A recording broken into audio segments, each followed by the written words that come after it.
Good Thursday morning, everybody. John and Lance along with Dell for the next 3 hours here on ESPN 97.5 and 92.5. And man, another offensive explosion.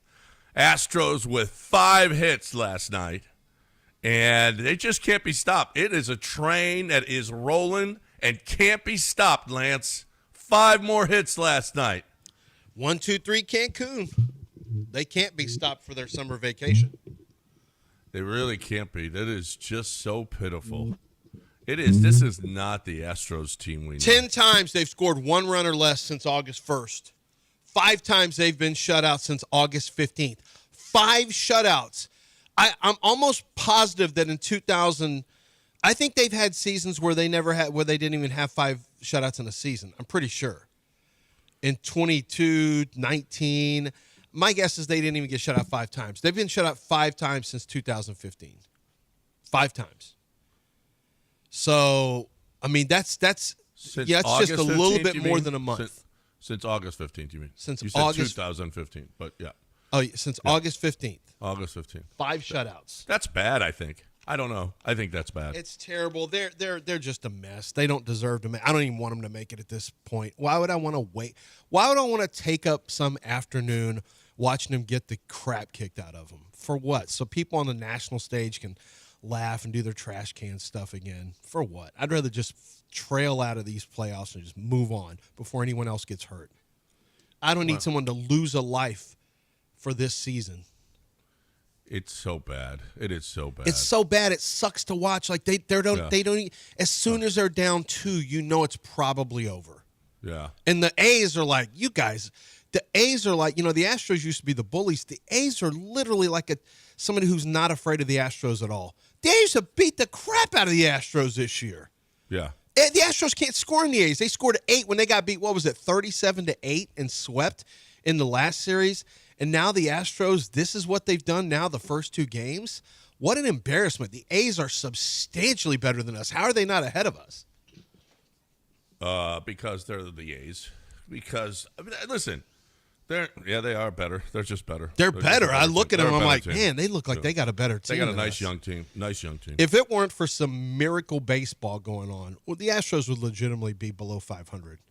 I mean, they really needed 2 months of really miracle baseball happening where they didn't have their best players. They had a bunch of minor leaguers in, and somehow they were winning, and we couldn't figure out how they were doing it, but we just enjoyed it. This is, it's really interesting. The Astros and the Tigers are going to be fighting for the last spot, it looks like. The Tigers had a 15 and a half. The Guardians were 15 and a half games out in early July, and they've now overtaken the Tigers officially. It's the biggest comeback in Major League Baseball history. There was a bigger team, than the Red Sox and Yankees. Yeah. Well, yeah, as far as games go, 15 and a Total half. games, yeah. The biggest comeback was 15 games, and now this is 15 and a half. So this will be the biggest in Major League Baseball history. Mm-hmm. So, the Guardians gave up. They had 2 guys suspended for gambling. They gave away players at the trade deadline. They just said, we can't do it, we're out. And now look at them. And the Astros are trying their hardest, and they can't beat the A's. No. It's pitiful. No, can't beat the A's. I can't believe that this can't run even really compete with the A's. This run is over. You got Hunter Brown on the mound. Yeah, Hunter's not any. There's no guarantee on Hunter Brown anymore. He's run out of gas. Well, yeah. This year. Yeah, his last couple outings they haven't been great. I mean, his numbers still look good, but yeah. Even Hunter Brown, who's got a good 103 whip, 243, he's got a 12-9 record. That's what your offense has been for him. And that big Luis Severino dude, he was just. I don't think he was dealing. Earlier this year, 7 innings, 2 earned runs. Last night, 6. I mean, 6. I'm looking at he Hunter. had a 6 with 1 earned run, 7 with 2 earned runs, and now this. I'm being too hard on Hunter. It feels like because we need him to be literally a knockdown, drag-out ace. Yeah. It feels like, Hunter hasn't been great lately either. Hunter, I'm looking at this right now. He's given up now. One game he gave up 6 runs, but only 2 were earned in that Jeremy Pena error game. Yep. But in his last dating back to the end of July, 5 innings, 1 earned run, 7 innings, 1 earned run, 5 1/3, 2 earned runs, 6 2/3, 1 earned run, 6 innings, 0 earned runs, 6 2/3, 2 earned runs, 6 runs but 2 earned, 6 innings, 1 earned run. Now we get I just finished with August. Now we get into September. This is September. 6 innings, no earned runs, 6 2/3, 2 earned runs, 6 innings, 2 earned runs, 5 innings, 4 earned runs. If you really look at it, he's had one outing where he has given up more than 2 earned runs in his last 13. Well, 4. But 10, after in the Pena 11, game, you 11. expected him to get. I know you expected him to get that out, though. I know there weren't earned runs, but you expected him. Hey, right get that after out. that. Get No, that out. but what I'm saying is, we're at a point right now where we see him give up 2 earned runs, 5 hits, and 6 innings. Like, that's not good enough, bro. No. You got to be better than that. You got to be better than giving up 2 earned runs and 6 2/3. That's not good enough for this team. We need you to go 7 with one or 0 earned runs. Not one. Not one. You basically have to go full Skeens on this. Yeah. To have any chance. What a pathetic offense this is. Pathetic. And I understand Jordan's not there, Jeremy Pena. I get that. But other teams have had it. The Astros have won games with injuries this year. It's not like Jeremy Pena didn't miss a chunk of the season. Okay. It's not like Jordan didn't, and they still got wins out of it. Can you stop putting Jesus Sanchez in the field? He can't catch a ground ball base hit. What? That guy is terrible. He is the worst fielder I think the Astros have since watching Astros. He is the worst fielder ever. Honestly, defensive mistakes in the outfield are huge. Jesus Sanchez has almost done more damage than good this year since they traded for him. Well, he's hitting one. He pinch hit for him last night. He couldn't catch a ground ball base hit. He dropped 2 of them, and they only got an error for 1 of them. But he smiles though. I mean, he was smiling after he missed the ball. So they pinch. He's hitting 194. So why is he in the outfield? Why is he playing? You sat Urias for 2 weeks. 2 weeks Urias sat without being out there on the field, but you're putting Jesus Sanchez out there for what? I mean, to drop balls, he's terrible. He's hitting as you mentioned, 194 for the Astros. He's up to 148 plate appearances, dude. He's been here 44 games. Can't believe it's been that many games, but 148 plate appearances. He's hitting 194 with a 270 on base percentage, 328 OPS. His OPS with the Astros, his performance with the Astros was the lowest of his career, 599 in this, limited sample size. But this limited sample size is why the Astros have him. I mean, they needed him to perform, and he's literally at the worst he's ever been at, the worst on base percentage of his career, the worst. And I'm not counting his 29 plate appearances when he was 22 years old and 20. I'm not counting that. So since then, this is the worst he's ever been is with the Astros. So, it's stuff like that does you no good. It does you. I just say we go back to, just go back to Caratini and go back to, what was his name? The shortstop when everything was when we felt like we were a team of destiny with who was the minor league, our shortstop? Not Zach Short. Long. Yeah, Zach Short. Yep. Put all the Zachs in. Let's just go full Zach lineup. Why not? Who's the one from Save from the Bell, Dell? Zach Morris. Morris? Yeah. Go Zach Morris, Zach Long, Zach Short. I say we go, maybe start McCormick as a pitcher. Zach Cole, just all the Zachs, and then see about, see if maybe McCormick can be an opener for you. Maybe Chaz gives you 3 innings as an opener, and let's see what happens, Oh, it's just But this has been really sad to watch them. Like, this is like a sick dog. I had a sick dog that we had to put down one time. It was really sad, really sad. And it was, Lola was just, she had a failing kidney. We didn't know that until later. And it's just, the look on her face was sad, and it was terrible. And that's what I feel like watching this offense. It's like a dog that needs to be put down. Yeah. Just put this season down. I don't even want to see you make the playoffs anymore. I don't even want to see you, because it's just going to be an embarrassment if you do. And the only way you make it really is if Detroit continues their historic decline. They've lost 11 of their last 12. 11 of their last 12. My gosh, they're worse than the Astros right now. And Mariners are on a roll. He hit number 59 and 60 last night.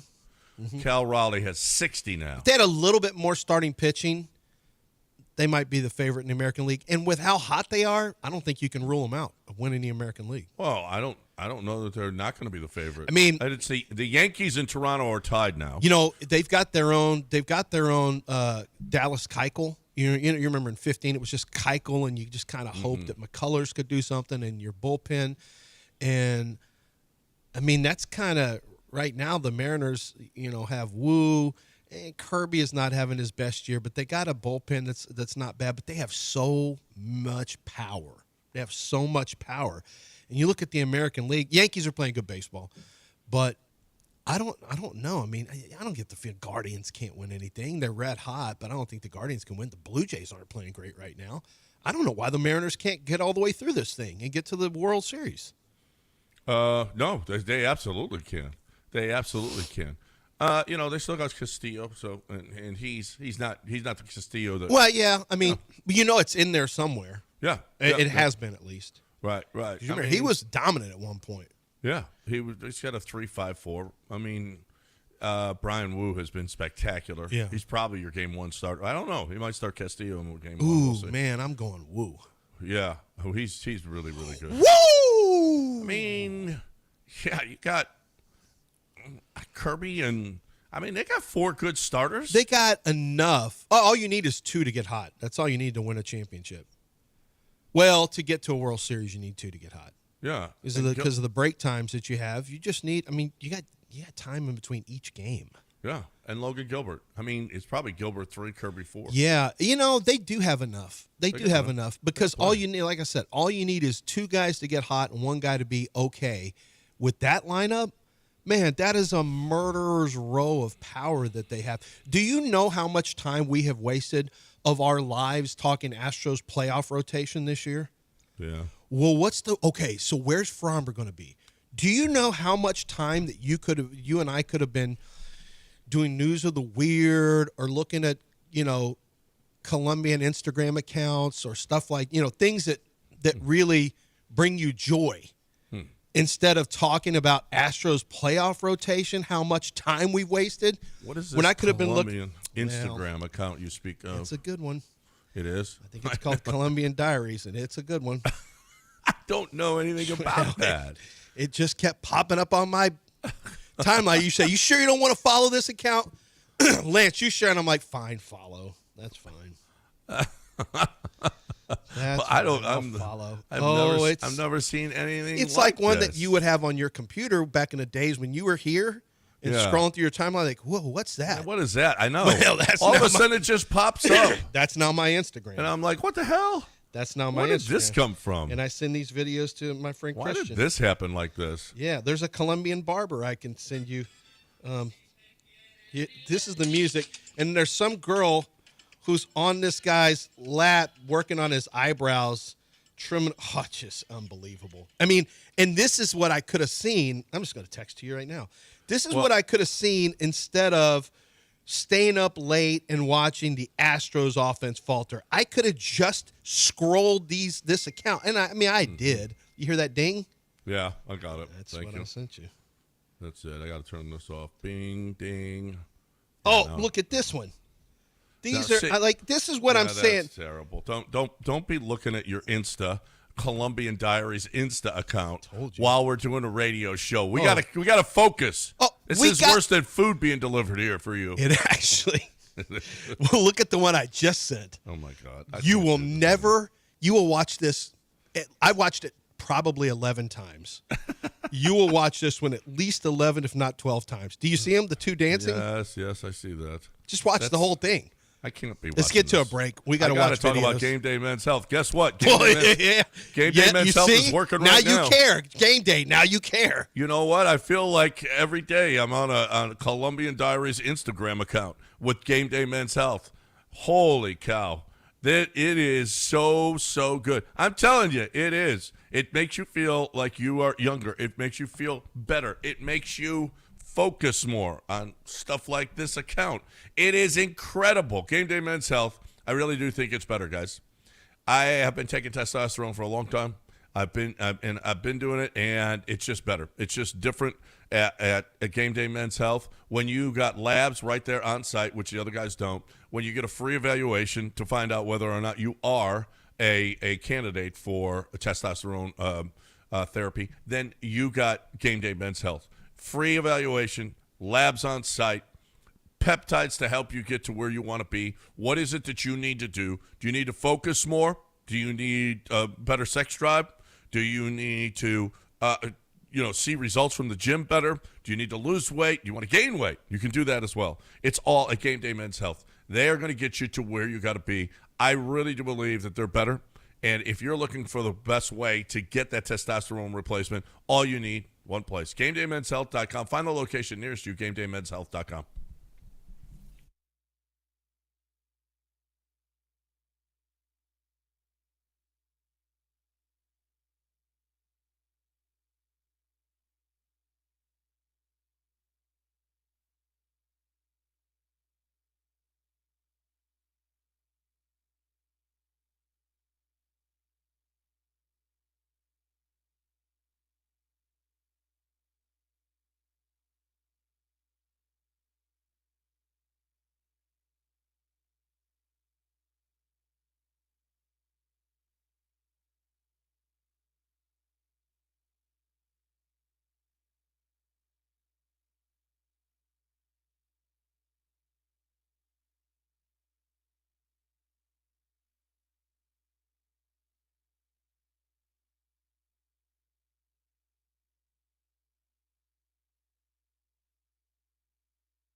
This year for your company Christmas party, you're going to go to St. Arnold.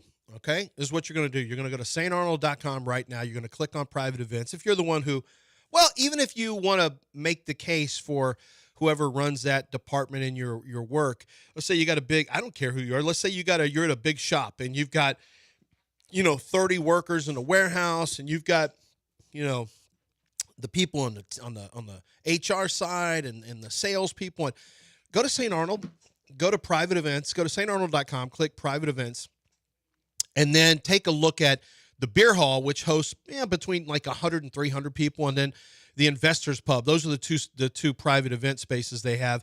The Investors Pub hosts between like 20 and 100, and they handle everything. St. Arnold's got great beer, as you know, one of the original microbreweries right here in the city of Houston. St. Arnold has amazing beer, great cider that they also do on their own. They've got phenomenal pizza. They can do appetizer tables. They can do full-on feasts for you. They can have the party. They can host the party for you, handle all the drinks and the food, and you just sit and enjoy the good times. They even have audio visuals, so if you want to have a microphone there, if you want to have a computer to a deck to show business, it could be a business meeting, or you can just show slides, and I say slides, but pictures of different things for fun. You can have a great time at St. Arnold, just like we did for our listener appreciation party. I had no idea that they had those spots, and I've been there plenty of times, but it was truly incredible. Let them host your private party. StArnold.com, click on private events.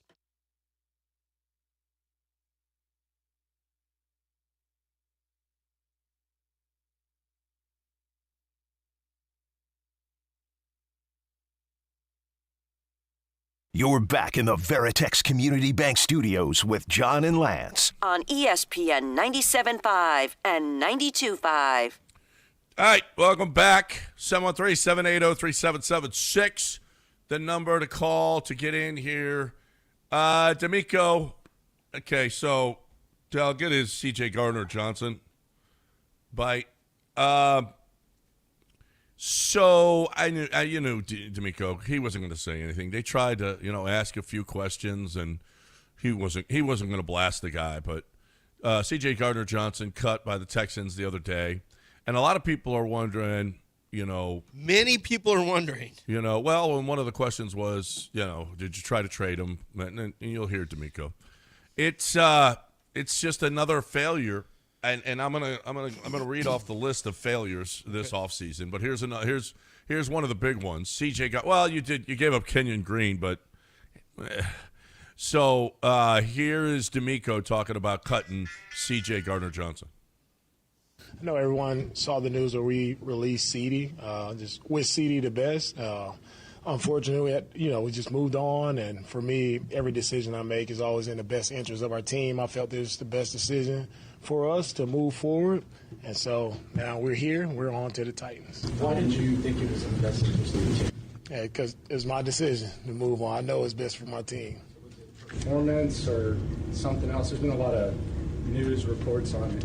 Yeah, I'm not going to go into all the details of it. It was coming from me, the head coach. It's my team. It was the best for our team, and that's why I made the decision, so I'm not going into any further details on it. Seek a trade partner, or did you get any interest from other teams? No. How much better do you think this will make the team going forward with this move? Today we had a really great practice. We started with the Titans. Really good team. Young quarterbacks done a really nice job. You could turn it off. That was my favorite thing at the whole press conference.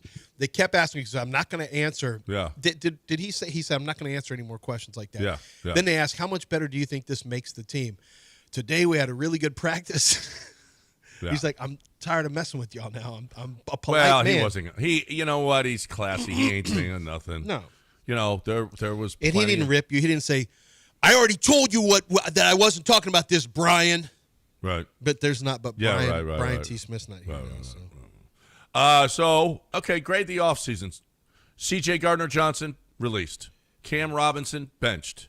Laken Tomlinson, benched. Yep. Darrell Taylor, healthy and active.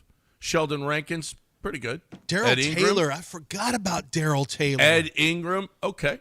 Yeah. Jaden Higgins and Jalen Noel, they don't play. Ariante Ursary, 11 pressures in 3 games. Jalen Smith, IR. EJ Speed is a special teamer. Foley Fatukasi, play some. Nick Neiman, released. Ronald Darby, retired. Traymon Smith, okay. Jake Andrews, okay. Grade the offseason. Some of those are not. I mean, you're just telling information that's true. Right. I don't care about That's Darby. not data dredging. Yeah, That's, Neiman I don't care about. Darby Right. I don't care about. Neiman was fighting for a special team spot. I think the major ones is we still don't know the answer on Tomlinson yet, but this could be another miss just like Mason was, Shaq Mason. Tomlinson was benched. I mean, he was benched. Now, I'm for it. If it's accountability and let the best play, if it's a meritocracy, let's go. I mean, take him out of the lineup and let him know. Juice gets to play. We'll see what happens with Juice. But it's a bad sign. It's a sign that Nick didn't hit. If you're having to already do that to a free agent guard, really bad sign, Nick. Bad sign, Cole. Bad sign, D'Amico. It's not, what you laid out. Still a lot to go with rookie wide receivers. I'm not worried about that. Some of that is just, it's an easy pull right now. But the point that's being made, Ariante Ursary is, these are rookies who are going to get better. The Tomlinson thing concerns me because I never thought he was that good anyway. But I figured if he can be average, but he's already getting benched in game 3. Well, right. Well, but the rookies, there are rookies that are really contributing in a big way. I'm looking at a list of different tackles around the league for rookie tackles that are playing really well right now. And the Texans don't, they're not getting that out of the Ursary. To be fair, he's played Hines Allen. He's played Jared Verse. He's like, those are pretty tough matchups. Who was game 2? Who was the other team they didn't score about? Tampa? Tampa didn't really. I mean, Tampa had Reddick. He actually did a really good job on Hassan Reddick. No, that was Titus Howard that did a good job on Hassan Reddick. I can't remember who had Ursa he had on the left side. But regardless, yeah, I mean, those other tackles, what I don't. That's just, for me, I can't get too. I can't start killing Nick about 3 rookies. According to the 33rd team, Yeah. Josh Connolly Jr., Washington, 0%. In week 3, 23 pass snaps, 0 pressures. Armand Membo, 2.2%, 47 pass snaps. Well, I tried to tell 1. y'all about Membo. Tate Ratledge, 3.4%, That's a 30 guard. and 1. Yeah, he's a Donovan guard. Jackson, 3.7, 28 and 1. Yeah, but those Tyler are- Booker, 4.3, Those are 47 those and 2. 3 are guards, and the Yeah. Texans wanted. Well, Booker. that's still rookies that are contributing. Well, I know, but they wanted- Jalen Higgins and Noel. I forget all the Jalen's. and Higgins Jadens. is a Jaden- second. Noel's a third. I mean, they're rookies that are basically not contributing. Listen, the Texans wanted Booker more than anything in the world. He went 12. Then they were praying for Donovan Jackson to make it there, 1 spot ahead of him. They Right. got jumped. Nick should have made it. Nick should have made a move. Nick should have done what, and he loves to trade picks so much. He should have made a move to lock in on Donovan Jackson. It still would have meant they needed a tackle, so it didn't really, that means that Higgins wouldn't have got picked. Probably Ursary would have been the pick in the 2nd round, or Ozzie Trapillo.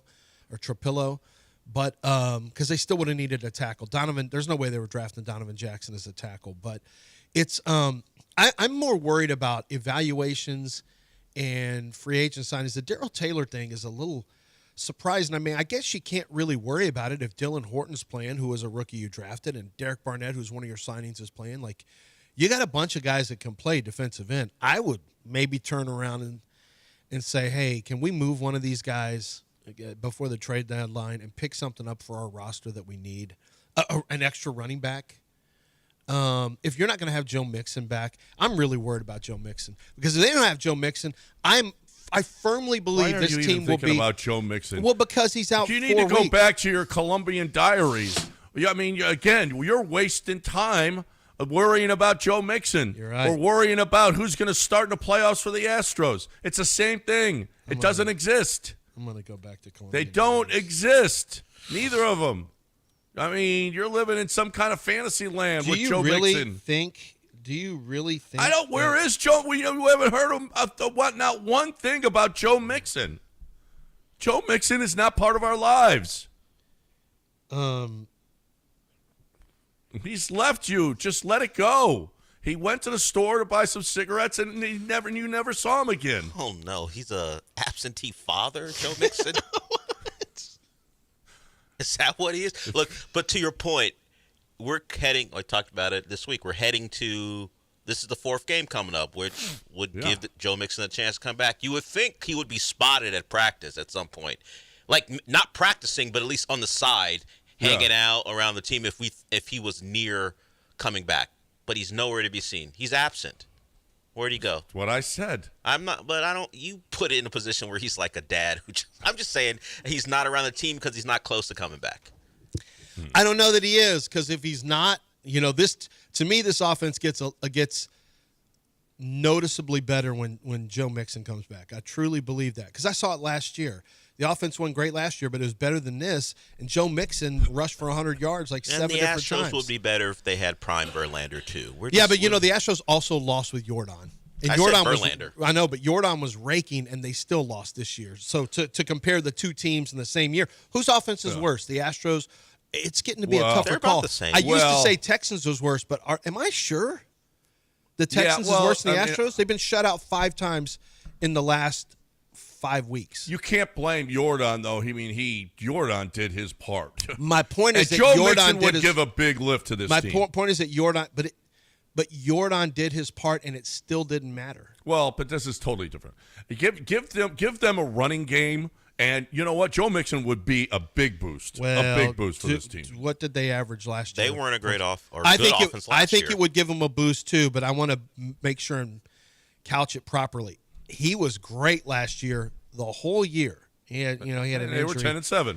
No. What were they offensively? You're, They were 10 and 7 playing a doing a lot of first-place schedule. defensive takeaways, are doing a lot of the work there on that 10 and 7. A lot of takeaways. They have no interceptions this year. No, they do have One. an interception. They have one.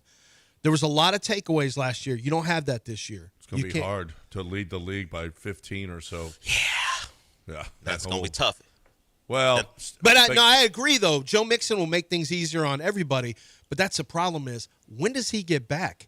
I don't even know if we're allowed to even ask that question. Well, you can ask it starting Well, you don't care about them. You can ask it starting Monday.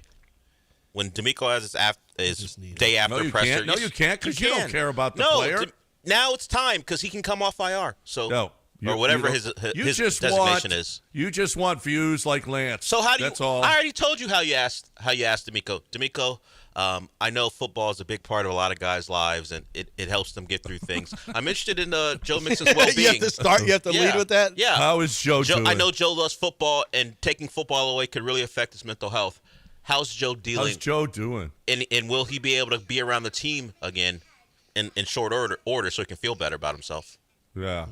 How's he feel? That's about how you ask the question. It's not about him helping against the Ravens. Oh, my God. You just ask. Are you still looking at Colombian stories? I am. I went back to it. If Joe Mixon's not playing, I'm going back to. It's called Colombian Diaries. Oh, excuse me. Diaries. Yeah, Colombian Apologies. Diaries. And it's Columbia.diaries is what it is. Oh, okay. That's the Instagram account? It's just a bunch of girls saying, see?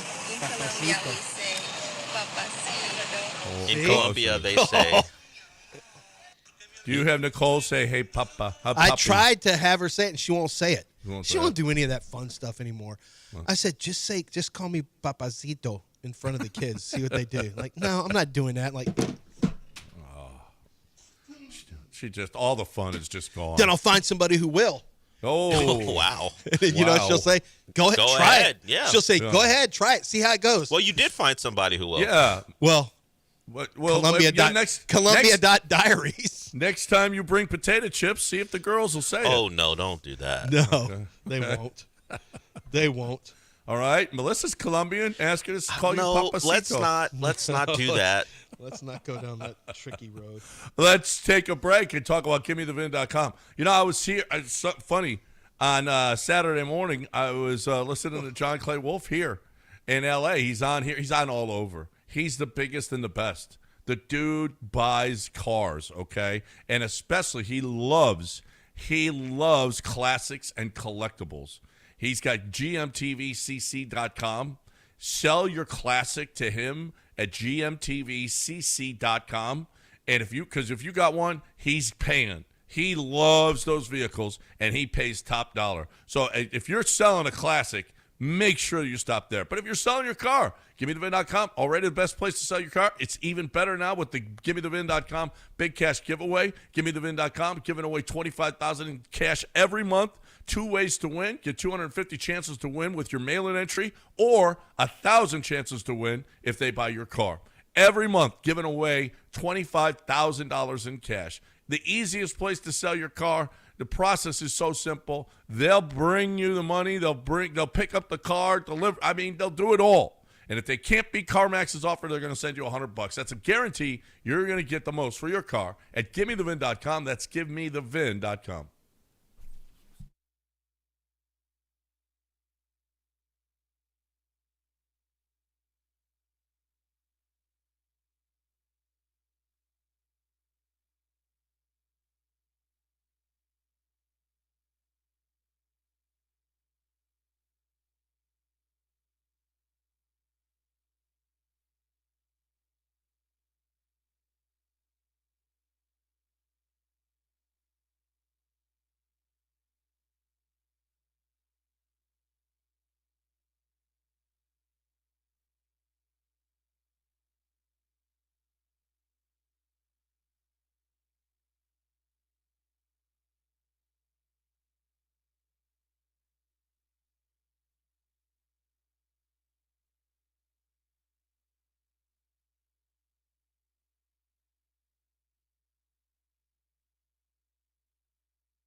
Walmart.com.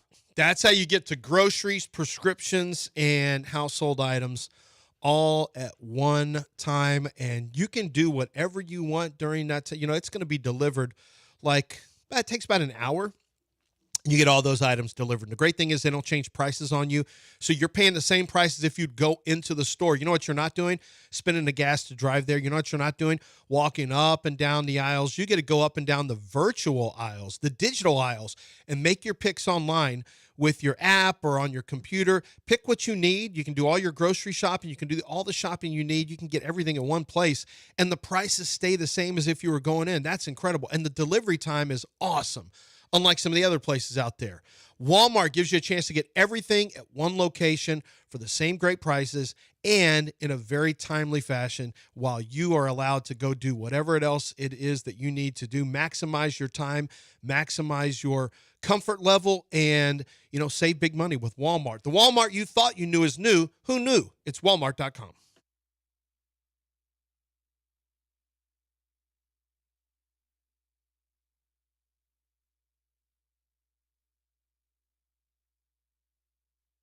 You're back in the Veritex Community Bank Studios with John and Lance. On ESPN 97.5 and 92.5.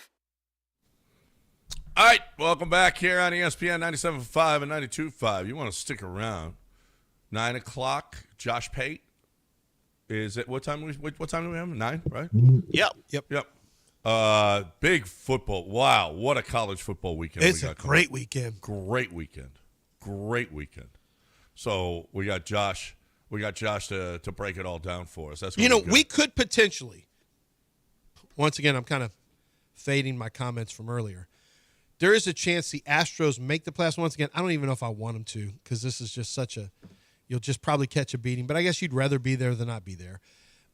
You could potentially win out over the weekend, have the Tigers continue to lose. The Texans could beat Tennessee 38-3 in a dominant 5-touchdown performance by C.J. Stroud, and then have this incredible college football weekend. It's possible that we have that, John. It's possible. Yeah, we could. It'll be awesome. It's not probable, and it's not even likely, but it is on the table. Some may say it's even unlikely. Well, hey, there's big parlays that have hit before that we didn't see hitting with huge odds. Yeah. Right. Are you going to put some money on what you just laid Negative. out? Okay. Even if I were allowed to, I wouldn't. Oh, yeah, you're not allowed to. My money is too valuable to me. Right. And Roger won't let you. Roger said no. Yeah, but still, the Astros sweeping the Angels, what are they going to win? Is somebody going to – how do you win 0-0? That's not how it's done. You cannot win a game 0-0. Yeah. Even a forfeit, a run has to go someplace. You'd have to find one run and shut them. Somehow. You'd have to find one run in 3 straight games and shut them out 3 straight games to win. The Angels are our BR. Okay, are they? It's all. Yeah, it's all. Well, we more have to so do is than get through. more so than get the through A's. tonight with Detroit losing again. That's all we need. Then we sweep the Angels. Detroit continues to lose. Boom, playoffs. Now remember, we can't tie Detroit. No, you have to be better. We have to be better. What's the Astros losing streak at now? 5. 6. It's 5. 5. 3 to the Mariners, the last 2 to the A's. So it is 5. Yeah. So you think after losing 5 in a row, boom. How about Vegas? 86.5 was the win total for the Astros, and here they are. Vegas wins again. And they look like they're going to be a 90-plus win team. I know. And now you're sitting there like, wow. I don't know which way it goes. Vegas knows what they're doing. Can you stop? Okay. Our art is dead on here. Lance, can you stop talking about the Astros and the Texans and teach us Japanese? I would advise against that, Lance. I only know arigato. I tried my Japanese. Is gonna be too Konnichiwa, hard. You don't know? Konnichiwa is on there. Arigato is on there. Sushi. I thought I'm gonna know a little bit of Japanese and really impress people in Tokyo. People or a specific gender? No, nobody. No, well, just anybody I'm ordering with. You want to be like one of those But dudes? then if I say just a little bit, then they think I know Japanese. You want to be one of those guys who, the white guy in just in, ignore in what Beijing. ignore what John's doing. Yeah, I'm trying to talk ignore over what him. he's doing. Trying to talk over him. You want to be like the white guy who walks into like a Korean market and just orders in Korean, and all the Korean people, Can't believe it. He's Yes. so fluent. You want to be that guy. Now, that Yeah. guy's really good, and he's He's fluent really in every language. That Yeah. guy's insane. He's Where great. everyone goes, "Doo," and they look at him while he's ordering. Don't Well, you do it. Yeah. Yeah, you could do it. Nope. You want me to do it? Nope. Nope. I want you Does to. what would Wendy say? Yeah, John. Oh, see, I got that band on right now. Yeah. What would What would Wendy want not you even to what do? would Wendy do? What would Wendy say? What would Wendy say if you did that? WWWS. What would Wendy say? And then you realize that's Yeah. a no. Yeah. I'd rather have you talk to either Keith or JP. Ooh, Who are JP. on hold. Oh, okay. You're sure you don't want to get to to Keith JP. first? All right. I don't want to. I'm waiting on my Vanderbilt call for the week. God, they're 4-0 now. Terrible. I don't even want to root against Clark I know, Lee but and he's Vanderbilt. I know. forcing us to root But we against. have to. I have to root against Carson Wentz and Vanderbilt. Well, that's now. easy. Right. Rooting against Carson Wentz. is Well, Better. he'll crap. the Let's bed. get to JP here. Kicked ass last week. JP, what's Morning, up? boys. Hey. How are y'all? Good. Good. Hey, I just had a quick question. Do y'all drug test up there for radio stations? No. Common thing, maybe randomly? Nope. No? Well, that explains a lot because Zerline is clearly high as giraffe boogers if he thinks that either one of these two teams this weekend is going to do anything relevant. Do we forget last weekend and that onslaught that happened? My God, watching these Astros, they're unwatchable. Okay. Did Texans, the same thing. let me ask you a question? Astros, Did Buster don't Douglas ever beat Mike Tyson? Yep. Yes, he did. Did Thank the you. Guardians come back from 15.5? Miracles Yep. can happen, sir. Yes, sir. Miracles can happen, sir. Not only If you pray hard get enough Listen, and you get 3 That's shutouts, the miracles truth. can happen. get in the playoffs and then win Actually, in the you playoffs. may need 4 shutouts. 3 for the Astros and 1 for the Texans. We might need 4 wake up, shutouts. ESPN. Your commentators are high. This ain't happening. Move on. Let's go Rockets. Thanks, boys. Have a good day. All right, let's talk about the loss of Fred VanVleet. Oh, crap. You're kidding, right? I am excited about the Rock. I'm actually not as down about Well, you're down on Fred in general. a little bit, but I mean, I do recognize the fact that Fred brings something. I got in a little argument with Ballard about this. He's like, the Rockets are going to be fine. I said, dude, they don't have a player to bring the ball up. Reed's going to star. This gives you a chance to find out that Reed's going to be a star. I'm like, I hope so. yeah. But I can't take that from Ballard because I know. that's the same thought line with Anthony Richardson and how that worked out for him. That's the same thoughts they had about Richardson. Well, give him a chance. He could be a now. Well, and this is my Yeah. thing though. Like, it is a legitimate concern. That Wait a minute. Are Somebody you has to- calling Reed Shepard Anthony Richardson? no, I'm not calling him Yeah, that. what but are you doing? Ballard's line of thinking sounds the same. Well, as they their played line of him thinking with right Anthony away. Richardson. Reed Shepard sat most of Listen, last let's year. play him Reed because Shepard just has to get the offense started. You don't need Reed Shepard to be Kentucky Reed Shepard where he's knocking down everything. You need Reed Shepard to get the offense started, getting the ball where it is. But somebody's got to be a primary because Reed Shepard is not. You take Reed's most dangerous, I think, as a catch and shoot shooter. So who else? I mean, it's going to be Amen Thompson who gets the offense going, I think. But it doesn't look like a standard offense. It's not going to be. It's definitely not going to be the James Harden 1-4 offense that you could run some with Jalen.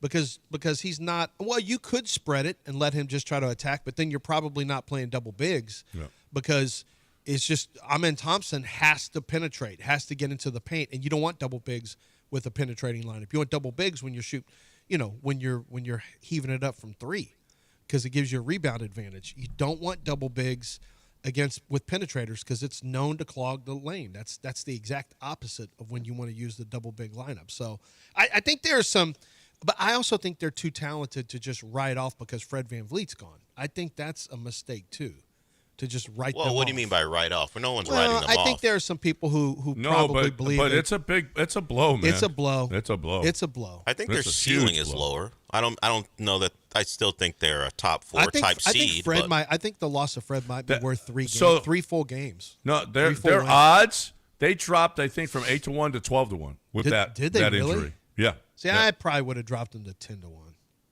You know, well, 12 seems like a lot. I don't know. Dude, without a point guard, I'm telling you, I mean, we'll see. Somebody's got to pick it up. Somebody's got to pick it up High big as time. giraffe boogers. I've never heard that. well, now you have. But they don't drug test here just to be safe, and I don't take any ayahuasca or anything. I mean, You don't? I have had caffeine today, but Yeah. Yeah. Well, here's the deal: is oh, by the way, tonight you got Seattle at Arizona. Go to Damaris Barbecue tonight, a steak night for $24.95, a ribeye steak, baked potato, and a salad. I mean, It's the best steak in the city, John. Their ribeye is awesome. No, it's the best really ribeye good. in the city, John. It is really, really good. I'm telling you, their ribeye is really good. Ribeye and baked potato sounds like the best thing to ever.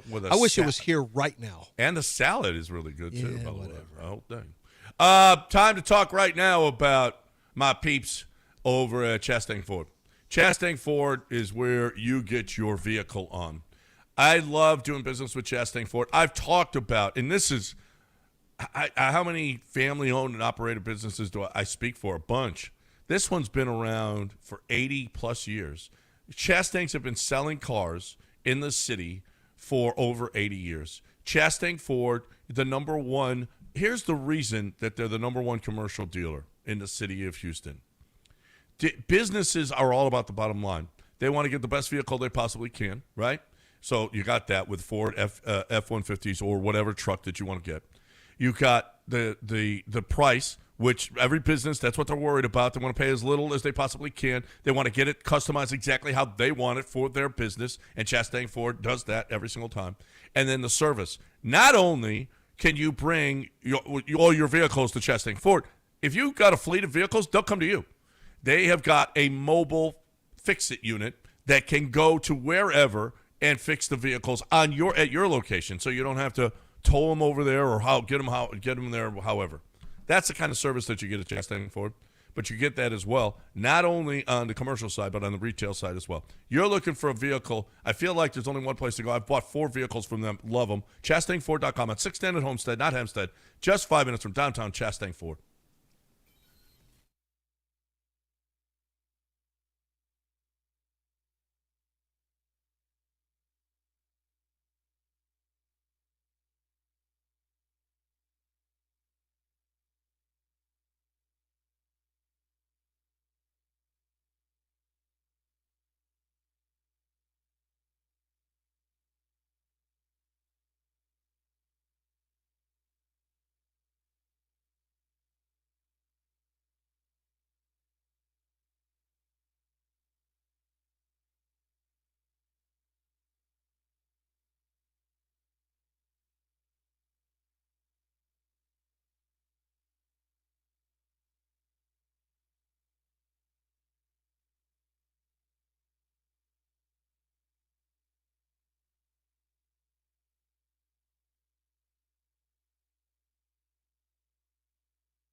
You're back in the Veritex Community Bank Studios with John and Lance. On ESPN 97.5 and 92.5.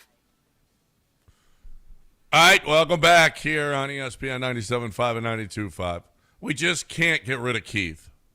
You just can't shake him. He just won't hang up. As hard as we try, he won't hang up because he wants to talk Vanderbilt football. Hey, before we do that, let's see if I can just let's let him on, Lance. No, let's just let him on. Bud says, Luneau put the team together to sustain through 2022. It was just a matter of time before poor front office moves were going to bite the team on the ass. I would say some of that is just a decision by the owner to let guys walk who you drafted previously, right? I mean, I don't know that it's all front office moves. James Click did a good job with the bullpen. That's going to go down as maybe a bigger, potentially, it wouldn't have changed how Jim Crane handled his stars who were time for a contract, but letting Click go because Dusty didn't like him, I'm not sure that's going to be looked at very favorably when the history of the Astros is written. I wouldn't blame it all on Dusty. Dusty was fine. Stop. No. I mean, I wouldn't blame the Click fire. I mean, I got you. I thought you said you would. I wouldn't. No, I think Crane might not have liked him. I mean, so. I think Crane. There's a lot of people Crane doesn't like, to be honest with you. Well, it's his team. He does it the way he wants to do it. It's not the same. It's not, Luneau built the building block. There's no question. You can say Dana or Click or whatever. This is a Jeff Luneau joint. That's what this is. Oh, yeah. Now, without Luneau, you're not as good. You're just not as good, period. You're not as good. Let's get Keith in here. Hey, Keith. Hey, guys. Vanderbilt's about to get 5 wins. Their over-under was 4.5. They're going to have 5 wins before October. You guys laughed at me all summer. You guys are just as locked into Vanderbilt football as I am. But, when you win with Vanderbilt, my Ravens look awful. They're going to play the Chiefs and potentially hit 1-3. So you can't have everything. My Ravens are terrible. But Vanderbilt is halfway to 10 wins. They look really good. But I have my Astros question, and I'll say it again. Why did they not trade Arrighetti and prospects for Dylan Cease? That would have rejuvenated the entire pitching staff, Brown, Fromber, all these guys.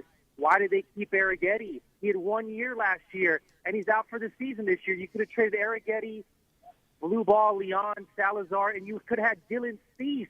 Why did they not do that? Dylan Cease has been really good in September. I mean, by Astro standards. He still would have taken a lot of losses because he gave up earned runs in each of his last 5 starts. But he gave up earned runs? Well, then you can't what? That's what I'm saying. He wouldn't have been any good here. Now, he wasn't so good at the end of August. So, you would have traded for him and he wouldn't have been pitching very well. But he's pitched better. He's got a 3.12 ERA this month. He's pitching his best. But he's also going to be he had 1 year? Didn't he have 1 year left on his contract, or is he up after this year? Because we went through the whole Dylan Cease thing, and the thing is, yes, right now he would have been a rental. Say it'd have been a 1 year rental, and we don't know the blue ball is not going to be a factor next year. I am hopeful for blue ball as either a future major component of the bullpen or a starter. And I'm not giving up on Arrighetti. And I'm not giving up on Arrighetti either. And I think that's the thing is his age. Yeah. This team, Keith, with Dylan Cease, would still be this team with Dylan Cease. Yeah. I mean, I'm not giving up a couple of guys. I'm not giving away. I'm not lightening the load of our prospects. For a 3-month rental, no thank you. For a team that can't win the World Series anyway. Yeah, I was never they're in not. favor This of team that. ain't winning nothing. No, I've come to the realization, even me. Yeah. This was never a World Series. I was saying that at a get-together we had. Like, it didn't have enough. We've seen what World Series teams look like. This never at any point looked when like they swept the Dodgers, they kicked their ass. It was fun. It was fun. I didn't see how it was sustainable. That weekend was so. That was as good as it got for Astros. They were 20 games over 500. Are you kidding me? And now look at them. I mean, since then, they just imploded. They're 10 games over. They're 10 games under 500 since that Dodger series. That's how bad it has gotten. 10 games under 500. That's awful. It's awful. Mm-hmm. And you can't hit what? Oh, if Dylan Cease was here, Keith, woo-hoo-hoo! You just have Dylan Cease giving up 2 runs and losing. Right. That'd be awesome. Dylan Cease, like he's going to change his team. Stop it. Stop yourself. Stop Keith. wasting our time with Dylan Cease and Vanderbilt talk. Yeah. Just crazy. Did you watch the Golden Bachelor last night? I didn't. You told me not to watch it anymore. No, I never. I don't believe I said that ever. But yeah, my sister-in-law was on it, and she didn't get a rose. So the whole show. I didn't know it was the one time I've watched that show. She was on it though. She made some appearances and she looked great. And she was. Did he try to do stuff with her? Did what? Did he try to do stuff with her like they do on The Bachelor? Okay. No, there was. All right, just making sure. There was none of that. He didn't try to get handsy. The most of the entire night he was apologizing for his comments before, how he only wanted. They better be between 46 and 60. He said. What's wrong with that? Well, because you can't be on the show unless you're over 60. Then why did he sign up for the Golden Bachelor? I don't think anybody told him. Oh. And he did this on a podcast. He said, hey, I make sure that they're between 46 and 60. I mean, I get it. And then he had to respond to those. Oh, comments. And then all of them, they got out of the limo and went, oh, Am so I you too hate old older for you? women, huh? And he was just like, If it were Johnny, like, I don't know, turn around. Do you look? What is Sean gonna ask? Do you look like you're 60 from the back? What do you mean? Yeah, turn let me around? see. Turn around. I'll tell you if I meant what I said. Yeah, some of them were pancakes and just not. See, there we go. Yeah, There we go. yeah. I don't know. But there were a couple of good-looking ones.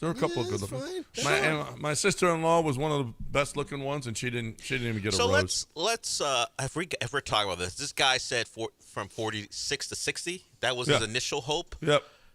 I mean, he's a former Rams football player. I don't recognize his name. How old is he?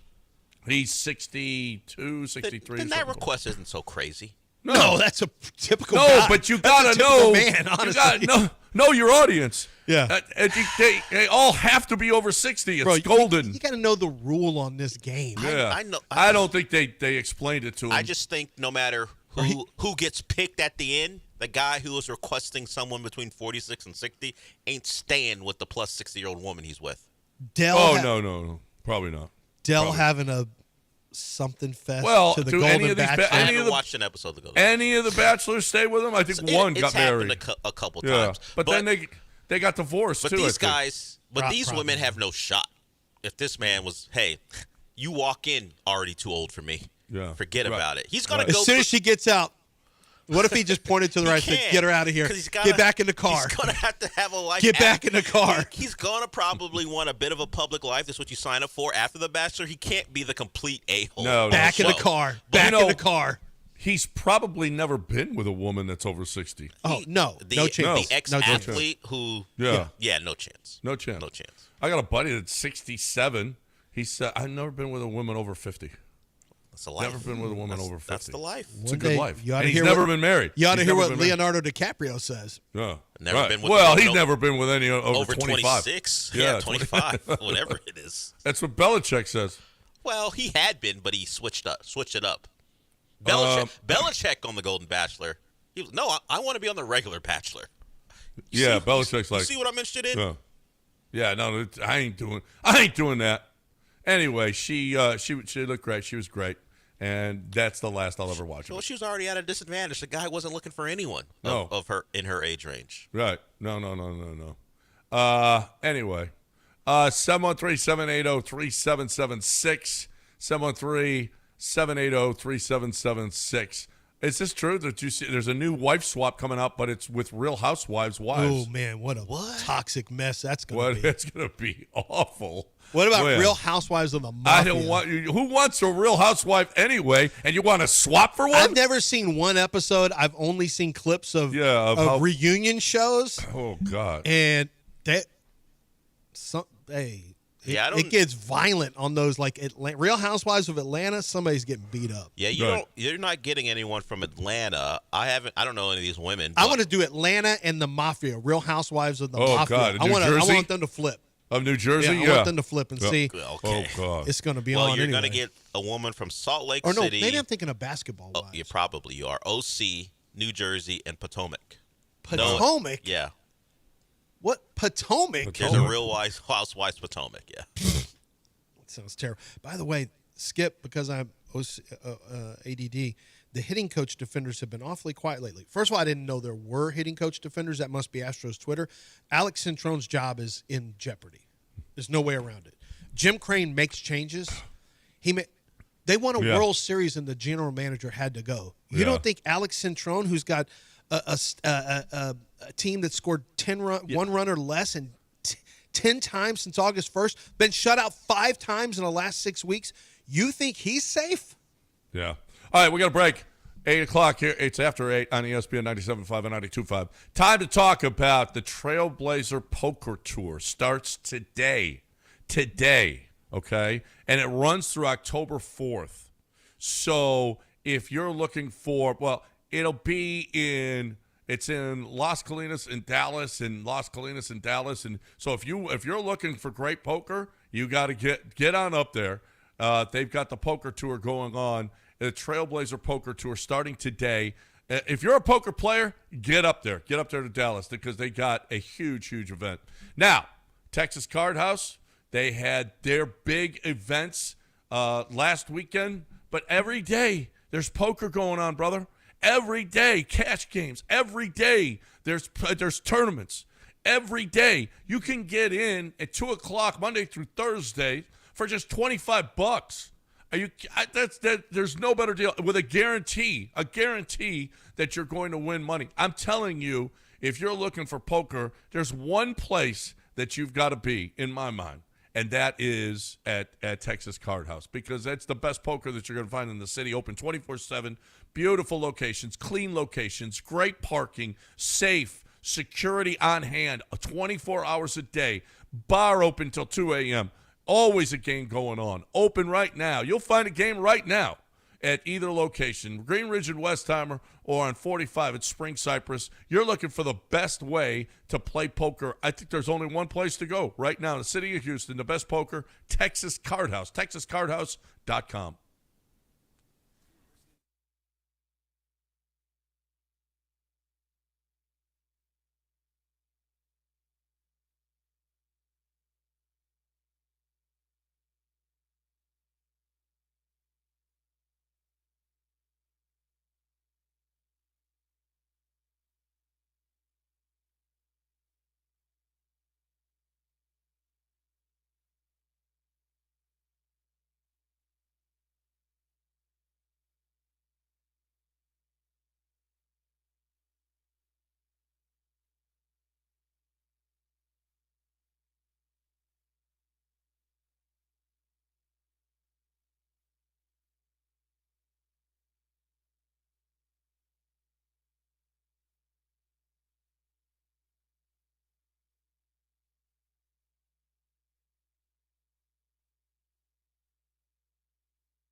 All right, welcome back.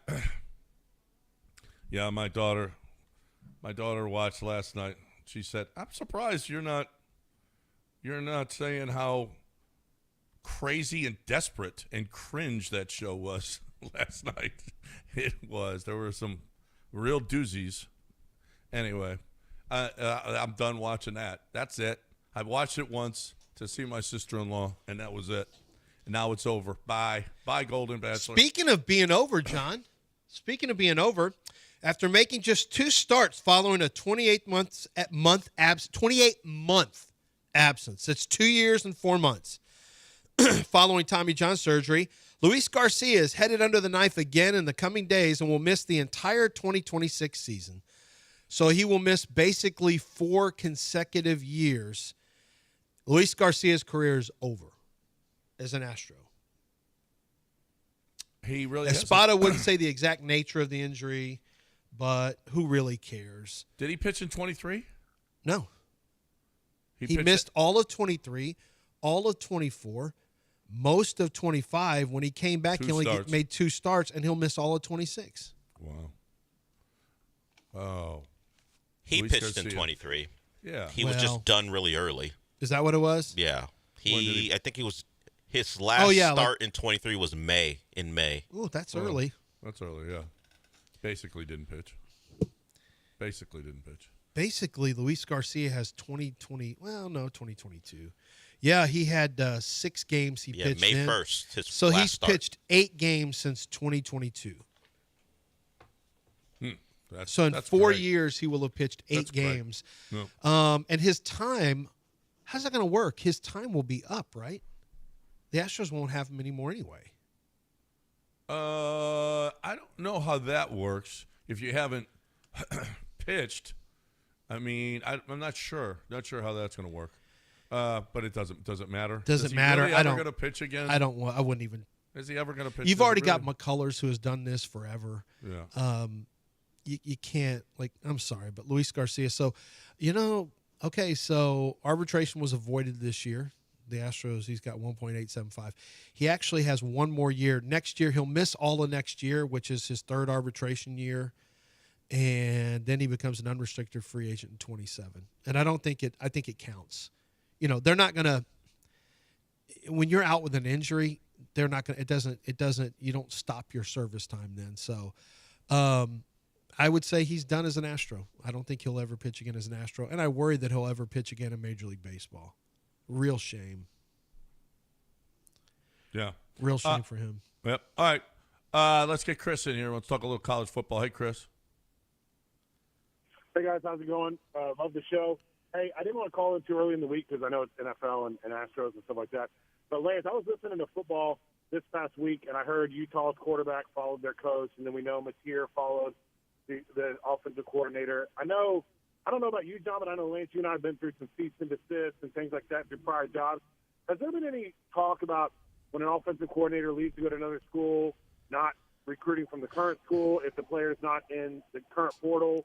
Or maybe what was the dynamic be as a head coach? You see your star quarterback cozying up to the quarterback coach or the offensive coordinator, knowing they're a hot name on the market. I didn't know if that was something that's ever been talked about or discussed, or maybe current teams trying to say, I just didn't know how that worked. I was thinking about it the other day as I was listening to. It's like anything.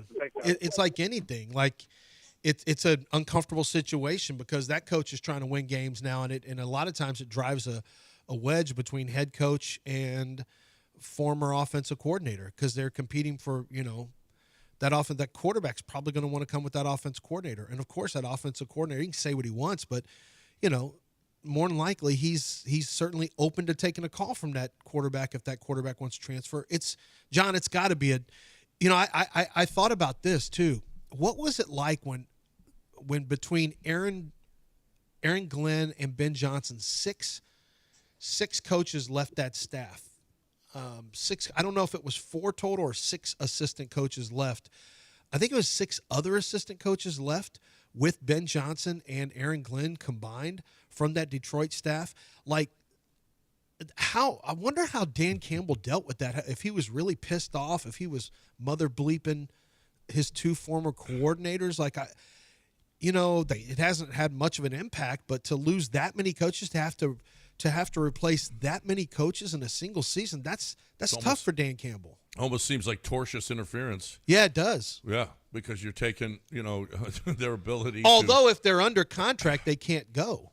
Right. Well, so I wonder how that works. Unless they move up to so maybe Dan. Yeah.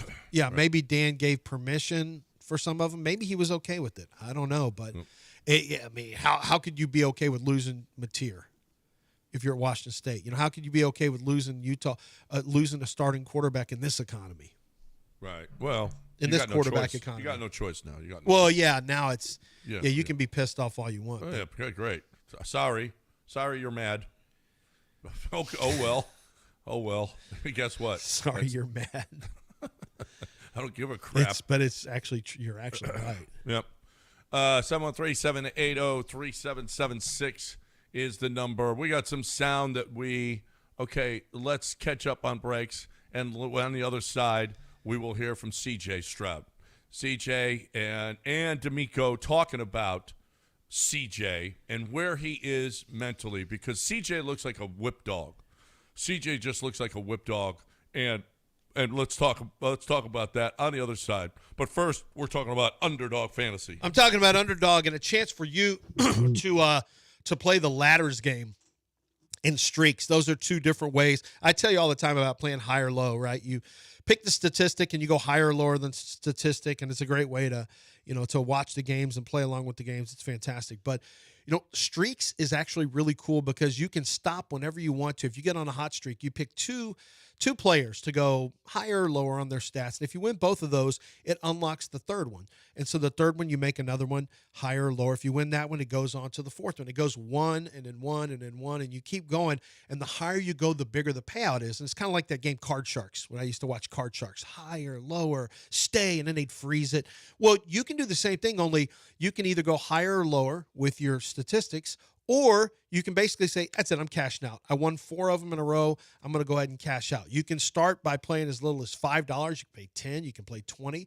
The higher you play, the more your payout is going to explode with the more consecutive wins that you get. But that's another one of the fun ways that you have to take advantage of your skill and your knowledge of the game. Same thing with ladders. Ladders allows you to do something very similar, but if you win by a lot, it really increases your payout. So go to Underdog Fantasy and explore all the different ways to play and to win money and to have fun while you're watching your football games, not just on Sunday, but also Saturday. They got college football as well. Underdog Fantasy, download the app, use promo code Lance, and they're going to give you a $50 in bonus cash when you make your first $5 play, but you must use promo code Lance. That's Underdog Fantasy, promo code Lance.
You're back in the Veritex Community Bank Studios with John and Lance. On ESPN 97.5 and 92.5.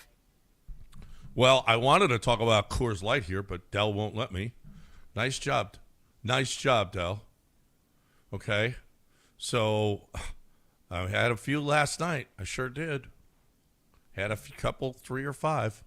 And it was a good time had by all, but I'll talk about it later, I guess. Not now. I do want to talk about CJ. CJ Stroud is okay. I was looking at a list. If you go by just these 3 games, CJ is in a territory with Joe Flacco. CJ is in with Tua, Joe Flacco. Who else has been really? I mean, he's been one of the worst quarterbacks in the NFL. Yeah. Well, he's been one of the worst quarterbacks who qualifies since the start of 2024. The Athletic put out an article questioning whether CJ should get an extension when that time comes. And his EPA per drop back, which simply means they compare him to other quarterbacks in the same situation, what he's providing for his team, he's ranked the 20th quarterback out of 33 qualifying quarterbacks since the start of 2024. Well, but I don't know who it was, what quarterback broke it. A former quarterback broke it down, and he was like, "Y'all can't be blaming everything on CJ." First of all, no one is. This thing where CJ continues to be free of criticism from the national media is because they had a love affair with him in 2023. So nothing can be his fault at this point. And, there are issues. And they'll clearly protect certain quarterbacks. Yeah, certain quarterbacks don't fall under the protection. Like Russell Wilson won't fall under any protection. Pretty much if they like how you play, not if you're effective, but if they like how you play, like if they feel you're an entertaining quarterback, no matter what that means, whether you're Lamar or CJ. CJ got the reputation of a guy they like. They like how he played quarterback, and that still is giving him some of that bump. Like, hey, they got issues, and for the most part, it's not CJ. I would actually agree. The Texans got problems beyond CJ, but he is almost immune nationally to criticism. Yeah. It's super weird because if you actually watch the games, you see he's part of it too. Yeah. I mean, he's part of it too. I don't really care about what But I think that they realize it is a big part of why he's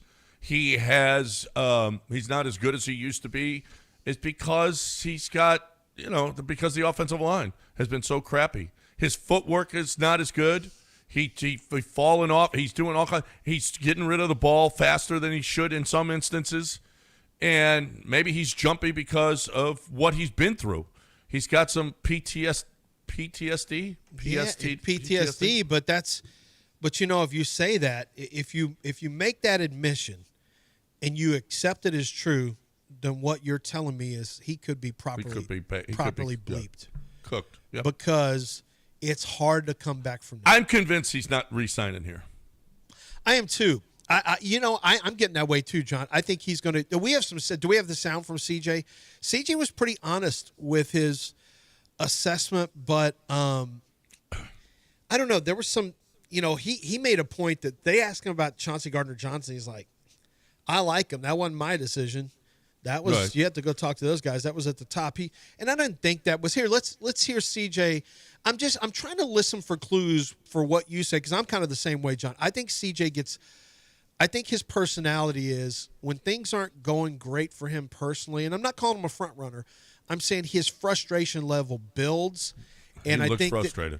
And he looks very frustrated. Well, let's hear from him, and then I want to hear from D'Amico. David Mulgeta is not a great guy to have working his contract. Let's hear from CJ, and then we'll hear from D'Amico about CJ. Here's CJ. I don't really think I felt like that or the team. I mean, I think they have their own reasons, Nick and D'Amico. And, I think as a team, we brought him in. And he was part of the locker room, and, everybody was, our whole team is close, Like, we all hang out with one another pretty much. It's sometimes, like, defense, offense, or DBs, quarterbacks, like, whatever that would. I thought he did well with his DBs and everything, so it's not really – my position to speak on that. I like CD as a person. I think he's growing as a man. He's trying to find a relationship with God, which I think is dope. So yeah, I wish him nothing but the best. And I'm gonna always be here for him if he ever needs me. But yeah, I'm always gonna be a fan of him. Let's do the CJ about this talk with Kaylee, because his thoughts on CJ Gardner Johnson. Oh well, that's a teammate that's gone. Where is his mind? Where is his state of mind? Here is CJ talking about. He had a discussion with Nick Cayley, who was with the Rams last year, who struggled at the beginning of last year. I was talking to Kels, to Aaron's point, they were 2-6 last year, and everybody wrote them off. So that's what you give people an inch to take a mile. And I think that's the goal is, to keep it internal and keep our eyes set on our goals, whatever it looks like. It changes. If we went 3-0, it would look different. We went 1-2, it would look different. So every year's going to look different. So. In high school it definitely was tough, but I think it's preparing me. College, same thing. We lost to Oregon, my second start ever, and I sucked too. Everybody hated me again. So I'm kind of just it is what it is, and I just just stay true to my process and my beliefs and my faith. I don't know what the specific question was, but he does reference when people don't like him or saying things, but then in a different answer, who's hating on him? I don't know. Well, he said, and he comes out and he says, let's see, I've got it right here, because they asked him about on how he overcame previous challenges, and he talked about when people didn't like him in high school because he wasn't doing well, and they were saying things on, I think, the message board or whatever. But he said, I don't see none of it. I'm not on social media. Honestly, everybody has the right to their opinion. If they don't like what I wear, this is about the hat, Yankee hat. Yeah, it's about they the don't hat. like what I wear, I would just not look at it if I was him. So I'm going to wear what I want. I don't think I'm being disrespectful. If I was being disrespectful, then that's a whole different case. But at the end of the day, everyone's entitled to their opinion. I'm all good. I just don't really pay attention to it. I just try to focus on what I can. He's hearing something, though, because he knows when – Well, he was asked about the hats. He references that's specific. But he references you, negativity, and he just says, hey, Right. I don't pay Well, he does attention that to it. But he references it. He does that after every game. Oh, everybody's going to be crazy. Everybody's going to say all kinds of crazy stuff. And you know what? I just don't. Apparently, he does hear it. Apparently, he does, because he absolutely references that way too often. Right. That people, the criticism of him. But here's D'Amico talking about where CJ is mentally. Meeting CJ this week, man, I feel like he's in a really great spot mentally, clear mind, understanding. I got to play better, right? He understands that, and that's the first step to making strides and getting better is understanding and admitting, hey, I know I have to play better so the team can be better. Let's go. So I'm excited to see him press forward, go play better. Excited to see everybody around him play better as well. So he admits that he's not playing well. Okay, that maybe is the first step. Maybe that is the first step for him to be better. That's all he can control. But does he? Okay, so he this week this is a must win. I've never seen a week 4 must win, but this is a must win. Oh, it's absolutely a must win. Yeah, I mean, this is a must win, and Ravens, you can't call it a must win because you're not going to win. But Ravens are desperate too. They're 1-2. The Ravens are 1-2. I mean, I hate to call that desperation. And they got the Chiefs this week. Yeah, but and they got the Chiefs, and both of those teams need a win. I mean, the Chiefs are 1-2 also. One of those teams is going to 1-3. Well, look how it lines up. Now the Chiefs are in a really tough spot because they've got the Chargers and the Broncos. Although the Broncos are 1-2. No, Broncos are 1-2. Broncos are 1-2 also. You look at the Ravens, and even if the Ravens go 1-3. The Bengals don't have Joe. Cleveland's Cleveland. And I don't know that I believe that the Steelers are better than you. I know the Steelers aren't better than you. It's just, can you catch them? Well, that ain't the best division anymore. Well, look how it lines up for the Texans. The Titans at home, at Ravens, at Seattle on after a bye. And then you host the 49ers, who will probably have Purdy back at that time. And I don't know how healthy they'll be otherwise, but they'll probably have their starting quarterback back. And then home to the Broncos before you see the Jags. So if you're looking at the schedule as it sits right now, are they favored versus anyone but the Titans in that stretch I just laid out for you? Yeesh. Yeesh. That's why you had to get a win against at least one Tampa. of these teams. At least Tampa. You had to get one because then you start 2-2 is in your thought process. Yeesh. Not great. No. Nope. That Texans offensive line in Seattle at night. Well, it's always a disaster in Seattle at night. Yep. That's not good. This is not good. This season might be. Who do you think they'll draft with the third overall pick? Who wins the championship first? The Texans, the Astros, or Rockets? I remember when we did that, played that game. And I think the Astros are done. And the Texans were the choice. Yeah, I think so. No, I don't think they're going to win the title this year. Although I didn't think the Texans. I'm putting it out right now. I don't think they're going to win the Super Bowl this year. I got a feeling you're going to be right, John. Okay. I'm just putting it out there right What now. about 2018? Or I like how people ask C.J. Stroud, what do you think when people, the thought about following 2000? C.J.'s going to say, I don't know. I think I was in high school. I don't even know. Not even. Well, was he? Yeah, maybe. 2018. Yeah, he was in high school. I don't think he was at Ohio State yet. Yes. And he can say, I don't know. I didn't watch y'all back then. Texans are considered super boring. I don't know. You think I had a Texan hat when I was 17 years No, old? I don't even have a Texans hat now. Well, I wear Rams hats. Well, he wears. You think the only time he wears Texan stuff is in the facility? Yeah, everything else is going to be whoever the Astros' biggest enemy is. It's true. Mariners, Yankees. Who else? Wears? I don't think I've ever seen anyone. Has he had a Ranger hat? I'm wearing my Texans golf shirt or my Texans hat to go play golf. I've never seen that. No one ever. I see a lot of Astros hats. It's actually pretty rare. Like they started making a little comeback, but it's been rare it really is rare. You see a lot of Astros. I've never seen anyone wear at golf. I see Astros hats all the time. You really don't see Rockets because it's red. I think that the red is a problem. But I never, ever see anyone with hey, got my Texans gear. It's too red, white, and blue, boring, and just too blasé. Well, plus it's not that team doesn't give you any juice, man. Every time you get 2 years of hope. The Texans give you 2 years of hope, and that's it. 2011, 2012, and that's it. Well, and then your first pick in the 13th People round. excited a little going into 13, and then it all fell apart. Well, but you didn't get excitement. They won 2 games. They won 2 games. You lost 14 in a row. After they started 2-0. Is this? And then you a had 14-loss season. And then you picked one. You got one of your first picks of the draft, and that one was Jadeveon Clowney. Nice. Who was just like, okay, whatever. All right, we got a break. We got to talk about right now. We got to talk about HR&P.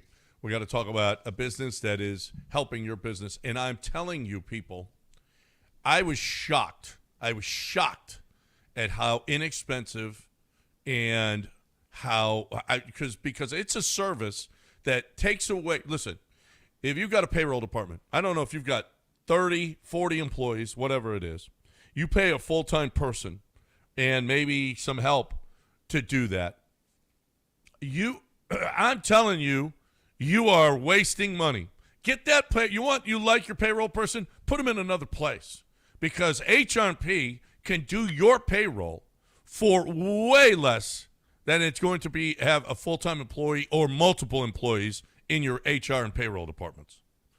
It's unbelievable. It really is. I was shocked. I never knew, the pricing on this thing, and I'm like, wow, is that it? Is that all?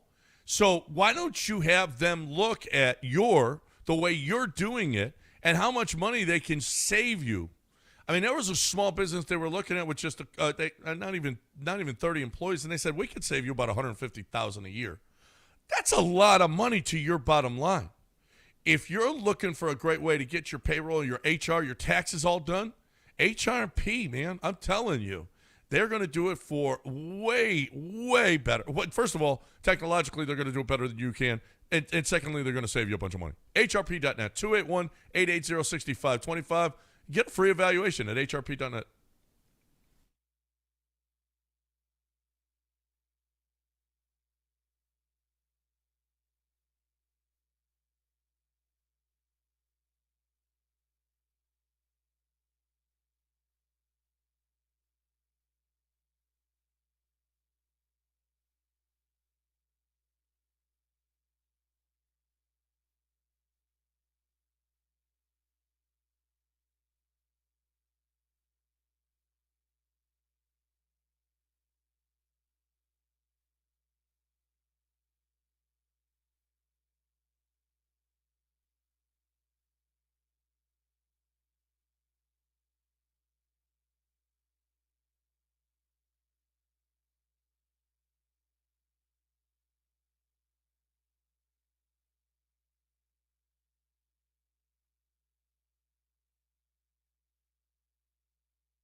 You're back in the Veritex Community Bank Studios with John and Lance. On ESPN 97.5 and 92.5. All right, welcome back here on ESPN. FanDuel put out their NFL power rankings. They got the Bills 1. They got the Ravens, then the Chiefs, Lions, Packers, Eagles, Rams. How could you put the Ravens with that defense? How can you put them second? I mean, do the games not matter? Do the games just not matter? Not when your preconceived notions Yeah. directly oppose the Right. games that you're seeing. Okay, in your guys' eyes, it's Bills 1, right? Are Bills the best team? I don't know that they're the best team. I still put the Eagles ahead of them. Eagles, yeah. I mean, they got the Eagles 6th. Yeah, the Bills. Are you not watching the games? Yeah, I you mean- got them behind the Chiefs when they went to Kansas City and won. I mean, honestly. And the last time we saw, and then of course Super Bowl where they completely dominated them. But sure, different seasons. But like you said, they went into Kansas City and won. And the Chiefs have not looked impressive at any point this year. I'm not sure what that's about. I would say it's Bills or Eagles. Bills, Eagles, Chargers. Bills, Eagles, the Chargers look great. And then I'm going Rams after that. The Rams went and could have. They should have. Maybe should have beat the Eagles in Philadelphia. Yeah. They had a big lead, and if they could make a field goal. They're really good. Really good. Yeah, I don't know. The Ravens thing is they're so explosive offensively, and I guess you just believe the defense, they'll find answers. But right now, they're bad, and their running back fumbles when it matters the most. Yeah, right. Who's up, Gary? Let's get Gary in here. Hey, Gary. Hey, what's up, guys? Just wanted to weigh in on C.J. Stroud. Two things. I have him being traded to the Rams this offseason, one first rounder, second round, something like that. There's no way we should pay him. It kind of sounds like he doesn't want to be here. It seems like it's not working out. The other piece is people have got to stop with the late offensive line narrative. For goodness sake, sometimes quarterbacks are not that good. It happens. Look at history. Pull up a Wikipedia.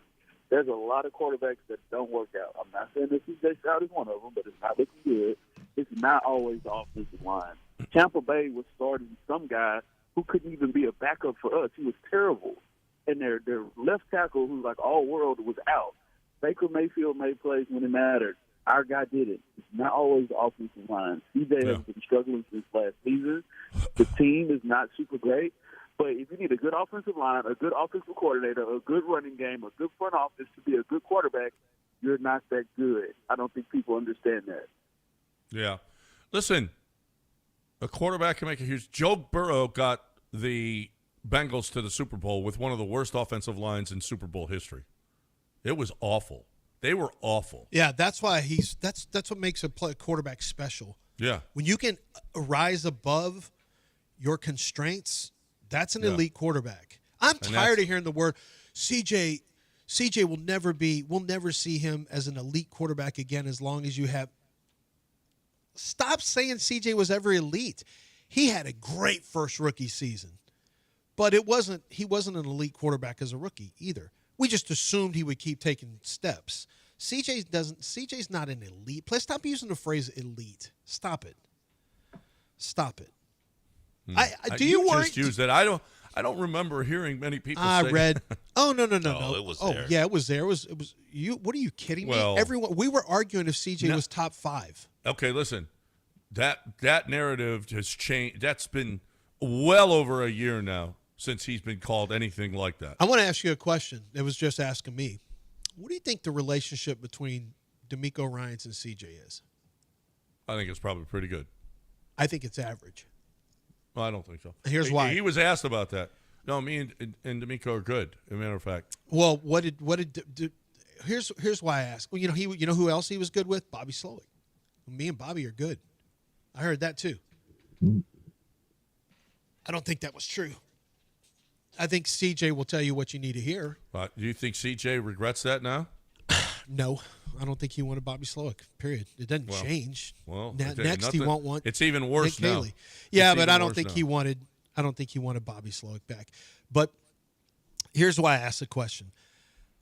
I don't think it's so much about CJ as DeMeco saying, you got rid of my friend. And and this just could be the case. I don't know this to be the case, but he might say, he and Bobby Slowick were pretty good friends, D'Amico. And D'Amico, to his credit, is on board with moving on. He said all the right things. I don't know if pressure came from ownership. I don't know if it was a D'Amico thing. I don't know how much CJ had to do with, his opinion. I don't know. I do know this. You got rid of one coordinator after 2 years as a team. Now you got a new one. It's not working out so far. 3 games, whatever. You got a lot of time. CJ strikes me as a guy based on body language, and I don't know, and based on some of the history I heard at Ohio State, I think CJ gets easily frustrated. I think he wants to win badly. I think he's extremely competitive, but I wonder sometimes if it manifests into some pouting. We saw some of that on the field on Sunday. It was a terrible game, though. But D'Amico Ryans is a professor positive. His personality is leadership, accountability. And I think that the way CJ moves at times might rub D'Amico the wrong way in terms of, because remember, D'Amico was a leader on the field. D'Amico was a team captain also. I think he wants to see a more stoic quarterback, and I think he doesn't want somebody who always needs this and needs that and needs that. And look, CJ needs a lot of stuff around him. I get it. And the play calling's not been good. I get all that stuff. But I just wonder at some point if D'Amico's going to say, hey, I can't hear about all, you got to play better. He said it yesterday. He said multiple times CJ knows he has to play better. He's going to put CJ, he's not going to protect CJ. He's going to be honest with you. And when I say protect, I mean not unduly protect and say it's not CJ's fault, get off CJ. I think he's saying, hey, CJ knows he's got to play better too. But I just wonder if CJ's personality is going to rub D'Amico the wrong way at some point. Oh, I don't know about that. I have no idea. I have no idea. I don't know. I do know. I don't know either. That's why I'm okay. But curious who goes, if you think. Well, again. Well, I know who goes first.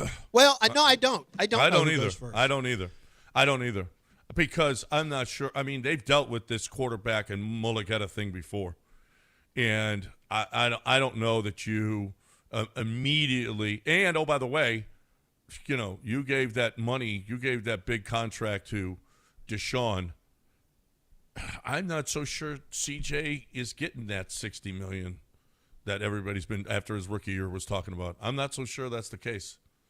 Who said? He just said, send him to the Rams and get a couple of first rounders.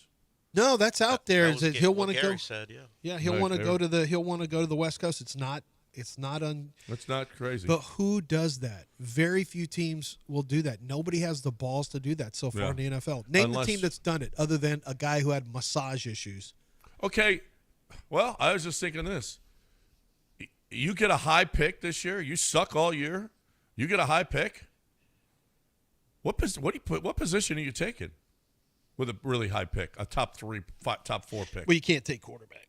And this isn't the year to take quarterback anyway. It looks like who looks good in this class. You know what you're taking? You're probably taking offensive lineman. I mean, I guess a tackle, but you're not going to take a guard that high.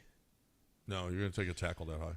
A guard, well, you got Titus Howard under contract. What are you doing with Ursery? I think Ursery's a right tackle. Move to the right side and give me. And then give you me move a on, Joe Alt kind of guy. And then you kind of move on from the contract. You save some money if you move on from Titus Howard, but his play hasn't been bad this year. No.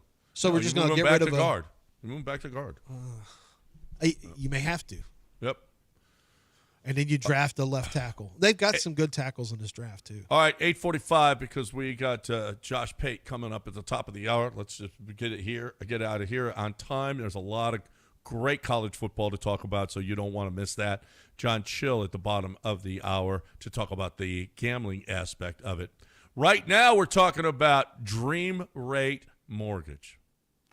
I'm a big Kent Jones fan. I've called him before. We were buying a house here. He said, I can't help you in L.A., but I'll give you as much advice as I possibly can because he's licensed in Texas. And here's the deal. He has saved literally, over 1,400 career closings. When in one closing, I've seen $10,000 to $20,000 saved for my people. I mean, how much money has this guy saved people over the years? there's a lot of instances, like a ticket broker. You don't want to go to a ticket broker because he jacks up the price. Brokers in this case are so much better because they know all the this one knows all the hacks. 1,400 career closings. You don't think Kent Jones is seeing about everything that you can possibly see as far as mortgage closings? You don't know, okay, an insurance agent, survey, title company. He'll do it all. It's one-stop shopping, okay? And might you be able to find your buyer's agent that'll rebate part of their commission. I mean, you ain't getting that. You ain't doing that yourself. You don't know how to do that. Shop your loan. Kent Jones will show you how to do that. Brokers are just better in this industry, and Kent Jones, 1,400 career closing, he knows all the hacks. All you need to do is go to DreamRate975loans.com, 975loans.com, 713-520-5626, or 975loans.com.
You're back in the Veritex Community Bank Studios with John and Lance. On ESPN 97.5 and 92.5.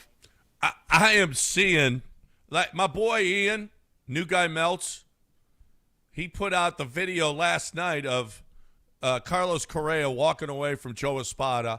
I don't know what was being talked about or what, but Carlos just turned his back and walked away, and Joe went down the dugout. Rush Hour puts this out there. 12-24 start in 2024, worst start in history, in franchise history. Lineup changes every game. The Framber Valdez incident in 2025. Zero accountability. Players make the same mistakes. Country club mentality, no toughness. Time to move on from Espada.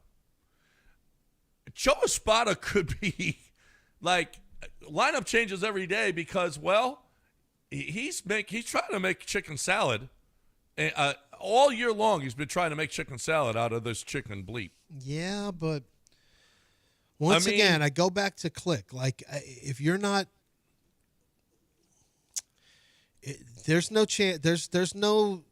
If Espada is overseeing this disastrous fall from grace this year, and with all the issues, and we know it's true, but how could he's pitching? John, look at Jim the guys Crane has he's gotten got. rid of people on a regular basis after winning World Series. Well, it happened after 17. Guys in the organization were gone.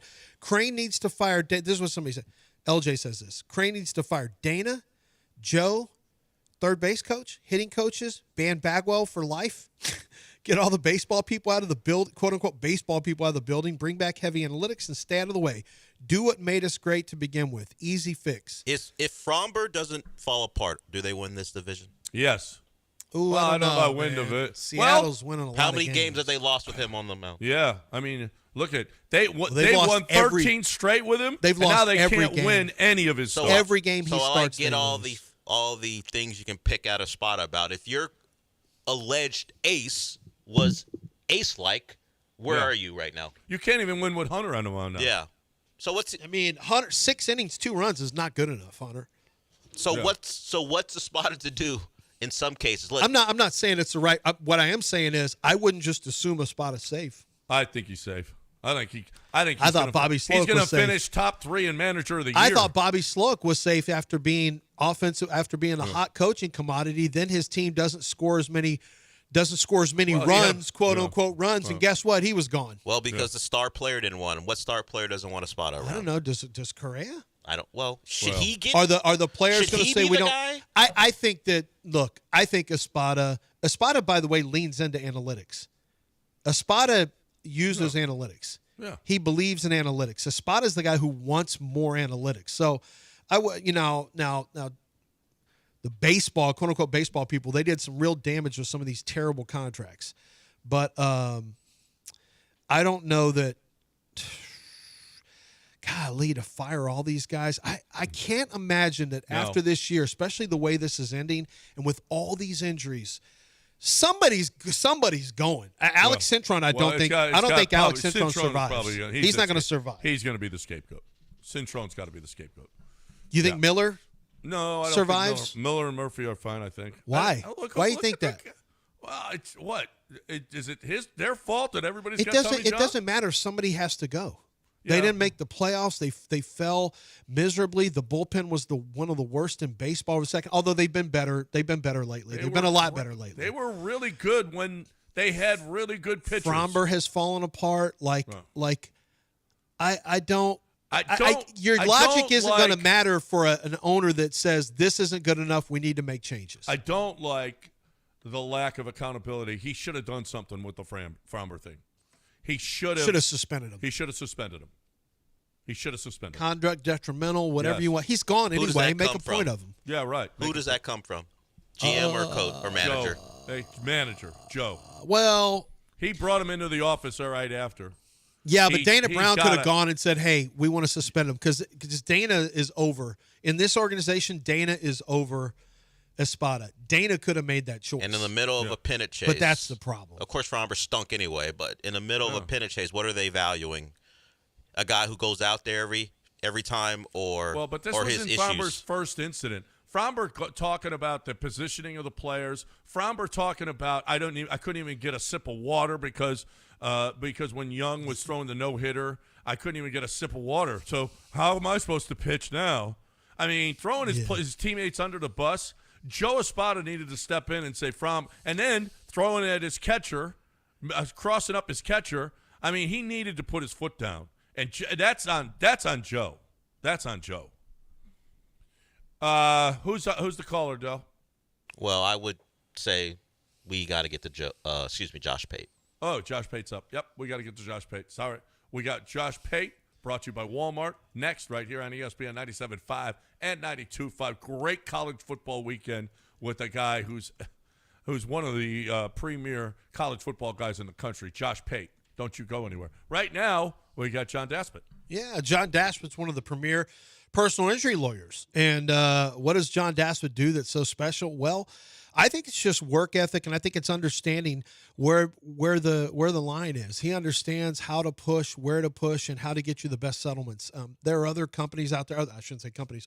Other personal injury lawyers where their entire thing is only about, look, what we're going to do is we're going to get you money right now, okay? And then all they're doing is working with the insurance company to get the settlement as quickly as possible so that they can move on to their next case. For them, it's a turn and burn situation. You're like a table at a restaurant. You just want to get as many tables in there. You make as much money as you can with your with your commission, and you move on.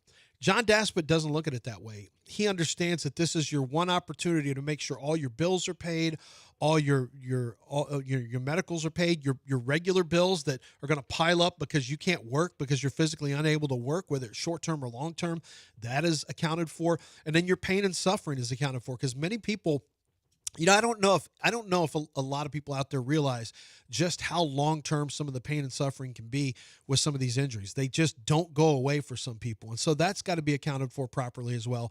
And John Daspit understands that. So he's going to fight for your one opportunity to make things right.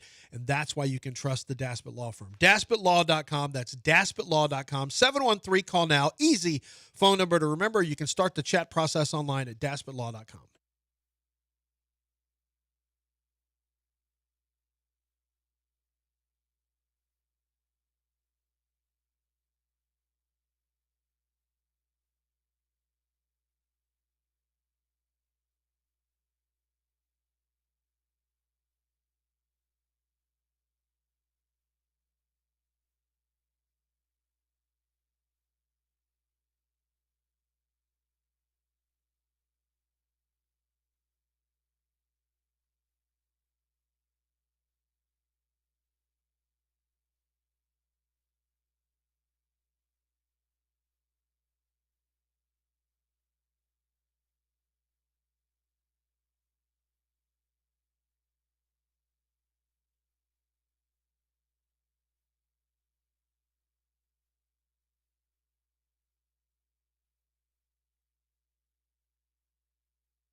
All right, welcome back here on ESPN 97.5 and 92.5. Time to bring in one of the premier authorities on college football in this country, Josh Pate, the Josh Pate College Football Show on YouTube. Josh Pate on ESPN 97.5 is brought to you by Walmart. The Walmart you thought you knew is now new. Who knew? Walmart. Josh, man, what a great college football weekend we got coming up here. Where are you going? Oh, I didn't limit myself. I'm going to USC, Illinois morning and Georgia, Bama night. Okay, that's got to be some kind of geographical thing to go UCLA, Illinois. I feel like you Not could have UCLA. gone to. I mean, USC, rather. Although USC is an interesting squad now. Lincoln's kind of maybe saving his job. But why USC, Illinois? Well, because Illinois got completely and utterly splattered last week, and yet the line is sitting at 6.5. I want to see USC in person. I did not want to do SEC, so I wanted to get a Big Ten game in early if I'm going to do SEC at night. And for these reasons, I circled that one. I would have done Indiana, Iowa, but that's a 2:30 game, so I needed an 11 a.m. and then a 6:30 p.m. to make it work. Where is I know it's a 6:30 game, Oregon and Penn State. That's a monster. Tough. It's tough. I mean, obviously that's a coin flip as to where you go for the night game. You can't go wrong there. Again, when I'm college football commissioner, I'm probably going to do everything I can to make sure our sport does not have the number like 1, 2, and 4, and 6 biggest games of the year all happening in the same 6-hour period. I think we could probably do a little bit better to spread that out. But yeah, that one's going to be a very, very big challenge. It's one of those times where, sure, you want to be at the game. But if this was a Saturday where you couldn't get a ticket, it's not the worst Saturday to just plop yourself down for 15 hours and be totally useless. I got to say, Josh, it's, Big Ten, I was reading an article about this. Big Ten is not exactly happy, but they signed up for this. All these big games that they have, a large portion of them are being played in the afternoon now because of their television deal.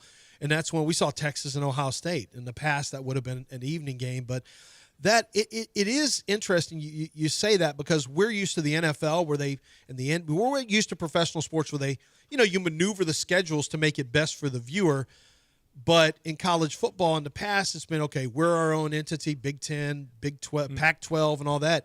Now it really isn't like that anymore. You should be doing everything you can, different TV deals, I get it, but you should be doing everything you can for the viewers now because that's all that matters anymore anyway.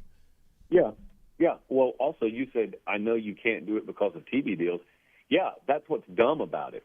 So I am, as you guys know, because we talked about this theme a million times, I'm never one of these, hey, let's make college football do X because the NFL does it. Let's make college football do Y because the NFL does it. But the NFL long ago figured out the whole media landscape, and there is a little difference in what the NFL is allowed to do with their media rights deal, which there is a legal movement to change in college football right now too, but that's boring. The pertinent aspect of this is I sure would love if we could get to that world that Cody Campbell is advocating for where we have a college football media rights deal. Think about this. Think about having week 5. So here's the slate of games. And instead of knowing, well, ABC and ESPN have these because of their conference, or the Big Ten has this one on at 11 a.m. because of their conference, imagine there's just a network draft every week, and it sort of rotates who gets the number 1, number 2, number 3 pick. But imagine, it's just CBS's week. So they get first pick, and they take Georgia, Bama. And it's a 3:30 game, but they'll probably put that on in primetime, actually, if they were them. And then Fox comes along, and that would matter in week 1. Not only could you have your networks, they get all the inventory, so no conference is in bed with one network exclusively, but also you could really flex the start times in accordance. I cannot believe we're not there yet, but I think we will get there eventually. Josh Pate, brought to you by Walmart here on ESPN 97.5 and 92.5. So Josh, I'm looking at a list here, ESPN list of the best transfer portal teams this offseason. LSU's number 1. Texas Tech is 2, Miami 3, Ole Miss 4, Oregon 5, Florida State, Missouri. That's the top 7. What do they have in common? They're all undefeated. Is it just too early? Because there were a couple of great portals last year that didn't turn out to be great teams, like Florida State, for example. But is this where we're going? Is who has the best transfer portal offseason? You're going to be one of the best teams in college football? Well, the what you said technically is yes, they're going to be one of the best teams in college football, but let's just keep in mind this is 5 weeks into the season, so now we know which portal teams or which portal additions worked out. What we don't know is when we're looking at transfer portal rankings in the spring, which ones are going to work out. Because I'll tell you really quickly what I picked up on in that list that you just laid out. Those teams, especially Florida State, for good reason, shifted towards portaling and proven production players. They didn't go and get former 5-stars that just haven't started yet. That's what Florida State tried to do last year, and it burned them because they found out there was a reason those guys hadn't started yet. It's not always just you're playing behind a superstar. That's the reason you haven't started. If you come here, you'll be a star. That's not always the reason. People anecdotally remember the exceptions to those rules, and they let it cancel out what the overwhelming rule is. So Florida State, they course-corrected. I mean, I went and met with Mike Norvell in spring. He told me we had a little bit of hubris about us last year. We thought we could just be portal kings. We could go get whoever we wanted to, and Florida State helmet would magically make them play well. That didn't happen. So this past cycle, they went and got proven production, and it didn't really matter what they were ranked. They just went and made sure they got proven production. Missouri is a team I think you listed 6th or 7th. They are really, really interesting and really a good case study here. They went and got Ahmad Hardy out of UL Monroe. I mean, he is one of the best tailbacks in the country right now. They got Bo Perbula out of Penn State. Limited production, but they did see him win that Wisconsin game. He has been phenomenal for them. They've got a linebacker that's playing phenomenal for them. And so that right there is an example of not even a premier Tier 1 program that has thrived by doing it this way. Proven production, being very selective. They're not building their foundation on it, but they are taking advantage of it. Josh Pate with us here on ESPN 97.5 and 92.5. Well, let's talk about some of Oregon traveling across the country to Penn State. James Franklin, can he win this big? Can Drew Aller, can they win a big game against a quality opponent? James Franklin has come up short plenty. What do you think this Saturday? Yeah, I woke up Monday thinking I'm going Oregon in this one. I sort of shifted to Penn State throughout the week. A couple of things here. I think a lot of people are viewing the game from 50,000 feet, and the 50,000-foot view is the Franklin record against top 5, Franklin record against top 10. You're very It's not good, by the way. It's not right, good. 4-20. Yeah, so then you mix in what is a very valid preconceived notion many have that Aller can't win the big game, Franklin can't win the big game, et cetera. All right, so that's not a matchup. Those are just talking points. The matchup I think that's getting overlooked a little bit is how much newness Oregon has, and it's traveling on the road to this whiteout environment. And I don't doubt Oregon at all. I actually think they're a better team than Penn State, but not to the degree that I think it's just assumed that they go into this environment because for all the talk about how Penn State hasn't played anyone, neither has Oregon. Oregon's played nobody. And they are very motivated to start the season hot because they didn't last year. And so they had every reason to run it up on these teams. Okay, well, now they go and they play a really, really good defense that scales, I think, in this environment against good competition. They hired Jim Knowles at Penn State, and he saw Will Stein in this offense twice last year when he was at Ohio State and really shut him down in the latter of those two meetings. I also think that this is what Penn State went to the portal for. They added those 3 receivers, and this is sort of the game that they added them for, and they have not looked good throwing the ball so far this year. No. I'm not a full believer that, they're just holding stuff back. Like, not to that degree they're not. Aller hasn't even been all that accurate. That's what concerns me. That's why I'm shaky in my voice with this pick instead of confident. But I'll just give you guys a little over-under here. I've sort of been toying with this throughout the week. It's not available on FanDuel or anything, but just between the 3 of us and the wall, I'm going to put an over-under of 5.5 on the amount of Penn State offensive snaps that go to someone other than Drew Aller. Because I think they're going to get a little creative. I think they have to get a little creative, maybe a little wildcat you hadn't seen from them so far this year. I know that's a high number, but I'm still taking the over. Like, I think there are going to be several atypical to Penn State wrinkles in this offensive plan. Look, I think when the dust settles, they will have won the game, and you will look at it and feel like, dude, they just had to bear crawl over broken glass to get this win. They emptied the tank to get the win. Very close win. Sort of feels like Oregon over Ohio State round 1 last year. It's like a 1-point game at home. And that's how I think they'll end up winning this. And I do believe, if I'm right, we'll come out of it saying, good for Penn State, good for James Franklin. But if they meet up again in Indy, I'm taking Oregon. There's a lot of undercover storylines, and you've fleshed a lot of them out. The James Franklin stuff, not really undercover, but the James Franklin. I think going west to east is going to be a real challenge, as you mentioned.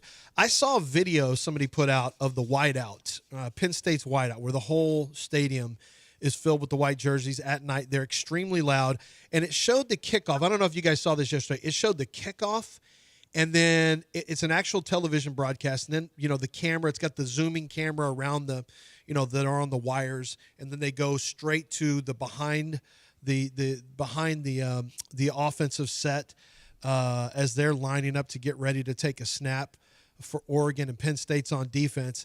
And the thought was, and they have just how loud it is, and it's a wide shot of how big the stadium is and how it's filled with people. And I think I got a real sense that I hadn't really had before of how intimidating that particular environment could end up being that I hadn't even really thought about, even though, it's there in a lot of stadiums. But boy, night game in this situation, and Drew Aller, as you said, he really does need to show up, because 2 straight games under 60% completion percentage against not the toughest competition. But Dante Moore with the big game and a win here, to me, shoots to the top of the leaderboard with Heisman Trophy, in my opinion, now that Mateer's out. Yeah, I'm high, very high on Dante Moore. So, don't take anything I'm saying as some slight against Oregon or I'm doubting Oregon. But I every week, Lance, there are moments. This usually happens earlier in the season. There are these moments where you spend all week thinking about how a game's going to go. Maybe even you spend all summer predicting how a game's going to go. And then you turn the game on. And there's a thing that happens. Maybe it's a matchup, or maybe, it's just a coaching edge, a storyline, or maybe it's the environment. And you find yourself, like midway through the first quarter, saying, dude, why didn't I think about that? Like, this was right in front of my face. Yeah. If I would have thought about that, it may have changed my pick. I kind of think that may be the Penn State whiteout environment. And that's normally like this extracurricular. Like, we talk a lot more about the game on this show than that kind of stuff. I've been on the sideline when they do that whiteout. It fundamentally impacts the on-the-field action as much as any home environment that I've been in. That's LSU at night. That's Neyland against Bama. All of that stuff included. It is really, really difficult. Unless you go in there and grab a 2-score lead, it is really, really difficult to function in there. What do you think of what's going to happen with LSU and Ole Miss? All right, so right now, small sample size. Right now, LSU's stat profile is starting to tilt alarmingly towards what it was last year, where they're throwing the ball well enough. I think they're 31st in the country in those passing numbers, but they're in the 100s again in rushing numbers. Now, I got a bunch of LSU buddies. I probably have more LSU friends per team capita than any team in the country. So they're really quick to correct me on this stuff when I say it, and they're really quick to talk about this matchup and how, man, this front for Ole Miss, like even if we are struggling a little bit running the ball, we will have the personnel edge here. They're not better anywhere than they were last year, which I would argue in case-by-case situations. We are equal to or better than we were last year. Difference is we have a defense this year. It'll show up. A lot of that I don't argue with. Here's the problem with it. There's a lot that's assumed there. It is just assumed that you'll have offensive balance. Therefore, it is just assumed that you're not asking Nussmeier to do too much. And then the other part of this is, as much as I respect Blake Baker and that defensive staff, I don't think they're holding Ole Miss under 20 like they have pretty much everyone else. So I think they will have to score here. I think they will have to trade points.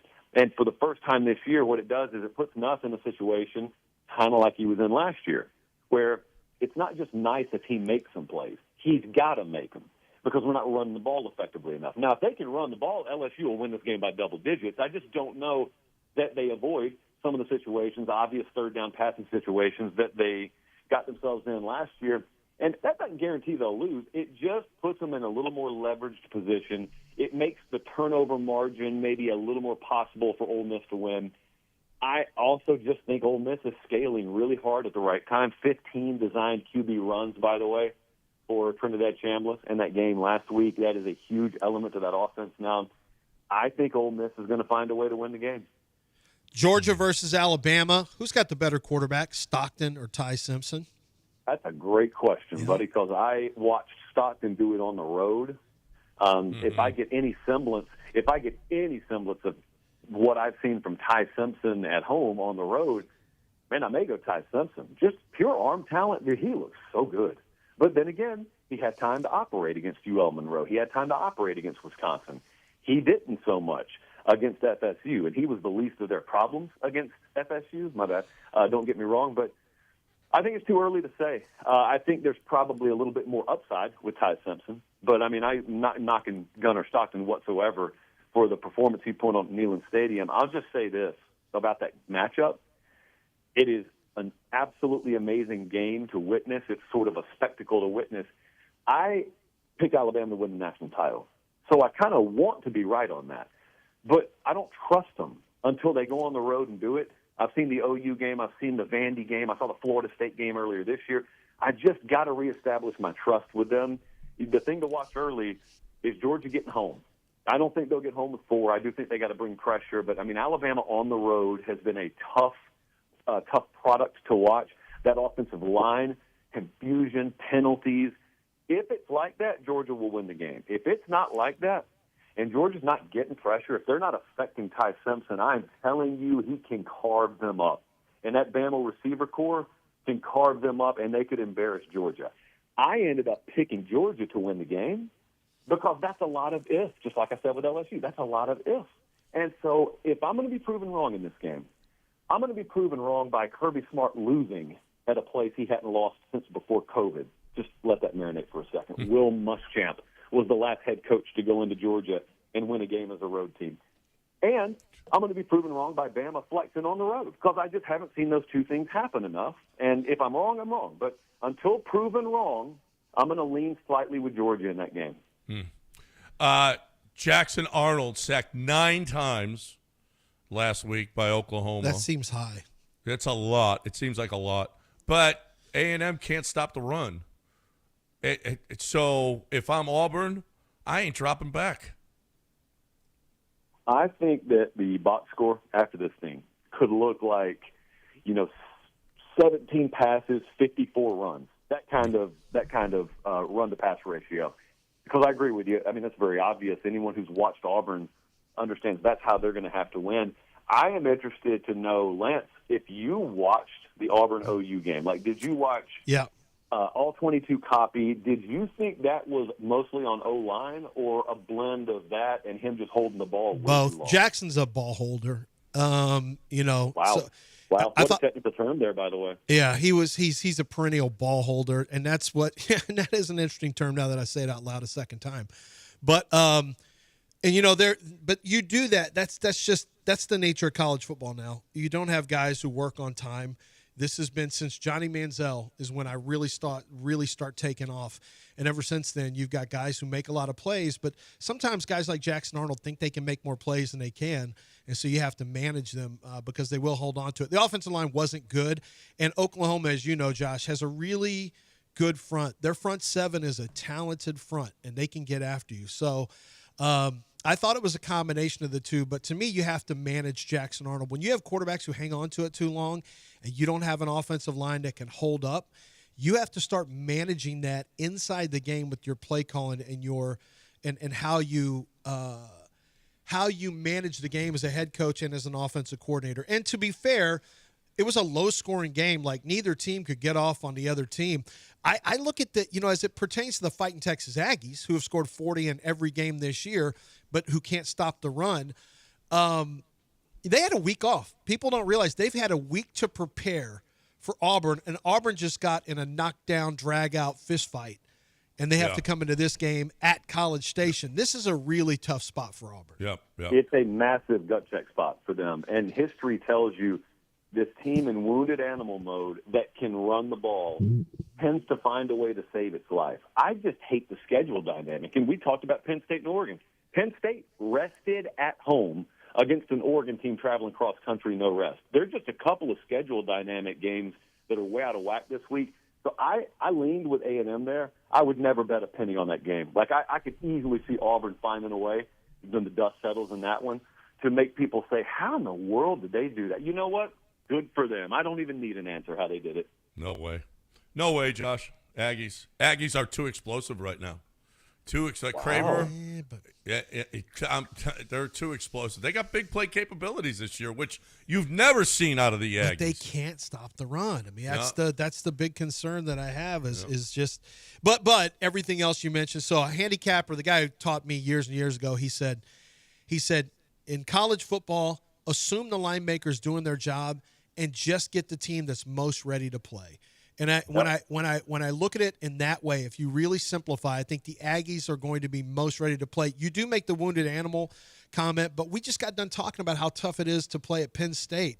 And look, the Aggies' winning percentage at home hasn't been as great over the last 5 or 6 years as you would think their home field advantage would be.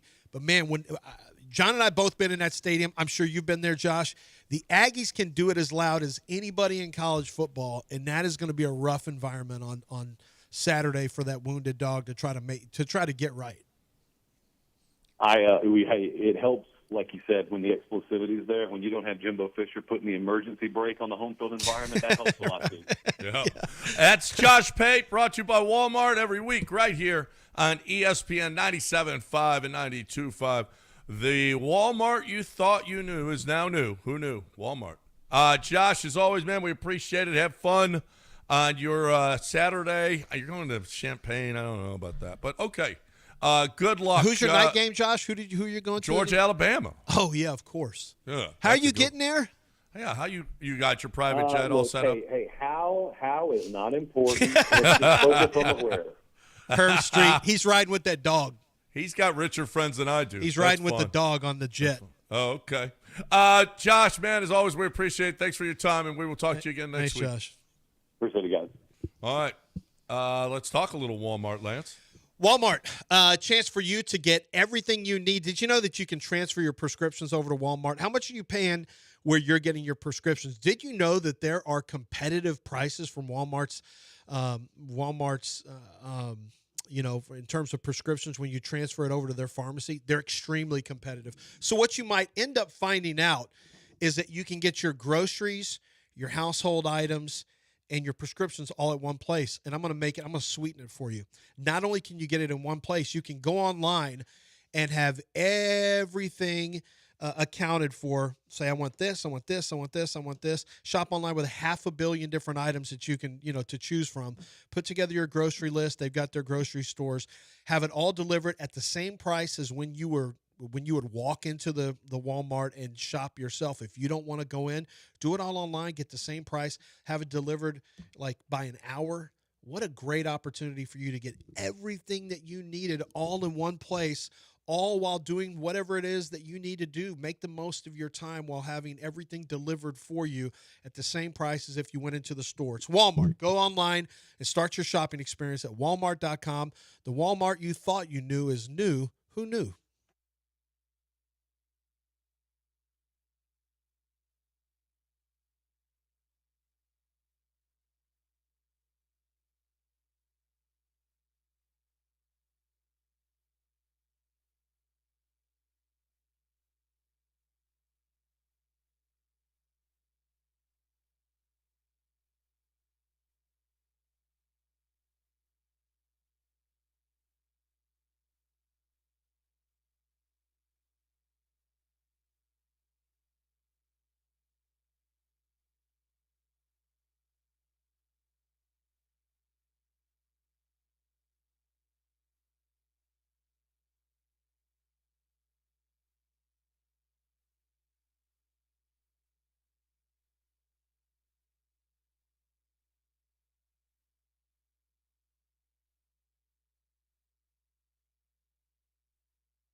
Time to talk about Coors Light. I wanted to talk about it earlier, but Dell messed it all up.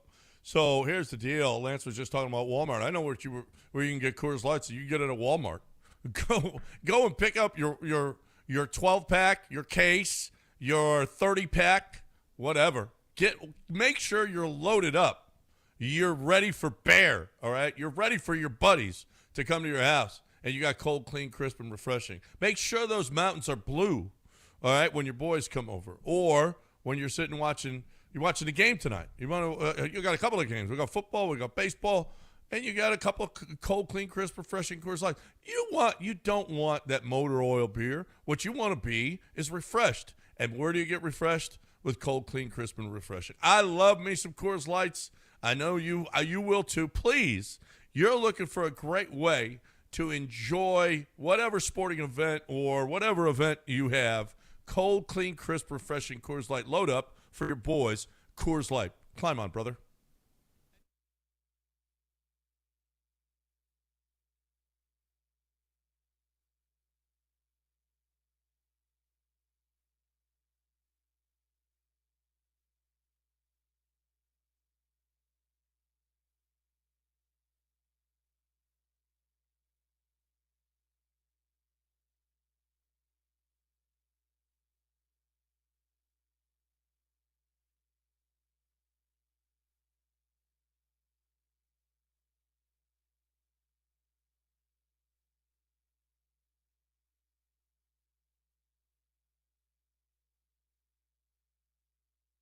You're back in the Veritex Community Bank Studios with John and Lance. On ESPN 97.5 and 92.5. All right, welcome back here on ESPN 97.5 and 92.5. We got John Chill coming your way here in just a minute. A lot of stuff to talk about with Tim. Hey, last week, there was all kinds of money in the NFL on the favorites, and a lot of them did not come through. It was a good week for the books because those big favorites, and we got a 16-point favorite this week. Buffalo, 15.5, down to 15.5. They were 16.5 to start the week. I mean, so it's at 15.5, and is that enough? John Chill joining us right here. Where's the money going on this Buffalo game, John? It's crazy. We're seeing probably the biggest handle on the one side is Buffalo this week, minus the 15.5. So, yeah, we're definitely seeing Buffalo money coming in, which is shocking with that big of a number. 15.5 right now. And, I just was looking at a trend. Any lines in the NFL that were over 7, I think they're covering about 68% of the time, all the lines so far here through 3 weeks. So, but yeah, definitely seeing some Buffalo money, minus 15.5. But that always scares me. Yeah. I mean, that many points. Backdoor cover, you could be up 22 and there's a backdoor cover. So, but and you're in Louisiana with a lot of Saints fans. Yeah, I mean, you would but think how many get... Saints backers are you going to find now? Yeah, no, they got the bags over their heads again. That's true. Yeah. They're waiting. They're just waiting for the number 1 pick. But so we're seeing that in the NFL. A lot of it is middle. There's a lot of plays that are just in the middle. Taking both sides of the game right now. It's funny, Houston's seeing a lot of traction. Even though we're local, we're seeing it on a national level too. And, the way they played, I mean, and I'm sure you guys have talked about it all week, their offense and what they're seeing. But, at minus 7, they're still seeing a lot of traction here over here at DraftKings. So you got them at that's 7. That's an interesting one. Not 7. You got them at 7, not 7.5. We got them at 7. Yeah, I moved to 7 today, so we got that. Green Bay's another one at minus 7 versus the Cowboys. That's Packers are a big play there. At the Cowboys. Yeah. At the old Jerry Stadium. No, so that's an interesting one. CD Lamb. There is an angry Micah Parsons. That means that game would be about a 13 to 13.5 at Green Bay, which, wow, golly, that's a high number. Yeah. But man, Can you put a number on Tyler Guyton versus Micah Parsons? We'll see how much help that the left tackle gets over there against Micah, because he wants to just wreck Jerry. Yeah. Yep. And I think you're going to see the Micah's game come through Sunday. I actually got them. They're one of my questions I had. I got the Chargers as a teaser at -6 down to a pick against the Giants, and I'm debating Green Bay down to 1 or the Steelers +8.5. But yeah, definitely like Green Bay to win that one and maybe even cover in that game as well. So I was thinking about the Texans -1, but yeah. So yeah, I don't know which one to take: Vikings or the Steelers +8 or Green Bay -1. I think I'm going to lean towards Green Bay -1. I love that teaser. Texans -1, Green Bay -1. Like, one is just, I don't see how Dallas wins without CeeDee Lamb. And then number 2, the Texans down to 1 against the Titans. If you can't win this game, let's just give the Texans a top 3 pick and not even play it out, because I don't know what else you're going to do now. Because all you're asking the Texans to do is win, basically. Yeah. The teaser one, but you love teaser action as the book, no? I mean, yeah, we do. Yeah. I mean, we like the teasers and parlays. You got to put up more money for the teaser plays, and there's definitely some adjustments to it. And but yeah, we definitely like teasers, and then we like parlays. But I like playing teasers in the NFL. But you think I've learned my lesson knowing that I work here. But yeah, definitely like teasers, parlays. People are buying points. That's another one where a lot of people end up buying points, but getting rid of the hook and all that. So a lot of games that I think it's only like 15% of games are within 2 points of the spread. So sometimes you get burned on the hook, but a lot of games that you pick that don't come as close as you think. What do you think about this Detroit? Where's the money on this Detroit-Cleveland game? 9.5. Cleveland could play defense now. I think a lot of people are probably going to be jumping on this Detroit team after last week, but Cleveland has been holding everybody down. Yeah, and their defense is playing solid. We're actually seeing a little bit more money on Cleveland +10. It's kind of that's a 50-50, but it's definitely a little bit more money on Cleveland. But you would think Detroit, after how they played the last 2 weeks, they look like they're Super Bowl contenders again, and I think they just jumped up for the lead. I was looking at that this week, and definitely for the division. So Detroit's back, and but we're definitely seeing a little bit of Cleveland money with those 10 points. Yeah, I mean, that offense looks great, but Cleveland's defense, look what they did against Green Bay last week. Yeah, yep. So definitely there. I'm trying to look, what about the under? What about the under in that one? 44.5. Yeah, 44. Definitely another one. That's a 50-50. A little bit of edge towards the under. It's about 55% on the under right now, 44.5. But Detroit just scores. I mean, that's a team. Even with good defenses, they can still score. And I don't know if Cleveland can keep up if that becomes a shootout. But it's definitely a little bit on the under there at 44.5. Yeah. The big one, Eagles are seeing a lot of love this week against Tampa Bay -3.5. I think Tampa Bay's got some injuries, and Philly's looking, they can win in so many different ways, and I think that's the strength of Philly right there. If they need to throw it, they can throw it. If they need to, run the clock out. But they're seeing a lot of love this week as well.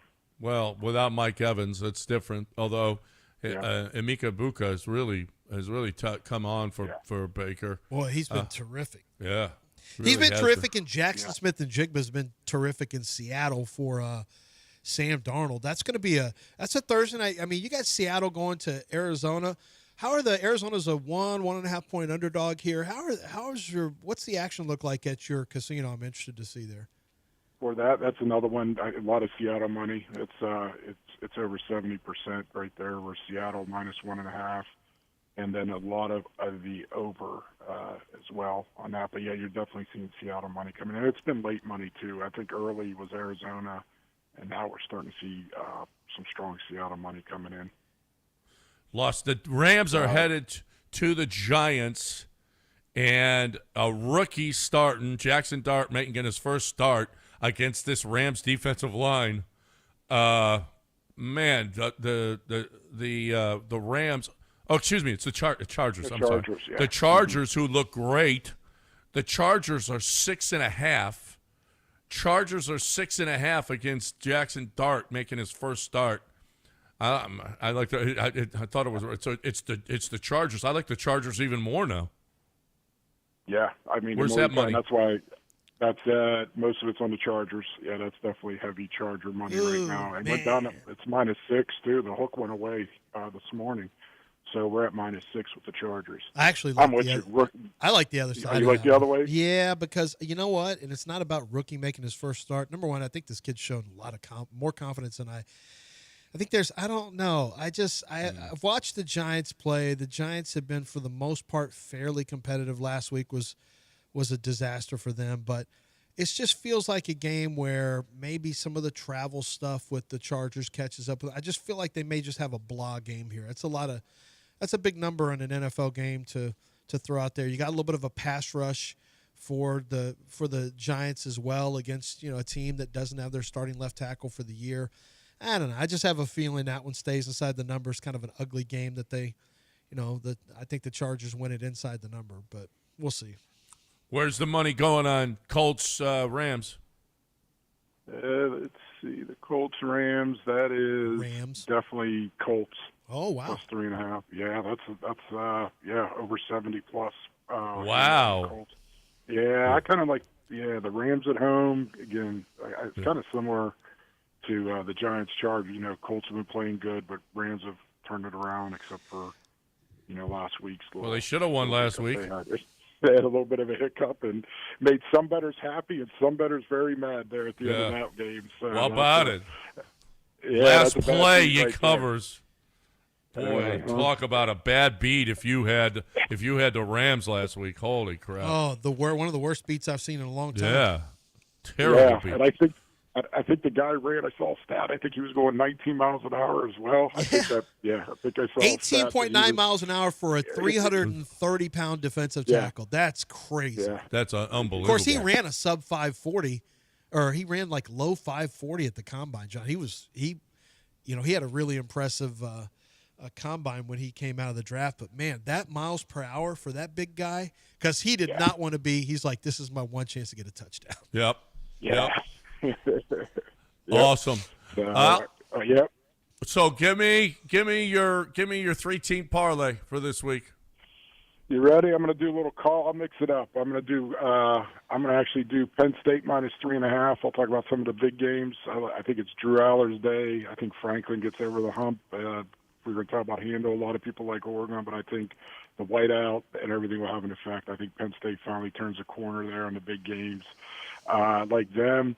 I kind of like. I'm going to go with the Steelers at +2.5. I haven't took them yet this year, but I think going over across the pond, I think Tomlin gets them ready to go. And I like Green Bay. I think they're going to destroy Dallas. I think that Green Bay's for real. The Micah effect in that game, and Pickens your lead receiver. I think there's and bouncing back from a loss to dealt with Cleveland. Pittsburgh. Yeah. So right. that's my big 3-teamer there. So, so it's a big game Saturday. So it'll be fun for college as well. That's gonna be fun. In the NFL. Get on over to the Golden Nugget and watch it at DraftKings Sportsbook. Do we got any tables left, or are they all taken? They're starting to fill up. We got a little bit left. All the booths. We got seats open. So come on down. Watch that. We got the Ryder Cup. We got all kinds of fun stuff. Oh my going God, on it's gonna there. be great. Yeah. What a great place to be for this weekend. Yeah. All the Ryder Cup with all the college football games going on. Are you kidding me? Get to the Golden Nugget Lake Charles, goldennuggetlc.com. John, we appreciate you, man. Thanks for joining us, and we will talk to you again next week. All right, sounds good. Thank you. John, chill. goldennuggetlc.com. Are you kidding me? Is there a better weekend to go with all of these games that are going on with the Ryder Cup as well? Are you kidding me? There is no better place to be than the Golden Nugget Lake Charles. I mean, with the DraftKings Sportsbook, And all of the listen, if you're playing, if you like craps, you like blackjack, whatever, they've got TVs throughout the casino, so you can keep your eye on the games while you're keeping the eye on the games. Okay, that's what happens at Golden Nugget LC. Out by the pool, TVs. Okay, you want to go swimming? That's fine. You can do that as well. Enjoy the pool, the swim-up bar at the pool. You can do that as well. You want to play golf while you're there? Right, do that as well. You want and all the TVs in all the restaurants as well. I mean, they got TVs at all the restaurants, 12 different restaurants to choose from. It is, I'm telling you, it's one of my favorite places, goldennuggetlc.com. Make your reservations. Get on over there. Have yourself a big time, just 2 hours and 15 minutes down the road. It's goldennuggetlc.com. Hey, before we go, right now, first caller, let's open the boards up, 713-780-3776. It's your chance to win the $50 gift card from Taqueria Serranas. What you're doing is you are going to pick against the spread for tonight's game. Pick against the spread for tonight's game, the Thursday night game, or the over-under. Your choice. If you win, you are going to get a $50 gift card from Taqueria Serranas to use at any location you want. But if you lose, you get nothing. Zero. Nothing. Nada. So call in right now. First caller, we're going to get you on right now and take it right now because we got News of the Weird that's going to be coming up next. So I'm going to pull up. By the way, I'm looking at Comeback Player of the Year award, John. Okay, and not only that, but we got Justin tomorrow morning at 7:30. Oh, so Justin we're a little is early. up at 7:30, yeah, because he's got a tournament that he's playing in. So we got him at 7:30. We will pick someone on the other side to play Beat the Warehouse Live guy tomorrow morning at 7:30. So stick around for that as well. But first, why don't you talk a little Zadok Jewelers? Okay. No, we're going to do this game first, John, but you can take your headphones off because we're going to play. Yeah, we got to play the game first. What we're going to do before we do Zadok Jewelers. All right. Who's our contestant, Dave? It'll be Chris. Chris, here's what we got going on tonight. The Seattle Seahawks are in Arizona on the Thursday night prime football game. They are laying 1.5 points against the spread. However, you can also take a look at the over-under is 44. So you can go over 44, under 44. You can lay 1.5, or you can take 1.5, or you can have me choose it and try to fade me because if I beat you, you get nothing. But if I lose, you win. So it's your choice on the Thursday night game. What do you choose to do, Chris, and who's going to be your pick? Let me go with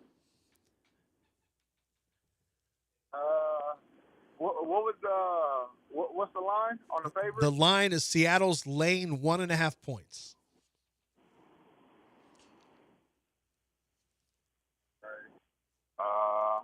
Sam Darnold versus Kyler Murray.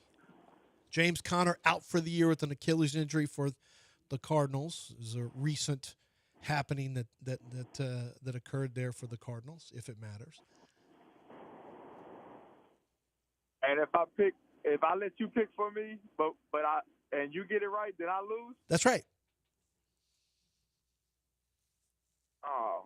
Either take control of your own destiny or let Lance or try to control back you. into the playoffs. Yeah, either bet on Lance losing or take control of your own destiny. It's up to you. Dale, what do you think I should do?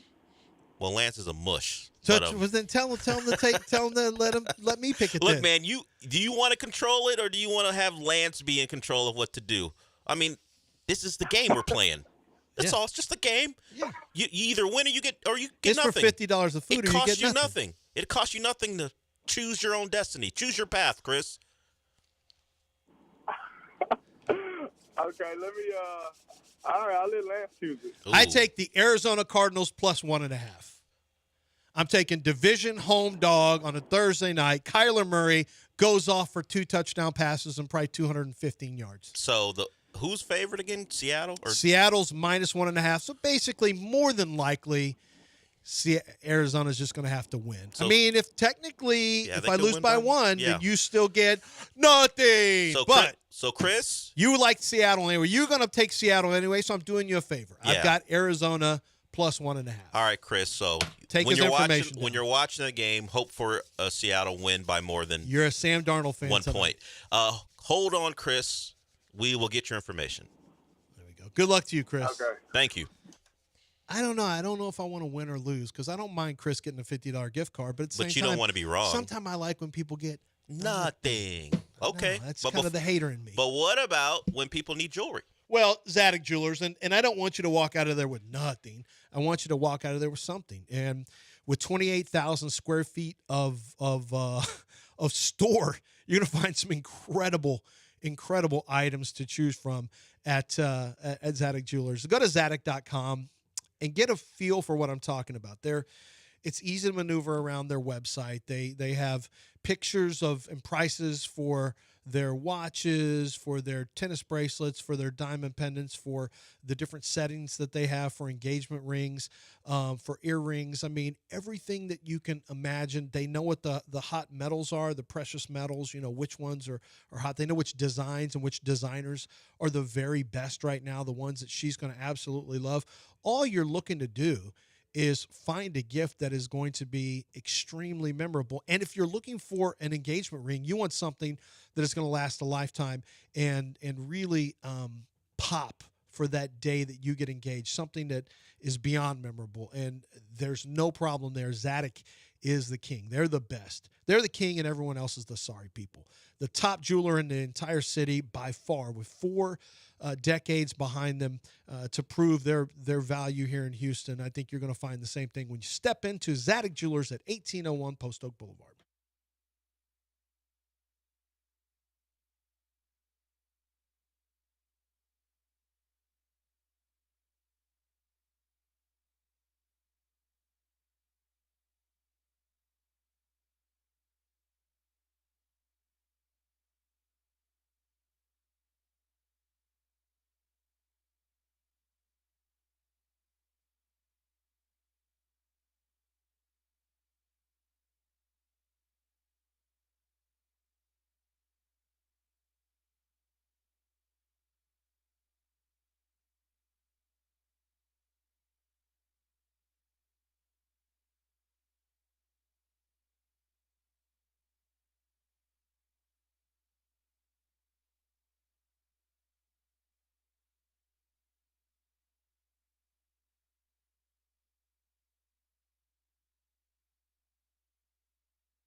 Well, I'll tell you what's weird is we don't have somebody right now ready to play Justin tomorrow morning at 7:30. If you can't get up before 7:30, don't call in. But at 7:55 exactly, which is less than 2 minutes away. He means 9:55, people.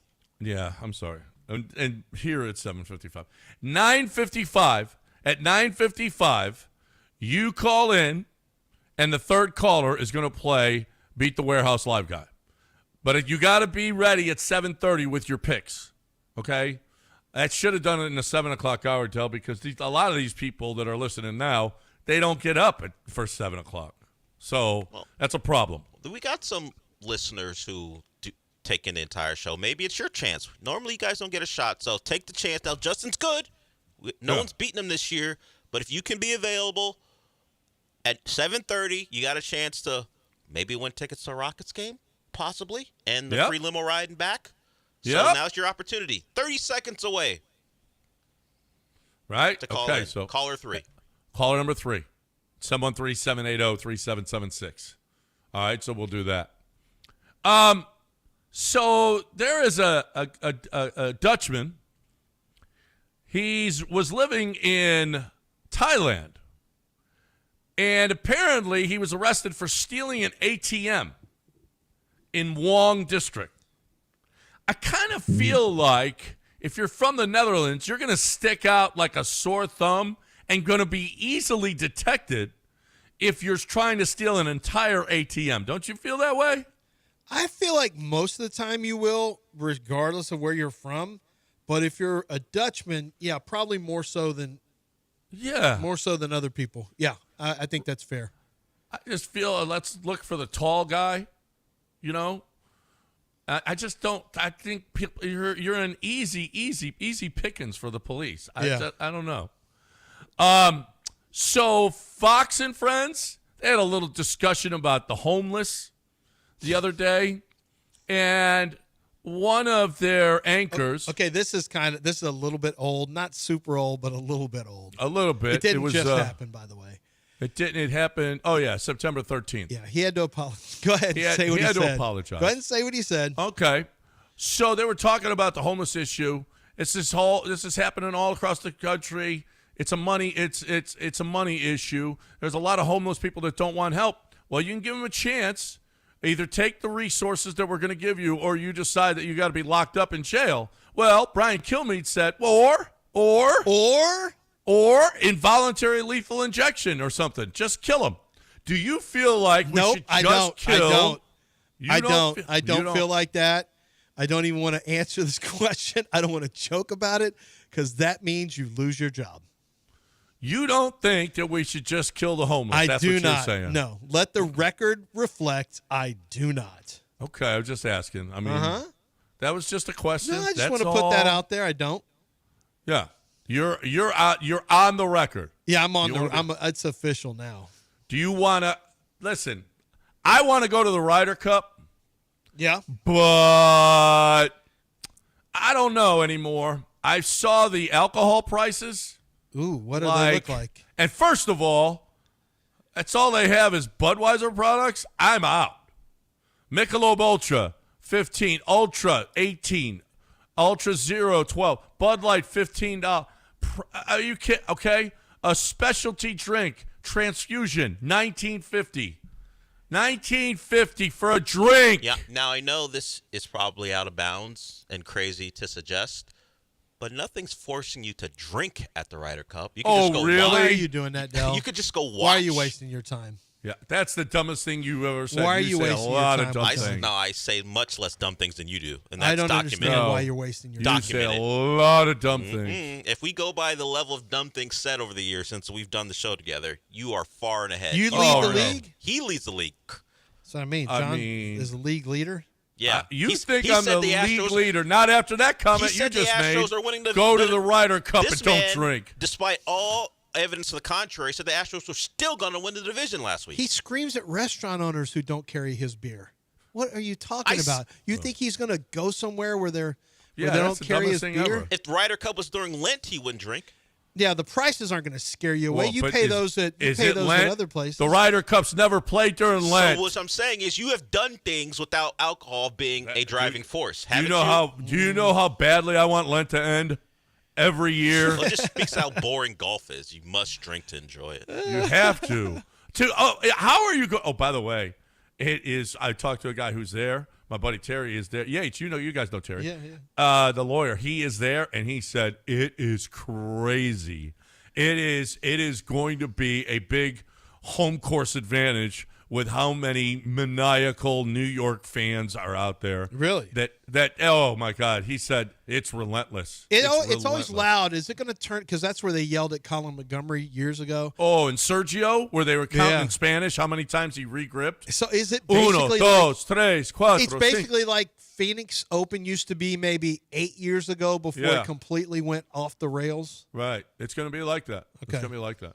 Big home course advantage. But the Americans are a big favorite, which I think is news of the weird. I think that's weird.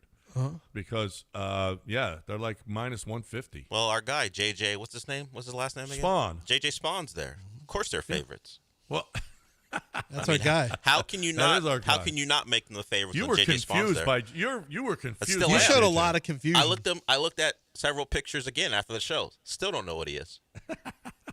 Know what he is. He is my know what favorite. he is. He's As a a golfer, man. male golfer. Nope. As a man, I don't know. I don't know what he is as a man. That's all. I just see He's a a golfer. man. He's a human being. But is he a good man? Yes, he's a good man. Family He's a man? great man. He plays golf. That doesn't make you a good man. Great man. You're it makes you a evidence of great that. man. Okay, not Goodman. He's Greatman. Well, okay? you mean Landman? Remember that name? Landman. Yeah, Landman. That's the guy who recovered the fumble or caused He the forced fumble. the fumble and by Dari. set the Yeah. Texan season into a downward spiral. It really did. Who knew that was Landman going to did. be the catalyst? For the whole season to fall apart. Uh-huh. All right. All right, we're done. Mopey and Mapes next right here on ESPN 97.5 and 92.5. But what about buying your house, Lance? Well, buying your house is green light offer. I can tell you that right now. Green light offer is, you hear Sean, remember the guy that goes, woo, we'll make an offer on your house today. Woo. He means it. Everything he says in that spot, he absolutely 100% means. And let me give you an example of, he talks about when you have situations with difficult tenants, maybe you're renting a house, they can get rid of the tenants. Squatters, they get rid of the squatters.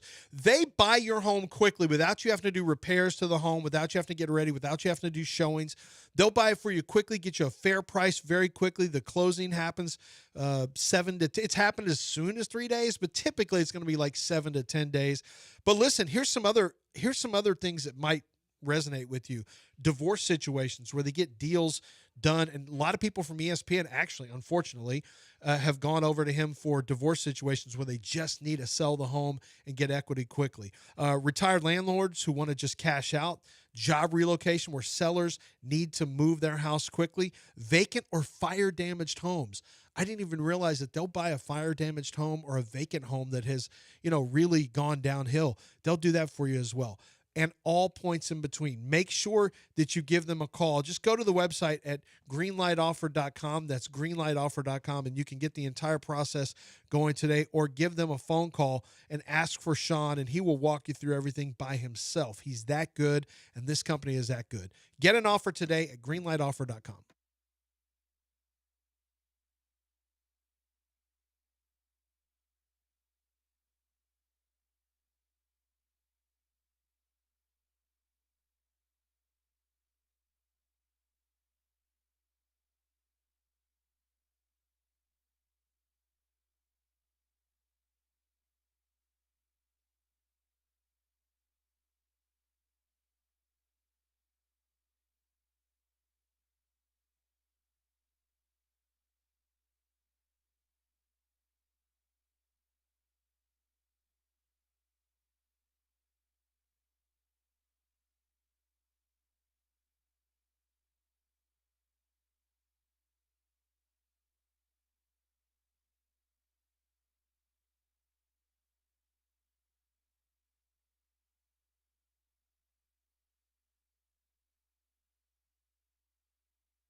So it's official. For the first time since 2017 in a non-COVID season, the Astros don't win the division. Now, this has been a foregone conclusion really since they got swept by the Mariners, but the Mariners closed out the division last night. Kyle Raleigh hit his 59th and 60th home run, and you're wondering why I'm starting with Mariner stats, because there's no point in talking about the Astros stats last night. Other than Jesus Sanchez continuing to misplay balls that get to him in the outfield on the ground, I've never played right field, never played left field, never played baseball on any level in any serious way. But I imagine if I'm playing left field and a ball rolls out to me, I feel like I can keep it in front of me. There are things I know I can't do on a baseball field. I'm not hitting a home run no matter who's pitching, whether it be a high schooler, college, probably some little leaguers are definitely striking me out. I see the Little League World Series. Those guys are sitting me down in 3 pitches. I'm aware. But what I can do, I can keep it's not even a grounder, but I can keep a ball that has been hit to me on the ground from getting behind me. Anything will do. Get down on one knee. Put your body in front of it. I get it. Jesus Sanchez is a professional, so he's trying to get the ball in as quickly as possible. But he was awful in the 5th inning. It was just part of what has been really a disastrous last 5 games. The Astros have now lost their 5th in a row. They're officially going to finish second in the division. And the question is, do they make the playoffs? Thankfully, it feels like the Guardians may just sweep the Tigers. So that was the best possible outcome, that one team would take all the games. So either of those teams couldn't keep winning, or at least one of those teams couldn't keep winning, so you could stay in some way, shape, or form in the neighborhood of one of them, because you're not going to do it yourself, at least not against the A's. The A's have dominated the Astros over the last, 8 games. They're 6-2 against the no, it's not even 8 games now, because there's a 4-game series in Sacramento, then a 3-game series in Houston. So over the last 9 games, the A's are 7-2 against the Astros. Oof. Thankfully, you won the Silver Boot, right? Remember? You had you swept the Rangers, and people were, even if it was jokingly, tweeting about how the Silver Boot remains in Houston, and you felt great about taking that half-game lead in the division before the Mariners came to town because you had that day off. That feels like a long time away. Hunter Brown's on the mound. He gets no help, which has been a bit of a theme this year. He wasn't his best. Once again, not helped by that 5th inning by Jesus Sanchez, but as I talked about yesterday, this team shouldn't have brought you to the point where you could trust them. And if you did not trust them, they're rewarding you for your beliefs, because they are doing everything possible to erode any good feelings that you may have developed over the course of the year. Look, it's not as if the Astros didn't make moves. They were proactive around the All-Star break. They brought in a Sanchez. Of course, the big move of Correa. They brought in Urias. They could not bring in a proven pitcher. That was maybe the one miss, but you think about it. You thought you had all your guys coming back, and of course, Fromber had not turned into the disaster that he has been, and then you had Hunter Brown. So maybe acquiring a pitcher wasn't desperate, at least a starting pitcher. They went after Dylan Cease, but Arrighetti was a no-go for them. The Padres wanted him. The Astros said you can't have him, so they didn't make that move. But you thought you had enough. And the Mariners struggling allowed maybe some delusion when it came to this team. But the Mariners have been very hot. They continue to win ball games, and the Astros could not keep up. And here we are, praying and hoping that you can avoid the sweep at the hands of the A's and then take the series against the Angels. The Astros, realistically, unless it's just Tigers won't ever win a game again, which I guess is possible. They've been really bad. Realistically, need to win 3 out of 4 and need the Tigers to win 1 out of their next 4. That's the path. It's a little bleak right now because your lineup can't be trusted. Because the Mariners won the division and they hadn't won it since 2001, these tweets about what happened the last time the Mariners won the division, there are a lot of things that don't really bother me. Like when it pops up, I'm like, oh, okay, that's fine. But it's not something where I'm like, I can't believe it's been that long. The one thing that got me was Ichiro was a rookie. That's the one moment in time that I'm like, oh, okay. Ichiro was a rookie in Major League Baseball. Of course, he had a long career in Japan. The last time the Mariners won the division, 2001. There's some things about the iPod not ever being out. It had not been released yet.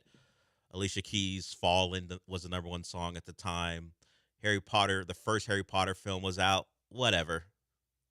But the Ichiro thing struck me as, oh, wow. The Mariners have been so, I won't say bad. They've made the playoffs, but they've been such a non-factor. And now look at us, looking up at them as they feel like a team. If they can find another starter, whether it be, maybe it's Kirby who steps up, because we saw what he did against the Astros. If they get us a solid top two with the way their lineup is constructed, they're going to be a real problem for the rest of the American League. They can hit the baseball, something the Astros cannot do. So here we are. I guess the question now is, do I think they're making the playoffs? I don't know how anyone could say it with any confidence. And it's still right there, because the Tigers are awful. The Tigers are in a giant tailspin, and you think you can find a way, but you have to be a game better than them. And to expect the Astros to take 3 out of 4 the way they're playing, hard to think of it. But also, considering they had just won 3 in a row against the Rangers, who's to say if they can get the final game of this series, am I ruling it out that they go into Anaheim and at least take 2 out of 3? No, because that's been the personality of this team.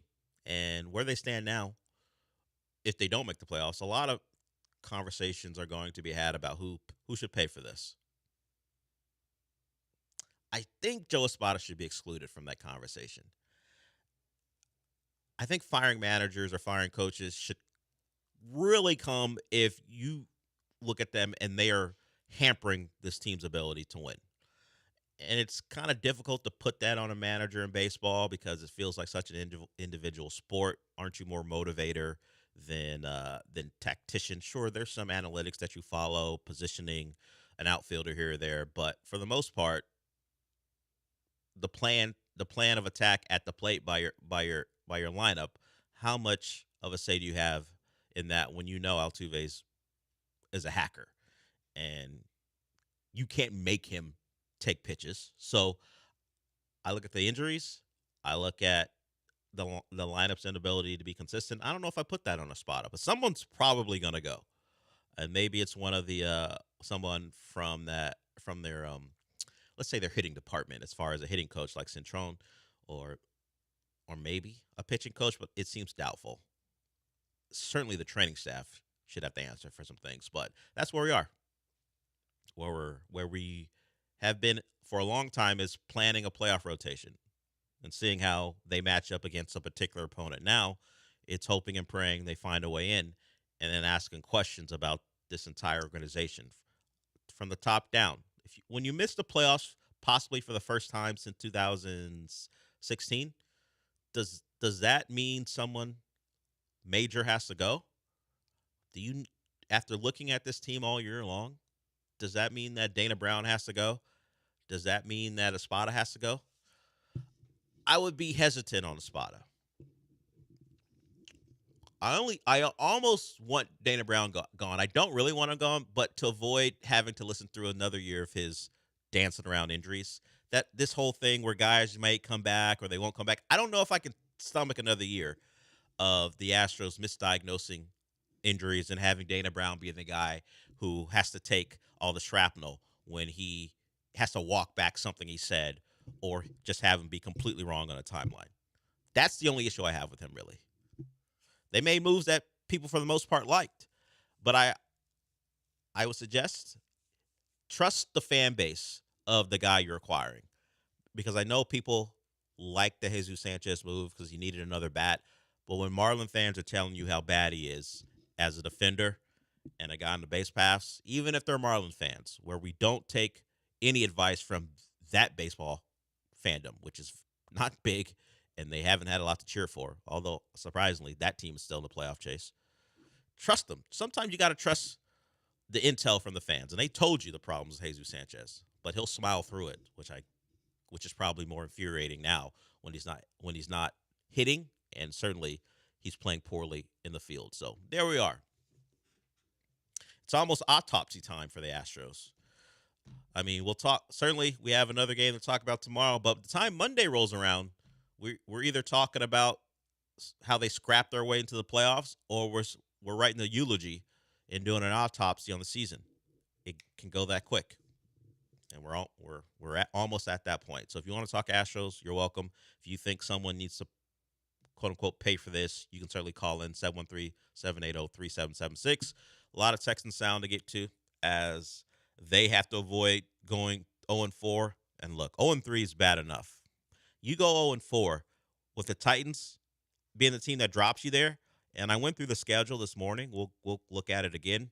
Not a lot of wins, at least games where you feel good about your team's chances in the next 3 to 4 weeks. So get this one now and try to find a way to get your season back on track. We'll hear from CJ Stroud on that fact, because Nick Caley was the OC in L.A. when they've had some slow starts, and they certainly fought their way back. So CJ discussed that with his OC. We'll hear from D'Amico Ryans on the release of Chauncey Gardner-Johnson. We got the intel from reporters about why it happened. D'Amico was less forthcoming on why they decided to part ways. So we'll hear from the Texans when we come back. As I said, you're more than welcome to join us, 713-780-3776. We'll hear from one of the best in the game when it comes to podcasting. Jeff Teague has thoughts on Zion Williamson. If you've missed it, Zion Williamson is in shape. For the first time, at least he's in the best shape he's ever been in since I've seen him on the NBA level. Even when he was ripping the ball out of whoever's hands during summer Kevin league. Knox. Yeah. Well, look how that worked out for Kevin Knox since that point. When he was ripping the ball out of Kevin Knox's hands in summer league, and that set everyone on tilt about how good Zion was going to be. He's never been in this type of shape, at least what it looks like aesthetically. Not sure what he'll look like on the court. Jeff Teague ain't having it. So we'll hear from Jeff Teague on Zion Williamson, and we'll certainly talk some college football, as it is a big weekend. We got AJ, as you heard. He's here with me. Sean's got afternoon duties to take care of, so it's AJ and me till noon. We'll be back.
You're listening to the Del Olalea Show. On ESPN 97.5 and 92.5. Live from the Veritex Community Bank Studios, here's Del Olalea.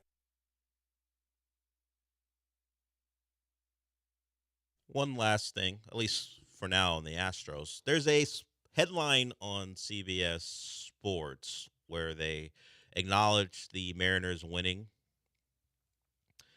the division, and it says Seattle holds off Astros, secures division title for the first time since 2001. I wouldn't put it as holds off. Holds off suggests that the Astros were right on their neck, and the Mariners barely got it done. Yeah, it didn't feel like that. When you win the division, when you're up by 5 games with 4 to go, you didn't hold them off. In fact, considering the Astros had the lead for most of the season, you hawked them down and zoomed past them. Just found that funny. It's probably not something someone put a lot of thought into, but yeah, just because it looks close doesn't mean it was close at the very end. So there that is. As far as the Texans are concerned, they're 3 back of the Colts already in the division. And who missed practice yesterday? Derek Stingley. He did. He left the game early against the Jags. And from all accounts, he has been hampered by what happened in that Rams game. And he had not been on the injury report up until today, or at least yesterday, where he missed practice. So we'll keep track of that, see if Stingley's ready to go. The Titans don't have many offensive options. They're not a good offensive football team. And maybe Stingley just needs the week. He has not been at his best. He's made plays because he's very talented, but you can see he's been hampered, whether it's even him just pulling up when there's a tackle and he's around the pile. You'll see a little hitch, and I've seen him like reach for the spot where they're saying it's a rib. And even we saw it on the last play he played where he got beat, but thankfully it was the start of the Jaguars not being able to catch the football. He kind of swiped back as the play was being made, and maybe he made contact, or maybe the Jags player just dropped it or whatever. But he has not been right since that moment in the Rams game. So it is his first missed practice, at least the first one that landed him on the injury report. So we'll see where that goes. But as far as the guys who, at least right now, are scheduled to play, C.J. Stroud. And Dustin sent me this. I didn't hear this, but I was aware of it before, but he did remind me of it. We know that CJ has caught some heat for wearing gear of teams that you would consider rivals of the Astros. We know about the Mariners hat. It was one of those if you know things where it's likely a tribute to a rapper who passed away. Sorry, I've got a lot of sports knowledge in my head now. I'm blanking on the name. Nipsey Hussle. Nipsey Hussle. There it is. It was likely a tribute to him, and also he had a Yankees hat on, which you can't really explain other than how he did it. He said he liked the fit. It's not really a thing, but when you are bad, it becomes a thing. It's just the cycle. If your quarterback's 3-0 and he's thrown 6 touchdowns and 1 pick and looks great, yeah, wear whatever you want. It's not like the Astros are losing because you're wearing a hat. But now you're just annoying. Like, no one wants to watch you throw that pick to Jordan Lewis. No one wants you to miss throws that you, at least in your rookie year, hit. And then you top it all off by wearing those 2 hats at a time where the Astros were fighting for their life to make the playoffs. It going to hit differently. And that's where it is. And he's acknowledged it, and he said, I'm going to wear what I want. You're not going to tell him what to wear, which is fine. But you better start throwing touchdown passes. That's all. It doesn't matter, but it matters to people. You got to play better. And we're now at a point where if you're in this city, I don't know how many people are like all in on Stroud. There are some people who will say, look, the offensive line, Nick Caley, but you keep stacking those performances on top of each other, and it just becomes something you can't fight anymore. Even logically, you can go, you know what? Yeah, this system, this structure is bad.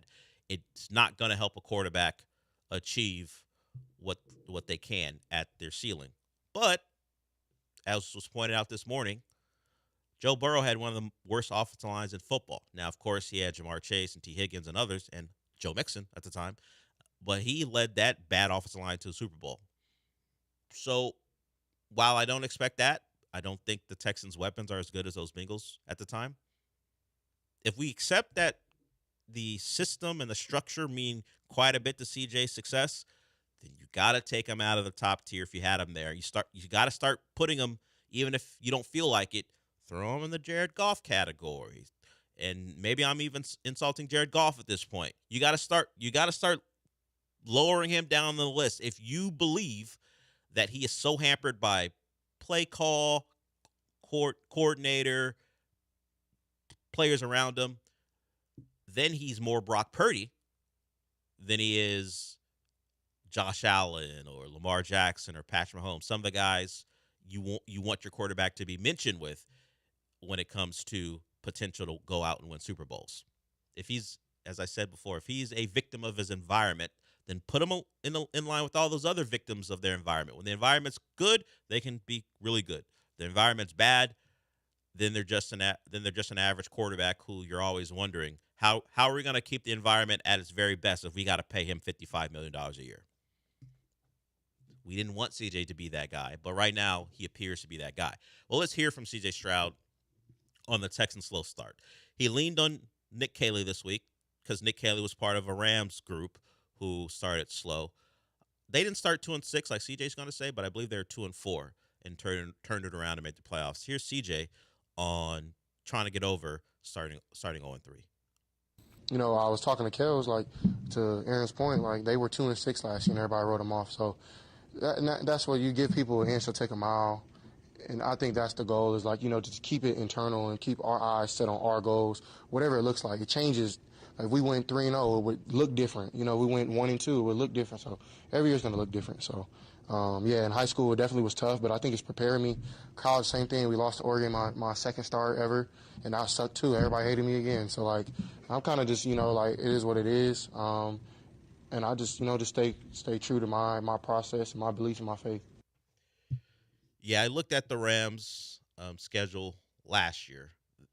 They were 1-4 and then ripped off 3 in a row to get to 4-4. And, you know, they eventually play the Eagles in the – actually, no, what I'm looking – yeah, and they eventually play the Eagles in the playoffs and had a chance to win that game. CJ will tell you he doesn't keep receipts, but I feel like he's a guy who keeps receipts. Whether he brings them to a presser if they turn this around, I think he knows what people are saying, and he's certainly aware of it, whether he's reading or someone's mentioning it to him. So you hope it leads to better things where he gets motivated by the talk about his play and he flips it, and then you know how it goes. He starts playing better. They start winning. We will start to hold him in the high regard that a lot of people did before the year began, particularly coming off that rookie year. So he's aware. We'll see if Nick Caley offered some words of wisdom. You know what? I'd rather him offer up better play calls. That helps everyone, you know. I'm sure they can commiserate on the slow starts they've been a part of. Hey, Nick Caley, how about you learned from that slow start in the offseason and had something set up where you weren't 0-3. And he is just one he's just one person who's to blame for all this. I think it stretches to the very top. Well, not the Cal or Hannah per se, but to Caserio on down. The guy who was very, very clear in anything that happens with this team is his decision is DeMeco Ryans. And the big decision in the last couple of days was Chauncey Gardner-Johnson being gone. Now, he's going to call him seedy. Sean and I came to the conclusion that once you're no longer on the team and you get released from an 0-3 team, I don't have to refer to you by your nickname. Not good enough. You weren't good enough here. I don't have to call you by your nickname. I know you want to be called that, but you're Chauncey to me. In fact, you're Chauncey. Not even Chauncey Gardner Jr. Chauncey's gone. Chauncey is a guy who doesn't play his position right. Chauncey is a guy who apparently doesn't take accountability. So here's DeMeco on why Chauncey is no longer here. I know everyone saw the news where we released CD. Just wish CD the best. Unfortunately, we just moved on, and for me, every decision I make is always in the best interest of our team. I felt this was the best decision for us to move forward, and so now we're here. We're on to the Titans. Why did you think it was in the best interest of the team? Because it's my decision to move on. I know it's best for my team. Performance or something else? There's been a lot of news reports on it. Yeah, I'm not going to go into all the details of it. It was coming from me, the head coach. It's my team. It was the best for our team, and that's why I made the decision. So I'm not going into any further details on it. Seek a trade partner, or did you get any interest from other teams? No. How much better do you think this will make the team going forward with this move? Today we had a really great practice getting started with the Titans. Really good team. Young quarterbacks done a really nice job. Seeing that they've changed play callers. They're making some changes as well. But I'm excited for this next opportunity. We get another opportunity here at home, right? Collectively as a team, we're excited about going out and playing better. That's DeMeco Ryans, as you could tell at the very end, a little tired of talking about CD. Dang, he got me again. Chauncey, a little tired of talking about Chauncey Gardner-Johnson and the decision to release him. Of course, he doesn't want to go into it. That's not what he's about. We got the insight from reporters yesterday and the day before DeMeco actually got to speak about it. We heard from those guys about why the Texans decided to make the move. Lack of accountability, playing outside the scheme, and someone that the DB room wasn't fond of because he wouldn't acknowledge when he was wrong. And he also wanted to be used differently. A lot of things came into play why Chauncey Gardner-Johnson is gone, according to reporters. The question I would ask is, you couldn't see this coming? Like the Eagles won a Super Bowl and said, nah, we're good. The Lions had him for a year. Nah. The Eagles had him previously. Nah. They brought him back, won a Super Bowl. And you usually think when you win a Super Bowl and a key contributor to your defense who you still have under contract wants to come back himself, you just be like, yeah, we'll just bring him back. Our defense was good. He was a big part of it. We signed him to a deal. Come on back. And the Eagles were like, you know what? We'd rather not. We'll trade him for anything you've got. And the irony is, if that's the correct word to use, that the guy they traded for to give the Texans Chauncey Gardner-Johnson was Kenyon Green, who was released once already, I believe, then signed to the practice squad and was released this week by the Eagles as Chauncey Gardner-Johnson Jr. was released. So it's a trade that didn't work out for anyone. Somehow feels like the Eagles still came out ahead because they weren't depending on Kenyon Green to be a big part of what they do. They have a great offensive line anyway, so as long as Lane Johnson's in the lineup. There was a stat from that game where he had to leave the game, and the Eagles gained 1 yard over the course of the plays he missed in that game. That's how important he is. It was something like that in that range of yardage gain. That's how important he is. But when he's on the field, they're a line we know that can be pretty dominant. The Texans brought in Chauncey Gardner Jr. to add to what they thought was a big time secondary and a big time defense. It didn't work out, but you got to learn your lessons from the previous teams. Why bring him in? You know, this is his career path. He is not welcome really past the year. Wherever he winds up, it'll be his 15 because if we remember, he was a Saint at one point. So, it would be his fourth team, but the Eagles, he was with them twice. So we'll see where Chauncey Gardner-Johnson Jr. lands. But that's a miss by the Texans. And now they got to depend on MJ Stewart to fill the role. We'll see with the Jimmy Ward legal situation out of the way and he's off the commissioner's exempt list, if he becomes a bigger factor in the Texan safety room as they move forward, a guy who's had his injury concerns beyond his legal trouble. So they go from what we thought was a pretty deep secondary to one that's pretty thin now. If Derek Stingley's out this week and if it's a nagging issue where he has to miss more time, then you start to look at their secondary. And what is it? It's Kamari Lassiter, Kalen Bullock, and just a bunch of guys. Whether it be a Smith here or a Smith there or a Stewart, it becomes just a bunch of guys if Stingley has to miss more than maybe a week. So that's something to take a look at, how the Texans make up for those absences, because this is how they're built. Pass rush and turnovers. That's how their defense thrives. They haven't created a lot of turnovers so far this year. The pass rush is still fine. But with your offense's inability to score, any points you give up feel like a lot, because this team hasn't hit have they hit 20 points yet? No. Haven't scored more than 2 touchdowns in a game this year so far. And as we've kind of documented fully, there are questions about the validity of the second Bucks touchdown. When we look at how the Bucks had played the run all game long, and all of a sudden Nick Chubb breaks off a long touchdown run. So we've decided, AJ, Sean and I, that they've scored 2 legitimate touchdowns so far this year. 2. Actually, you know what? 1, because the Nico Collins one, it was a blown coverage. So we're at the point where in this past game against the Jags. Oh, okay. So yeah. just the one against the Bucks. The Bucks one, clearly great play, great touchdown, great throw. We're at 1 legitimate touchdown for this offense. Maybe 2 if we want to give them credit for the Bucks second touchdown. All right, Dennis, I see you. We'll get to you when we come back. If you want to follow them, we welcome you. 713-780-3776. But before we do that, I want to talk to you about Monument Chevrolet. They've got no problems. You go there, you're going to get a great vehicle. So you'll have no problems. Look, it can be a new car for you. Maybe you want to give a new driver a pre-owned vehicle. They have those too. But if you're looking for something new, like the Chevy Silverado 1500, you should go out there right now.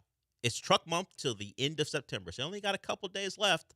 But if you make that decision, you'll get a great vehicle like that Chevy Silverado 1500 at 2.9% APR for 72 months. And if the Silverado isn't what you're looking for, maybe you're looking for an EV vehicle like their Blazer, you can get up to a $7,500 federal tax credit. That ends at the end of September as well. So you got a couple of big deals coming to an end. So take advantage of it. Just take a look at the inventory. Go to monumentchevrolet.com, see what you want, find the vehicle, find the great price you want, and then head on out there. They're in Pasadena. They've been in business for over 50 years. So that means they're doing a great job getting great cars to the local community. In Pasadena, off of Bellway 8 and 225. When you get on out there, you're going to meet the great people there, from the sales staff to the finance staff. They all work together to get you into a car that's great for you, and they do it as quickly as possible. They're not going to keep you out there for a long time. They know you want to get in your car and get off the lot, so they'll make sure that happens. So website, monumentchevrolet.com, in Pasadena, off of Bellway 8 and 225. And as always, remember this, Chevrolet, together let's drive.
This is the Del Olalea Show, on ESPN 97.5 and 92.5. broadcasting live from the Veritex Community Bank Studios. Here's Del Olalea.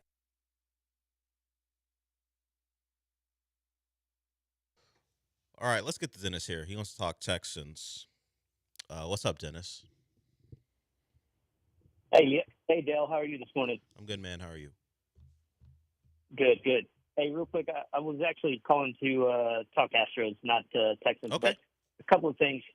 Is Nick Taggart taking on like the Astros personality? I saw he sent out a tweet last night that said that Garcia was going to miss the 2026 season with some sort of surgery.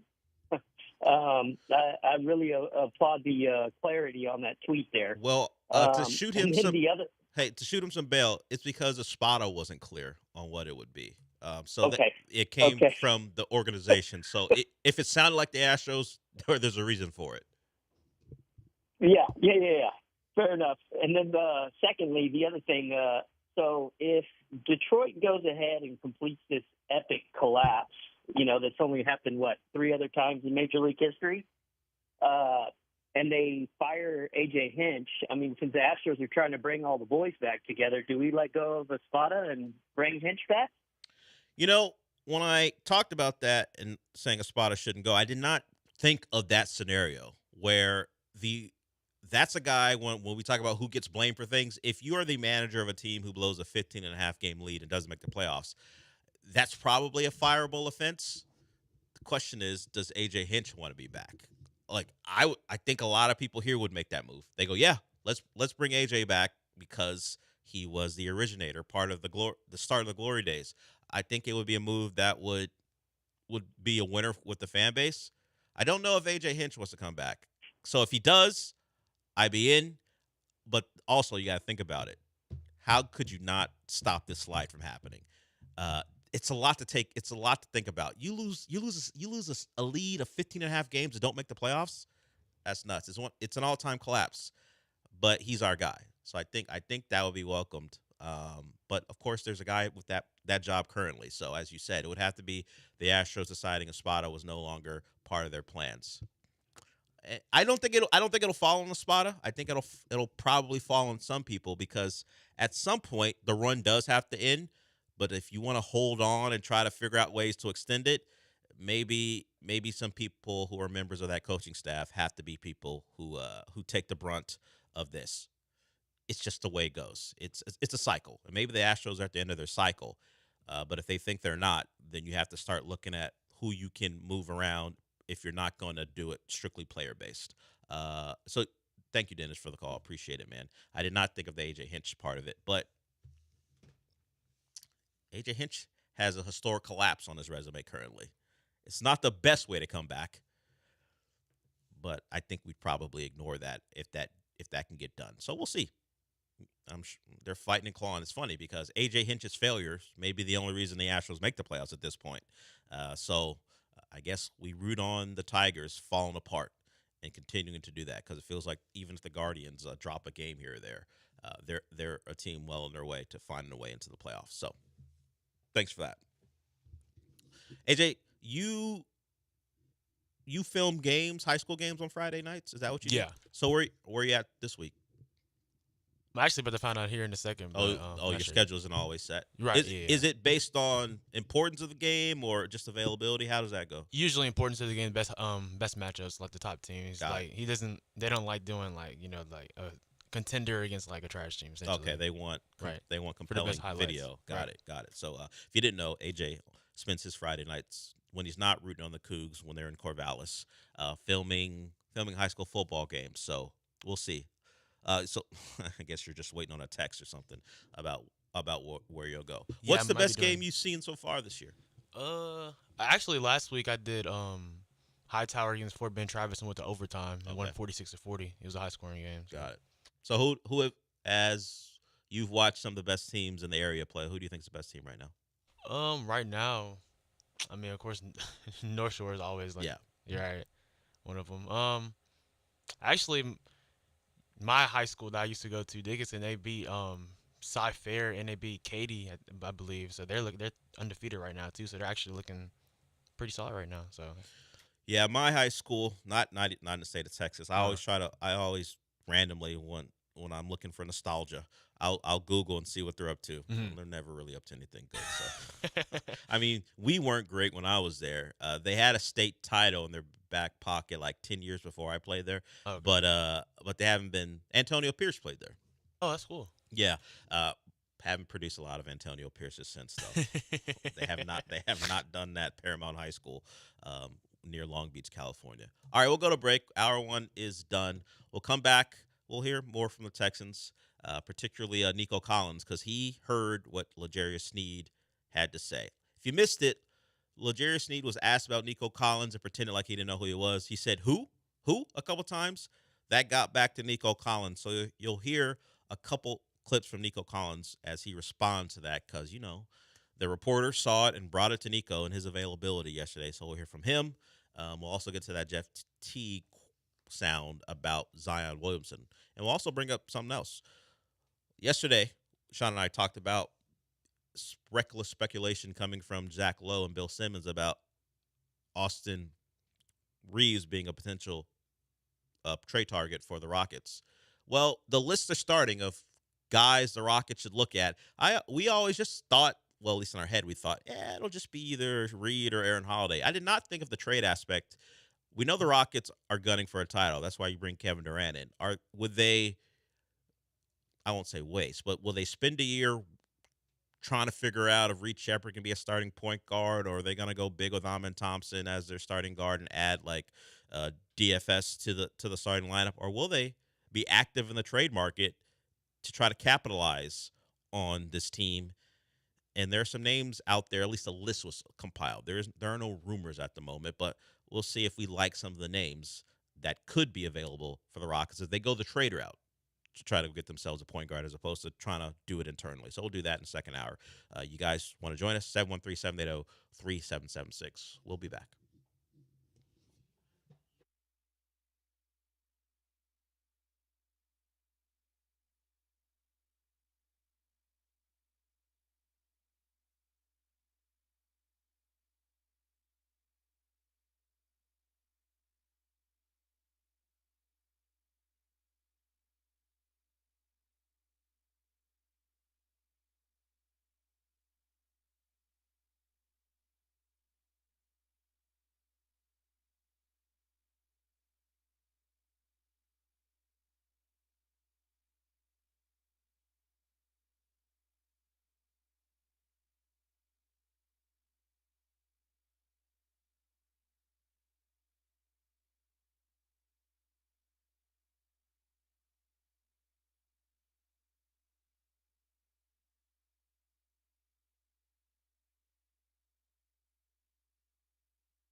I was just going over some of the recent basketball news to come out because teams are having media days this week and certainly next week as well. The Rockets, I believe, there is on Monday.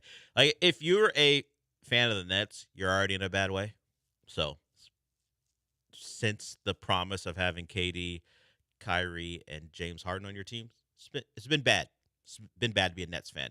How about when your big acquisition this offseason lets the world know, yeah, I'm taking it year by year. Like Michael Porter Jr., beyond all the stuff he says that are non-basketball related that gets him in a little bit of trouble, he references his injuries and says he doesn't know how much longer he really wants to play. If you're a Nets fan, you got to be like, what are we doing? People, for the most part, people think we lost that trade anyway. Trading why am I blanking on this? Cam Johnson. Cam Johnson, yeah. Most people thought we lost that trade, and now this guy's telling us before the year begins, you know what, I'm not really sure. You know, I could quit at any time. I'm taking it year by year. Oh, thanks, MPJ. Appreciate it. We know we're not going to be good. Cam Thomas took the qualifying offer because we wouldn't pay him because he's just going to bet on himself, and he can be an unrestricted free agent. You are supposed to be the guy who might be not a centerpiece. You're not good enough for that, but a player to help build around. And you're like, yeah, you know what? I'm never really sure how much basketball I want to play. Cool. We'll get into more of that when we hear from Jeff T, because I can't say he's wrong on his opinion regarding Zion. As I said earlier, Zion's in great shape. At least he looks it.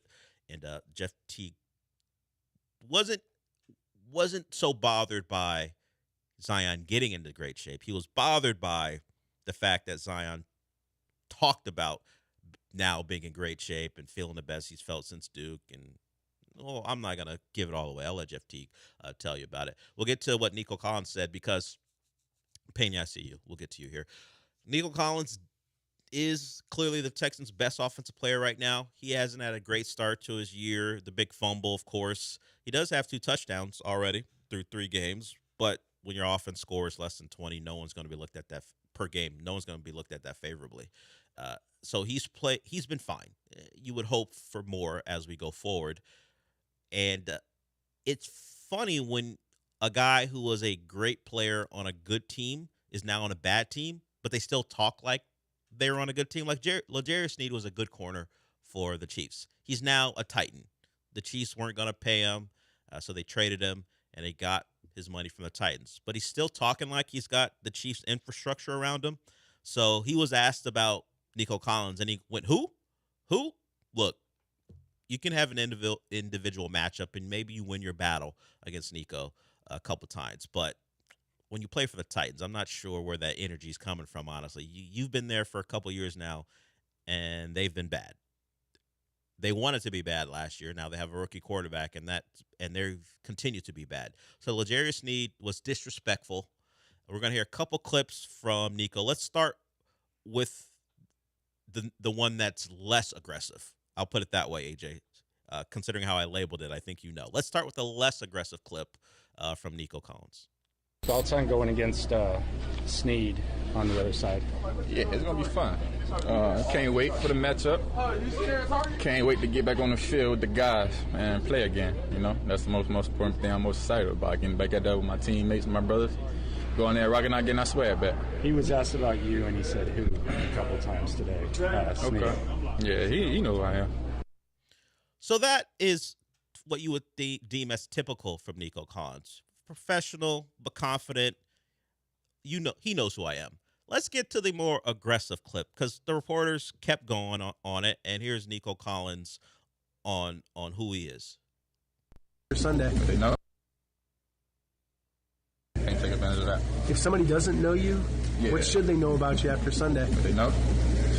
No, my bad.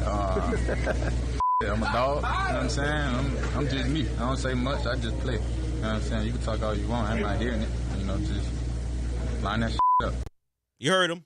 I can't repeat it. It takes away some of the impact if I bleep myself. But you heard him. Line it up. So, while I don't know that Nico Collins wouldn't have had a big game either way, if you're trying to find some interest, we'll see if Sneed follows Nico around. But Nico at least is aware of what L'Jarius Sneed said, and he simply said, line it up. I mean, you could fill in the word I can't say. So that is something to look forward to at least. And, of course, you want to get a big win as well. 0-4 with 2 losses to the Jags and the Titans, those mid-ass teams, and I'm being kind to the Titans when I say that, would be a problem and would just make all the noise, which, we create ourselves being a talk show, just make it louder for the Texans. So let's avoid dropping a second consecutive division game, particularly when it's to the Titans. Let's get to Pena here. I think he tried to get in earlier with John Lance, couldn't get in, so he joins us. What's up, Pena? Hello? Yeah, what's up? Hey, what's up? Sorry, I'm usually when y'all bring us in, like a little noise. But, hey, so I had John Shill and Bald Guy, what's his name? Pate. So I decided to call into your show. They were talking about John Lance was saying that they don't feel that the Texans are going to that CJ Stroud isn't going to want to resign. If that is the case, if you were Nick Caserio's spot and you had a feeling or you knew that he wasn't going to want to resign, how would you go about the situation? Thank you. Have a great day, Dale.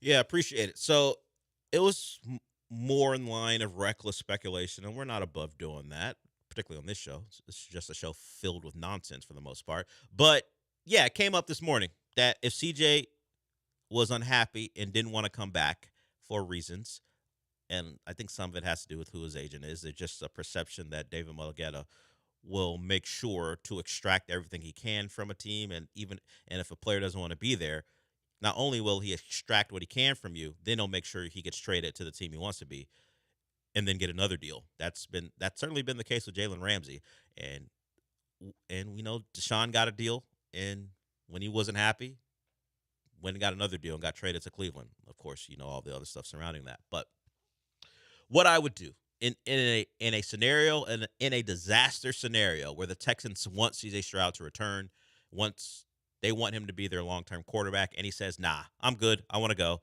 you guys are harming what I can be as a player. You have to have the guts to go, we're opening up to trade talk. And you don't do it the way Nico Harrison did it. You don't do it the way Jerry did it.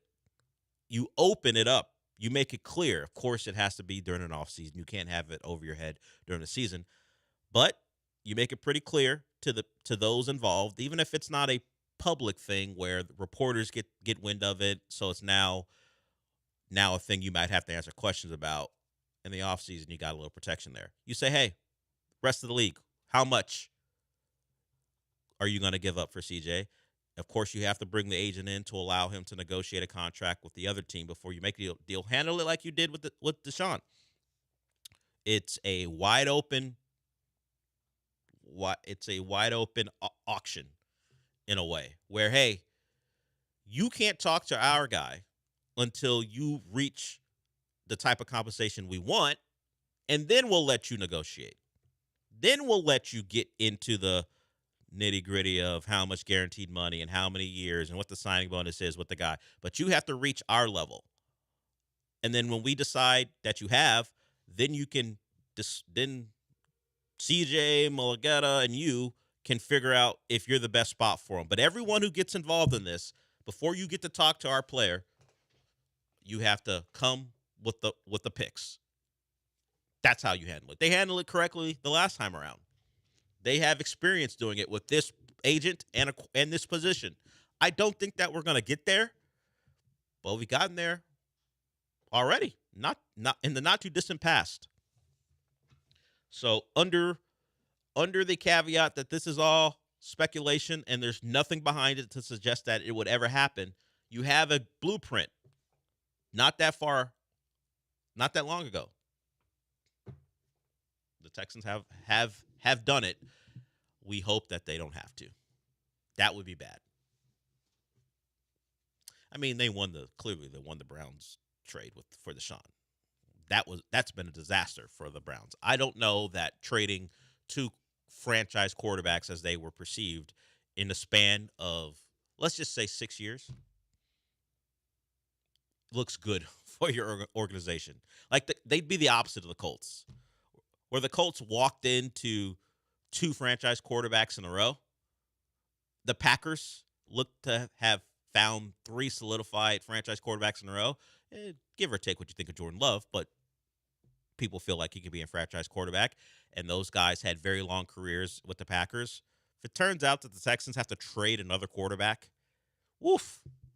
I mean, we make jokes about AJ's team, the Cowboys, but if you're trading away 2 alleged franchise quarterbacks in the span of a couple of years, the jokes should fly their way. Once again, it's just a question asked by a listener, and a situation brought up by the 2 Hall of Famers. This show doesn't co-sign that. I don't think it's going to happen, but I can't rule it out because they've done it before, and the agent involved is the same. Heath. Let's get to Heath here, actually. I was going to go to break, but let's get to Heath. We got some time. Heath wants to talk Texans. What's up?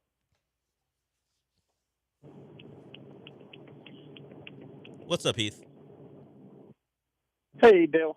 I was just, what are your thoughts on maybe the Texans trying to bring in like a proven NFL caliber ex-head coach?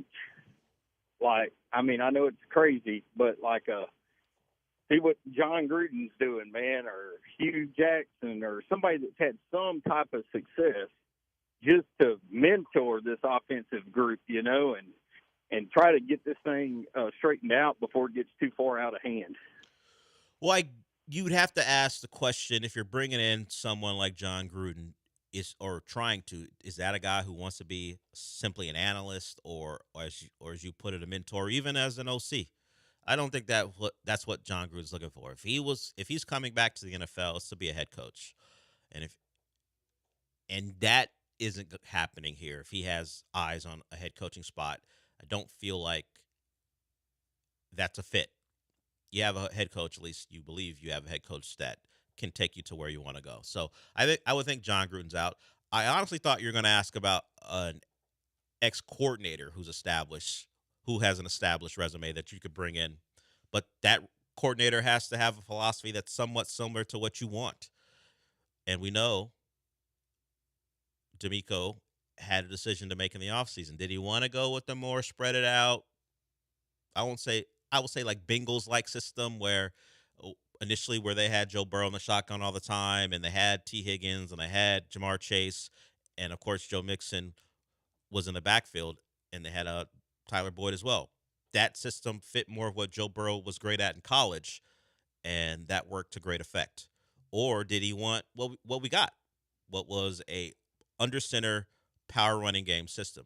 He had a choice to make, and he chose to find someone with a background in that. Now, from people who have analyzed the early portion of the season, we're getting more of a Patriots offense than we're getting a Rams offense. Nick Kelly spent time both places, and from people who can compare the 2 offenses, at least traditionally with Josh McDaniel and other Patriot coordinators and what Sean McVay's done with the Rams, we're more Patriots here than we are Texans, and more Rams. And of course, history has told you, doing it the Patriot way when you don't have Tom Brady doesn't work.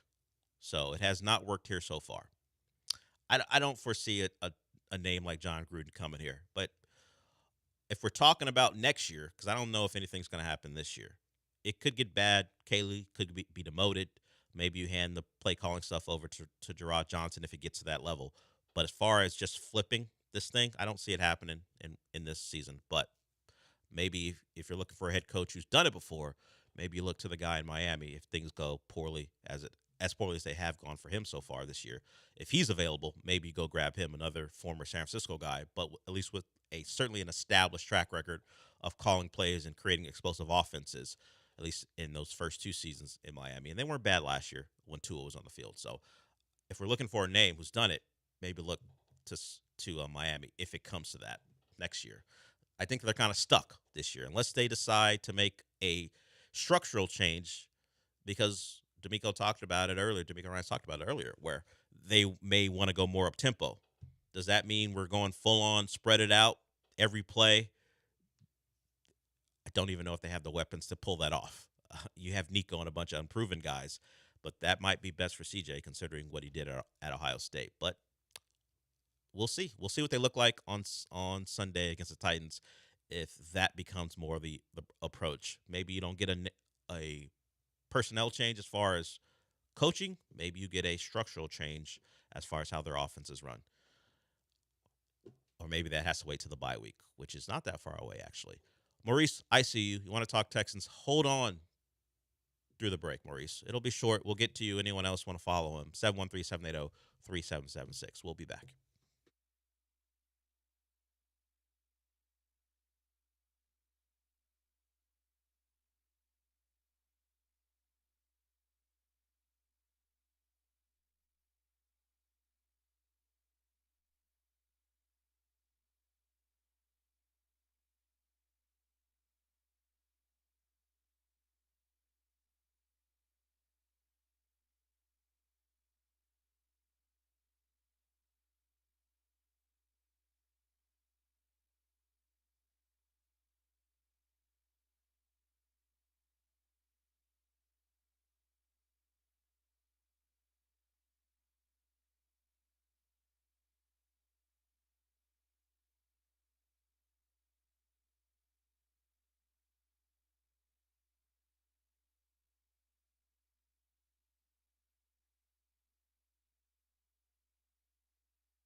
Broadcasting live from the Veritex Community Bank Studios, it's the Del Olaleya Show. On ESPN 97.5 and 92.5. Now back to Del Olaleya.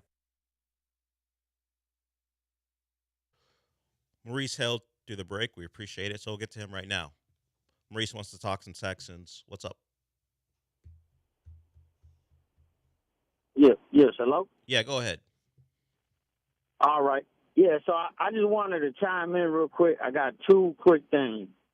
All I want to say is I beg the O-line and I beg CJ, please at least bring 2 wins.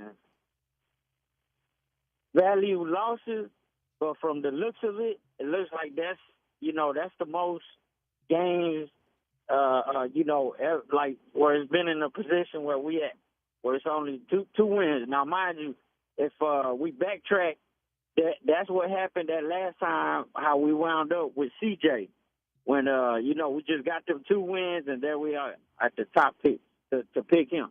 Now, the next thing is, I was going to say, can we entertain the fact that in case we do end up, in the top 3, and I'm not too sure what's going on with Arch, Manning, but do you think that's a possibility if we end up, again, in the top 2, top 3? Do you think, that's it's possible for him to say, you know what, Texans, are going to be picking, up there, so I might just go ahead and come out of college for them. And that's about it, man. So appreciate you, and I'm going to be quiet now and I'm going to listen. All right, appreciate it, Maurice. So, yes, we all hope they get at least 2 wins. But if they only win enough games to wind up in the top 3, I think all bets are off as far as what you see next year. Because your quarterback, if he's healthy, if he remains healthy throughout the year, and he leads this team to a season that results in a top 5 pick, possibly even higher than that, then there are questions about him going forward. Big ones. You have to ask how this team was built and how improperly they were constructed to get to a 2 to 3 win season. And then you have to ask, is your coach someone you want to go forward with? That's how big of a disaster what you are suggesting is. You're talking about possibly a complete overhaul. The Texans have proven to be patient in the past, but dropping from 2 double-digit win seasons to not only out of the playoffs, but being one of the worst teams in football means everyone has to be evaluated after the season. I don't foresee that happening. But as far as the scenario where they're so bad that they could be in a position to draft, at least Arch Manning before the year started, like the hype around Arch Manning where he was supposed to be a number 1 overall pick or something, if they're in a position to do that, I wouldn't bank on it being Arch. Even if the Texans are involved, and that would be some dream scenario where he gets to stay in the state of Texas, even though he's not a native Texan. So he just chose the University of Texas to play football at. So I'm not sure he would even be swayed by that to come out. Arch ain't played enough good football to be at a point where he should be considering that, or anyone around him should be. Let's see if you can handle Florida's defense in the swamp before we have any real talks about leaving early. That stuff has been quieted down quite a bit. We all remember what it was like before the season. Now we're just happy when he can complete a pass and hit a guy in stride. He was better in his last game. He'll have a very different test against the Gators, although they're bad offensively. As long as they're still bought in defensively, they can be a problem. So I think the Arch conversation is kind of dead until he shows that all the expectations for him were warranted. Appreciate that call, Maurice. But you're suggesting a disaster scenario that no one really wants to consider. Because if we think 0-3 is bad, a long season talking about who the Texans should draft because they're stumbling towards a 4-win, 3-win season, that's going to be tough to take.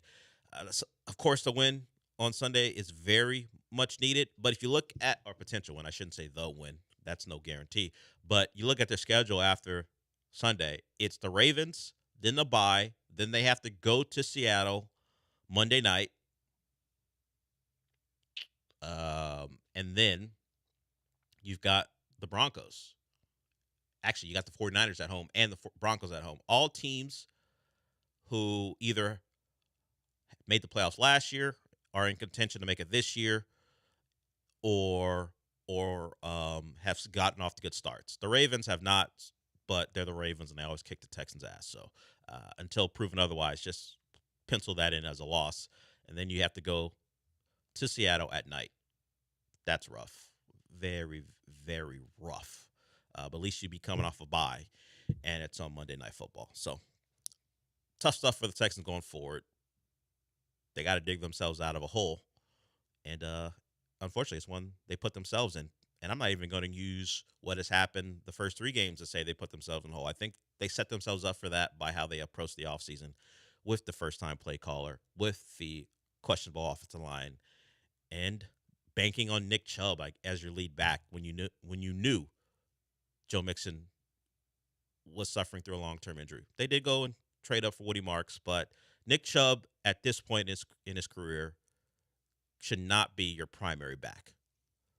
I don't know if they thought Joe Mixon was going to come back earlier than what he is slated to, but it's 2025, and Nick Chubb's your best back, and Dameon Pierce is a no-go, and it's Woody Marks and Dare through the first 3 weeks.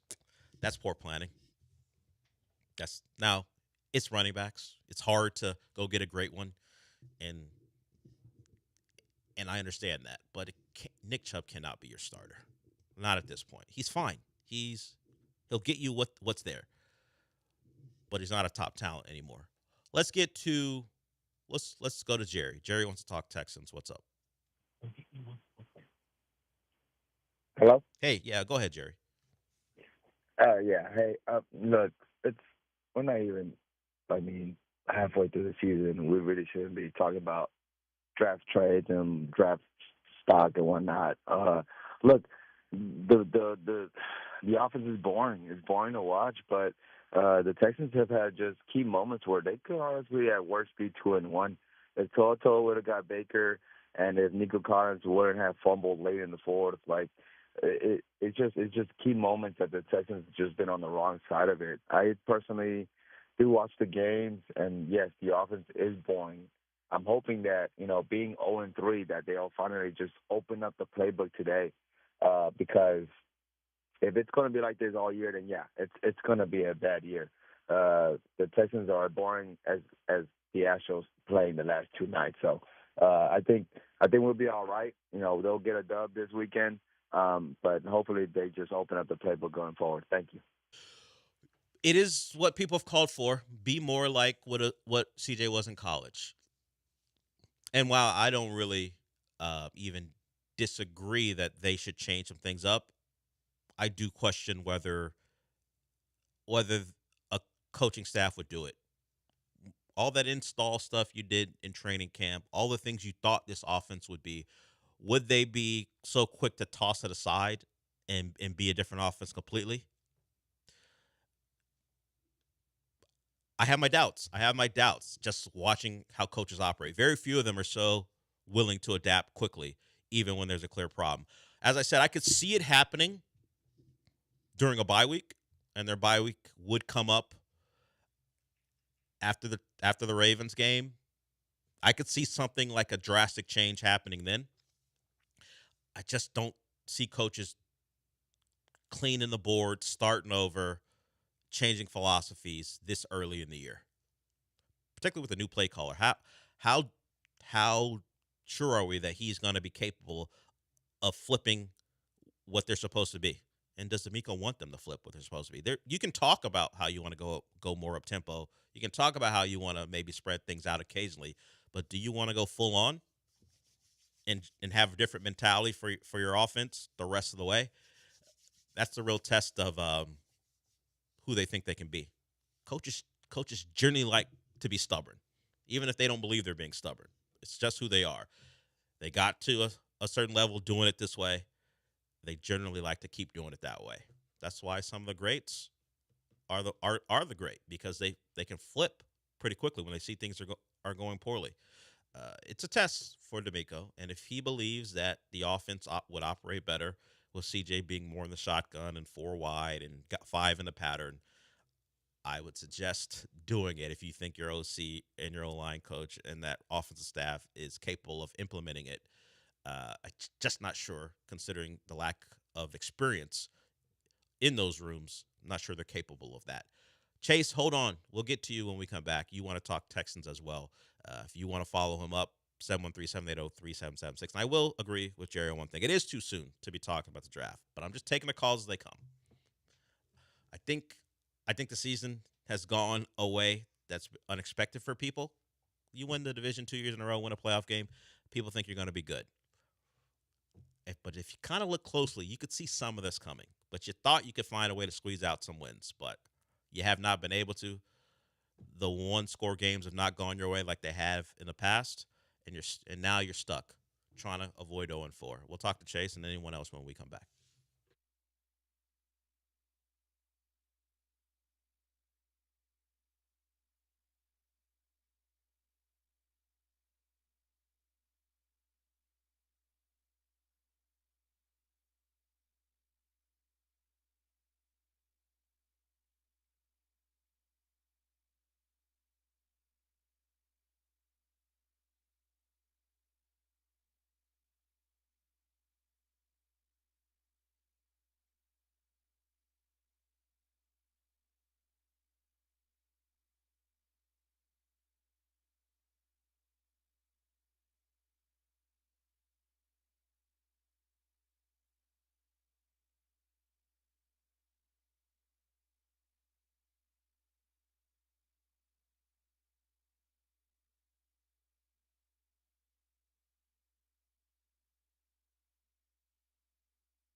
Broadcasting live from the Veritex Community Bank Studios, it's the Del Olaleya Show. On ESPN 97.5 and 92.5. Now back to Del Olaleya.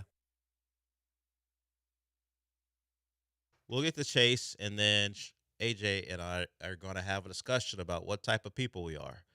We'll talk about that after we talk to Chase. What's up, Chase? Hey, what's going on? I just wanted to see what you think about your boy, Mike McDaniel, after he gets fired, come to the Texans and being the offensive coordinator, because I don't think he's a great head coach, but there's no doubt he's, a top 10 offensive mind in the sport. So I just want to get your thoughts on that. Yeah, we talked about it a little bit earlier. He is in some trouble, and he's a year ahead of the D'Amico plan. because he got hired the year before. He made the playoffs a couple of years in a row, just like D'Amico did, was unable to win a game. First year, didn't have a starting quarterback in the game. They played the Bills in Buffalo. Second year, Tua was healthy, but they played in one of the colder games in NFL history, lost to the Chiefs. Last year, Tua wasn't healthy, didn't make the playoffs. So as far as ex-49er assistants and how they go through 3 years, D'Amico's kind of following the same path. Thankfully for him, he didn't have the Bills in this division, so he could win it a couple times and play home games in the playoffs. So, yeah, he could be next. We'll see his next chance to save his job on Monday night. He and the Dolphins play the Jets. It's a doubleheader, so you don't have to completely focus on 2 0-3 football teams. Who else is playing? Is the Bengals and the Broncos. Yeah, so the Bengals coming off a blowout loss, and the Broncos are 1-2. So it ain't exactly thrilling football we're about to see on Monday night for 2 games, but at least it's football, I guess. Yeah, Mike McDaniel is an option. Now, his owner, Stephen Ross, said he's going to be patient, and they've got the Jets and the Panthers. I think patience will run thin if he can't squeeze out 2 wins against those 2 bad football teams. But, of course, when you're a bad football team, you are open to getting beat by other bad football teams. So, yeah, if people are dreaming of a scenario where you get creativity and an offense that isn't boring, as Jerry said, then keep rooting for my misery, because then Mike McDaniel will likely be available for you if D'Amico wants to make that hire. Be on the lookout for that. But that's still you waiting until next year. Even when he gets fired, if he does get fired, I don't think Mike McDaniel's your OC in 2025. And if he is available and he is 2026. And if he is your OC in 2026, that means you went through an awful year anyway. So if you're rooting for my misery, just acknowledge you're going to be miserable too this year. That's all I'm saying. Okay, as far as what type of people are AJ and I. So Cal Raleigh hit his 60th home run yesterday. A catcher hitting 60 home runs, a big deal. Most home runs in the AL since who? Maris, I think, right? I'm not a baseball historian. I just know the National League had all the boppers. That can mean 2 different things, but let's talk about it in baseball ways. Of course, Bonds, McGuire, Sosa all eclipse the 61 number, but I think Maris still holds that number for most home runs in the American League. Very well could be wrong. But either way, a catcher hitting 60. So that ball was caught by someone. It's going to be worth something. You know how I know? Because even Tony Hawk's skateboard that he used for when he did the 900 way back when just went for like $1.15 million.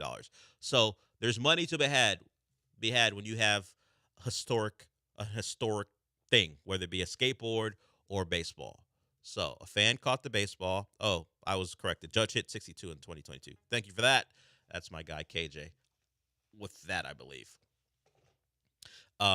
So Judge did hit 62. But 60 home runs for Cal Raleigh. Most ever by a catcher. You catch that baseball. Are you giving it up to a kid? Or are we looking to make a plan to cash in? So a fan caught it, and I guess a kid I don't think he ran the kid over. It just happened to land in this guy's hands, and he saw a kid, and he gave it to him. You know what? Unless you're Cal Raleigh's kid, I'm not giving you that baseball. And even then, there's a real question about whether I give it to you. Right. I'm not giving up the 60th home run. I know what these things go for. I don't have a guy for that. I don't know, but I will find one. I'm not giving up a baseball. I don't know that kid. Don't look. Kid, you're probably like 11 or 12. You've got a long life ahead of you. Let's learn some disappointment early. I'm not handing him the baseball. Sorry, I'm not bowing to peer pressure. I'm not listening to anyone going, give the kid the ball. No. I can't. For me specifically, I'm only there to catch Cal Raleigh's baseball. I'm not at a Mariners game for any other reason than get that baseball. I'm not handing the baseball to the kid. We're trying to get a bag. At least that's me. AJ may be less cynical than me. Where are you at? Actually, I'd probably give it too. See, what are we doing? If it's Cal Raleigh's 52nd home run and I catch, sure, kid, you want it, fine. Yeah. But a round number like 60? Yeah. And the Mariners can't get it off me either. Oh, well, season tickets. Cal Raleigh bat, helmet, whatever. No. Come up off that cash. So, yeah. I mean, good story. Good, maybe the fan gets something out of it where he's acknowledged for being a good guy, and maybe he is able to get something from the Mariners. But for me, I'm a forward thinker when it comes to stuff like that. If I bought a ticket, as I said, I'm only there to catch a baseball, Kyle Raleigh's baseball. Let's go. How much is a 60th home run from Cal Raleigh worth? Of course, if he goes on to hit, now you got to hope he doesn't hit anymore. Like if he breaks Judge's record, then of course that ball's more valuable. Then anyone can have my ball. I'm sure you could probably still sell it for something. But yeah, he's at 60. Can he get to 63? In the next couple of games, the Mariners have clinched. I'm sure they'll give him the opportunity to do it. But if he's going into the final day of the year and he's still at 60, they probably aren't going to run him out there to get to 63. So he'll probably get that day off with everything pretty much clinched. Oh, everything clinched for them. So we'll see if Judge's record can be broken. But what an accomplishment for Cal Raleigh, and for a catcher to do that, pretty nuts. Certainly, the Mariners with him and their trade deadline acquisitions cleaned up late in August and September to make this playoff push, and the Astros are suffering the consequences of the Mariners turning it on. Still got 4 games to go to find a way to make the playoffs. Need the Tigers to continue to lose, and you got to find a way to win. Correa was asked about it. They asked him about what they need to do, and he said win out. 3 out of 4 and 1 out of 4 for the Tigers would do it. But yeah, winning out. Because hoping the Tigers will continue to lose. Certainly worked out for the Guardians, and they took part in helping the Tigers lose. But with the Astros' luck, all of a sudden the Tigers will figure it out, no matter how many games that the Astros win along the way. So yeah, taking the next 4, probably needed, and we'll see if that'll be enough. All right, Julian wants to talk about what type of people we are, or maybe what type of person he is. What's up, Julian? Simple. FDK. Have a good one. I normally can get acronyms. Do you know what that meant? SDK. I'm not sure. Yeah, I don't know if you said F or S. You want to call back and inform us? The intern can take your call, I guess. But I know what CTC means. Cash those checks. That's what I would be doing with that baseball. So credit to that fan. Couldn't be me, is what I'd say. Gotta have some foresight, buddy. Maybe take that kid. Maybe take that kid's information of Raleigh hits like 2 more. KJ's telling me he said FTK. I get that. All right. I mean, that's a little harsh for the kid. I mean, it's funny when you put it on Michael Jordan's face as a meme, but when you call in and say it hits a little different. Sure. As it involves internet stuff, it's funny. Michael Jordan, F them kids, whatever. But come on, the kid just learns a lesson that sometimes you don't always win. But shout out, as I said, to that fan. Just could not be me. All right, we got one more segment to go. We will hear from Jeff Teague. Look, we've done a lot of Texans, some Astros. We were going to get to the Rockets. Maybe we'll save it for tomorrow. Depends on how the Jeff Teague sound hits us. But honestly, it's my favorite thing I've heard in the last 24 hours.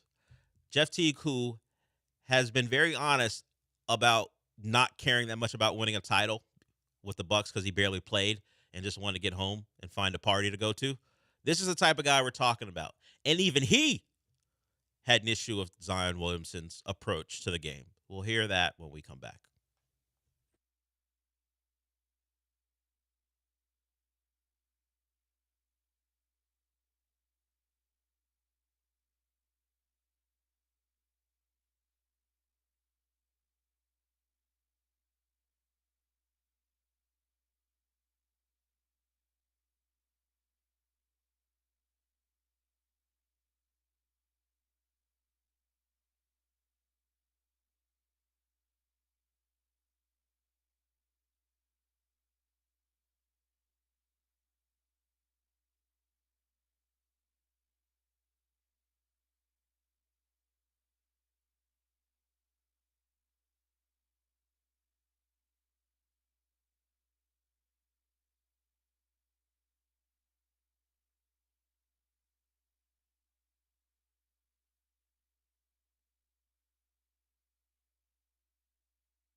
You're listening to the Del Olaleya Show, on ESPN 97.5 and 92.5. live from the Veritex Community Bank Studios. Here's Del Olaleya. So we'll get to the Jeff Teague thing, but some responses to the question about what type of people we are. As I mentioned, KJ texted me, and he also tweeted me. He also said, FTK, I'm making all that money. I can't off that ball.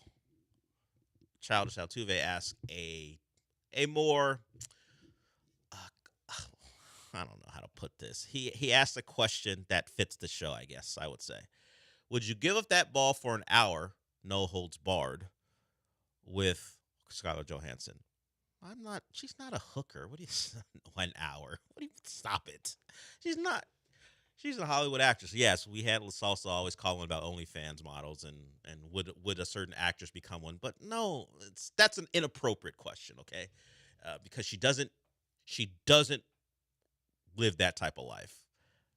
She's a mother, I believe, and a wife as well. So how dare you, Art?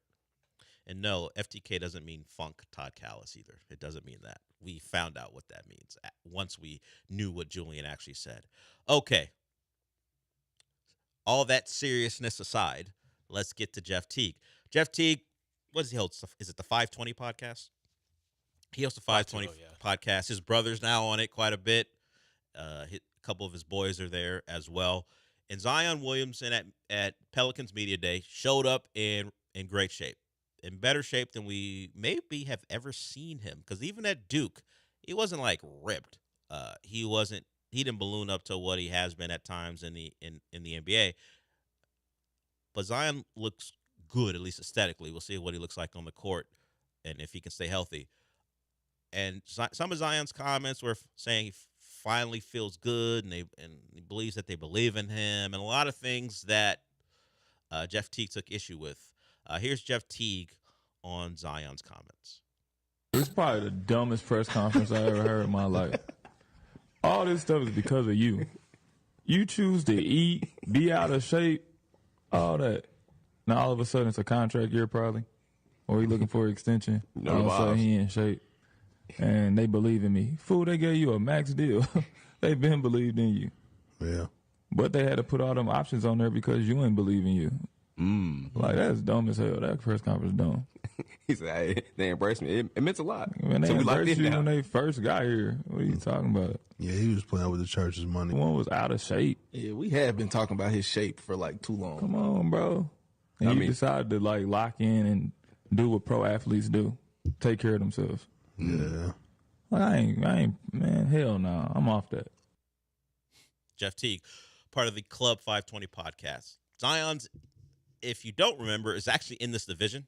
He plays for the Pelicans, who are in the the Rockets division. They're not a threat because they're the Pelicans. They're kind of a clownish organization. But part of that has to do with the fact that they could never be sure that Zion was going to be available. He looks like he's got a shot to play a lot of games. He has approached this season in a way that he hasn't in the past. Don't think they're a real threat to the Rockets. But if Zion's good, then maybe the Pelicans can be a fringe playoff team. But yeah, as I set it up before, Jeff Teague has a very funny approach to talking about the game, but even he was disgusted by Zion Williamson. And if you're a Pelican fan, you're like, okay, great. Are you going to play 65 to 70 games, or are we going to have to worry about you missing time or ballooning up? I looked at Zion's contract because I heard the comments from Jeff Teague about maybe he's in a contract year. He does have all those non-guaranteed options where if at a certain point in the offseason the Pelicans want to get rid of him every year, they can kind of void those years. But he's not in a contract year, and I can't imagine the Pelicans looking to give him an extension. Not at this point. Go out there and play. Can you give me 60-plus games? I'm not even asking for you to reach 65 where you can start winning NBA awards. Give me 60-something. A couple years in a row to make us feel good about possibly giving you an extension. So we'll get more and more into basketball as we go forward, because it may be the only thing that's got any positive feelings in this city, the way things are going. But as Jerry said, it's early with the Texans. They got a hole that they got to climb out of, and it starts on Sunday against the Titans. Certainly, we'll find out if Stingley's back at practice. He missed practice. If you didn't hear that, he missed practice on Wednesday. We know he left the game against the Jags early, so that abductor, hip, rib thing, whatever it is bothering him, and it has hurt his play. So we need to see if he can get back out there, and it should be a day. If we go by what Nico was on in his availability yesterday, he may be a little bit more motivated than normal, considering how L'Jarius Sneed was talking about him. A little disrespectful. It's a little disrespectful for a guy who plays for the Titans. That specifically. I don't care that L'Jarius Sneed's a pretty good player. You ain't on the Chiefs anymore. You can't talk like that. When you're on the Chiefs, it would bother us, but at least you have Andy Reid and Patrick Mahomes to back you up to help you win a game. I like Cam Ward. He's my guy, but stop it. Just don't talk when you're 0-3 as well. We'll see what Nico has for L'Jarius Sneed on Sunday. We're done for the day. We'll get to the Rockets stuff tomorrow. There are questions about whether they should trade for a point guard or whether they just stick with what they have and see how it works out. I would think they're going to let this play out a little bit, and if they see a real problem because the likes of Aaron Holiday or Reed Shepherd or maybe even Amin at point guard isn't the right fit, they can make a move. They'll have the assets to do it, but I think they'll give their current roster a chance before they make a major shakeup. But people are looking and seeing that the Rockets may be a contender that needs some more help. So we'll get more into that tomorrow. AJ will join me again tomorrow. We'll have Michael Carroll as well tomorrow. So if you want to talk to Michael Carroll about what you've watched or what you think we should watch, 713-780-3776 is the number. You'll do that at 11:30 tomorrow.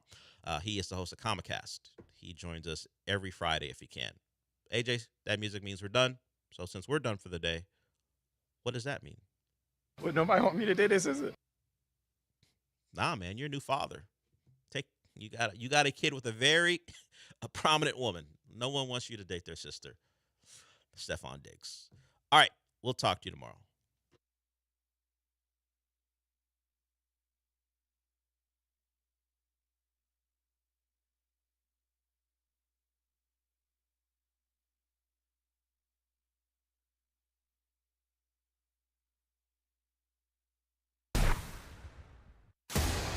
The 12th man lives here. Feels nice. Winning in this conference feels nice.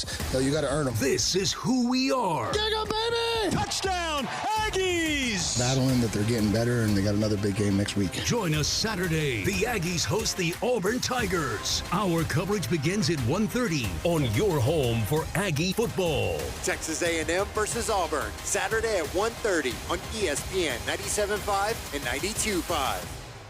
Attention taxpayers. If you owe $5,000 or more and have missed another tax deadline, you're officially on the IRS's radar. The IRS has resumed aggressive collections. That means wage garnishments, bank levies, even seizures of your home, car, or retirement accounts. If you owe $5,000 or more and missed the deadline, you're stacking new debt on top of what you already owe. Call Priority Tax Relief now. Their experts fight back fast and are saving their clients millions in tax debt every month. I owed over $50,000.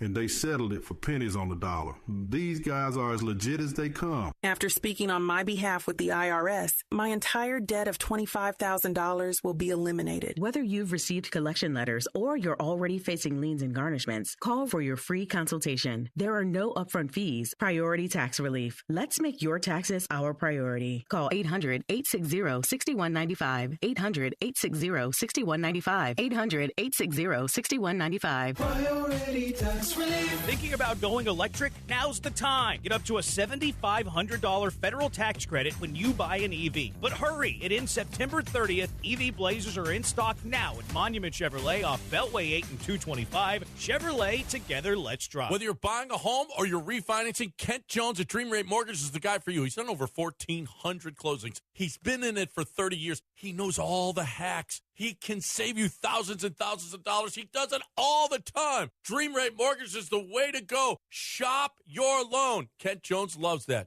Dream Rate Mortgage, 975loans.com. That's 975loans.com. Dream Rate Mortgage LLC, NMLS number 2482473. Jake and Jones, NMLS number 356118. Equal housing lender. Hey, sports fans, Nick of Nick's Place here. Are you looking for a place to watch your sports, eat like a boss, and chill with your friends? Well, since 1993, Nick's Place has been that place. Yeah, I know we're kind of a dive bar, but you won't find any other place like it. We have every sports package and a menu that's to die for. Cheap beer, craft cocktails, and 27 different bottles of wine. This is not your typical dive bar. Come check us out. Since 1993, same location, Rocky Ridge and Westheimer, it's Nick's Place. Houston is Soccer City, USA, and World Cup 2026 is coming our way. Join me, Glenn Davis, every Tuesday and Wednesday, 6 Central Time, for Soccer Matters ESPN 97.5, presented by the Daspit Law Firm. St. Arnold, they have a beer for everyone. They also have a space for everyone. Lance Erline here. If you're planning a wedding, company party, or birthday bash, St. Arnold has a space for you. For events with 20 to 300 people, choose the Cozy Investors Pub or the spacious beer hall. Enjoy fresh St. Arnold beer, plus wine, cider, root beer. Their in-house chef creates everything from appetizers to full feasts. Book your holiday party now for prime dates. Visit StArnold.com, click private events. Make sure you go to StArnold.com, click private events. Subscribe to ESPN Houston for free on YouTube. ESPN 97.5, presented by Zadok Jewelers. KFNC 97.9 HD2 Mont Bellevue, Houston, a Gal media station. This is The Rich Eisen Show. Hey, everybody. Can't get enough of The Rich Eisen Show? You're in luck. You can find us everywhere. Watch us weekdays on Disney Plus from noon to 3 Eastern. Miss the show? We've got a podcast so you can listen anytime. But here's the best part. Our YouTube channel. Subscribe at youtube.com/Rich Eisen Show and you'll never miss a moment. Now, on with the show. Hey, you know what show I love? The Rich Eisen Show. The pitch to Cal. There it is, number 60. From the Rich Eisen Show studio in Los Angeles. Goodbye! Home run for the captain is number 51. Today's guests, NBC Sports Bay Area 49ers reporter Matt Mayoko, NFL Network analyst Daniel Jeremiah, actor and comedian Dan Soder. And now, it's Rich Eisen.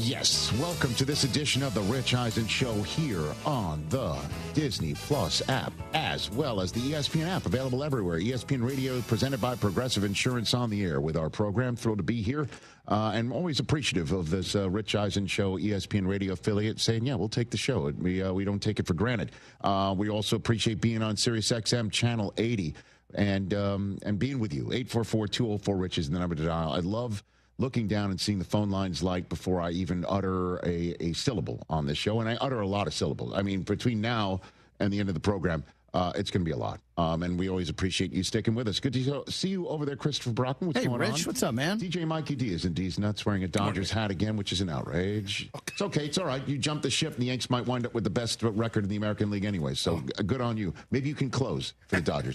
Good to see you over there. TJ Jefferson, your candle is lit, man. You think Mo Green City has an over-under on the number of syllables that you might say in a 3-hour show? I definitely do not believe that they do. Brockman, let's look into that. I can't imagine that the Mo Green City, where he doesn't have a plaque or a signpost to commemorate his vision. I don't think they do such a thing. But your candle is lit over there. Was it chilly on your side of town today? Let me just express to you. Speaking of lit, let me just express to you what or who is lit. It's baseball and home run hitters and as you know, we're a football driven country, and certainly this show football driven with my 22 plus years on NFL Network. And then we love talking ball. That's made out of pigskin. But that baseball, man, there's nothing like when baseball starts to hit win or go home time, and you start to hit the possibility of records being reached, and then you see balls hit so far, when you're hoping in the stands to see them hit so far, and the player comes through, and the player is not only coming through, but he's coming through to clinch your division, and he's coming through to potentially clinch himself a most valuable player award that nobody thought he could clinch. And that guy's name is Cal Raleigh. I do believe last night, if there's any question in any voter's minds, and I'm saying this as a diehard Yankee fan who absolutely adores Aaron Judge and knows just how valuable that man is. Last night he hit a 3-run shot to put the Yankees up and then hit another one, 50 and 51. Fourth time in a row. And fourth time in his career, he's hit 50 home runs, Aaron Judge. But Cal Raleigh steps to the plate last night and hits home run number 59. He's already well past every mark for catchers in terms of hitting home runs first half of a season. Also, just in general, for a full season. Passes most home runs by a switch hitter, passing Mickey Mantle. Passes Ken Griffey Jr. for the most home runs hit in the history of this franchise, where the folks in the Pacific Northwest are nuts for their Seattle Mariners. He steps to the plate last night, hits his 59th home run, and then has an opportunity to hit 60. Now, already on the night, on the East Coast, Judge hits 51 home runs, 50 and 51. Kyle Schwarber, the human fire hydrant who just cranks them out, is trying to trace down Ryan Howard's franchise record in Philadelphia. He has a chance as he hits 2 himself last night. Think about it. Guys, Judge hits 2, Schwarber hits 2, Raleigh hits 1 to go 59. And can he hit 60? I am getting goosebumps just telling this story. Recounting for you what we were all watching last night if we're fortunate enough to see it. Cal Raleigh steps to the plate with an opportunity to hit 60 in front of all the fans who are there excited for the Mariners to clinch their division, win the American League West that the Astros have been leading for quite some time. And could he possibly hit 60? These are the moments that you go to a ballpark to see. Could he possibly cap it all off to hit 60 while the entire crowd is chanting MVP? The answer is yes. 40,000 chanting MVP. Fly ball to right field. Number 60! A catcher has hit 60 home runs. Your MVP moment, Cal Raleigh. I mean, man, just Aaron Goldsmith with the call. Goosebumps. I mean, it's, but not as many or much goosebumps as you're about to get, because this popped on my Threads feed. A fan sitting there in Seattle last night, recording the moment, because you never, like, you know how many fans you take out the phone, yeah, and it's just like, okay, you're recording a strikeout or a ground out, or you're recording, a 3-2 count, right? But the fan is recording Cal Raleigh stepping into the batter's box, and they're chanting MVP for him, and he goes yard. So we decided to just take the, as they say in the business, natural sound. Just listen to the fans with no call on it, and just think about it. Because my favorite sports moments are when you are hoping for it. You're hoping for it. You're expecting it maybe, but deep down you know it can't be that good for you. It can't. This superstar player coming out of nowhere. I mean, it's not like Cal Raleigh never hit home runs, but 60? 60 home runs. Like, most valuable player, Cal Raleigh of the Seattle Mariners. I'm wondering where he was prior to the season in terms. Was he even on the board? Oh, he had to be part of the field, right? Let me look. If you can find out, like, preseason MVP candidates, I don't even know if he had odds. And this guy steps to the plate. Can he really hit 60 in front of us? And the answer is yes. And I just wanted to capture the moment. Just listen to the delirium.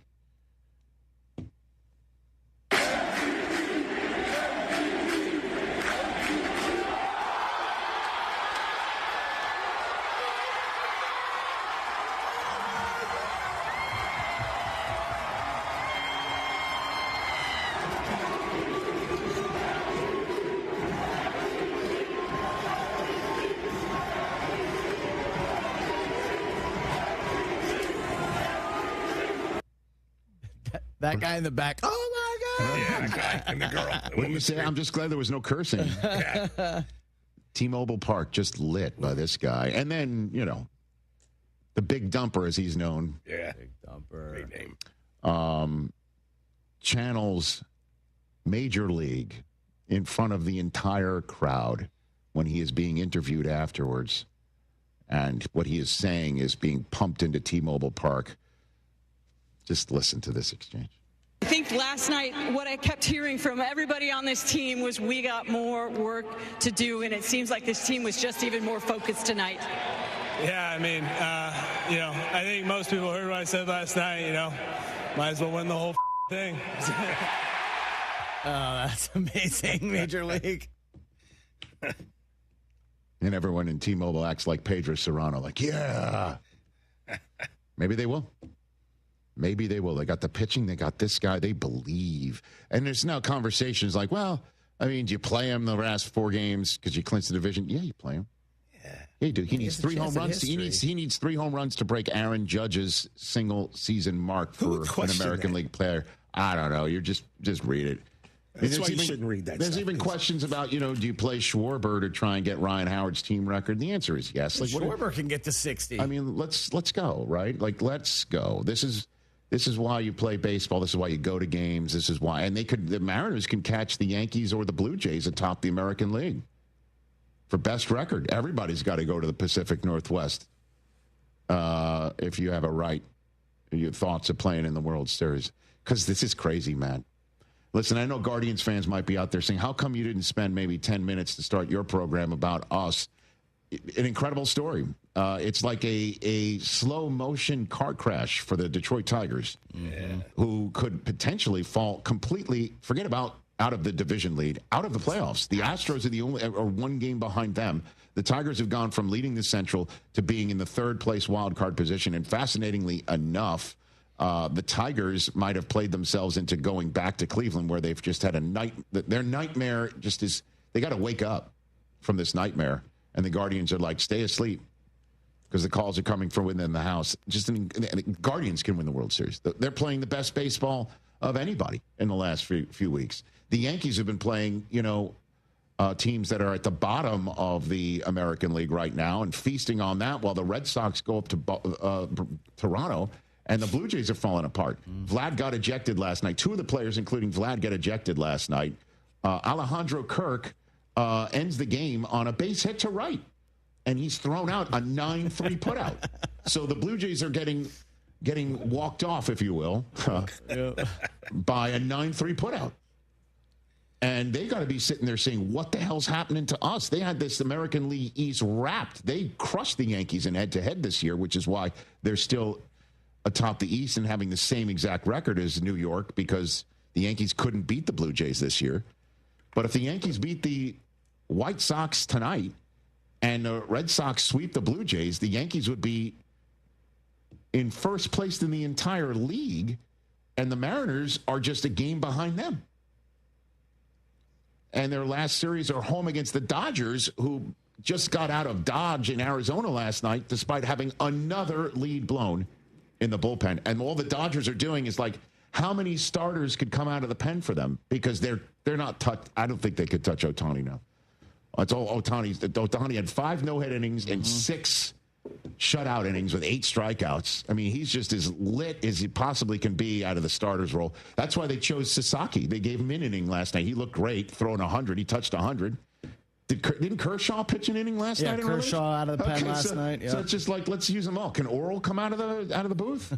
I mean, because I don't think I think you want to speak of Los Angeles privileges being revoked, like Pulp Fiction. I believe Tanner Scott is soon to have his privileges. I don't think Dodger fans would see him anymore. So I don't know what baseball is just out of its skull in the last week of the regular season, which has been its massive issue over the last few years. Is it doesn't have the feeling of an end of an NFL season where playoff lives are on the line, every game matters. This time around, it kind of does. And I know it just went higher register. It is a higher register Thursday. Just incredible. Yeah, MVP odds, Rich. Can't find any preseason on Cal Raleigh. Julio Rodriguez was about 20 to 1. That makes sense. Preseason. And then in June, Cal Raleigh was 35 to 1, which roughly odds is about a 3% chance to win MVP.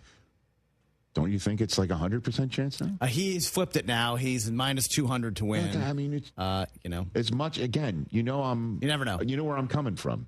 I watch more Aaron Judge at bats than anyone in this room. He's incredible. And very few people have had given me the joy with my 14-year-old son as he does when he homers, and how we just exult in it together. And the MVP is Cal Raleigh. He's unbelievable.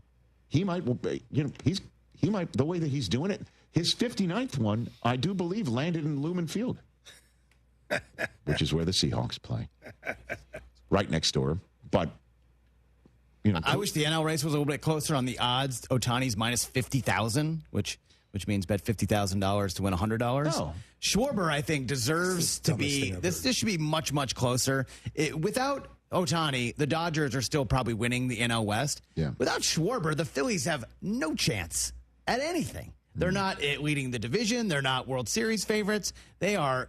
I mean, they're not as close as they are without Kyle Schwarber. He should be closer. This NL race should be closer, in my opinion. And Soto's been unbelievable this year. It's interesting that he's 80 to 1. The Ohtani odds are it's exactly what the Dodgers pay him. They defer $50,000 to pay him $100. Pretty much. Well, that's baseball, man. Yeah, Rich, when you this said is why you watch. When you said about watching other games, that was last night. You're watching the Mets, we're losing, but you're also keeping an eye on what the Pirates are doing with the Reds, and then they beat them. We're watching the Dodgers game. So it's they held on. I can't remember the last time I'm like, all right, we're losing, but like, okay, your scoreboard it's watching like all these other games right now. It was great. It was the witching hour. It really was. Yeah, it truly was. 2 home runs by Judge, 2 home runs by Schwarber, and then Raleigh has the last say. And okay, I got 2 to get to 60 and clinch the division. So cool. Oh man, cannot make it up.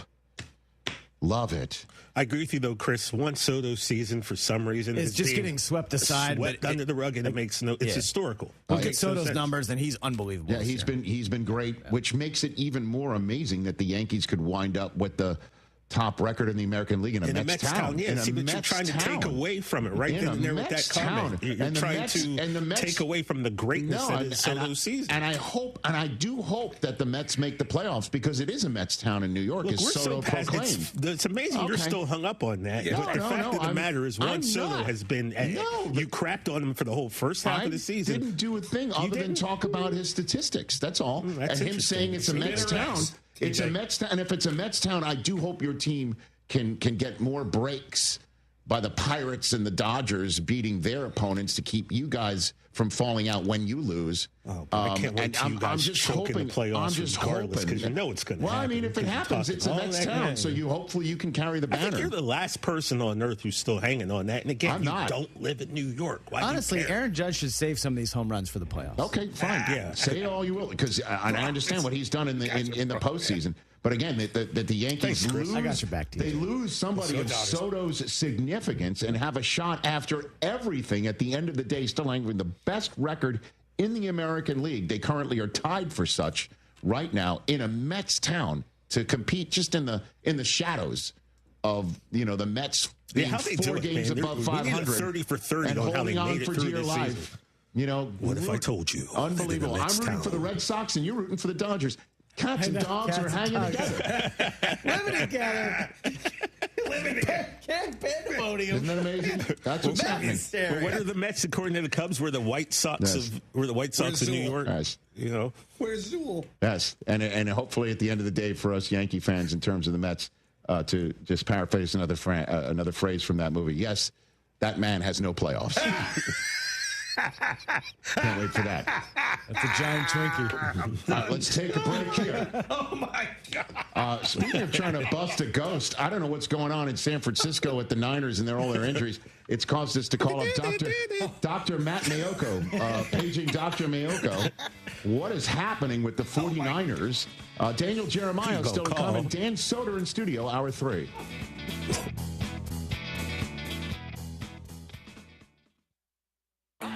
Coach Saban here. On the field or on your walls, coverage matters. That's why I go with Behr Marquee Interior Paint and Primer from the Home Depot. Exceptional hide, advanced stain blocking, and over 1,000 colors to choose from.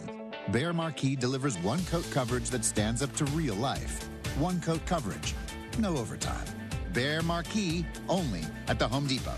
How doers get more done. Valid only when tinted to colors from the Behr Marquee Interior One-Coat Hide Collection. From kickoff to cash out, ESPN Bet has the tools you need to score more on game days. Bet smarter with stats at your fingertips. Get personalized parlays built just for you. And with your fantasy team synced right in the app, you can back your squad. Right now, new customers get $100 in bonus bets when you bet $10. Sign up with promo code USL to get started. Must be 21 plus. Gambling problem? Call 1-800-GAMBLER. Terms and conditions apply. See app for details. Offer not available in New York. Hey everyone, it's BMAC. Have you tried Old Humble Distilling Company yet? If not, you're missing out because their award-winning small batch Texas whiskeys are the real deal and unique to the Gulf Coast. You can grab a bottle at Specs, Total Wine, or finer retailers. Can't find it? Just ask for Old Humble Distilling Company by name. Better yet, swing by their Humble Tasting Room, open Tuesday through Saturday till 6 and Fridays till 9 for date night, where every Friday from 5 to 9 you can get 2 whiskey flights, 2 premium cocktails, and a charcuterie board, all for just $50. Try Old Humble Distilling Company because life's too short for factory whiskey. Do you have 3 ex-wives and your current trophy wife wants a life insurance policy 3 times the size of the policies you had to purchase for your previous mistakes? If so, you need to call Big Lou at Term Provider, 800-859-3220. Big Lou is intimately familiar with your problems, and if you're 50 to 60 years old and in reasonably good health, a $1 million policy should only cost about $100 to $200 per month. Big Lou may have a solution for your previous policies as well. You may even save enough money to lighten the load on your new $1 million policy.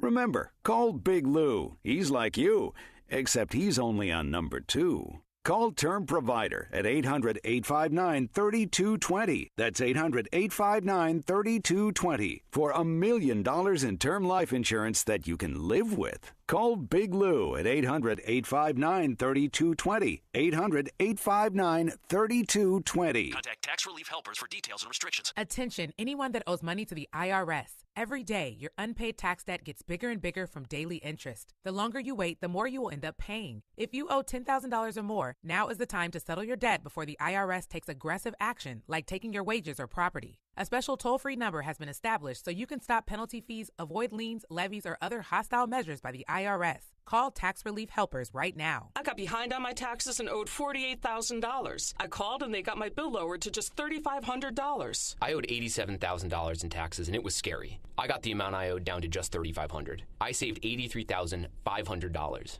If you owe money to the IRS, don't wait another day. Your tax debt gets bigger and bigger from daily interest. Call right now before the IRS enforces liens, levies, or other aggressive measures. The call and consult are absolutely free. Call now. Call 800-692-7009. 800-692-7009. That's 800-692-7009. Some folks think hot sauce is enough. Around here, that's just a warm-up. Real spice means hot sausage, boudin balls, and Cajun flavor that hits harder than a kickoff return. The Best Stop Cajun Market in Katy and Baytown have everything you need to keep game day hot, bold, and plenty spicy.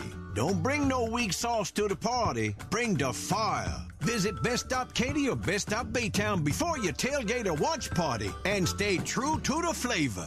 The most anticipated event of the year has arrived. That's right, it's Truck Month at Monument Chevrolet. With employee pricing on Silverado 1500s plus an unbelievably low 2.9% interest rate for 72 months. This is your opportunity to get the truck you deserve. With over 50 years in business, Monument Chevrolet makes buying simple. No gimmicks, just honest deals. Swing by Beltway 8 and 225 or visit monumentchevrolet.com. Chevrolet, together let's drive. Get in on exciting gaming action at LaBerge Casino Resort Lake Charles. Introducing our new exclusive statewide table progressives. We've linked our table game progressives between 4 pen play destinations in Louisiana. That means our big payouts just got bigger. No matter which location you choose, you have a shot at these combined jackpots. Get to LaBerge Lake Charles or Baton Rouge, Boomtown, New Orleans, or Margaritaville, Bossier City. City and get ready for big payouts. Must be 21 or older. Gambling problem? Call 1-800-522-4700. Hey, Texans fans. Sean Mapes here. You know every game counts, so don't miss a moment of the action this season on Prize Picks. Make your picks on your favorite Houston Stars and Battle Red all season long. Prize Picks is the best way to win cash this football season. You've been waiting all offseason preparing for this moment. Which players are going to go off? Which ones aren't? Make your picks, and in less than 60 seconds, you can turn your takes into cash all season long. Prize Picks is simple to play. All you have to do is pick more or less on 2 to 6 player stat projections. If you get your picks right, you can cash in. And don't worry about injuries because Prize Picks also offers injury reboots.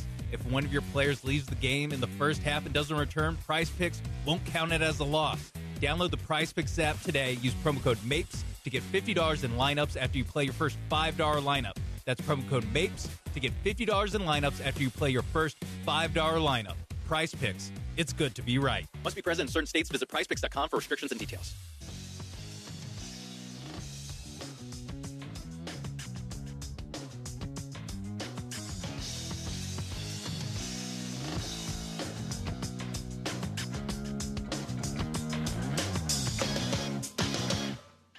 Back on the Rich Eisen show. One big happy simulcam together. Excuse me, sir.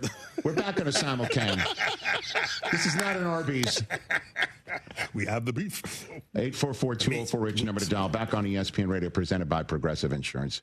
Paging Dr. Mayoko. Paging Dr. Matt Mayoko, who covers the San Francisco 49ers for NBC Sports Bay Area. Good to see you, Matt. How are you, sir? I'm doing well, Rich. How you doing? Just listening to us argue about baseball. No, stop it. Stop it. No, let's get back to the matter at hand of the San Francisco 49ers. Is there a seance happening in Santa Clara? Did anybody want to get together and maybe clean the house like Poltergeist? You know, what do we got here, Matt? What do you think?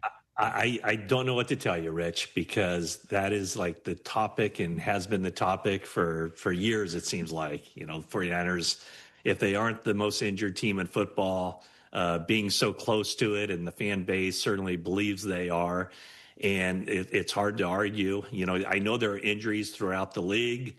Football is a violent sport, and that injuries are part of it. It just seems like the 49ers, year in, year out, by and large, have more than their fair share of injuries. And why that is, I don't know.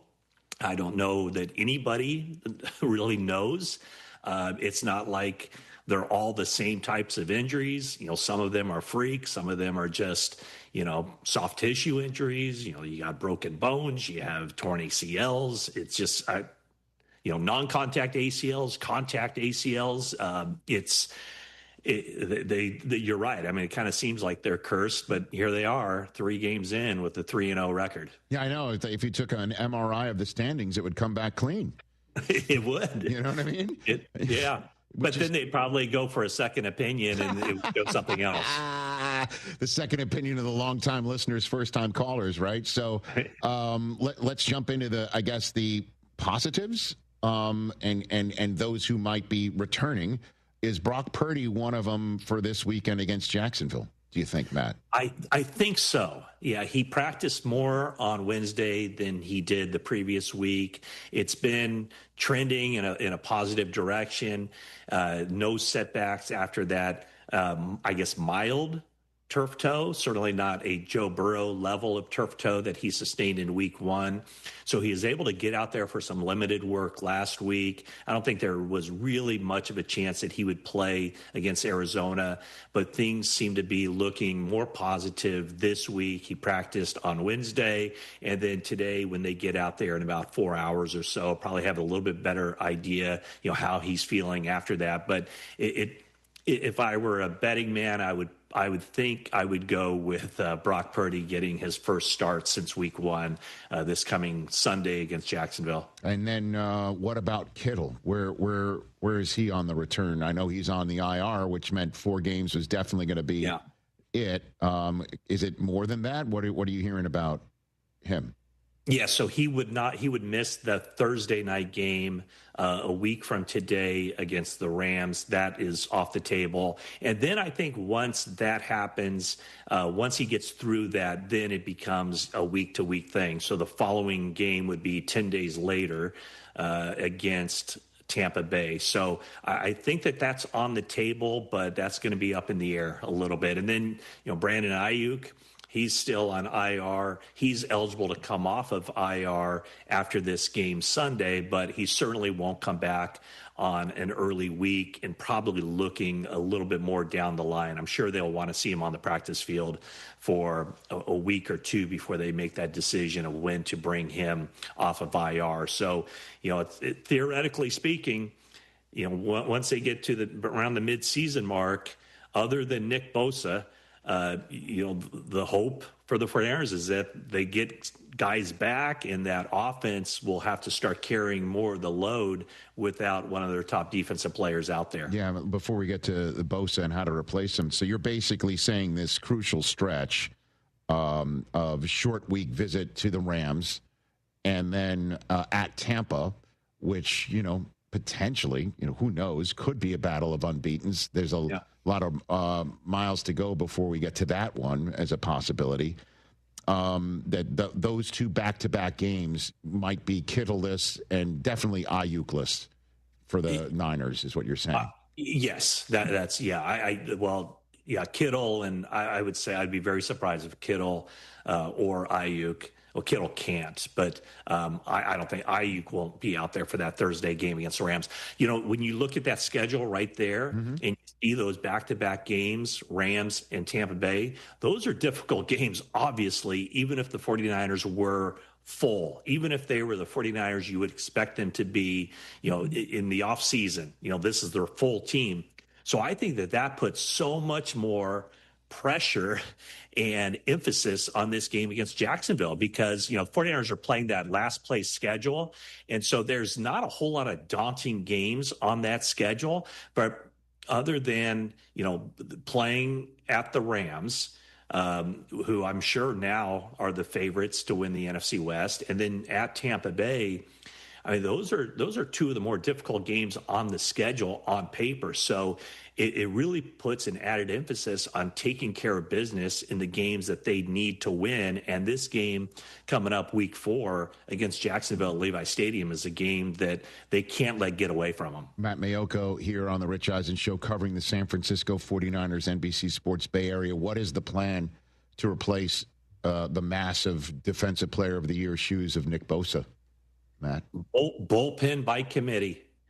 Yeah, I mean, I don't think they have any other choice. They have 9 defensive linemen suited up on game days.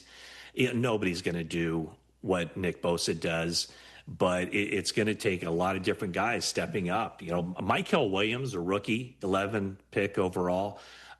He's played really well, but he's not like that pass rusher that Nick Bosa is. He's a really good run defender as a base defensive end, and then he slides inside and rushes the passer, but he's not going to pile up the big sack numbers of Bosa. And then you have Bryce Huff. 49ers went out and got him in a trade from the Eagles. That's looking now like a big deal because he's basically their top pass rusher right now on the team, and I don't even know who the number 2 guy would be. So, they're turning to guys like Bryce Huff and Sam Okawanu, Yetur Gross-Matos, Michael Williams. They're going to have to mix and match, and, hey, this is why they gave Robert Saleh the big bucks. He's going to have to be more creative with the coverages on the back end, dialing up blitzes. Maybe you see Fred Warner do some more stuff, or D. Winters or Upton Stout coming out of the slot, blitzing at the nickelback position. So, there's no guy that they can just slide in there and say, okay, now you're Nick Bosa, go get the quarterback, and they just move on. It's going to take a lot of different guys stepping up their games. I think you're breaking news, Matt. Fred Warner can do more? What? Do you believe it? Yeah. More stuff from Fred Warner. What does that look like? Like magic? Like what? Singing? I mean, doing a halftime act? Like, honestly.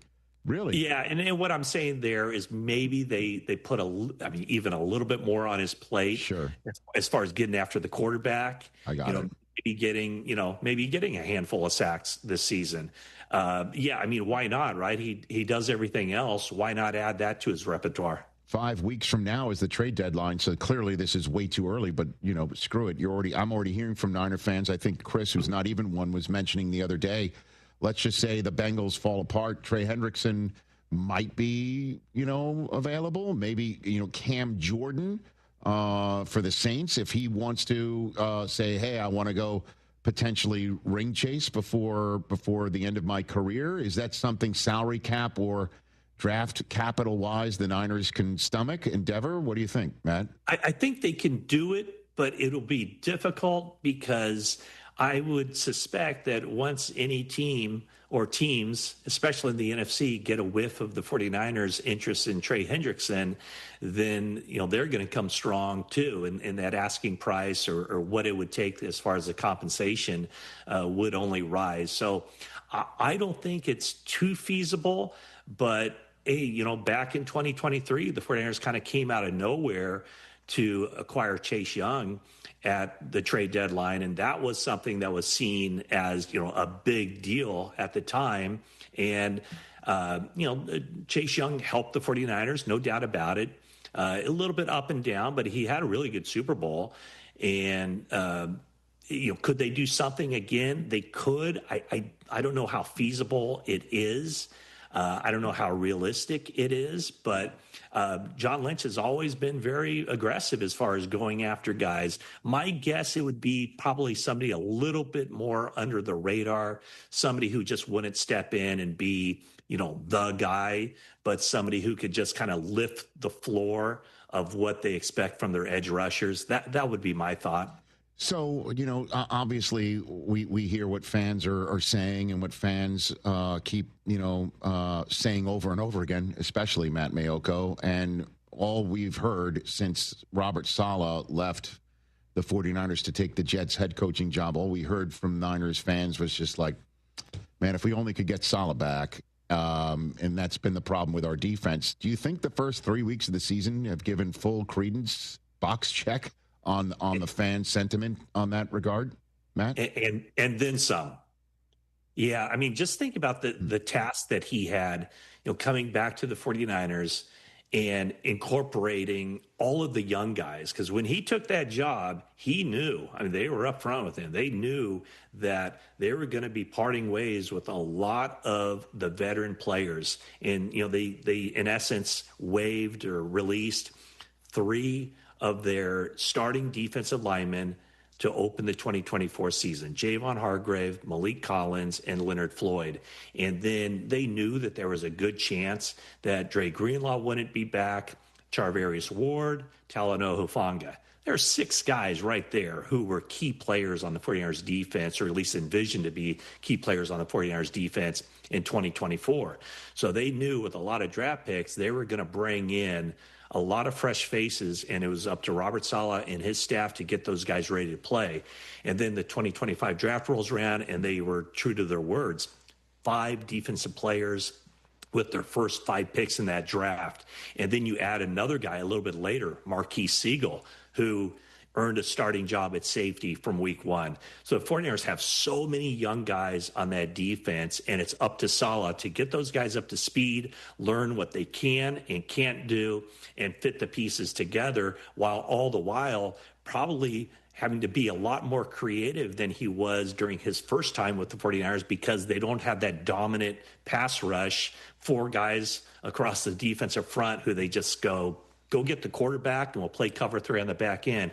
They're doing a lot more things defensively. Robert Saleh is definitely earning his keep. And then lastly, the narrative in the national media, and you've heard it, I'm sure from your seat, is the place you want to be is the quarterback room of the San Francisco 49ers if you want to resurrect your career or get some momentum and learn there. I mean, obviously Sam Darnold is the latest example, or is the most recent example, until maybe Mac Jones going 2-0 to keep the Niners 3-0 without Kittle, without Ayuk, and everything going on around him. You have a front row seat here. What does Shanahan do? Like, what's the secret sauce, do you think, Matt? He needs, you need to be a smart guy to play that position. All the answers are in the play call. So, there is a lot put on the plate of a quarterback, but you don't see the quarterback going to the line of scrimmage and changing the play, and you don't see too much chaos right before the snap. Based on the defense and the play call, all the answers are right there. And so it takes a guy who can process quickly. The main skill, I think, in a lot of ways is just from the shoulders up. And there was a reason that Kyle Shanahan liked Mac Jones leading up to the 2021 NFL draft, and they ended up going with Trey Lance, and for injuries and a bunch of other reasons that didn't work out. So it was interesting that when he had the chance to get him, that's the guy that they went after. And now we saw in weeks 2 and 3 with those performances against New Orleans and Arizona what it was that Shanahan saw in Mac Jones. I think it's a really good fit. Mac Jones doesn't have the physical talent of a Sam Darnold, but he shows that in this offense, he can be a pretty darn good quarterback and put up some good numbers and lead this team to victories. And then I guess just Purdy comes back, holds on to the ball, defense balls out. It's a winnable game against Jacksonville at home, right? Yeah. I mean, could be 4-0 going into Thursday night in 5 days. Yeah, I mean, the thing with this offense, it's always been prolific. They've always been, it seems like, a top 5 offense in the league. They're not that right now, but I think for this team to get to where they want to go, that offense does have to come around. And obviously the offense will be a lot better when Kittle's out there and when Ayuk, if he's healthy, is out there. Demarcus Robinson is back after serving a suspension. And then once Purdy gets rolling and the run game gets going, the 49ers have always run the ball well. They haven't run the ball all that well through 3 games. So when McCaffrey gets going, and the thing in the locker room the guys are always talking about now the last week is that it's almost there. The running game is almost there. They're ready to pop one. So I think the 49ers are going to need the full Kyle Shanahan 49ers offensive experience in order to compensate for the loss of Bosa and just keep this thing going to the point where they can make a run for the NFC West title and for the playoffs. Yeah, I mean, we talked all about the injuries and the fact that we're not even talking about McCaffrey, and he's the one that put a scare in the whole world prior to week 1, just like last year, out of the blue. Wait a minute, you're limited with something going on with your legs? Like, wait a minute.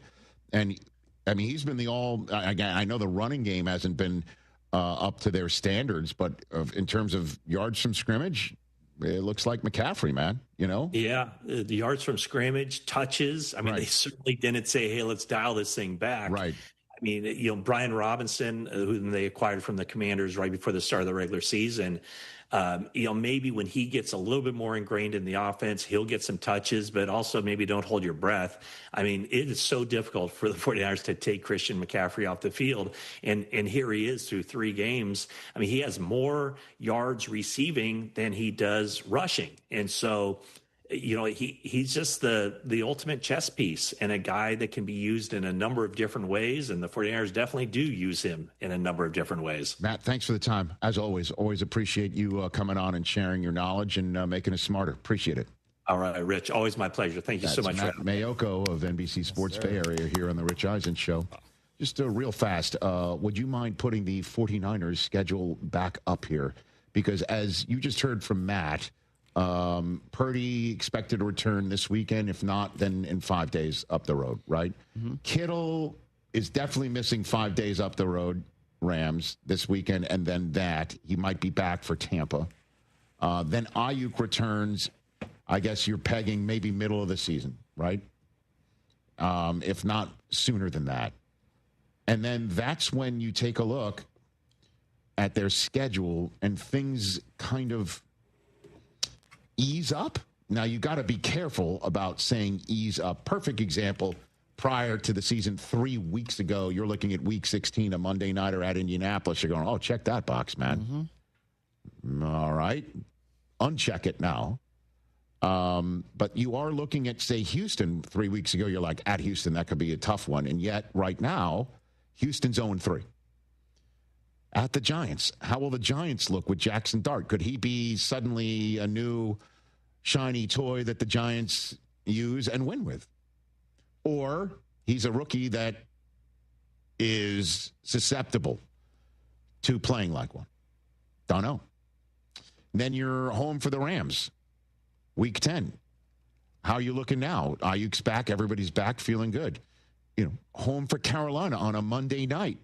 Which Carolina's showing up? The one in the first 2 weeks, everyone's wondering if Bryce Young has regressed, or the one last week that just shut out Atlanta, who you're seeing in a month on a Sunday night. Home for Tennessee at Cleveland. I mean, you look at the schedule, it's last place. Will some of these last place teams be better than that when you see them? Or is this going to be something that the Niners get back healthy and start just racking up wins? Because right now, smoke and mirrors, you look through the smoke, you look in the mirror, and what's coming back is a 3-0 team. I mean, this could be big. Or shrug emoji. Don't know. Unreal. But Mac Jones did his job. He did. Yeah. He did his job, and so did Shanahan. I don't know if this is a higher register. Kyle Shanahan for Coach of the Year? Setting it up. They keep doing it. And I didn't once say that, Mac Jones should be the starter the rest of the year. Stop it. This guy over there. I didn't say that. I know that. Thank you. But you did just say it, kind of saying it, without saying it. Not really. Nice trick. Nice smoke, nice mirrors. We take a break. 844-204-RICH, number to dial here on the program.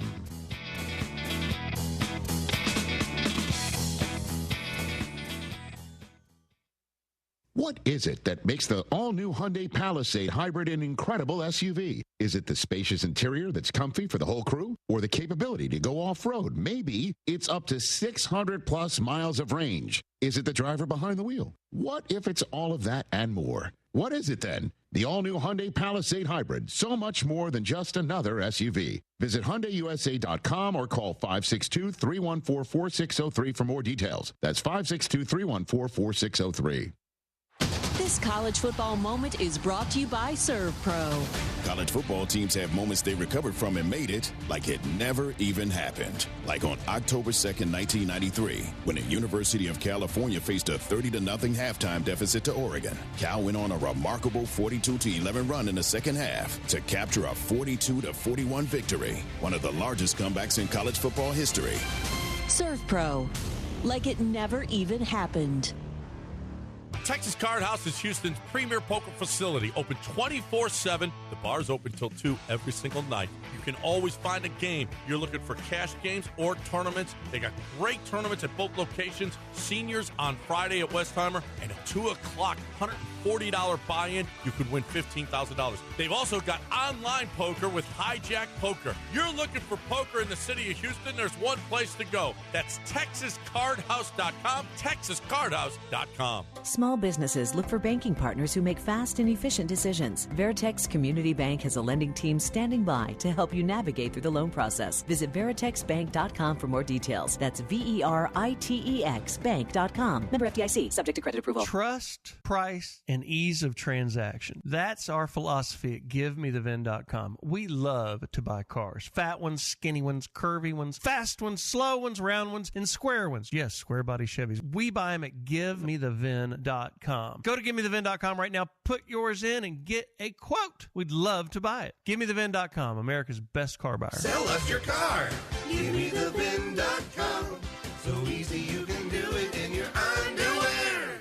Attention taxpayers. If you owe $5,000 or more and have missed another tax deadline, you're officially on the IRS's radar. The IRS has resumed aggressive collections. That means wage garnishments, bank levies, even seizures of your home, car, or retirement accounts. If you owe $5,000 or more and missed the deadline, you're stacking new debt on top of what you already owe. Call Priority Tax Relief now. Their experts fight back fast and are saving their clients millions in tax debt every month. I owed over $50,000.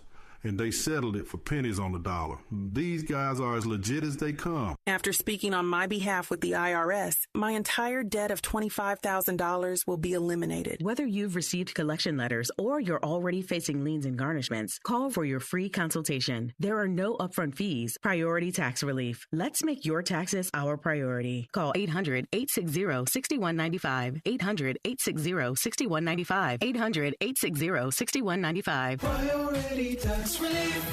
Hey, game day's got rules, and rule number 1, don't show up empty-handed unless your hands are full of boudin from the best stock. That's the kind of pass that gets you straight through the gate, no questions asked. Bring the heat, or you don't get a seat. Stock up and spread the flavor, one bite at a time. Swing by the Best Stop Cajun Market, now with 2 locations in Katy and Baytown before your tailgate or watch party. And keep the game day rules. Raise your steins and break out your lederhosen. Oktoberfest is coming to Kima Boardwalk, October 4th and 5th. It's 2 full days of beer, brats, Bavarian beats, and boardwalk fun. Sample brews like Bell's Oktoberfest, Shiner Oktoberfest, Voodoo Ranger, and more. Don't miss the stein holding contests, costume contests, polka dances, cornhole tournaments, and live music. Beer tickets are just $6.50, and admission is free. Visit KimaBoardwalk.com/Oktoberfest for more details. Prost. When it comes to accidental injury cases in Harris County, there's one law firm that files nearly 3 times as many cases than any other firm, and that's Daspit Law Firm. Why? Because they're the best at what they do, getting their clients the compensation they deserve for injuries they've wrongfully suffered in an accident. Lance Zerline here, and if you suffered an injury in an accident and you would like a free case review, call John Daspit now, 713-CALL-NOW. That's 713-CALL-NOW, or visit DaspitLaw.com.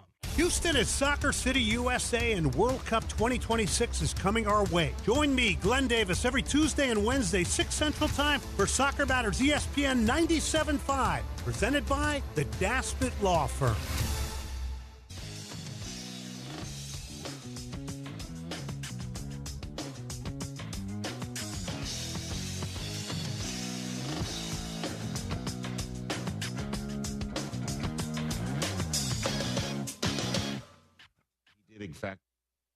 ESPN Radio is presented by Progressive Insurance, with insurance for cars, home, boat, motorcycles, RVs, and commercial vehicles at 1-800-PROGRESSIVE and Progressive.com.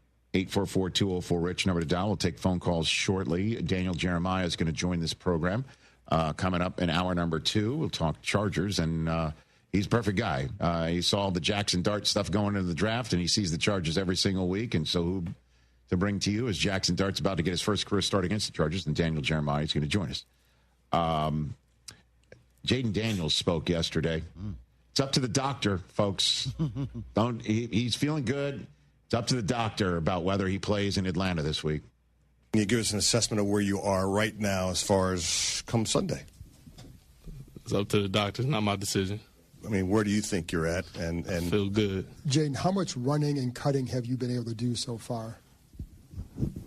Eating enough to feel good if I play on Sunday. Like I said, it's not my decision. And then, have you had to play with a brace before? No.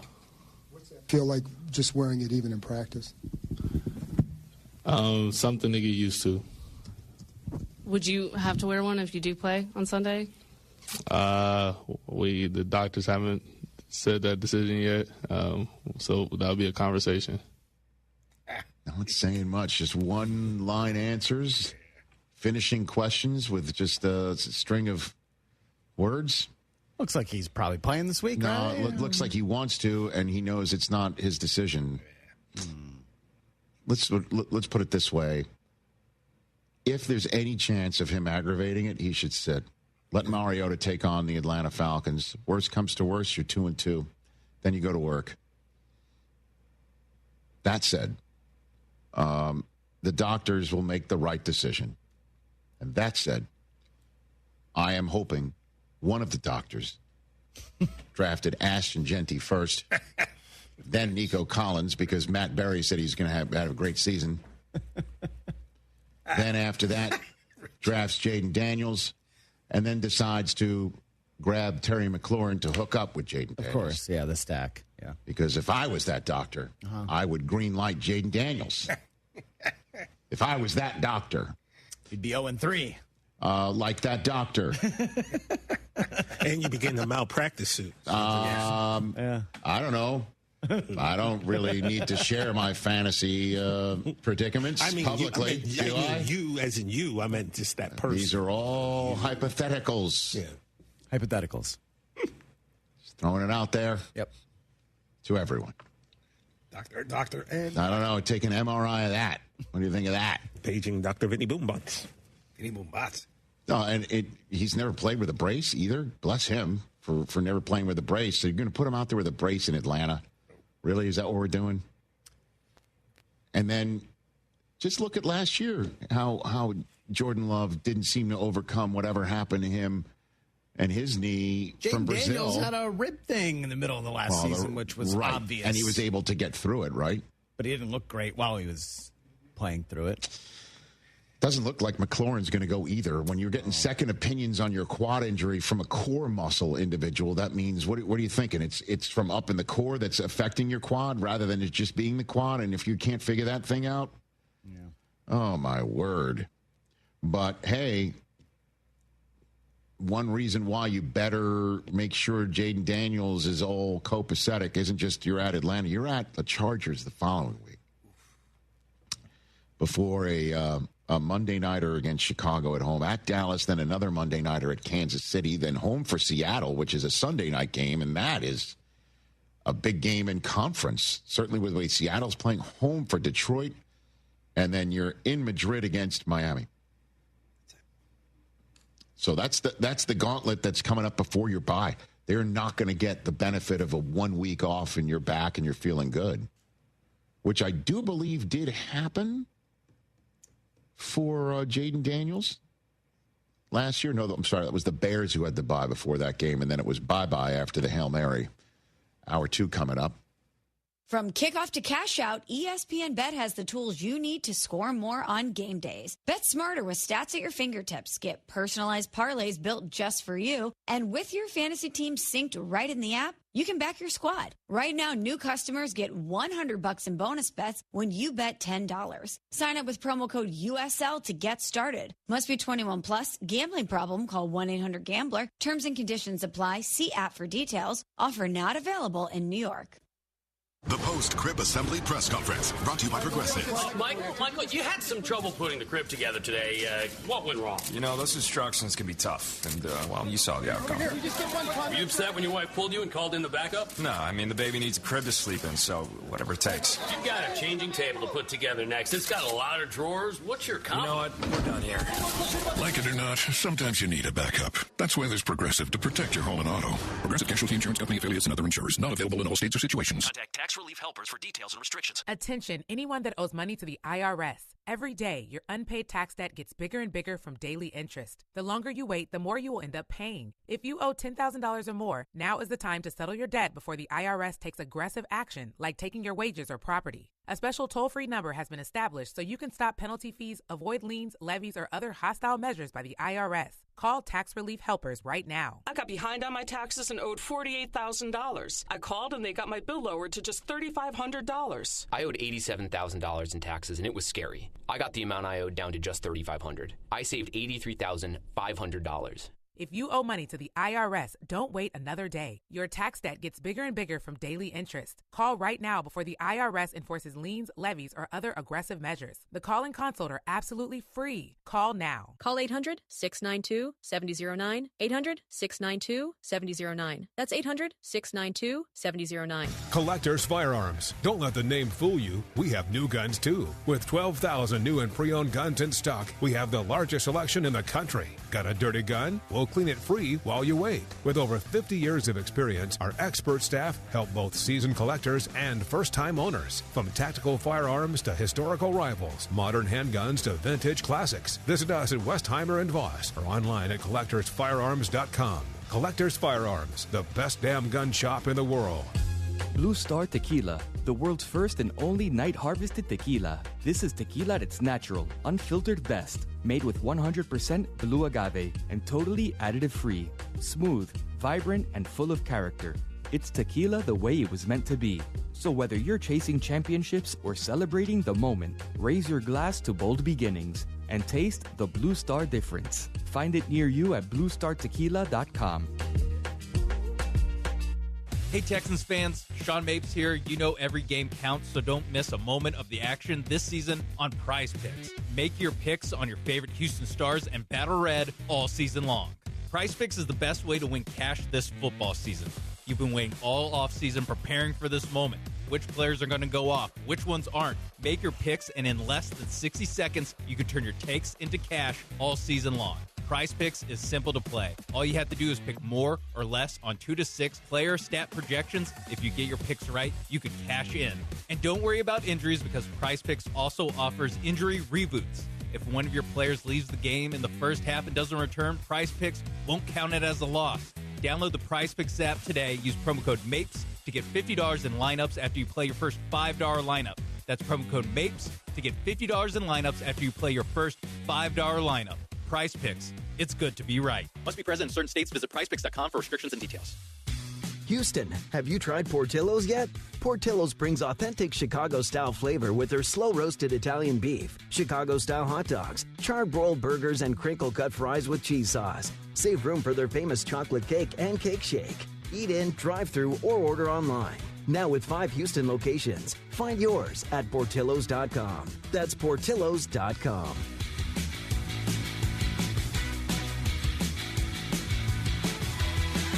Get in on exciting gaming action at La Berge Casino Resort Lake Charles. Introducing our new exclusive statewide table progressives. We've linked our table game progressives between 4 pen play destinations in Louisiana. That means our big payouts just got bigger. No matter which location you choose, you have a shot at these combined jackpots. Get to La Berge Lake Charles or Baton Rouge, Boomtown, New Orleans, or Margaritaville, Bossier City, and get ready for big payouts. Must be 21 or older. Gambling problem? Call 1-800-522-4700. ESPN 97.5. KFNC 97.9 HD2 Mont Bellevue, Houston. Presented by Zadok Jewelers. This is the Rich Eisen Show. Hey, everybody. Can't get enough of the Rich Eisen Show? You're in luck. You can find us everywhere. Watch us weekdays on Disney Plus from noon to 3 Eastern.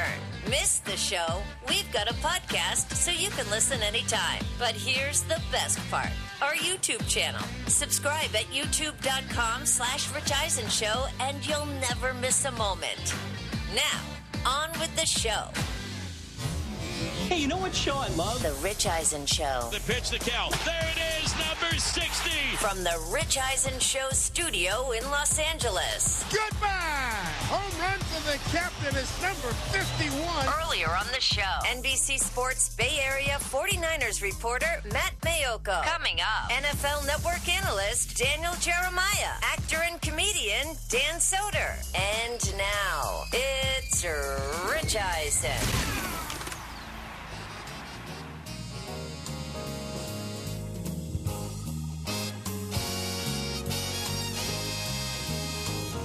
Hour number 2 of the Rich Eisen Show is on the air. It's a higher register Thursday, which means we're going to tell you something about week number 4 in the NFL campaign that we believe only to basically have to go a higher register to believe it. That's coming up later on in this show. Dan Soder is joining us in studio, hour number 3. A lot of folks know him from his Billions days. Maffei, the comedian, is on a golden retriever of comedy tour. Hey. And he's here in Los Angeles for a gig tonight at the United Theater, on Broadway in Los Angeles. United Center would be a bigger venue, obviously, in Chicago. Different time.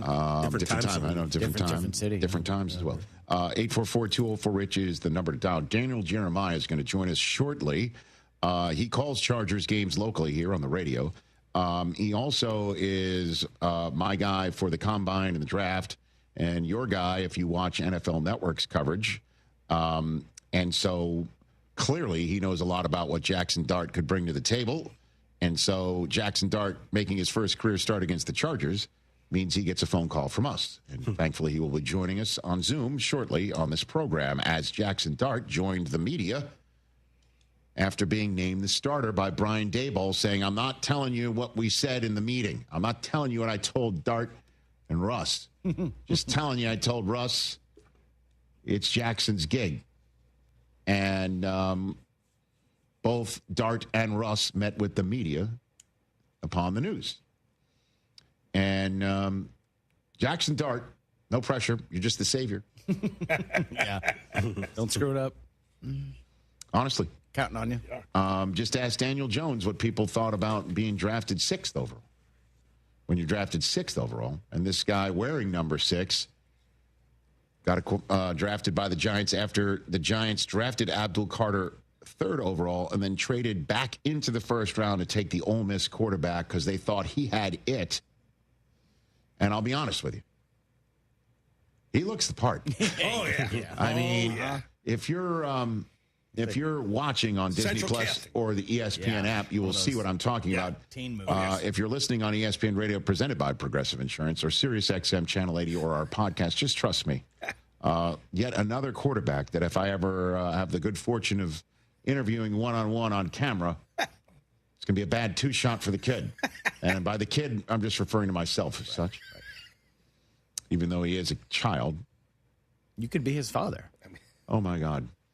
You're not wrong. Other than the fact that he doesn't look Jewish. So No, he doesn't. Okay, very good. Oh, got it.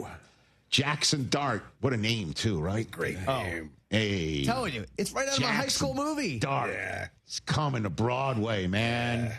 Here we go. Jackson Dart. Throwing darts. What are you going to be bringing to an 0-3 team here, Jackson Dart? Your thoughts? First of all, we just got to continue to, keep the main thing process-wise. Everybody throughout a season is going to face adversity. So I think for us, it's going to show what kind of grit we have as a team. Character-wise, how do we handle, when we've been punched, when we're down? How are you going to respond to that? And I think, the biggest thing for me is I want to do my best to be a spark. I want to create excitement on the field. I want to be explosive when opportunities are there and, try to, just bring, a little bit of swagger. Bringing a little bit of swagger. Bringing a little bit of swagger are words Daniel Jones never said as quarterback of the New York Giants. It's not his game. Neither did Eli, really. No, I know. No. I mean, Eli really never said it, but he did. Eli brought some swagger. But this guy has got it just in absolute spades. You know what I mean? It's coming out of him. Scatterboo, Neighbors. Now that's the point. Now that's what you're talking about. That's the excitement here. I know that's the excitement. Core. That's the excitement for Giants fans. And he's wearing the headband to keep that quarterback hair out of his face. Whoa. If I wore that headband, I'd look like Alex Caruso. Yeah. You ever wonder why he wears a sweatband? Well, it gets sweaty. Because your head will sweat. I got it. And there's no hair to absorb it? It's not to keep hair out of your face, bro. It's to keep sweat. It's not a hairband. It's called a sweatband. I don't know, okay? I don't wear them. That's why I'm asking. But at some point today, I don't think there's any stupid questions around here. At some point today, there will be a picture of you wearing a sweatband popped out somewhere, I'm sure. Fine. I'll take it. Just so you can see what it looks like. Yeah. I'm sure it won't be pretty. I saw Matt Nagy in Brazil, and I told him, glad to see you're stopping wearing the visors. You told him that? I did. He sent us one once. Because he did. I know, the Bears visor back in the day. And I told him, it accentuates the baldness. Then you wear a headset on top of it. It just, Accentuating baldness. Yeah. You That's a name. Good fantasy name. At any rate, back to Jackson Dart. With the flow. They asked him if he thinks he's playing for his coach's job. Ooh. Come on. Pressure. I don't really feel pressure. I feel like, pressure is given to those who play at a high level. And, the best players in the world are the ones that you are kind of involved with that word pressure. So I don't feel it in that standpoint. My focus is just trying to win one game at a time. And, we've been so close each week, and it's been tough to watch. It's been tough, as a team to come back in the locker room. Like I said, when you're just that close to winning. Good answer. Good answer. Attaboy, Jackson. Attaboy. That's what we said after Del Tufo. Good job.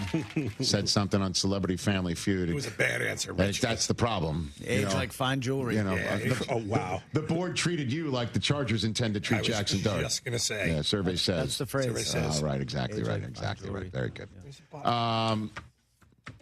I mean, come on. Oh, look at you. You got actual off-camera sound effects. Oh, my God. He's ready for anything, you're like a Rich. vaudeville comedian right now with a horn. Jeez. Where's that giant hook? Please. Sandman at the Apollo. Yeah, what's he supposed to say? Because he's playing for his coach's job. I mean, that's the bottom. And the front office's job. I mean, if he doesn't perform well and it looks like it's a lost campaign. But again, as I always say here, teams just have to make, based on their situations, based on the reality, smart bets. And Jackson Dart appears to be a smart bet to have gone up and have drafted him. Because you can't sit around and wait, hey, if we don't perform very well with these veterans, we're going to go back with Tommy DeVito again, with all due respect. Damn it. Should have said that in advance. Well, and then we'll figure out the quarterback situation in next year's draft. Certainly when management has made it clear and fans have made it clear, like it's now rubber meeting road time for Brian Daboll and Joe Shane in the front office. And the smart bets were, okay, we're going to draft the kid. We'll see how far we can go with the veterans. And then what we're going to do is build this defense so insanely out that all we need to do is get about 2, if not 3 scores from our offense, and we're going to win more than not. And sure enough, if they had gotten 2 scores in Washington, D.C., they still would have been a little bit short, but it would have been better. They got a bunch of scores in Dallas and suddenly couldn't stop Dak. Like if you could blame Daboll for anything or the coaching staff for anything was allowing Brandon Aubrey to get close to the star to kick a field goal to send it to overtime. And then you have to make these smart bets and Dart, it's time for the bet to now start paying off. And you're right, Chris, and I think I speak for Giants fans. Dart handing off to Scatterbo and throwing to Malik Neighbors to give a lead to Kayvon Thibodeau and Brian Burns and Abdul Carter and Sexy Dexy and Okereke, who, if I'm not mistaken, is leading the league in tackles right now. That's better than what you've had for the Giants in a while in terms of stuff. Exciting and in terms of what the future could look like. Yeah. Just protect the kid, get Scatterbo running and running people over, get the Chargers in one of those crazy East Coast early window moments for a West Coast team. Maybe you start shocking the world. You know what I mean? And one thing is for sure is the future does not include Russell Wilson, who, I mean, the NFL is a cruel world sometimes. One week you're turning back the clock. You're Russ cooking for 450 yards against the Dallas Cowboys. You damn near come close. You set things up to end the losing streak to the Dallas Cowboys, to go to 1-1, send the Cowboys reeling to 0-2 heading to Chicago. And 2 Brandon Aubrey 90-yard field goals later, you're back under center at 0-2 against the Kansas City Chiefs, who damn sure were going to make it sure that they weren't going to go 0-3.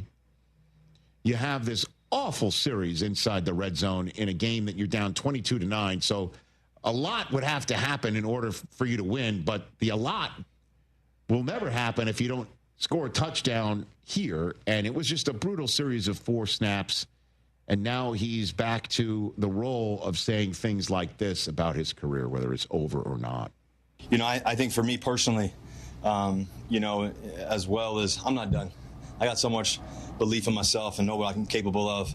I believe I was able to show it, especially, on the road in Dallas and everything else. I know that can help this football team, if that comes up. But, I think also, too, just for me mentally, just have the best practice, have the best workout session in the morning, early in the morning, getting here and having the same routine and just find every single way to get better. That's what you can control. And, you control your attitude, you control your gratitude. And those 2 things, are important to me because I love the game, I love the process, and I respect it. Man, for a guy that just did what he did in Seattle and it's just a shame that he's in this position again. And you could sit here and say his plays is what put it there. And, I have nothing but good things to say about him, nice things to say about him. And people who saw had a front row seat in Denver, I imagine that is what, I shouldn't speak for Schlereth, but that might be behind of what him saying that him throwing the ball away rather than trying to put it on a receiver in those 4 snaps against the Chiefs was indicative of Russ's selfishness, which makes what we just heard sound hollow. But I don't know. Denver dead capped him. The Steelers just said, we're done here. And now the Giants, three games in, are laying it essentially at that crossroads for him. I don't know. The crazy thing is Dart might need a blue tent moment. He comes in and you never know. You got to stay ready. Right? Yeah. So what he's saying makes sense. You know what I mean? You got to be ready. If you're Jameis, do you go like, what needs to be done around here for me? He should ask for a trade. Right. One of these other spots with the QB issue. Maybe Cincinnati. I think a caller brought that up this week. What, for him to go to Cincinnati? Yeah. If Jake Browning has a bad Monday night against Denver? Jake Browning is less than for a second week in a row. Maybe that's a situation where Jameis can be like, hey, get me out there. Some W's. But for the Giants, as I said, Jackson Dart. It's funny. I said to Cooper, did I say this yesterday when I told Cooper that when he was wondering why wasn't Dart coming into the game against the Chiefs? Why is he just coming in for one snap and then running off the field? And running it. Right. And you know what I mean? And I basically said it's because in a struggling team, the most popular player is the backup quarterback. Always. Well, now the backup quarterback it's time, and it's here. And I'm telling you, I was stunned that it would be against the Chargers. But to give them some oomph at home, where the fans aren't already booing the first Russ overthrow, if it happens, now it's just excitement. Unfortunately, Tyrone Tracy Jr. is out for him, but Cam Scattaboo, the first moment that Scattaboo runs someone over, the fans are just plugged into that kid. And then if Dart turns that into points to Malik Neighbors, I mean, there's going to be a roar in MetLife for the Giants that you haven't heard in a very long time. And then Abdul Carter comes up with a sack, and then the front office could sit back and go, see, we drafted it. That's what's got to have to happen. And then show enough of a sign, a pulse that for Dable, who I like, and I think Giants fans should not discard. I know I'm saying a lot there. For him to be able to go to management or management to him and say, let's keep it going. And Dart, if Dart does well and does suddenly have some juice and some capital in the building, go, I like this guy. Well, okay, then. That's why he's being asked, can you play enough to save the coach's job? Which is kind of unfair to ask somebody who's never taken a starting snap in the NFL just yet. Exactly. But he can take it. He looks the part. Question is, will he look the part when it's time to play? That's what's coming up on Sunday. Chargers at Giants. Early window. Let's take a break. Man, who's going to be calling that game locally on the radio here, my guy from NFL Network, Daniel Jeremiah, next on The Rich Eisen Show.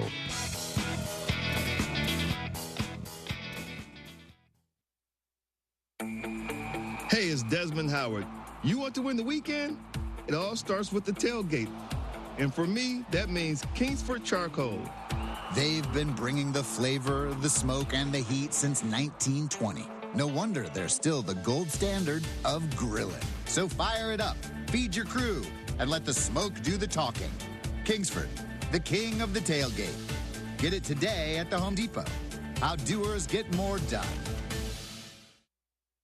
Oh, could this vintage store be any cuter? Right? And the best part? They accept Discover. Accept Discover? In a little place like this?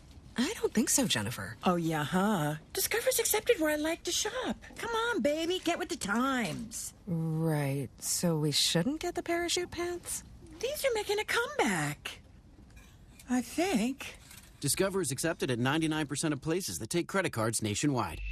Based on the February 2025 Nielsen report. Hey, Lance Zerline here. You know I'm a numbers guy, and I like the numbers that Daspit Law Firm is putting up for their clients. The super team at Daspit Law handles a full range of personal injury cases, and they are getting results from their clients in big numbers. Car accidents, truck accidents, industrial accidents, construction accidents, maritime accidents, offshore accidents. These are all areas where if it's you or someone you know, I encourage you to get a free case review from John Daspit with the Daspit Law Firm. Call 713 Call now. That's 713-CALL NOW. The annual Katy Rice Harvest Festival is happening October 11th and 12th in Katy Historic Town Square. Check out country music artists like Sawyer Brown, Kylie Fry, and more performing free outdoor concerts. Plus, the carnival is back. Get all day or weekend unlimited ride Carnival passes now. For the adults, visit the Sports Zone and enjoy adult bevs while you watch the big rivalry game between Texas and Oklahoma on Saturday. Get advance tickets and Carnival passes now at KatieRiceHarvestFestival.com. That's KatieRiceHarvestFestival.com. Attention taxpayers. If you owe $5,000 or more and have missed another tax deadline, you're officially on the IRS's radar. The IRS has resumed aggressive collections. That means wage garnishments, bank levies, even seizures of your home, car, or retirement accounts. If you owe $5,000 or more and missed the deadline, you're stacking new debt on top of what you already owe. Call Priority Tax Relief now. Their experts fight back fast and are saving their clients millions in tax debt every month. I owed over $50,000. And they settled it for pennies on the dollar. These guys are as legit as they come. After speaking on my behalf with the IRS, my entire debt of $25,000 will be eliminated. Whether you've received collection letters or you're already facing liens and garnishments, call for your free consultation. There are no upfront fees. Priority Tax Relief. Let's make your taxes our priority. Call 800-860-6195. 800-860-6195. 800-860-6195. Priority Tax Relief. Grilling alone? That's a flag on the play. Grab your crew, fire up the pit, and pass around some andouille, cracklings, and a little boudin from the Best Stop Cajun Market with 2 Houston area locations in Katy and Baytown. That's how you turn a tailgate into a party. Keep your grill hot and your plate full. Shop at Best Stop Katy or Best Stop Baytown before game day. Keeping the Cajun playbook never tasted so good. Hi, this is Sean with Greenlight Offer, and I buy houses cash. Call me today at 832-779-4000. I'll buy your house for cash and pay you cash up front. I buy houses in any price range and any location in the Houston area. Do you own a house that needs thousands of dollars in repairs? Great, because I love buying fixer-upper houses. Do you have a tenant living in your property? Not a problem. I'll buy your house with the tenant in it. Do you think your property would be difficult to sell? Easy. We provide assistance for any situation for houses in any condition. Do you want the best price for your house? Done. I'll beat any offer you have on the table. Remember, if you need cash fast, I'll pay you cash up front. Give me a call today. Sean at Greenlight Offer, buying houses. Call me at 832-779-4000. That's 832-779-4000. Call for Sean with Greenlight Offer, and I'll get your Greenlight number on your house today. Woo! The John Clay Wolf Show. Here's what's going on in the Wolf Pack. Bobo, we appreciate you. Thanks, man. Gigi doesn't. She said, you left me hanging, but whatever. I still love you. And I was there first. You're talking about the show meeting we had yesterday. She's the only one that showed up. Yeah, and I'm sitting there like, yeah, guys, I'm 3 minutes early. Right. What the heck? That was 50 to 1 odds in Vegas. The John Clay Wolf Show. Every Saturday morning. ESPN 97.5.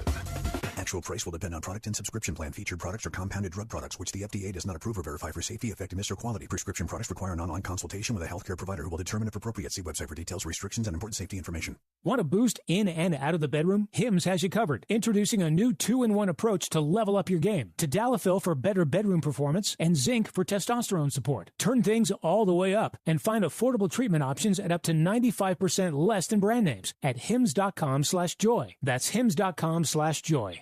Progressive knows if you have to choose between everyday life and your boat, boat wins. What are you going to do? Take the boat out for a spin or go mail something? Boat wins! Are we cleaning the patio or taking the boat out fishing? Boat wins! Are we skipping that eye exam to go sailing? Boat wins! Rescheduling eye exams can be a nightmare. All right, fine. Eye exam, then boat. Yeah! With Progressive, you can bundle your boat with your home or auto and save with a discount and spend more time enjoying those savings on your boat. Progressive Casualty Insurance Company, affiliates, and other insurers. Not available in all states and situations.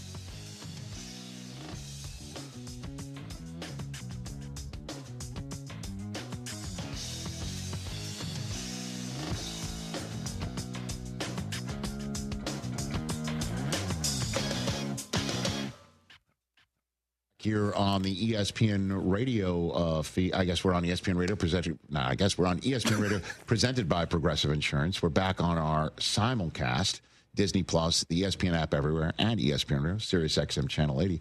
This man calls the Chargers games locally here on the radio. Perfect guy to be chatting with, certainly since Jackson Dart's making that start. Ladies and gentlemen, Daniel Jeremiah back here in the program. What's up, DJ?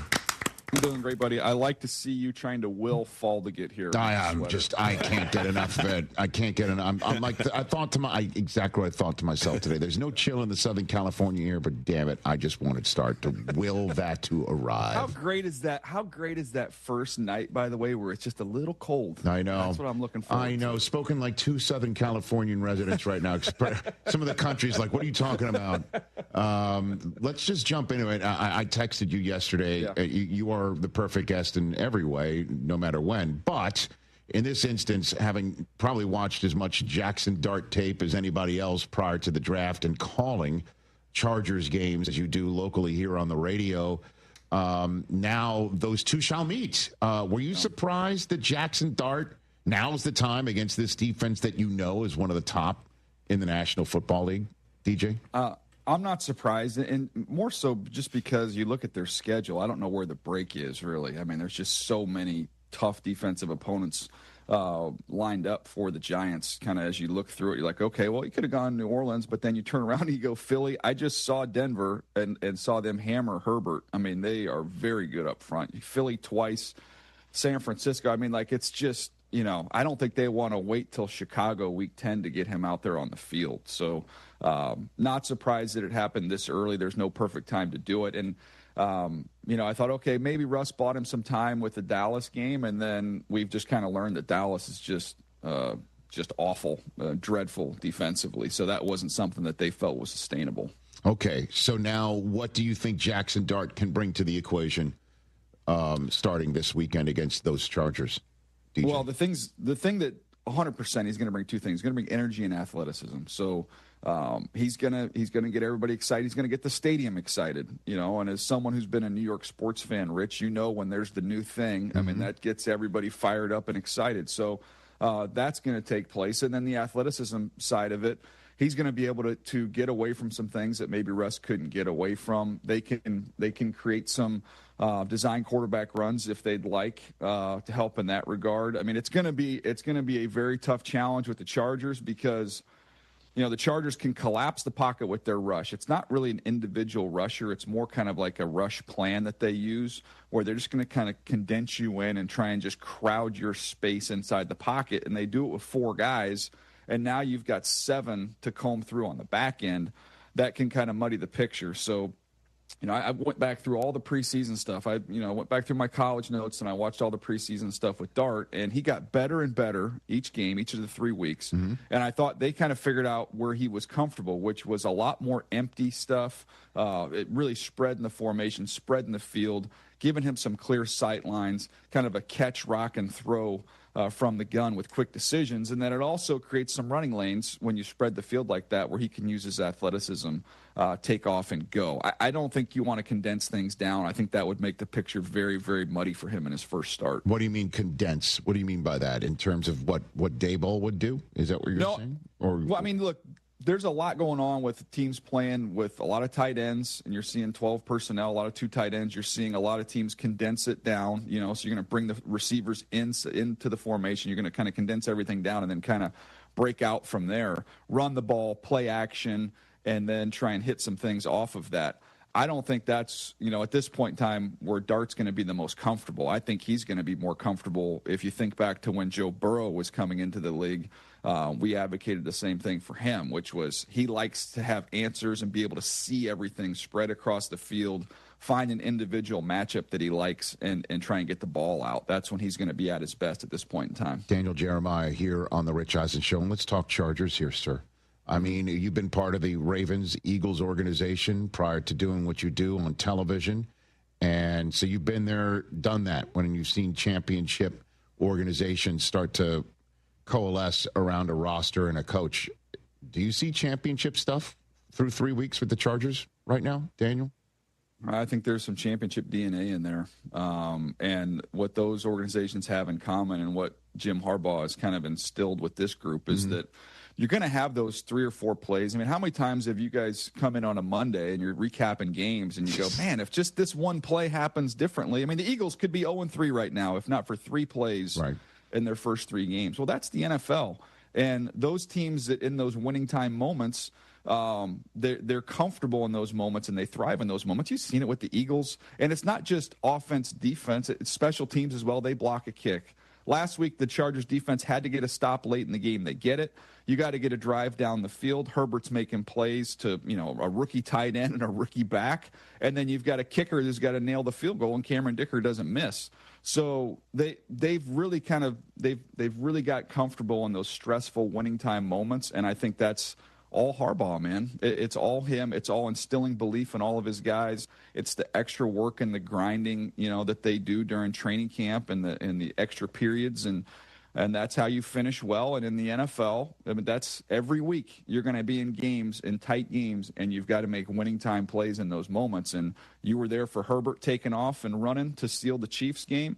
I mean, they've done this each and every week. Yeah, and chargering. There was even a name for it, right? What the Chargers would have happen to them, wild, odd, self-inflicted, whatever you want to talk about, to prevent them from winning games like the ones that you're talking about. And I know you came up to me during a commercial break on game day morning last week, and you mentioned number 3 in the program, number 1 in everyone's hearts here in Los Angeles. I just want to give you the floor on Derwin James, what you're seeing out of him defensively, and what Dart is going to be dealing with this weekend with him. Well, Derwin's one of the best. He's one of the best football players that I've been around, and I started in 2003 in my scouting time, and I'll get to the player in just a second, but I also told you this. He's might be my favorite person that I've ever been around in the NFL. I've been around for every single one of his games. This guy brings energy, and I'm not talking like energy in the huddle, on the sideline, on the field, all that stuff. You can see that on TV. I'm talking about energy on the plane. I'm talking about energy in the meal room. Like, this guy is just a galvanizing force. Everyone loves being around him. He knows everybody in the whole operation. I mean, he'll come up to me and ask me how my kids are doing. Like, he's just an unbelievable dude. So you start with him as the person, which is exceptional. Then you get him on the field, and they've mastered how to use him. Jesse Minter has, where he can do so many different things. So it's like, okay, is it too much? Do we narrow it down? They've got him living closer to the line of scrimmage, and he is a dynamic blitzer. He is going to get tackles for loss in the run game. He can buzz underneath coverage and take away tight ends and backs. There's screens. I mean, he just kind of erases screens, which you're going to see a lot of, I think, with the Giants this week. With Jackson Dart, I think they'll try and get the screen game going, but Derwin just kind of eliminates that and erases that. So I think he's one of the elite players in this game, and I know people say it's corny and cliche, but I'm telling you, without a doubt, he is a better person than he is a football player. He's just a complete stud. Daniel Jeremiah here on the Rich Eisen Show, loser of the Ravens and Chiefs. I'll ask the same question I asked our colleague, Kurt Warner yesterday. The loser of this game, which one are you more concerned about? Well, I just think when you look at the makeup of the division and where the Chargers are right now, I'd be more worried about the Chiefs in terms of trying to run them down and win the division. I don't think that anybody's going to run away from the Ravens in the AFC North. Obviously they don't want to start the season 1-3, but I still think that division would be within their grasp if that were to happen. If you're the Chiefs and the Chargers are already 3-0 in the division and you go out and lose this game, look, I know there's help coming. Xavier Worthy coming back, and they'll get Rashee Rice back. They're going to be playing good football. I'm very confident in that in the back half of the season, but that could be a pretty big hole to dig out of. All right. So then, which team that is currently 3-0 are you, outside of the one that we just hit with the Chargers? Which one are you saying? Okay, that's the real thing here. Would you say it's the Eagles for sure? Or I mean, the Eagles just know how to win those games, man. They're not even playing great. And then every week it's like, oh, they got a couple guys hurt, and I saw Nolan Smith's going to be down on the IR he's going to be out for a month. They keep losing guys, and then they just keep finding ways to win, and you never leave the game thinking that they've played their best. But they're just kind of finding ways to do it. They're playing. You could say the same thing about Baker and the Bucs, right? And that game happens this weekend. It's going to be a great game. Let's start drilling down on some of these things. What do you think about that one, Daniel? I think it's going to be the most physical game you watch this week is going to be that game. And both those teams pride themselves on the physicality. Both of those quarterbacks, ironically, had the same training with Lincoln Riley, but both of them are very, very poised, and they're very good when you get into those big moments, which I think you'll find yourself in this game. I think if Tampa was healthy up front on the offensive line, I would lean towards them in this particular matchup. But I think with some of the injuries that they've sustained there, not being whole on the offensive line, I could see the Eagles kind of doing an Eagle thing and finding a way to eke one out there. And then just up the road from here, 3-0, Daniel Jones, Danny Diamonds. How about that? Okay, coming in to take on a 2-1 Rams team that had a shot to knock off the defending world champs again and couldn't finish the deal. What do you make of both of those teams in this matchup, Daniel? I think if you just look at them emotionally neutral, I would say the Rams would win this game, and I'd feel confident in that. I'm a little bit worried with how much the Rams put into last week and how much energy that took out of them, in losing that ball game. I'm curious to see if there's some carryover there. I'll still lean towards them winning this game, but I think it's maybe closer than it would have been if they didn't just come off of an emotionally exhausting game against the Eagles. But what the Colts done has been impressive, and we've talked about this before, Rich. But if you're looking for a quarterback in the future and you don't love guys in the draft, just find somebody who was in the New York market who didn't work out. Geno, Sam, Daniel Jones. Goodness. I mean, it just kind of seems to be a thing that's happened here. And Zach Wilson's waiting for his chance, I guess. Yeah, he's waiting for his shot. We'll see what happens. I hear you. Lions and looked terrific. Do you think they're back? Any concern? Yeah, I think they've kind of put it out there for us that we can't ignore it. That hey, that was just a mulligan week one. That wasn't who they are. They've kind of proven who they are the last couple weeks with dominant performances. I love seeing the creativity. I know our buddy David Shaw is on that staff there, and that kind of reminded me. Obviously the culture that Dan Campbell's installed there. But you remember when Stanford used to always talk about intellectual brutality? Okay. That's what the Lions looked like in that game. It was like, okay, they physically beat up the Ravens, which is not easy to do.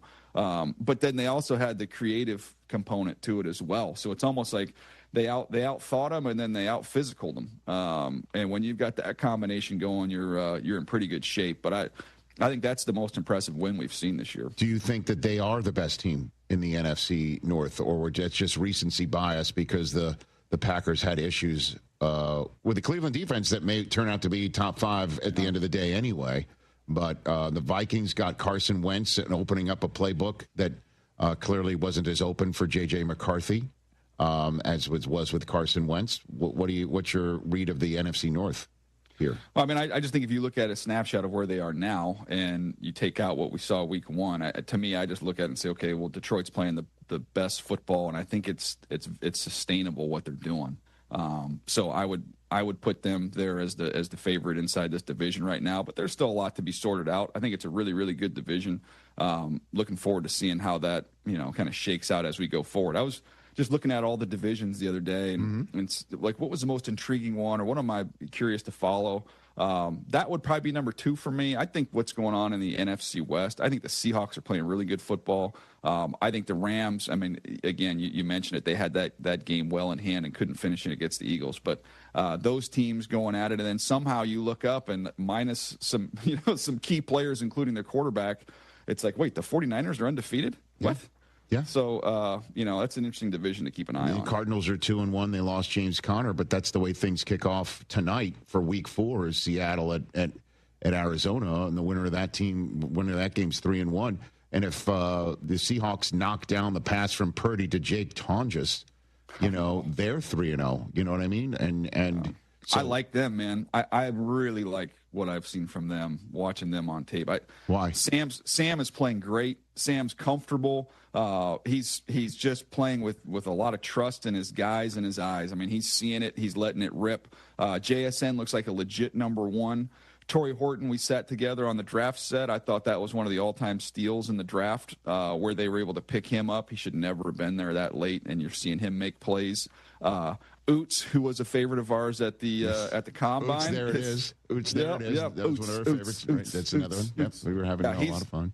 He's been great. And then defensively, I've been kind of beating the drum on this one, but I think Leonard Williams is playing as good as anybody in the league. And I would put Leonard Williams and Byron Murphy up there against any defensive tackle combo in the league right now. Those guys are awesome. Okay, so you're high on the Seahawks.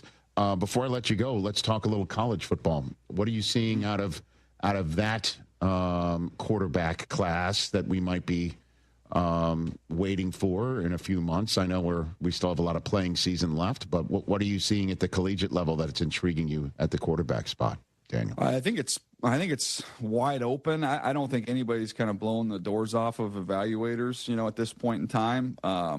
Mendoza's played really well at Indiana. I'm excited to kind of dig in and study him. I haven't seen a ton of him. I know about him, obviously, coming over from Cal, but he's played really well. Watching those guys over the summer, I was really excited about Sellers, but he's kind of battled some injuries for South Carolina so far this year. Well, there's a lot of talent. There's a lot of ability in there. So it's going to be, Klubnik has been, not good. I didn't love him when I watched him over the summer. I think he needs more time. Nussmeier's been, solid. So I don't know that anybody's kind of just taking it over. And, I think it's all out there. I think we got some huge games starting this week. Aller's going to have a big opportunity at Penn State to kind of, get back into the national spotlight on a big stage, coming off the last image you had of him at the end of last year, which wasn't the best.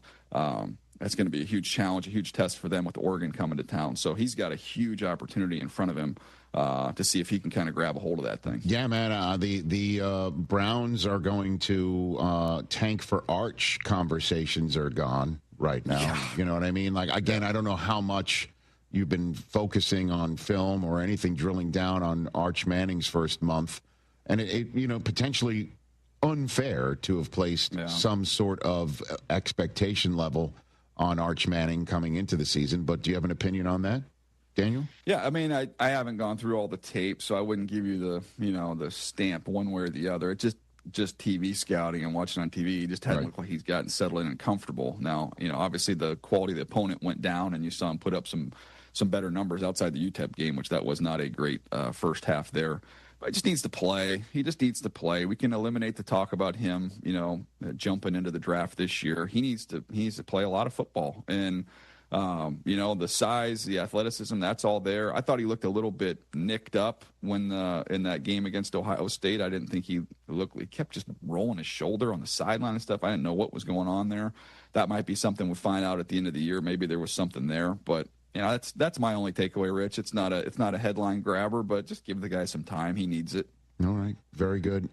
Before I let you go, who do you think is the best team in the National Football League through 3 weeks? And you can obviously include the team that you see all the time. Go for it. What do you have for me? Yeah. I mean, I'm going to get called the homer, but I just think the way the Chargers are playing is it's very easily to replicate the way they're playing. They're not relying on just one guy on either side of the ball. They're really good on special teams.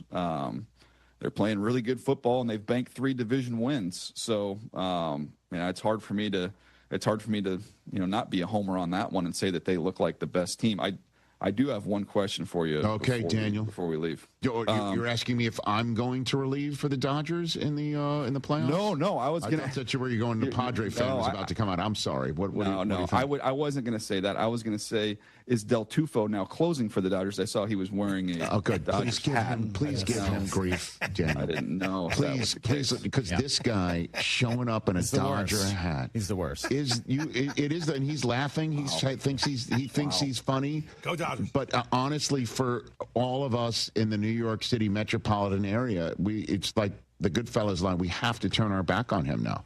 You know what I mean? Like, this is an outrage for him to do. Was he Mets or Yankees previously? Yankees. His entire life. They got to get rid of the whole front office. I'm done with him. I'm done. Done with him. You can't quit him. Of course he can't. And it's after last year, it was like I was done. Could you believe that? They were in the World Series. I know. He makes no sense. What are you doing? He makes no sense.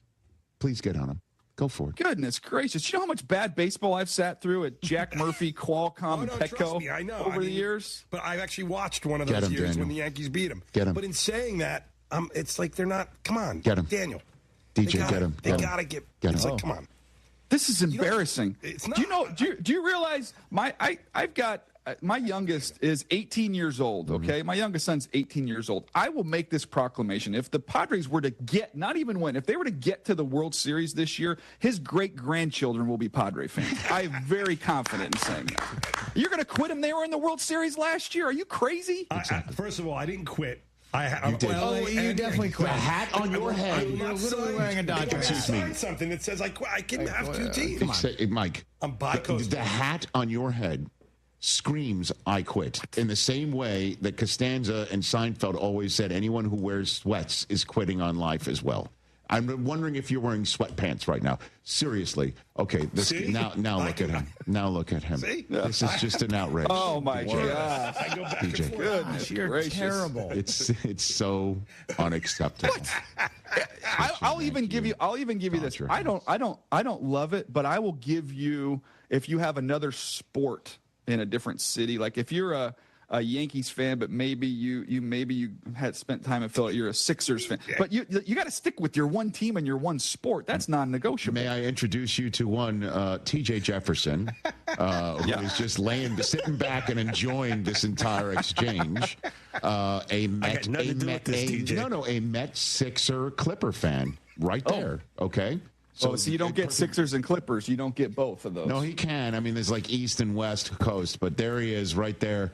His New York Metropolitans holding on for dear life right now. Dear life. Finally getting a Dodger save out of the bullpen last night to save the Mets from being behind the Diamondbacks this morning. Daniel. That's great. So if you went, you had to get that off. So you don't mean it. I've watched the 9 hours of HR videos that I was responsible for as an employee of the NFL Network. You're way late on that, man. Oh my gosh! How many months overdue are you on that one? I did it this summer. Yeah, I was overdue. Yeah, I just one after I would finish one and then another one would pop up. And, I know. Joey Lawrence is making some sweet cash on those videos. If you didn't know that, he is killing it on there. I just got an email. I got to do a sexual harassment training for ESPN. Now, do I got to do this? So here's my question though. Machine, sir. Yeah. Here's my gambling question. So based off of what the knowledge that I just gleaned right there on TJ, if he goes to Vegas and plays roulette, does he just put like one chip on every single number? No, man. Hey, I won. Hey, I won. Hey. Jeremiah.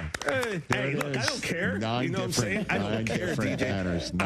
DJ, I was just in Vegas, and I played roulette 3 times. We took $100 and we just betted on one color and we won 3 times. Hey, look at you. That should inform your sports fandom right there. That is a great metaphor. Ladies and gentlemen, give T.J. Jefferson a coin flip of odds and he'll make money. Is basically what he's saying. Thanks for the time, TJ. Thanks for the time, Daniel. There he goes, Daniel Jeremiah here on the Rich Eisen Show.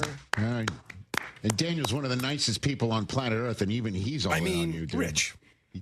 See, that's what you engender with this sort of behavior. Let's take a break. 844-204-RICH is the number to dial. Dan Soder's going to make his way to our studio in hour number 3. Let's go.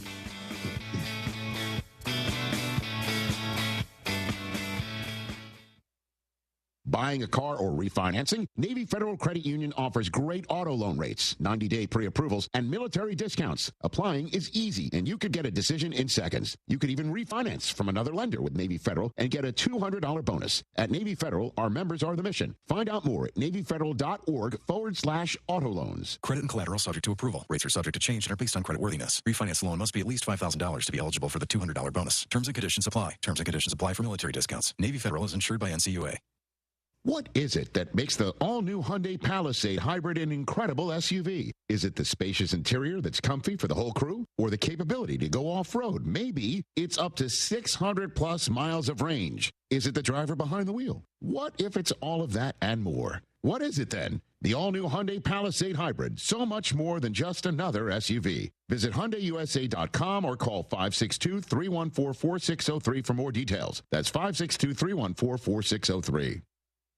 Who's real or not real? Who's phony and who's fake after 3 NFL weeks so far? We got that and so much more in the afternoon cool edition of Freddie and Harry on a Thursday, 3 p.m. Eastern time on ESPN Radio, the ESPN app, and ESPN Plus. Every Saturday morning, ACC Huddle is coming to you live from the marquee matchup of the week. In town for just one night.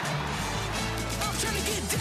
Join the Huddle team as they count down to kickoff with in-depth analysis, exclusive interviews, and everything you need to know about ACC football. This guy is elite. He's going to be a valuable asset to an NFL team. ACC Huddle, Saturdays from 10 a.m. to noon Eastern on ACC Network and streaming live on the ESPN app. When it comes to accidental injury cases in Harris County, there's one law firm that files nearly 3 times as many cases than any other firm, and that's Dasper Law Firm. Why? Because they're the best at what they do, getting their clients the compensation they deserve for injuries they've wrongfully suffered in an accident. Lance Zerline here, and if you suffered an injury in an accident and you would like a free case review, call John Daspit now, 713-CALL-NOW. That's 713-CALL-NOW, or visit DaspitLaw.com. Thinking about going electric? Now's the time. Right now, you could get up to a $7,500 federal tax credit when you buy an EV. It's like getting paid to drive off in a quiet, comfortable, cutting-edge new ride. EVs already save you big on gas and maintenance, but that tax credit ends September 30th, so don't miss out. Head to Monument Chevrolet, where EV Blazers are in stock and ready to roll. Visit Monument Chevrolet off Beltway 8 and 225, or go to monumentchevrolet.com. Chevrolet. Together, let's drive.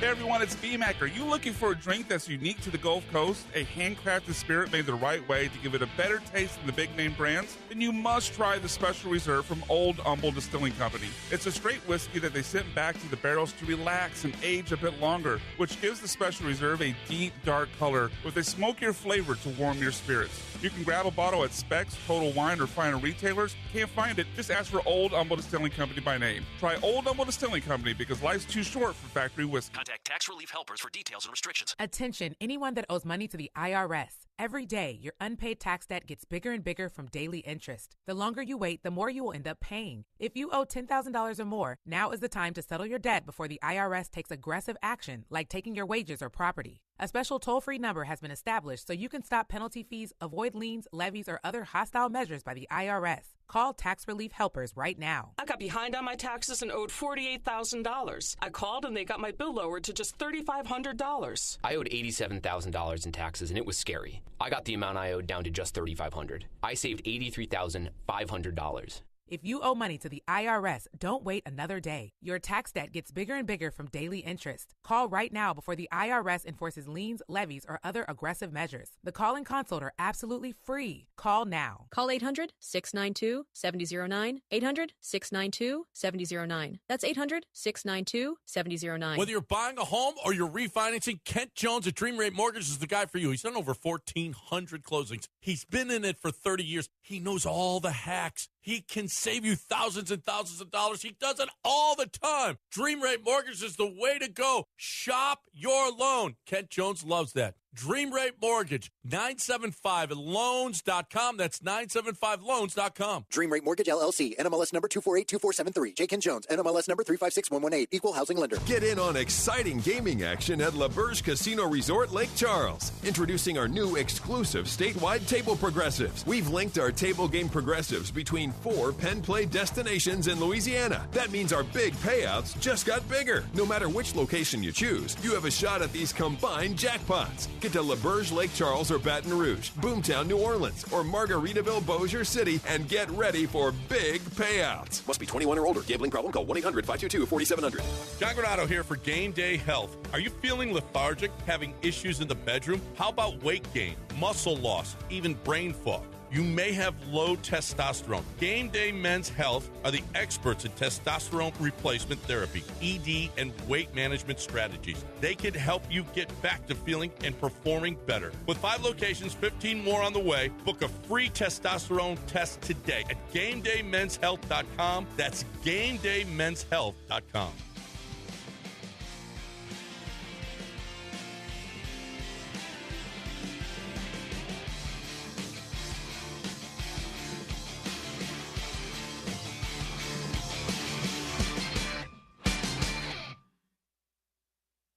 Ladies and gentlemen, back here on the Rich Eisen Show. ESPN Radio is presented by Progressive Insurance. At Progressive, they offer auto, home, and commercial auto insurance, plus a variety of business insurance options to cover your small business needs and more. Visit Progressive.com today. Derek in Missouri, let's take his phone call. What's up, Derek? How are you, sir? Hey, Rich, I'm doing good. I just want to check on my good friend Brockman over there from his little blunder that he had yesterday. I hope he's doing all right. And somebody brought in some donuts and cookies just to, take it off his mind, Uh-huh. I don't need to take it from you, too, Derek. Come on now, man. There we go. I missed. He's turned the page, Derek. That's right. Take it from friends. That's it. Correct. Thank you. I'm doing good. But, Rich, I have a higher register take for you, if I may. Mm-hmm. So, It's still a secret that the last 2 games have been bone crushing for the Broncos, fixed to the Colts and the Chargers. But hopefully Monday night we break off that streak and we don't maybe have a heartbreaking loss again as time expires. I hope. There's Derek in Missouri, everybody. Well done, Derek in Missouri. So you need to go high register to believe that your Broncos go 2-2 against the Bengals, sir? Is that what you're saying? I mean, okay. We could be 3-0 realistically. I mean, just because what happened these last 2 games. I mean, the Chargers game, my gosh, Rich. I mean, penalties just killed us at the end. That's what happened. And but I have a good feeling about Monday night. But again, you never know. But thank you very much, Derek. Time will tell, I guess. Derek in Missouri, thank you. Did you see the stat that the Broncos have trailed in the fourth quarter this year? 0.0 seconds. Their 2 losses came with no time left. Oh my gosh! And their 1 loss they never led in the fourth quarter. So actually their 1 win they led in the entire fourth quarter, and their 2 losses came at the with no time left. Right. They have trailed in the fourth quarter 0 seconds, and you're 1-2. Oh. That's the way the ball. I mean, you can't even say bounces. Kicks. The leverage floats penalty. Through the air. The leverage penalty. They'd be 2-1, or obviously stopping Justin Herbert. Well, nobody's in doing one of that. 2 drives. Nobody's doing that right now. Yeah. I mean, Daniel was just talking about how So we had Kurt Warner say Justin Herbert's playing like an MVP, and we just heard Daniel Jeremiah saying Derwin James is playing like a defensive player of the year, which he very well could be by the end of the day. Let's see, where's he on the That's how you can get to be 3-0. Jim could be coach of the year, Justin Herbert MVP, and Derwin James defensive player of the year. Is that an overreaction Thursday? I like that. Justin Herbert is 3rd in MVP odds. Yeah. What about Derwin James? Let's see. I bet you is he even top 5? Because people that's the sort of thing that folks wouldn't pay attention to on the left coast. He's way down. I wonder where Patrick Surtain was after 3 weeks last year. Probably not anywhere near the top either. I don't think so. Derwin James is 100-1. Bro, that's an absurd number. I don't understand how these odds work anyway. Coach of the year, Jim Harbaugh is 2nd, plus 650. Behind? Shane Steichen. Okay. Kyle Shanahan 3rd. Why is it always like we didn't see it coming, and so you actually do well, so you're now coach of the year? That's how that award works. Okay. Is that how it works? Yeah. What about Dan Campbell? Didn't see what that's He's coming. 6th. That's kind of nutty.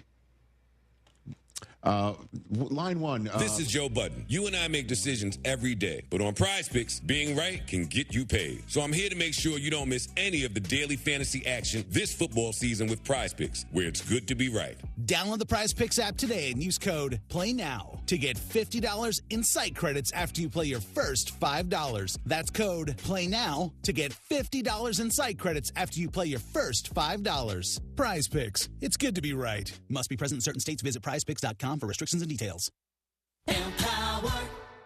Tim collects bobbleheads. A lot of bobbleheads. Baseball bobbleheads. Race car bobbleheads. Little chihuahua bobbleheads. He's got an entire room strictly for bobbleheads. Does he need them? No. Is his wife mad about it? A little. But Tim works with Empower, and he got good at money, so he can be a little bad. Ooh, horse bobblehead. Classy, Tim. Empower. Invest well, live a little. Start today at empower.com.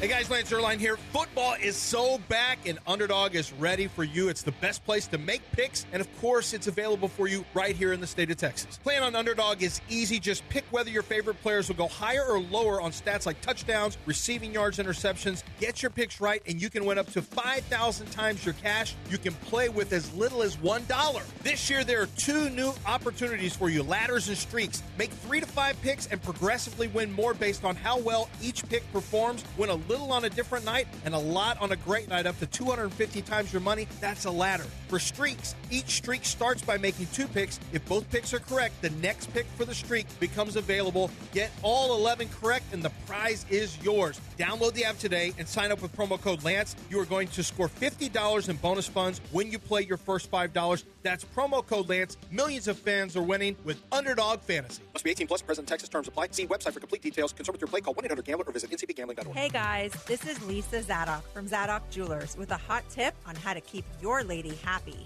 Visit the Zadok Bridal Shop, a modern bride's dream. We work with our global network to source GIA-certified ethical diamonds for you at a fair price. Not only do we carry a selection of the finest diamond settings, we also have a full custom design team ready to turn any ring dream into a ring reality. Zadok Jewelers, where Houston gets engaged.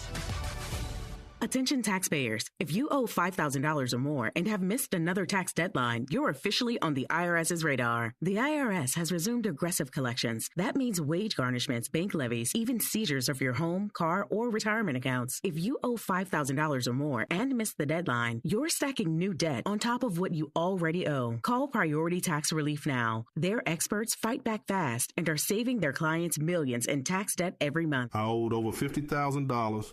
And they settled it for pennies on the dollar. These guys are as legit as they come. After speaking on my behalf with the IRS, my entire debt of $25,000 will be eliminated. Whether you've received collection letters or you're already facing liens and garnishments, call for your free consultation. There are no upfront fees. Priority Tax Relief. Let's make your taxes our priority. Call 800-860-6195. 800-860-6195. 800-860-6195. Priority Tax Relief. The annual Katy Rice Harvest Festival is happening October 11th and 12th in Katy Historic Town Square. Check out country music artists like Sawyer Brown, Kylie Fry, and more performing free outdoor concerts. Plus, the carnival is back. Get all day or weekend unlimited ride carnival passes now. For the adults, visit the Sports Zone and enjoy adult bevs while you watch the big rivalry game between Texas and Oklahoma on Saturday. Get advance tickets and carnival passes now at KatyRiceHarvestFestival.com. That's KatyRiceHarvestFestival.com. St. Arnold, they have a beer for everyone. They also have a space for everyone. Lance Zierlein here. If you're planning a wedding, company party, or birthday bash, St. Arnold has a space for you. For events with 20 to 300 people, choose the Cozy Investors Pub or the spacious beer hall. Enjoy fresh St. Arnold beer, plus wine, cider, root beer. Their in-house chef creates everything from appetizers to full feasts. Book your holiday party now for prime dates. Visit StArnold.com, click private events. Make sure you go to StArnold.com, click private events. Houston, have you tried Portillo's yet? Portillo's brings authentic Chicago-style flavor with their slow-roasted Italian beef, Chicago-style hot dogs, charred broiled burgers, and crinkle-cut fries with cheese sauce. Save room for their famous chocolate cake and cake shake. Eat in, drive-through, or order online. Now with 5 Houston locations. Find yours at Portillos.com. That's Portillos.com.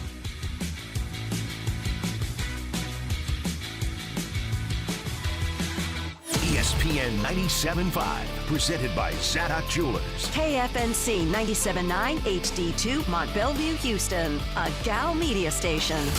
This is The Rich Eisen Show. Hey, everybody. Can't get enough of The Rich Eisen Show? You're in luck. You can find us everywhere.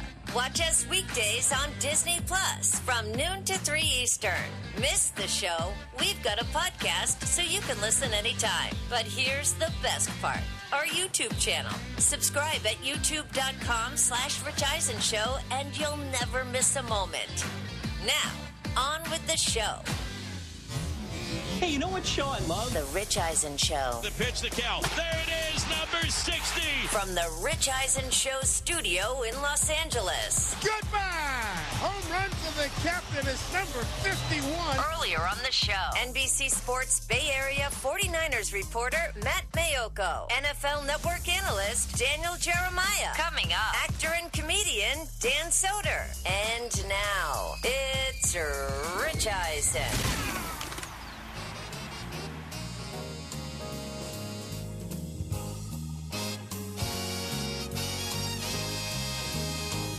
Hour number 3 of the Rich Eisen Show is on the air. It's a higher register Thursday, which means we're about to play the highly popular game, at least in our own minds, here on the Rich Eisen Show, where you got to go higher register to say what you're saying and believe it. That's about to hit. And if you want to play along, 844-204-RICH is the number to dial. Dan Soder just had a very nice chat with Dan. Dan is once again, he's back on the show, but Chris, he's in the taller than you think. Category. For sure, no doubt. I first met him in person on the set of Billions. Yep. when he, as Maffei, and Kelly O'Coin, diehard Blazers fan, as Dollar Bill, went and boxed one another. That's me next to Bob Menery. We called the play-by-play of it. There's Deontay Wilder, Stipe Miocic. I mean, what a day. That was incredible. And I believe Dan broke Kelly's ribs that day. Well, lots to talk about with Dan, who's a diehard Niner fan. We started the show with Matt Maiocco telling us everything that's going on with injuries, and he mentioned how Ayuk's not anywhere near returning. And then at the same time, John Lynch today on his radio appearance confirmed it, said it was more than just an ACL injury, and it's going to be he's not anywhere near close to returning. But they're 3-0, taking on the Jaguars this weekend. Nice chat with Daniel Jeremiah. And again, you at 844-204-RICH being the number to dial. Once again, TJ Jefferson, as you know, we're in the Micah zone because he's showing up on Sunday in Dallas. And once that game's over, I'm telling you, this thing is to bed until later in the season when the Packers will see how far they go. And with each time they go further, and if the Cowboys don't make it, we'll be talking about it again. But the whole business of, like, why'd you go and what's going on and why did, Jerry was asked multiple times this week, why are you being sent packing? Why'd you send him packing? And he even came up with the idea of, like, we waited to trade him when it was most opportunistic for the draft choices. Micah. That made no sense to me. Nope. Yeah. But Micah spoke earlier to the Associated Press this week, but now he had the whole full-on meet with the media in advance. And Micah was asked about the reception he might receive on Sunday night in the Metroplex. I think Dallas loves me. I think they're going to give me a good round of applause. And, there's no hard feelings there, at least for me. And I think it's going to be, like I said, it's going to be a great atmosphere. Usually when a player returns to a team they gave so much for, they do like a tribute. Jerry said he wasn't going to do that for you. Do you find that is a little disrespectful? No, there's a lot of things I can consider disrespectful throughout this process, but I wouldn't say the tribute is one of them. I would say, I just think, there's hard feelings maybe there for them, but, for me, I'm happy where I'm at, and we got a really good football team, so I guess I can live you my tribute and a win, I hope. Nice. Okay. Good answer. That's a great answer. Yeah. That's a great answer. That's a super answer because, Jerry this week said there will not be a tribute video. No tribute video. Yeah. It's like that line from Caddyshack. Oh, there'll be no tribute video for you. But on your deathbed, you will receive total consciousness. So Micah's got that going for him. Which is nice. Oh, there'll be no tribute video for you. I kind of go back and forth on that. Like, what skin is it off his nose to basically just say, thank you, Micah, have just put 30 seconds together because, and again, I know you always think this is trolling. It is not. It is the truth. What are they going to put together? Like, it's not like they made it to the NFC Championship game. Oh, you know what I mean? He had all these, you're looking at me like I'm crazy, but. Yeah, I mean, people have done far less of gotten a tribute video. Really? It was 4 years. He only had, we just got done saying how great he highly is. productive. Highly productive and all his sacks. You could put together, like, if the tribute video had every single one of his sacks, it would last several minutes long. In the postseason, Rich, it would last 1 second. This is what I'm saying. Brockman. See, this is exactly why I love Brockman. You know what I mean? It's a fact. He's had one postseason sack. Yep. So in 4 games. It's the truth. He's extremely popular. Great. He's right. He should get, a round of applause. I mean, the guy balled out. They won't boo him. He balled out. They better not boo him. No, they won't boo him. What skin is it off the Dallas Cowboys just for 30 seconds to put together a sack here, a sack there? Him, with kids in the community where I'm sure he did something of significance over and over again. And put up, thank you, Micah, and a round of applause. Yeah. What's the big deal? Hard feelings. What's the hard feelings that, you got Kenny Clark and 2 first-rounders. I thought you're better off. There shouldn't be any hard feelings from the Dallas point of view unless they feel like Micah went back on a handshake agreement. And I love how Micah's saying, I could talk about a lot of other things that were disrespectful in this process. Yeah. And I guess I'll respect them with a win. Yeah. Great answer. Great answer. What else is he talking? Oh, yeah. When was it? He's spoken to Jerry Jones. Oh. I think you know the answer to this one. Hit it. Nah, I mean, I never even heard from Jerry Jones himself when I even got traded. I found out through my agent. Like, I haven't talked to Jerry Jones since, like, OTAs? So, it's just like one of those things. OTAs? Wow. OTAs? This is not. So, that's spring. Yeah. Wow. Dad. Why did he say for Cowboys fans not to lose any sleep when he knew that Cowboys fans didn't want Micah going anywhere? If he hadn't spoken to him since the spring? Man, didn't even call him at the end. He was pissed. So I guess there are hard feelings. Yeah, I mean, I didn't get a phone call from the guy who basically handed me a cardboard box 22 years ago after I got the box. And Baker was still pissed at Steve Wilkes. I did get a call from the ultimate guy in charge, and George Bodenheimer is one of the sweetest individuals you'll ever meet. And Dick Vitale called. That's true. What did George say? Oh, just it's a bummer and it's too bad, and and he couldn't have been nicer. And we kept in touch all these years, which is awesome. Rich Eisen is awesome, baby. There you go. I forgot I had that one. That's what he said. Yeah. I forgot. I told you that story, right? We're in a honeymoon. We're going on the A1. For, what do we call it? The freeway, or I don't know. It's a freeway. And what do they call it in Italy? I don't know what it is. Expressway. Oh yeah. I don't know. Who knows? The A1. You go fast on it. Let me tell you, there was some dude in a little Fiat that was tailgating me at like 200 kilometers an hour. Yeah. It's fast. Cell phone goes off, and Suze hands it to me while I'm driving, and I'm like, it must be the president if she's Autostrad. Yeah, the Autostrad. Autostrad. Yeah.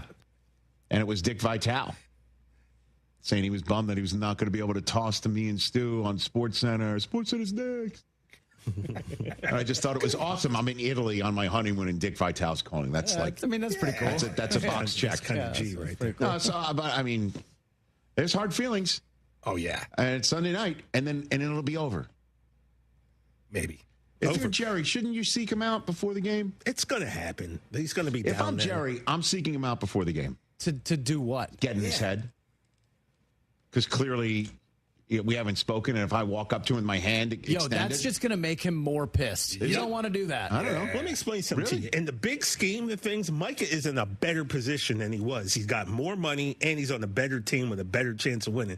So, in essence, Jerry did him a favor, okay? Let's just keep it G real right now. He's in a better spot. Now, I heard, like, the tax thing, Wisconsin taxes, Texas no tax. It ends up to be almost the same amount of money. I'm not good at math or nothing. I mean... But, like, yeah, he's in a better situation right now. His contract on in its full cost is $44 million more than what Jerry paid for the Cowboys. So you're right. He's in a better spot. And in the long run, it takes a while for you to realize that something that's happened to you is better for you in the long run. And I'm a personification of that. Yeah, Rich, because you got to look at it and say if there was really hard feelings for Jerry, right? Micah could have ended up in a far less favorable spot than Green Bay. He could have got sent. I don't want to start dissing some of these other teams. He could have went a lot worse places. He would have been sent there if they had the run stopper that they wanted in someone like Kenny Clark, who, by the way, is on the other side. He's saying this week that he was stunned he got traded. A couple of his ex-teammates said the same thing. So it's like everyone's going to be hugging it out with Kenny Clark. No one's paying attention to that, unfortunately. NBC cameras. I don't know. They won't be not on Kenny Clark. They're not going to be locked in on Gutekunst. Clark watch when Kenny Clark stops a run. No double box. But when Micah sacks somebody, let's see what the Joneses are up to. Micah sacks 6.5, right? Isn't that 7? The NFL record is 7. No. Cutaways to Jerry Jones. I thought you were talking about sacks for Micah Parsons. No. I thought you set the line at. Where did you set the line at? I don't know, 38.5. No, seriously. No. We should come up with that number. At least 8. No way. That's not. No, that's too many. Double digits. I'd set it at 5.5. I was going to say 5.5. 5.5. I'd go with 6. That's an over. I know. I would take the over on the 6. Always over. Yeah. That's your philosophy? Yeah, pretty much. 3.5. Speaking of going higher, I don't know. All right, it's a Thursday. It's time for our fun segment that we used to do a lot and we had forgotten about. Again, if you've noticed when you're talking to friends, if you talk to friends or family members and somebody, says something by going higher register, we've noticed around these parts that means they're saying something they don't really believe. And they got to go higher register in order to say it. Like, I don't really mind that you've got a Dodger hat on, Mike. I mean, good example. You've been out here long enough here in Los Angeles that you have every right to, root for the Dodgers just as they've started to win everything. And you should leave the Yankees behind because they didn't beat the Dodgers. That's higher register. I don't like that example. So it's time for all of us to say something about week 4 that we needed to go higher register to believe while we predict something that happens this weekend. Hit it.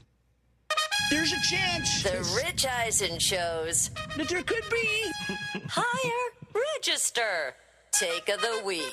All right. Christopher, as always, you start us off with your higher register take of the week for week number 4. Shout out to everybody who tailed last week. I absolutely nailed my last week's higher register last week. The Dolphins might keep this close. Oh, that's right. They might make it a game. And they did. Okay. Against Buffalo. Okay. All right, this week I'm going to Las Vegas. Bears, Raiders. After this game is over, I might be thinking, all right, I'm not worried about Ashton Chitty at all. Oh, really? Ooh, that was good. Which means what? What do you think? That he's actually going to... You think he's going to do it? Maybe this is the bust-out game, Rich. This is it. Do you think he can get 100 yards? What do you think? Can he get 100 yards? He might get involved in the passing game. Who knows? Wow. And blocking for the quarterback, pass pro? I think he's going to be out there on third down. Oh, my God. It's possible. You guys got to work on your higher registers, man. This is a process, bro. Okay, it's a process. That's a real one from yesterday. No, I think you're getting better at this. We put this in the garage for a few years. I had dreams about Kyle McCord last night. Oh, my God. Oh, my God. I'm done. Were you drinking something? Is that a concoction to make your voice go up? What is in there? Is that a little tea? You're having your tea before going high register, or he's almost spit taking? Let him swallow. All right, here we go. Again, just tea. It's TJ. TJ, come on, do better than Brockman. Let's go. Your higher register take for week 4 is what? What do you Listen.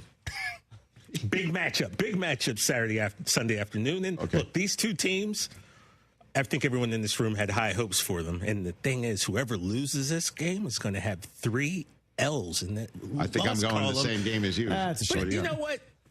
It's only a quarter of the way through the season, so no matter who loses the Ravens-Chiefs game, they're going to be fine the rest of the season. I'm telling you. They don't have anything to worry about. The loser is going to be just fine. Okay. All right. I couldn't disagree more. I ain't say I really believed it. Okay. You're going to be fine. That's the whole point of higher register. They're going to be fine. They're going to be fine. I'm going to go the same game, but I'm going to give you something to see just for week 4. Yeah, you keep hammering that on me. I'm sorry, I can't. All right. 0 for 3, TJ. Yeah. Damn. And we saw a Chiefs team on Sunday Night Football. First half, they looked lost. Even your guy Collinsworth was saying that they looked lost. Give it to Rich Eisen. I mean, I can't get it. I don't know what they're doing. I mean, even that in a game in which Mahomes was quarterbacking on his air. Patrick Mahomes, Rich Eisen. I mean, did you see the way he went after that? It wasn't even like he was playing in the backyard. But the second half, as I said, Rick Dalton GIF, there it was, right there. And I'm saying is we're going to find out on Sunday against the Ravens. I think the Chiefs might have turned a corner. Just saying. I think the Chiefs turned a corner last week. They came out, they started throwing around. I mean, Tyquan Thornton made a couple catches. Now we're hearing Xavier Worthy's going to be back. Right around the corner, here's Rashee Rice. You know who actually scored a touchdown? Kareem Hunt scored a touchdown. You got a rushing touchdown from this team. So I think the Chiefs turned a corner on Sunday Night Football. And we're going to see it against the Ravens. He'll get handled when it gets handled. That's right. That's the higher register take of the week. I think the Chiefs turned a corner last week. Ooh. Can't believe I'm going higher register right now on the Kansas City Chiefs. I mean, yeah, that's nuts. I mean, I don't. Maybe I'll hear from Stone Street. Rich, life comes at you fast. All right, very good. That's our good job, guys. Hey. Some of us. We're getting there. What? That was better than the last two. I'm going to start blaming the team now. I mean, when did you hand that one in? About an hour ago. Exactly. Oh, you see, these need to be rejected. What's wrong with it? I want zeroed in. Why don't you just let me do it my way, and then for optimal performance. Just one road to WrestlePalooza. That's all he needs. Start going to his head. I'm just saying my way. That's all he needs. My way is 177,000 total viewers. Look out now. Look at him now. Look, I don't shine shoes no more, Rich. All right. Whoa. Say I got a belt. I got my own belt. Oh, look at that. It's not a game no more. Yeah. All right. Is that your own belt? Shay got that belt, man. Okay. And that looks like actor money. It's his podcast. That looks like. And who has the belt? Are they disrespecting That's you? a great point. Why are they disrespecting you, TJ? By the way, it looks like DAM. Disposable actor money. Yeah, that's kind of what this is. That's what that looks like to me. DAM. That's what it is. That's pretty funny. It's not disposable on-air producer money. Or ADM. Actor disposable money. That's what that is. I like DAM. That's kind of a funny fantasy name. Damn. Disposable actor money. That's what that looks like to me. No contest, is what I'm saying. 844-204-RICH. Never doubt. Dan Soder's here. Let's bring him out of our green room, chat with him, and then finish up the show with some phone calls. I think that'll be great.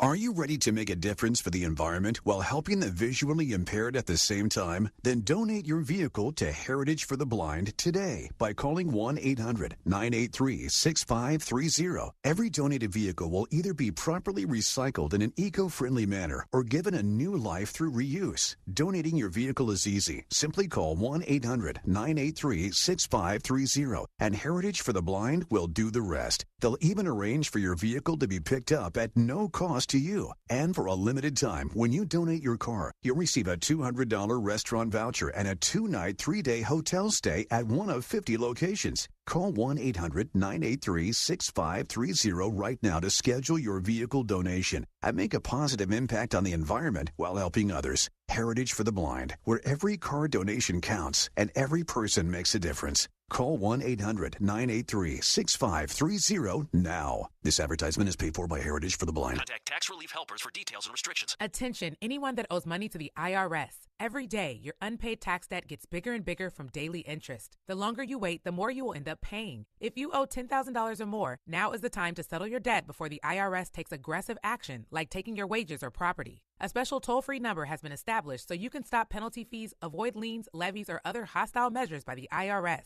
Call Tax Relief Helpers right now. I got behind on my taxes and owed $48,000. I called and they got my bill lowered to just $3,500. I owed $87,000 in taxes and it was scary. I got the amount I owed down to just $3,500. I saved $83,500. If you owe money to the IRS, don't wait another day. Your tax debt gets bigger and bigger from daily interest. Call right now before the IRS enforces liens, levies, or other aggressive measures. The call and consult are absolutely free. Call now. Call 800-692-7009. 800-692-7009. That's 800-692-7009. Hey parents, Jeremy Branham here. Want to transform your driveway into a pro-level court? Pro Dunk basketball goals are the real deal. Their revolutionary lightning adjust system lets you change heights in seconds. From regulation 10 feet down to 5 feet so the whole family can play. Built with commercial-grade materials that stand up to Houston weather. Get your kids off those screens and onto the court. Pro Dunk, the choice of serious ballers.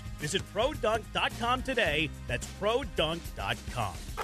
Raise your steins and break out your lederhosen. Oktoberfest is coming to Kima Boardwalk, October 4th and 5th. It's 2 full days of beer, brats, Bavarian beats, and boardwalk fun. Sample brews like Bell's Oktoberfest, Shiner Oktoberfest, Voodoo Ranger, and more. Don't miss the stein holding contests, costume contests, polka dances, cornhole tournaments, and live music. Beer tickets are just $6.50, and admission is free. Visit KimaBoardwalk.com/Oktoberfest for more details. Prost!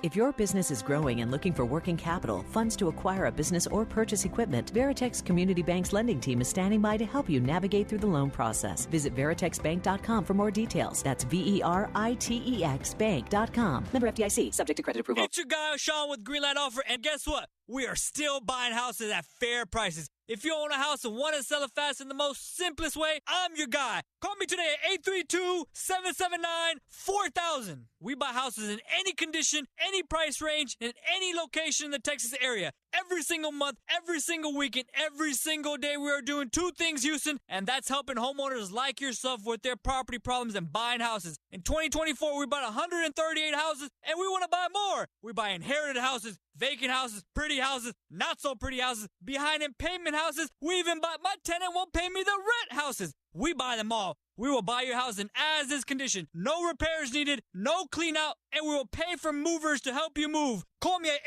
832-779-4000 for a same-day offer. That's 832-779-4000. Call for Sean with Greenlight offer, and I'll get your Greenlight number on your house today. Woo! Some folks think hot sauce is enough. Round here, that's just a warm-up.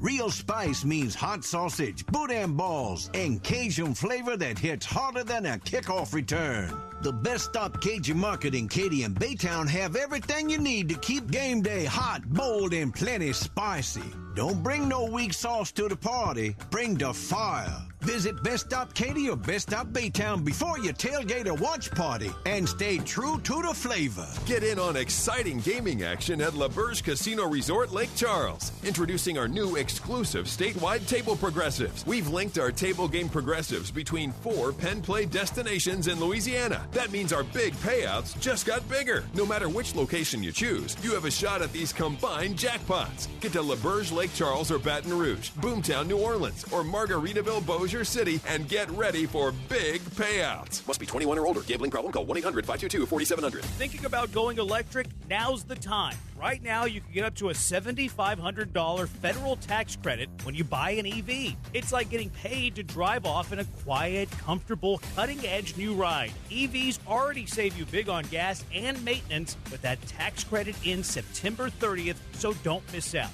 Head to Monument Chevrolet, where EV Blazers are in stock and ready to roll. Visit Monument Chevrolet off Beltway 8 and 225. Chevrolet, together, let's drive. John Granado here with Robin Orlando from Houston Powder Coaters. Robin, if I want to do my patio furniture, get it Houston Powder Coated, I need to do it now. Yes, because it is a standard 4 to 5 week turnaround time, so don't delay. Call me today. 281-676-3888.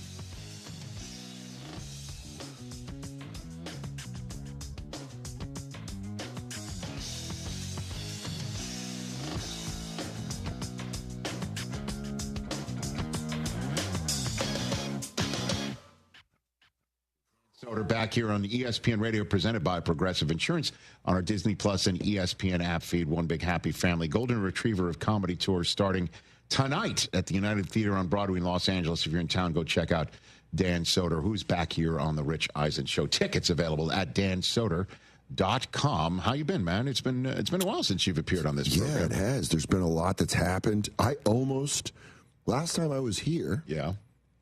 You had me go through the 49ers season. Yeah, for the win-loss game. And I did better than I've ever done in my life of doing that. Okay. And the Niners went to the Super Bowl and lost again. So you know what we can do here? We weren't planning on this, but we can do this at the end of the conversation. Sure. They've started 3-0. You could predict it from here on out. I don't. Here's my thing, and I'm saying this to other 49ers fans. Okay. Maybe I don't do that, and we just let it go, because I will never go to another 49ers Super Bowl. I'm 0-2, so I have retired. Get out of here. Don't say, no, you don't. You can't say that. You can't say that. Not go. As a 49er fan, I cannot go to another 49ers Super Bowl. Let me tell you this, though, Dan. Let's be honest here, okay? Let's be straight up. Yeah. Okay? Scientific. You and I have known each other too long. Do you really feel that the Super Bowl, I guess I'm assuming you went to the one in Miami, right? And the one in Vegas. And the one in Vegas. Both Chief losses. Do you really feel that you are the only 49er fan that's went to both of those games? No, but I do feel a responsibility. But you are still out of all of those probably tens of thousands, that Venn diagram of those who went to the Vegas, those who went to the Miami, and you put them together, I would imagine there's a large amount of people who went to both. You feel you are the only one responsible for the Niners losing both of those Super Bowls? No, But I do feel, as a 49er fan, to take the lead and to tell those other 49er fans, stay home. Don't ever go to another Super Bowl with the 49ers are in it again. That's leadership. Okay? My bad. We lead by example, and my example is I will never be at another 49er Super Bowl. I will be watching at home, and I will be on the edge of my seat. And then when they get the 6th Lombardi, maybe we think about it. Two things. Number one, I didn't think of the leadership angle. My bad. I You're a leader, care, man. You're a friggin' leader. I should have remembered that. I care about the red and gold. But that said, last time we just checked it. My coordinating producer, Mike Hoskins, just got in my ear and said, last time you predicted they would go 12-5. They went 12-5. That's what I mean. And then they made the Super Bowl. Maybe they made the Super Bowl because you nailed the record. Oh, God, fandom is a wicked witchcraft. It's just a wicked witchcraft that we do. Well, I think what that points out is it makes you think, irrationally. And I understand that. But, I'm full on mentally ill. That's why I'm a stand-up comedian. And then mix that with sports fandom, and it's not good. All right. But I just felt like, I don't know, man. I was so bummed after the second one. Right. Because I got to go to the first one because of Katie. Katie Nolan. Katie Nolan, my sweet, sweet fiance. Make sure you check out Casuals, the podcast. And she got me a ticket because she was still at ESPN. Yes. And McDaniel was the run game coordinator for the 49ers. Mike McDaniel. Who you know personally, the head coach of the Dolphins. One of my oldest friends in the world since we were at 7th graders at Laredo Middle School. And so I went to that one because of Katie. And so when the Niners beat the Lions, I get a text. I'm talking about the NFC Championship game. I get a text from Michael Che, who's a huge 49ers fan. Oh, we did not know that. Yeah. Okay. In the most Michael Che way possible. He did it because his brother was a Giants fan. He grew up in New York, and he just wanted to be spiteful. So he became a 49ers fan. All right. And I love it. But we text every game, and he texted me after the NFC Championship game. He said, I'm going to ask NBC for tickets. And then he got them. And he's like, so damn right he did. Do you want to go to Vegas? And I was like, yeah. Okay. And then they lost, and it was like worse than the first time I watched him lose. Now, did Shea go to the one in Miami? No, he didn't. Okay, so he's not one of those fans. He's not one, so he can go. He can go the next time. He's free to go. He's free to go. I will green light Michael Che going to another 49ers Super Bowl. So let's say the Niners go again this year. When no one was expecting. No one was expecting it, right? Come on. And they go again. All right, and the Super Bowl is in their stadium. It's at Levi's. You don't go? No. Get out of here. I don't go? I call a foul on that. I'm throwing a challenge flag, and after further review, you gotta go. There's no way. No. I don't know. This is like a man entrenched in his belief right now. No, I understand that, but that's now. That's like it's week 4. The Jaguars are coming in. No one expected them 3-0, and it's easy for you to say, is what I'm saying. I'm telling you, if that happened, and I went and they lost. I would be banned from the Bay Area for the rest of my life. You would not. I wouldn't be able to ever eat an It's It again. I would never be able to grab a Sam's hamburger. I would be cast out. The wall would be shut on me, and I'm deservedly so. I couldn't even go back for a Giants game. I couldn't even go to Oracle to watch the Giants if they turn it around and hire Bruce Bochy at the end of the season because his contract is up in Texas. I'm just saying. I couldn't do it. Couldn't do it. The Niners don't even play in the city. I know, they play in Santa Clara. I mean, they play in San Jose. It's come on. If you want to go to a Niners game, you fly into San Jose. It is much more convenient to do that. I go the old way, and I fly into SFO, and I wave at the Candlestick highway sign. That's right. And then I drive down to Santa Clara. That's right. I mean, it used to be like you could fly. I wonder. SFO is maybe 5 minutes away from Candlestick Park. And what I'm saying, San Jose is San Jose's airport closer to the Field of Jeans than San Francisco's airport was to Candlestick. No, I think San Jose's airport is. I don't know. You could have landed in Candlestick. Yeah, it would have been dangerous. When you would land at SFO, you would go over. You just see Candlestick right there. Candlestick was just for a football game. Oh. It's the best. It was freezing for a baseball game in the middle of summer. I know, but I mean, I just remember the seating for the stadium. It was just weird. It was weird. They had the KNBR gorilla in the corner. Yes. To try to act like there wasn't a giant. Yes. like just dead corner of a stadium. Yeah, right. But it was built. There's nothing there anymore. I said this. I did Julian Edelman's podcast, and I said they should just build a new stadium on Candlestick Point because there's nothing there right now. I just didn't. I don't know. I don't know. No. Those are times that go by. I will not go. Okay, good for you. I promise. Don't worry, we won't hold you to it. Faithful, I promise. All right. And then we can win. And then everyone will be very happy. But you got to be psyched right now, right? I mean, 3-0, you didn't see that one coming at all. Certainly when Brock Purdy goes down after the first game. Yeah. As someone that watches every preseason game, Mac Jones has looked incredible all preseason because it's the Kyle Shanahan thing. You bring in a quarterback, it's what Sam Darnold, it's almost like a rehab center for quarterbacks. You come in and you go like when a horse gets injured and they send him to a farm, that's what you do with quarterbacks with Kyle. Is that right? Because, dude, Mac looked unbelievable in preseason. And so when Brock Purdy went down, I wasn't as scared as I was before when he would get injured. Sure. Because you go, I don't know, we might be all right. And then he looked incredible last week. Well, I mean, 3-0. You are what you are. And what they are is one of the undefeated teams in the NFL. And if you beat Jacksonville, now you're 4-0. Yeah, but Bosa, I know. That's a tough loss. But you're 4-0, and then you're not going to be in Los Angeles. No, I won't be there for the Rams game. Okay. I won't be at SoFi. I won't be at Levi's South. Dude. Levi's South. I know. Remember how mad Rams fans get because their fans don't show up and 49ers fans do? Ask these guys. I have season tickets. Thanks for selling them to Niners fans. I'm going. Have you ever? Are you going to the Niner game? I am. I'm going. Oh, you are? Yeah. Thursday Night Football. So don't blame these guys. Thank you. Yeah, we're going. But do you guys get mad? Do you guys get mad when that kind of takeover happens? No, because you're talking to a Patriot fan, and then you got a guy over here. All right, he took it on the chin in Atlanta. This guy. Where are you from, Mike? Livingston, New Jersey. New Jersey. Okay, how long you been here in Los Angeles? 30 years. 30 years. That counts. I'm a Rams fan. How long you been a Dodger fan? I've never had a team. How long you been a Dodger fan, Mr. Wearing a Dodger What time is it? Exactly. A year. Oh, that makes me. I almost just threw this mug at you. I almost just threw this mug at you. I've never been so close to physical violence on a show as I just felt. Right. A Dodgers fan for a year? That's right. After they're already the billion-dollar dandies? That's right. After they're already going and buying everybody up and they're not even fun. Go get your.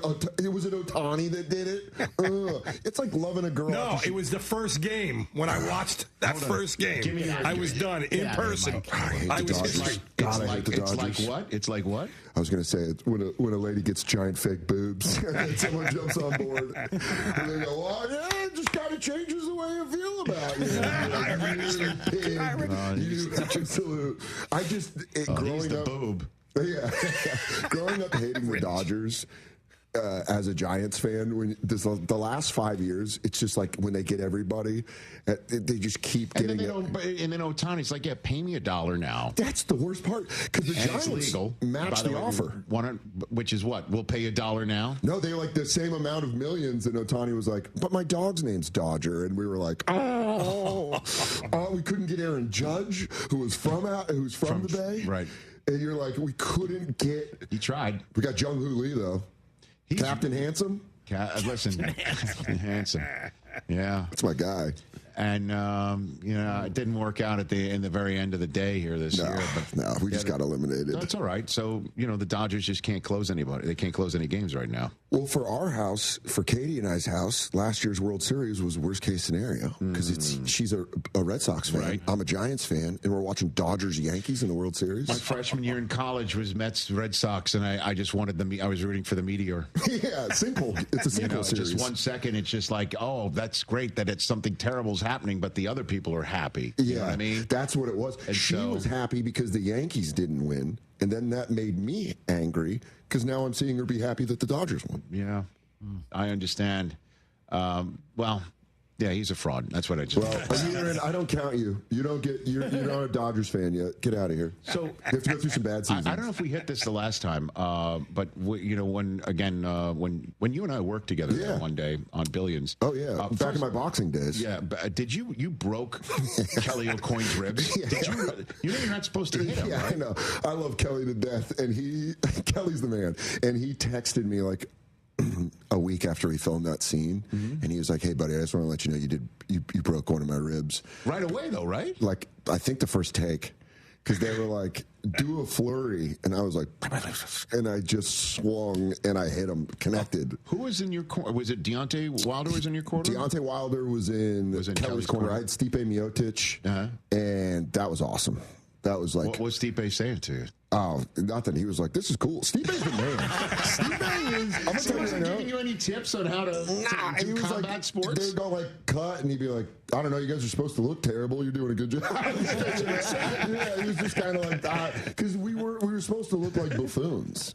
So it wasn't like, "Hey, keep your head down. You got to drop your shoulder." He was like, "Yeah, you guys look like you can't fight." And you're like, "Then this is exactly what the scene needed." Check the box. Yeah, and he was so cool. He was just like, I was just asking him questions as a fan of MMA, just like, when you fought Cormier, you know, like what happened with this? And he's also like a firefighter and also an MMA champion. So you're like, he's the coolest guy and the nicest guy in the world. Yeah, and it was just a blast for me. That was a fun day.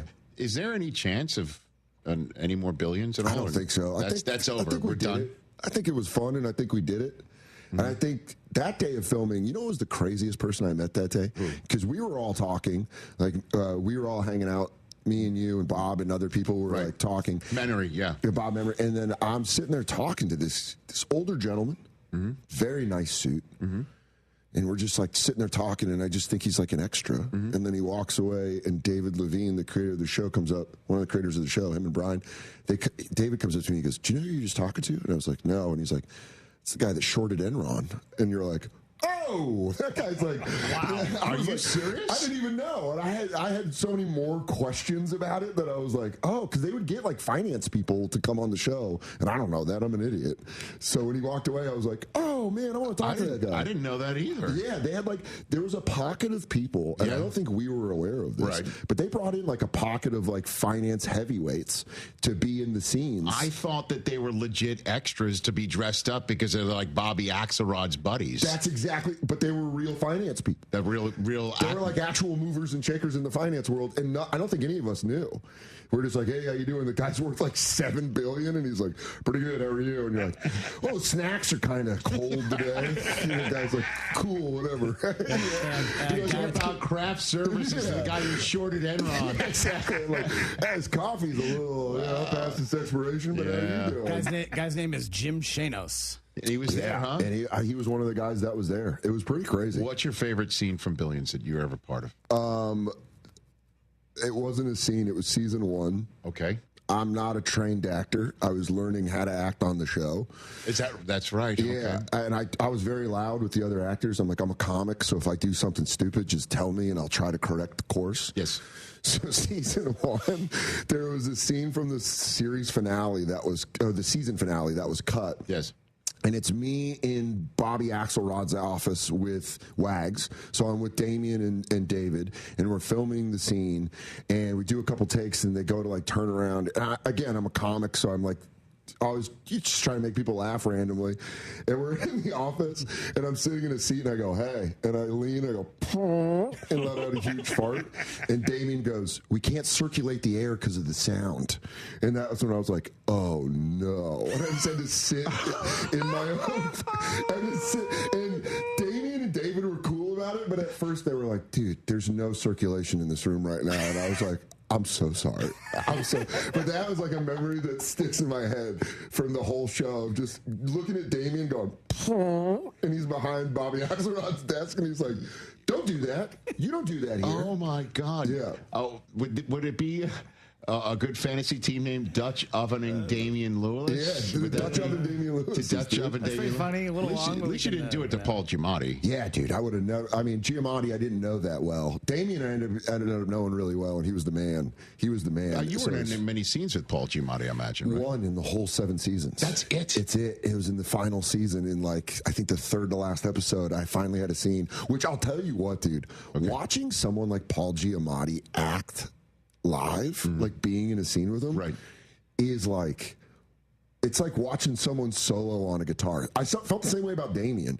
A bunch of actors on that show were incredible. Costable, Maggie Sift, Asia Kate Dillon, Kelly, our buddy, Kelly O'Coin. You would watch them, but then like when you finally get to do a scene with Paul Giamatti, you're like, oh, damn. You're Paul Giamatti. You know, he's like, meow. Just like, it's like watching someone wail in person on a guitar. You didn't dare talk to him about his dad, did you? About his baseball fan? Yeah, at like table reads, him and I would talk. And sometimes I'd be like, well, your dad was the commissioner of baseball. I was like, your dad booted Pete Rose. And he'd be like, he did. He did. You know? And be like, I just want to be like, can we talk more about that? He was so cool. Paul Giamatti was like, man, I'll tell you what, it makes me love everything he does more, because you're just like, he was just the man. I'd fanboy the hell out of him, which is not professional. But. And then like Damien would answer questions about Band of Brothers and like Homeland and stuff that I had. He would like tell stories about it, and where you're just like, oh my God. Just sit by him and be like, this is awesome. Maggie was also very cool, because I had a lot of Sons of Anarchy questions. And she was really cool about that. Well, she was in the first season of Mad Men, too. Oh, yeah. And, you know, and she was in the first season credits, the opening credits of Mad Men. She was so sweet. Just that entire cast was, like, so fun to work with. We had a very cool thing where it was just like, and they would say that. Like, Damien would say that when we were hanging out. He's like, just to let you know, if you ever act on something this big, it's not usually this cool. Well, again, for hanging out there for that day was something else. Brian and David did a great job of creating a really cool atmosphere with like everybody hanging out. So that was really fun. They just reached out to you as a comic saying, we just need you on the show? No, I've known Brian and David for a while. I've known Brian for a long time. Brian used to do stand-up when I first moved to New York. Brian Coppam. Yeah. And he's currently the Machine in The Bear right now. Yeah, he's doing awesome on The Bear. And he, we were friends, and I met David. The computer, pardon me. That's who he is. In the, the computer in The Bear. But he, rocking that Raiders gear. But he... that's right. He was like, hey, we're writing this show about finance or whatever. And he was like, why don't you come in and audition, just because you know us. So this might be a thing where you're a little more comfortable in the audition with A.V. Coffin, the casting director. And I went in and just like, I really, really tried. Like I learned all my lines, and I learned like a difference couple scenes. Difference between winging it and preparing. I mean, I'm a comic. Everybody that knows comics, we're the laziest pieces of crap. And so I was like, no, I actually tried. And then they liked me, but they were like, well, we got the actor for this other role that we wanted, that we were thinking maybe Dan might be right for. And then they called me and they're like, hey, we can't. You can either be like the basketball coach in the pilot, or if we go to series, we're going to look to write you in a role in The Office. And I was like, oh, well, you guys are going to go to series. So I made that choice. And it was the right choice. No doubt. Dan Soder here. Thanks again for coming on. DanSoder.com for tickets to Golden Retriever of Comedy Tour tonight at the United Theater on Broadway in Los Angeles. Then Seattle, where Adam Ray was just celebrating the big dumper, hitting his 60th last night. Good for him. Portland, Oregon, Tucson, Arizona, Denver, Colorado, and Knoxville, Tennessee, all over the map. Great to see you, brother. Yeah, man. Thanks so much for having anytime. me, man. You know that. Yeah. And good luck to your Niners. See, I won't make you do the win-loss game. Since you don't want to. Go You're Niners. There you go. Go Niners, everybody. Go Niners. Here on the Rich Eisen Show, we'll be wrapping up this Thursday show in a moment.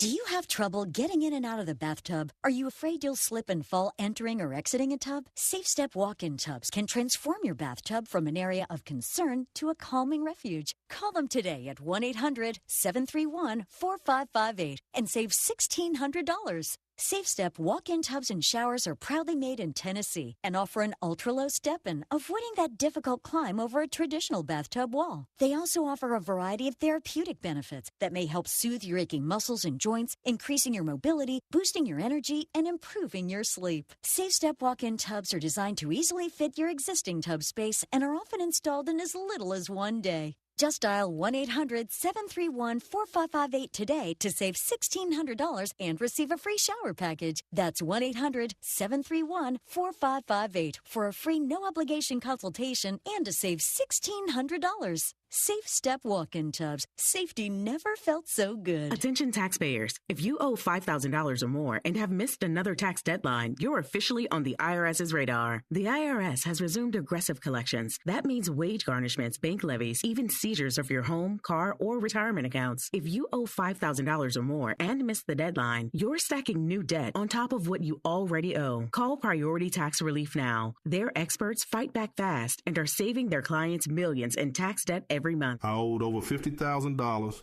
and they settled it for pennies on the dollar. These guys are as legit as they come. After speaking on my behalf with the IRS, my entire debt of $25,000 will be eliminated. Whether you've received collection letters or you're already facing liens and garnishments, call for your free consultation. There are no upfront fees. Priority Tax Relief. Let's make your taxes our priority. Call 800-860-6195. 800-860-6195. 800-860-6195. Priority Tax Relief. Collectors Firearms. Don't let the name fool you. We have new guns too. With 12,000 new and pre-owned guns in stock, we have the largest selection in the country. Got a dirty gun? We'll clean it free while you wait. With over 50 years of experience, our expert staff help both seasoned collectors and first-time owners. From tactical firearms to historical rifles, modern handguns to vintage classics. Visit us at Westheimer and Voss or online at collectorsfirearms.com. Collectors Firearms, the best damn gun shop in the world. Let's hydrate. Grab a Rambler Sparkling Water, the official sparkling water of ESPN 97.5 and 92.5. A Texas mineral blend available in original lemon lime, grapefruit, satsuma, blackberry, and now wild cherry. Get Ramblin', Houston. Small businesses look for banking partners who make fast and efficient decisions. Veritex Community Bank has a lending team standing by to help you navigate through the loan process. Visit veritexbank.com for more details. That's VERITEX bank.com. Member FDIC, subject to credit approval. The annual Katie Rice Harvest Festival is happening October 11th and 12th in Katy Historic Town Square. Check out country music artists like Sawyer Brown, Kylie Fry, and more performing free outdoor concerts. Plus, the carnival is back. Get all day or weekend unlimited ride carnival passes now. For the adults, visit the Sports Zone and enjoy adult bevs while you watch the big rivalry game between Texas and Oklahoma on Saturday. Get advance tickets and carnival passes now at KatieRiceHarvestFestival.com. That's KatieRiceHarvestFestival.com. When you're hiring, have you ever felt like you're missing out on meeting truly great candidates for your roles? It seems impossible to find them, but they have to be out there somewhere, right? Well, they're not hard to find when you know where to go, and that place is ZipRecruiter. And right now, you can try ZipRecruiter for free at ZipRecruiter.com/free. ZipRecruiter helps 10 million people with their job search every day. And because these people are actively looking for jobs just like yours, it's easy to find the right person right away. In fact, 4 out of 5 employers who post on ZipRecruiter get a quality candidate within the first day. But if you're not using ZipRecruiter, you're missing out. So see what it's like when the impossible is easy. When you go to ZipRecruiter.com/free right now to try ZipRecruiter for free. Once again, that's ZipRecruiter.com/free. ZipRecruiter.com/free. Never miss out on great candidates with ZipRecruiter. The John Clay Wolf Show. Here's what's going on in the Wolf Pack. Bobo, we appreciate you. Thanks, man. Gigi doesn't. She said, You left me hanging, but whatever. I still love you. And I was there first. You're talking about the show meeting we had yesterday. She's the only one that showed up. Yeah, and I'm sitting there like, yeah, guys, I'm 3 minutes early. Right. What the heck? That was 50-1 odds in Vegas. The John Clay Wolf Show. Every Saturday morning. ESPN 97.5.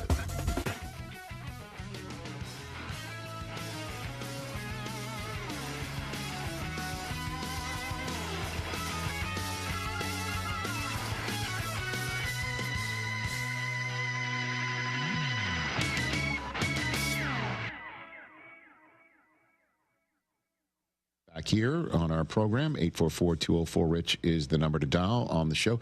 What is it that makes the all-new Hyundai Palisade Hybrid an incredible SUV? I'll tell you what it is. It's the spacious interior that's comfy for the whole crew. It's the capability to go off-road. It's up to 600-plus miles of range.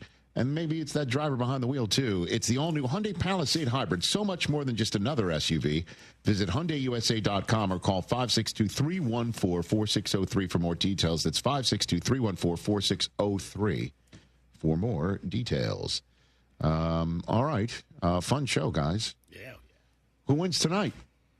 I think Seattle takes it. I think Seattle, and I don't think it's going to be very close. Really? I think Seattle's really good. That defense is not too bad either, defense bud. is really good. You know who's been dominating is Calais Campbell. True. In year 90,000. Right. So I picked up the Hawks defense. How about in this fantasy, question? So yeah, I'm hoping. Would you play Marvin Harrison tonight in fantasy? No. That pass where he was wide And ass just open and he hit I guess he tried to body it. I don't know what it was. I don't know what's happening. Never seen it like it. Neither do I. But tell me, I will tell you this. Every single time something like that happens, I'm texting Albert Breer, and he's getting pissed. Yeah, when it comes to fantasy on Thursday, I hate it. You gotta have a sure thing. Otherwise, what do you care? It doesn't matter when it's played. It doesn't matter when it comes. Because then you go Thursday night, Friday night, Saturday night, where you're in your head about your team. You had a guy. Out of your head. You play Marvin Harrison tonight, and he has like 3 catches for 30 yards. You're going to be pissed off tonight. Tomorrow night, it's so Saturday. Stupid. Fantasy is so dumb. Because if you're in 8 leagues, that's how dumb it is. If you don't play him and he finally breaks through, great. Then I can trade him. Friday and Saturday, you'll be so happy. Yes, you'll be so happy staring at value. that. Yeah, no, when you're up 21, now I can trade him. I can tell you've never won fantasy just by these comments. No, you're not understanding what I'm saying. Is if you don't play him and he goes off, well then you just have to. And you're staring at his big ass number on the bench. You're fine on Friday and Saturday because you made that conscious decision to do that. Then I could trade him, sell high. Dumb. All of this is dumb because the points come no matter what. The points come no matter what. They don't come no matter what. It's kind of like why would you mix this food with that food? It's all going to the same place. What do you care? You know what I mean? Yeah, that's not the same thing, though. No, I know. It might not taste good, and it doesn't look appetizing to somebody who's watching you eat. What does it matter? It doesn't matter. It all goes to the same place, which is the bottom line. I don't think that's the same thing. It's all the psychological ridiculousness. And I have won fantasy. I won with him last year. We won last year. I make the league you care about. Just, by the way, look up. You'll see me in the best ball. That's fine. That's true. You are hot in best ball right Thank you. But by the way, haven't you also said you don't like playing guys on Thursday? I hate playing guys on Thursday. You've never said that? I played 2 guys on Thursday against Colleen Wolfe and won. Okay. In our league. I put Jordan Love and I put Josh Jacobs in there. Of course, you're playing Josh Jacobs. I chose Jordan Love over Bo Nix. Yeah, that's a pretty much a solid play there. Marvin right now? Solid play. You play to win the game. Okay. I'm sitting Marvin tonight. I don't blame you. You are gonna, huh? Have to. Oh my gosh. So just keep that in your mind's eye. JSN. How great has he been so far? I think I'm with you. I don't know about blowing out. I mean, that's a little disrespectful to the Arizona Cardinals. Maybe 10 points. I'm not saying a blowout. I mean, they're on the road. They're in Arizona. You don't think there's going to be Seahawks fans in Arizona tonight? Oh, they travel. No, James Conner. Let me tell you something. I will never forget that time. Yeah. It was right before Taylor was born. I did a Thursday night game in Arizona. We were in the green room underneath the stadium, and what was on the screen was delayed by a couple seconds because of we're watching a television feed. We would hear a cheer, and a good play for the Cardinals would appear on our television set. We heard the stadium rattle, and a good play for the Seahawks appeared. Yeah. And when Russ showed up post-game for our Thursday Night Football conversation, thousands of 12s were there. Massive.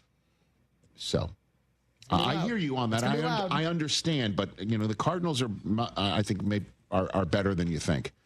And we'll see without James Conner what Trey Benson does tonight. But I'm with you. I think Seattle wins. Yeah. That wraps it up here on Disney Plus and the ESPN app everywhere and ESPN Radio presented by Progressive Insurance. Tom Pelissero will be our first guest tomorrow. And Kevin Pollak along with Steve Young. But we'll be back to wrap on Disney Plus in a sec here.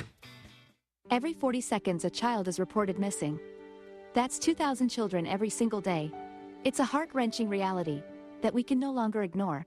Find the Children is a non-profit organization dedicated to helping find missing kids. You can be a part of their mission by donating your unwanted vehicle, running or not. Call 1-800-294-0222. We guarantee that you will receive the maximum tax deduction. We provide fast, free pickup with 24-hour response. Call 1-800-294-0222. 0222. Find the Children provides crucial resources to help find missing children and educational materials to teach kids how to recognize and avoid predators. Our recovery programs have a proven track record of reuniting kids with their families. It's time to act. Donate your unwanted or unused car. Help us build a world where every child is safe. Pick up the phone and call 1-800-294-0222. Together, we can bring these kids home safely. This advertisement was paid for in partnership with Cars RS and Find the Children. When the storms show up, so do all those pesky storm-chasing roofers trying to get you to file an insurance claim. The group of professionals at Brinkman Quality Roofing are not the guys that will be knocking on your door. Call them today at 281-480-7663. That's 281-480-ROOF. They will evaluate your roof and determine what is the best course of action for you and your home. There's no substitute for Brinkman Quality. That's BrinkmanQuality.com, BrinkmanQuality.com. Contact Tax Relief Helpers for details and restrictions. Attention, anyone that owes money to the IRS. Every day, your unpaid tax debt gets bigger and bigger from daily interest. The longer you wait, the more you will end up paying. If you owe $10,000 or more, now is the time to settle your debt before the IRS takes aggressive action, like taking your wages or property. A special toll-free number has been established so you can stop penalty fees, avoid liens, levies, or other hostile measures by the IRS. Call Tax Relief Helpers right now. I got behind on my taxes and owed $48,000. I called and they got my bill lowered to just $3,500. I owed $87,000 in taxes and it was scary. I got the amount I owed down to just $3,500. I saved $83,500. If you owe money to the IRS, don't wait another day. Your tax debt gets bigger and bigger from daily interest. Call right now before the IRS enforces liens, levies, or other aggressive measures. The call and consult are absolutely free. Call now. Call 800-692-7009. 800-692-7009. That's 800-692-7009. Greeks have been tailgating since the first Olympics, so you know Nico Nico's is the best for game day eats. Their new game day packs bring authentic Mediterranean flavors to your watch parties and tailgates, designed for easy online ordering and delivered right to your door. And with the holidays coming fast, from Halloween to Thanksgiving and Christmas, their full catering menu makes every celebration stress-free. Check out the catering menu online at niconicos.com/catering or call 713-528-0966 today. Hey, Lance Zerline here. You know I'm a numbers guy, and I like the numbers that Daspit Law Firm is putting up for their clients. The super team at Daspit Law handles a full range of personal injury cases, and they are getting results from their clients in big numbers. Car accidents, truck accidents, industrial accidents, construction accidents, maritime accidents, offshore accidents. These are all areas where if it's you or someone you know, I encourage you to get a free case review from John Daspit with the Daspit Law Firm. Call 713-CALL NOW. That's 713-CALL NOW. Championship teams are built with experience, skill, and teamwork, just like Pipefitters Local 211. For over 75 years, we've been representing the best in the trade across the Texas Gulf Coast. Our 4,300 union pipe fitters, welders, and HVAC techs bring the heat when it comes to quality, safety, and precision. When you need a home run in craftsmanship, trust the pros who do it right the first time.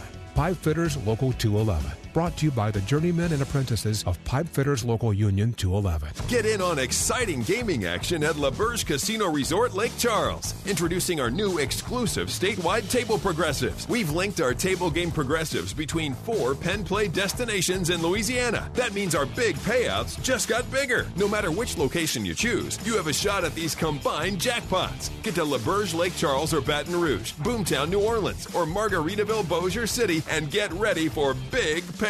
Must be 21 or older. Gambling problem? Call 1-800-522-4700. Hey, why do people always put off minor plumbing problems? Are they afraid a dishonest company is going to try to rip them off? Don't be scared. We all done this. So work with Aqueduct Plumbing. They're straight shooters and take care of the 97.5 listeners. Listen, plumbing problems usually start out small and get bigger and then more expensive. So have Aqueduct Plumbing come out to your home at the first sign of an issue. Check them out at aqueductplumbingcompany.com. That's aqueductplumbingcompany.com. What's your name? ESPN 97.5, KFNC 97.9, HD2, Mont Bellevue, Houston. Presented by Zadok Jewelers. Houston standing by, over. Jeremy and Joe starts now. On ESPN 97.5 and 92.5. Live from the Veritex Community Bank Studios, here's Jeremy Branham and Joe George.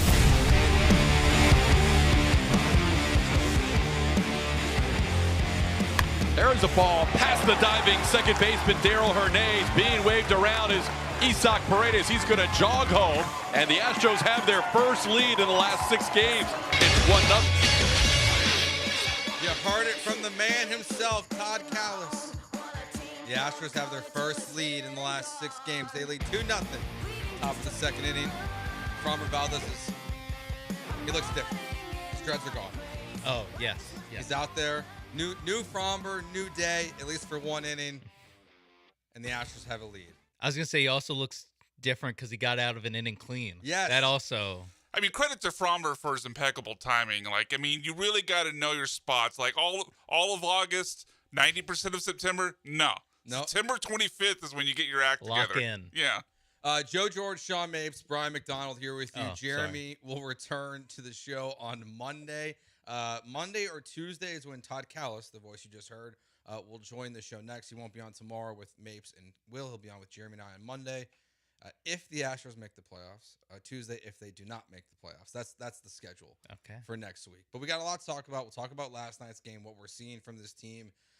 Golden era, when did it end? We'll talk Texans. We heard from Nick Caley today. He talked about the offense and how it's not a replica of what was going on in New England. We'll talk about what's going on in the world of college football. And we'll hit some Rockets as well. We haven't really had a chance this week. There's been so much going on with the Astros and Texans to really discuss the Fred VanVleet deal and ACL injury that's going to keep him out for the entire season.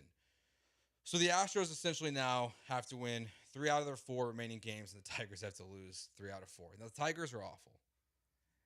But things were bad last night, Sean. That was a ugly, ugly baseball game for the Houston Astros. It might be one of the most depressing watches I think I've ever had watching baseball. And it's, in a way, even less depressing than when they lose in the playoffs, whether it's Game 7 of 2019 in the World Series or Game 7 2023 in the ALCS, because it's happening in a minor league ballpark at 10:30 at night, and you're like, I know I can turn this off, but I at this point I will just see it out just in case something happens, and you're just staring there at the TV being like, nope, nothing new. This is just same old for how the Astros have been playing the last month of the season, and it's completely and utterly depressing. Yeah, I mean, from the Jesus Sanchez play to Hunter Brown getting touched up a little bit for the first time in a while, it feels like last night, and just an overall like the non-competitive at bats, and a series in which it is as must win without technically being must win gets, because now you're literally in must win every single baseball game basically the rest of the season. And the Tigers are helping you. I mean, they are not playing good baseball, but the Red Sox could separate themselves potentially a little bit to where they might not need to try their hardest as much that last series of the season. So it's going to be an intense couple days for the Astros. And it starts with today, the game that's happening right now. Like, we're not going to ignore it. Like, Framber Valdez has to be good in this game. You have to get a victory, again, in a ballpark in which the scoreboard apparently is not even working. Like, that's where the Astros season is essentially coming to an end, is a minor league ballpark. Yeah, and that again adds to the like sadness of how this Astros season looks to be on its way of ending. Is you can't win against a homeless team playing in a minor league ballpark with your best pitcher on the mound last night. 5315. This team doesn't deserve to be in the postseason. That's yes. The way they're playing right now is not worthy of it. We'll talk about the injuries and everything like that that's been happening to why the Astros are in the position they are today in the next 3 days. But the reality is that the guys who are healthy that are in the lineup every day are just not producing. It doesn't help that Jeremy Pena does have an oblique strain. He's feeling it when he's swinging in, batting practice and things like that. So he hasn't been able to be an impact in this series. And frankly, like, even if the Astros make a run here over the next handful of days, there's serious questions if he can even make an impact on this team at all. Like if it's just another of the long list of injuries this season, at potentially now the worst time of the season where Pena is hurting. Yeah, it's kind of a fitting way for this thing to wind down is that, oh, by the way, one more injury for you to one of your best players. So while I think that you can be sad with how they've looked out there and how just the lack of competition that you've seen basically since this weekend in every game, you do have to remember that this is like a very injured team and a team that is still technically fighting for the playoffs with all these injuries taken into account. Yeah, it's one of those where like, even today, like when the lineup came out, I was surprised to see Jesus Sanchez in the lineup today. I just felt like after yesterday's miscue that we would not see him be there today. And I know they don't have a ton of options and things like that, but he is not playing. Of all the things the Astros have done this year, like Christian Walker has obviously been a disappointment, but the Jesus Sanchez one, honestly, like I think it bothers me more because at the deadline, that was the decision that you made to go out there and try to solve your right field problems where Cam Smith hadn't been playing well. This guy last night in left field has a ball coming right at him. He lets it get away from him, and he is just not producing at the plate well enough to have miscues like that in the field. And he has these, it feels like, I don't know, Sean, what would you say, like once a series?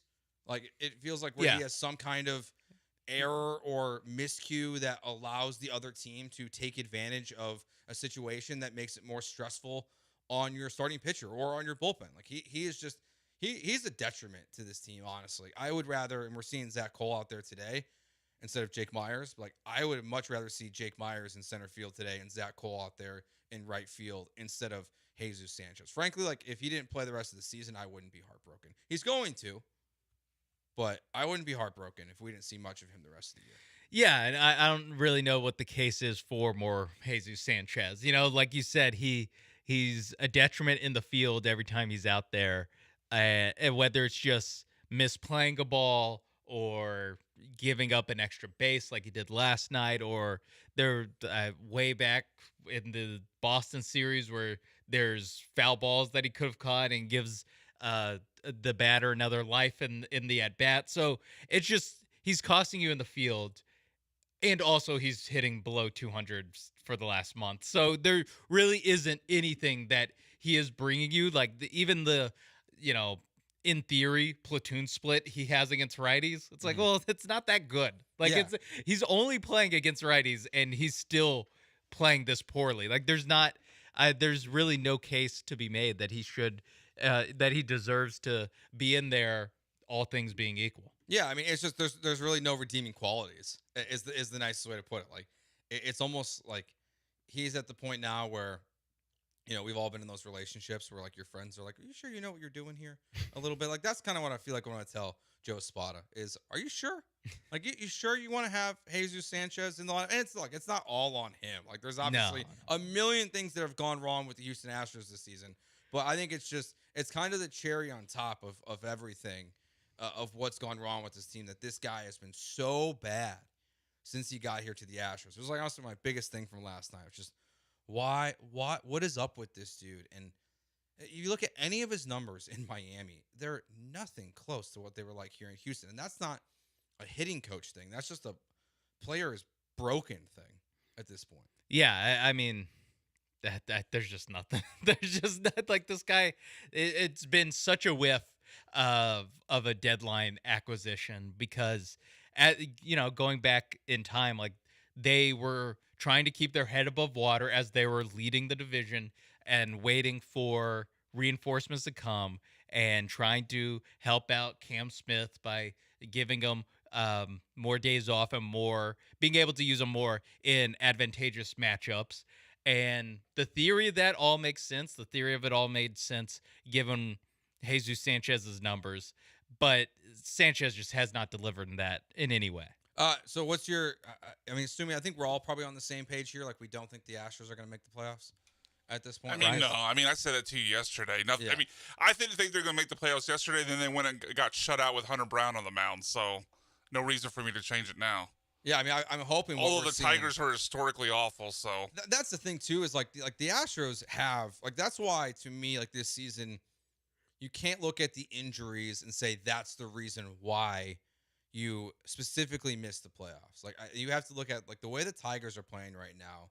If the Astros were just playing relatively good baseball, and we're just going to keep talking a ton of trash about them as they keep scoring runs in the game that's happening right now. If they were just playing competitive baseball this season, this recent stretch of the season, this wouldn't even be a conversation. Like they might still have, they still would have lost the division to the Mariners, but you wouldn't be worried about the wild card the way the Tigers are playing. Like if you're just playing somewhere around 500, you're good to go, and you're locked into the playoffs essentially at this point. And instead, they're doing everything they can to keep the Tigers season alive as well. It's two teams that honestly look like they have no interest in being in the postseason right now. Yeah, no, I mean, it's something where we've talked about it throughout the season when they drop games to bad teams, where it's like, hey, listen, this is going to come back to bite you, da-da-da.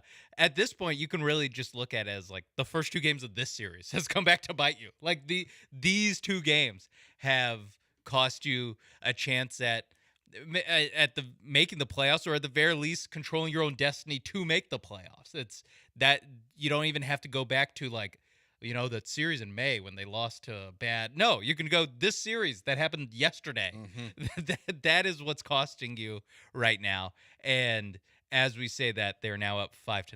Hey, you know what? Just spoiler alert. Hey, you know what? Maybe they've got a chance. Maybe they're gonna make a run here over the next couple days.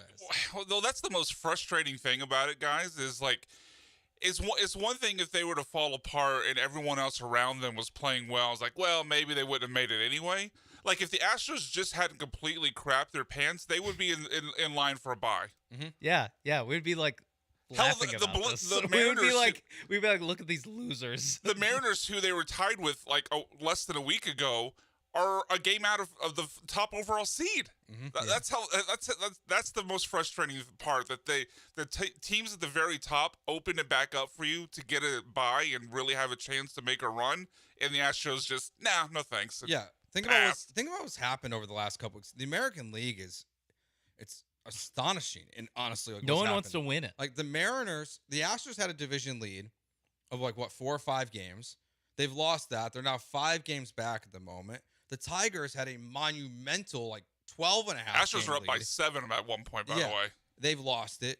The Blue Jays had a pretty commanding lead, but are now 4-6 in their last 10, and are now tied with the New York Yankees atop the American League East. A month ago, the top of the American League will have completely changed from a month ago to probably where it's getting by the end of the season. Like it was the Astros, Blue Jays, and the Tigers at the top, and none of those teams are going to be at the top, and one of those teams is going to miss the playoffs. With the AL Central, though, the crazy thing, guys, is you don't even have to go back a month. On September 10th, 15 days ago, the Tigers are up by 9.5 games. That's crazy. On September 10th, they're up 9.5 games, and now they trail the Guardians in the division. See, it can always be worse. At least the Astros didn't have they didn't have a 12-game lead to blow. They only blew a 7-game lead. Yeah, it's not as silver lining. Yeah, except one of you is not going to be in the playoffs, so it's ultimately not going to matter. And it might be Sacramento that sends you home. Yeah. All right. At what point are we ready to declare that the golden era has officially ended? When did it end? If you've already declared that, we'll get to that next year. It's Jeremy and Joe with Sean Mapes filling in for Jeremy. BMAC here with us as always on ESPN 97.5 and 92.5. But first, I want to talk to you about Prize Picks. It's always a golden era over at Prize Picks. I got a 10-game lead, and actually, I'm still battling it out. But every night you can make a little bit of money on your sports knowledge, whether that is some baseball, whether that is some football, when basketball comes back, whatever you want. There's Ryder Cup action this weekend. You can find it on Prize Picks, including a little Thursday night football action. You have the Seahawks, you have the Cardinals. Right now, there's a discounted player projection for Kyler Murray. He just has to throw for more than 177.5 yards. Give me the more on that one. Give me a little bit of Trey Benson, more than 55.5 yards in his first game as a starter after the James Conner injury. Give me this one. This is something Prize Picks will do every once in a while. Well, they'll combine some player projections. So give me more than 146 combined receiving yards from Trey McBride and from JSN for Seattle. That way, you just need a big game for one of them and not a complete disappearing act from the other, and you feel pretty good about that. Whatever you want, it's on PrizePicks. Download the PrizePicks app today. Use promo code MAPES when you sign up to get $50 in lineups when you play your first $5 lineup. That's promo code MAPES on PrizePicks to get $50 in lineups when you play your first $5 lineup. You don't even have to win. That bonus is guaranteed. PrizePicks, it's good to be right. The best in Houston sports talk is ESPN 97.5 and 92.5. McGrath Pest Control kills bugs so you don't have to. McGrathPestControl.com. Attention taxpayers. If you owe $5,000 or more and have missed another tax deadline, you're officially on the IRS's radar. The IRS has resumed aggressive collections. That means wage garnishments, bank levies, even seizures of your home, car, or retirement accounts. If you owe $5,000 or more and missed the deadline, you're stacking new debt on top of what you already owe. Call Priority Tax Relief now. Their experts fight back fast and are saving their clients millions in tax debt every month. I owed over $50,000. And they settled it for pennies on the dollar. These guys are as legit as they come. After speaking on my behalf with the IRS, my entire debt of $25,000 will be eliminated. Whether you've received collection letters or you're already facing liens and garnishments, call for your free consultation. There are no upfront fees. Priority Tax Relief. Let's make your taxes our priority. Call 800-860-6195. 800-860-6195. 800-860-6195. Priority Tax Relief. Houston, have you tried Portillo's yet? Portillo's brings authentic Chicago-style flavor with their slow-roasted Italian beef, Chicago-style hot dogs, char-broiled burgers, and crinkle-cut fries with cheese sauce. Save room for their famous chocolate cake and cake shake. Eat in, drive-through, or order online. Now with 5 Houston locations. Find yours at Portillos.com. That's Portillos.com.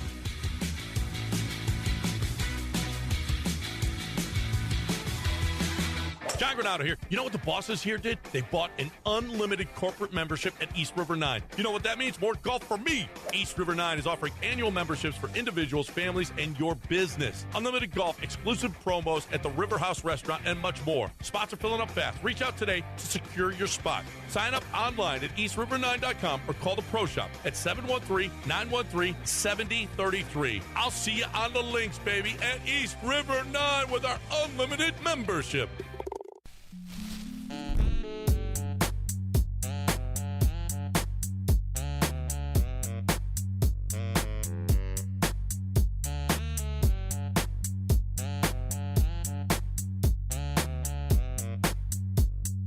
This is Jeremy and Joe on ESPN 97.5 and 92.5. From the Veritex Community Bank Studios, here's Jeremy Branham and Joe George.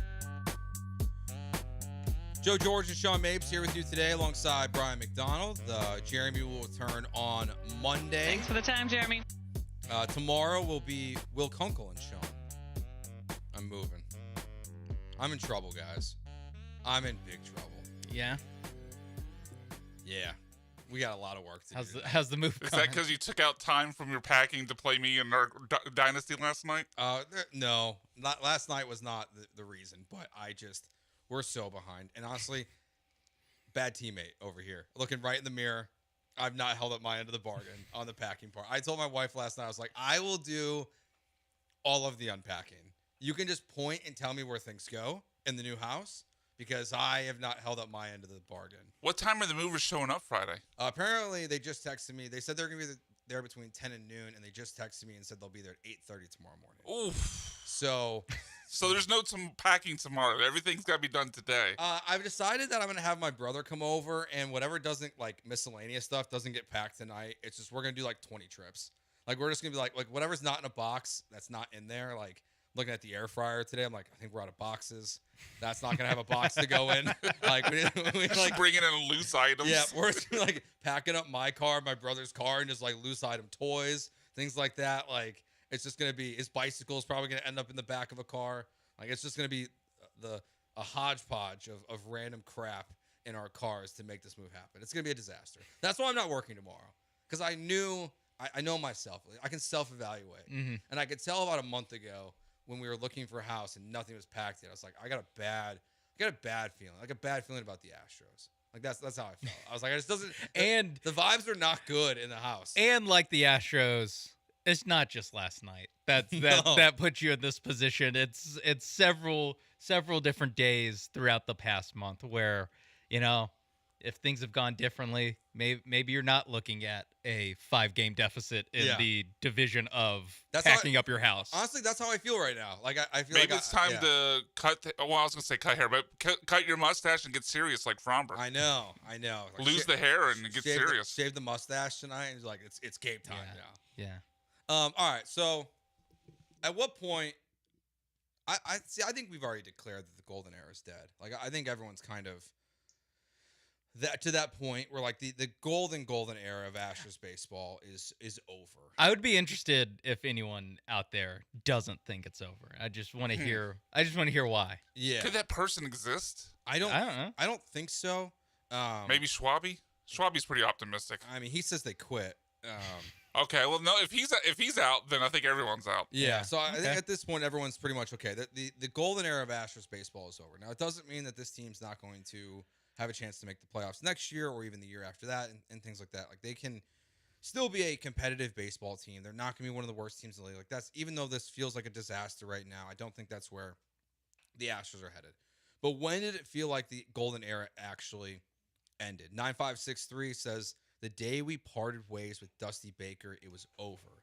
I think that's a good. There's a bunch of different reference points that you can go to. People are pointing to the day that James Click was no longer part of this organization. I saw people tweeting that last night. That's really when I think that's a reach. The day after they won the World Series. Yeah, well, especially since the following season they went to Game 7 of the ALCS. So I agree with you. To me, there's 2 spots, and they're both in 2024. Agreed already. It's either the start of the season where they start just 7-20 or whatever they were, where it's like, a really good baseball team doesn't do this, or it is game 2 of the AL 100%. Or the AL wild card game, where game 1 I'm willing to give you, hey, that's Tarek Skubal over there. He just will do that to you. Sometimes in game 1 you just go up against an ace and he out aces you. Game 2 they didn't score. They had no chance at ever winning that game. So to me, I would go with game 2 of last year's wild card round against the Tigers. 100%. I would go game when the 2-game sweep was concluded by the Tigers, especially because, correct me if I'm wrong, didn't the Tigers throw out a bullpen game in game 2?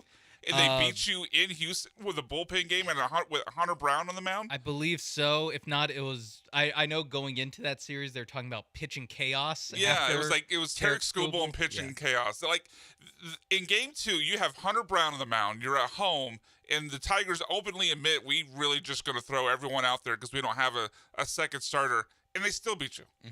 To me, that's golden era dead. See, text line says 7308 says the golden era of Astros baseball is experiencing elbow discomfort.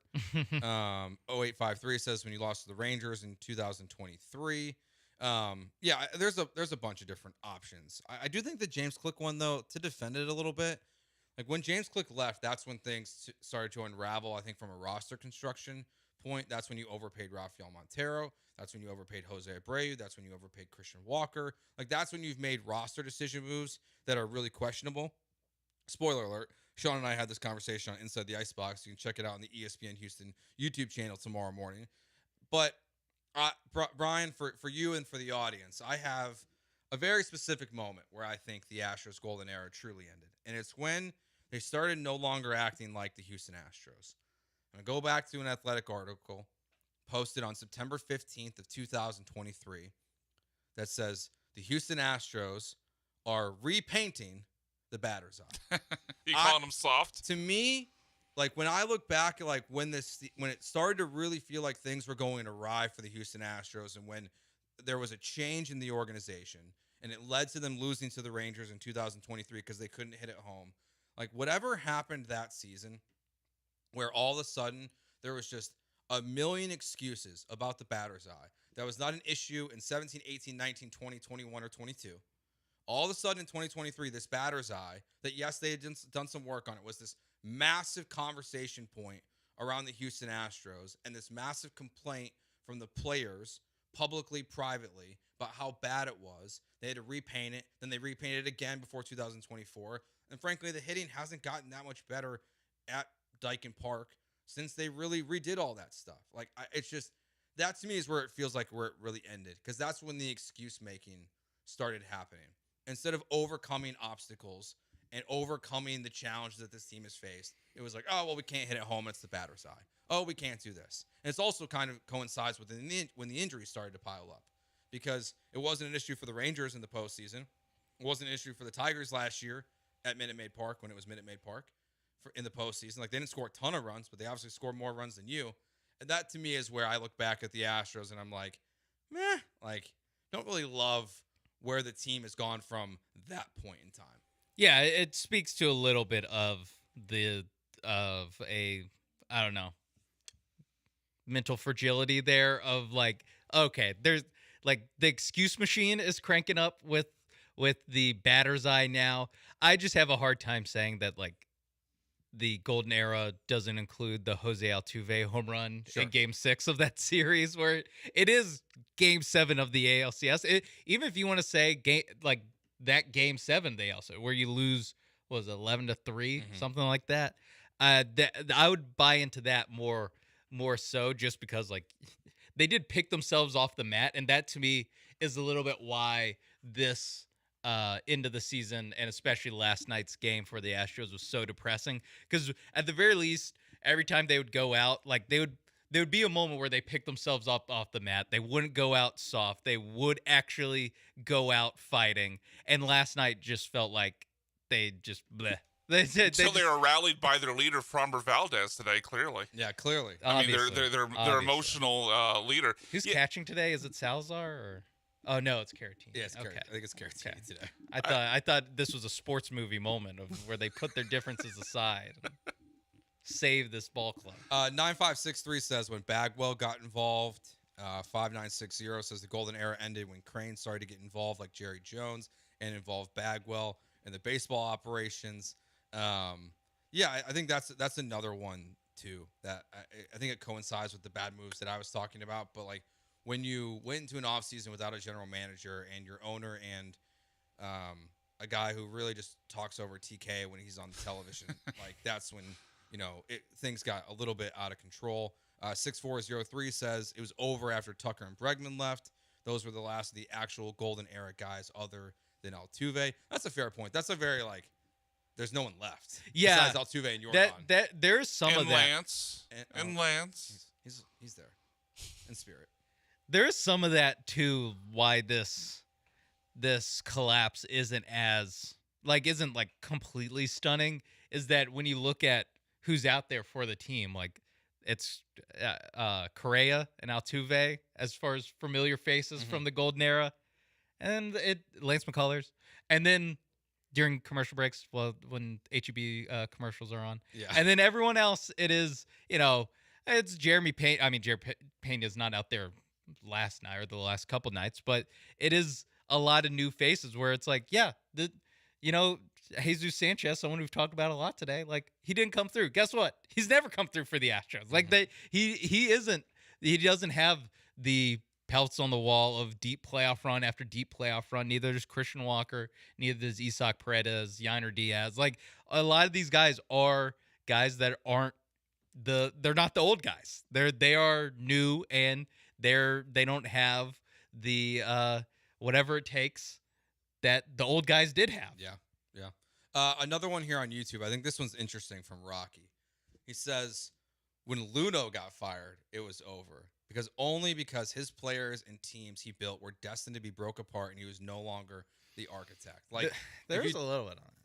If you look at like the start of the end, that's where I can't say it's the end of the golden era, but yeah, the first of how did we get where we are today.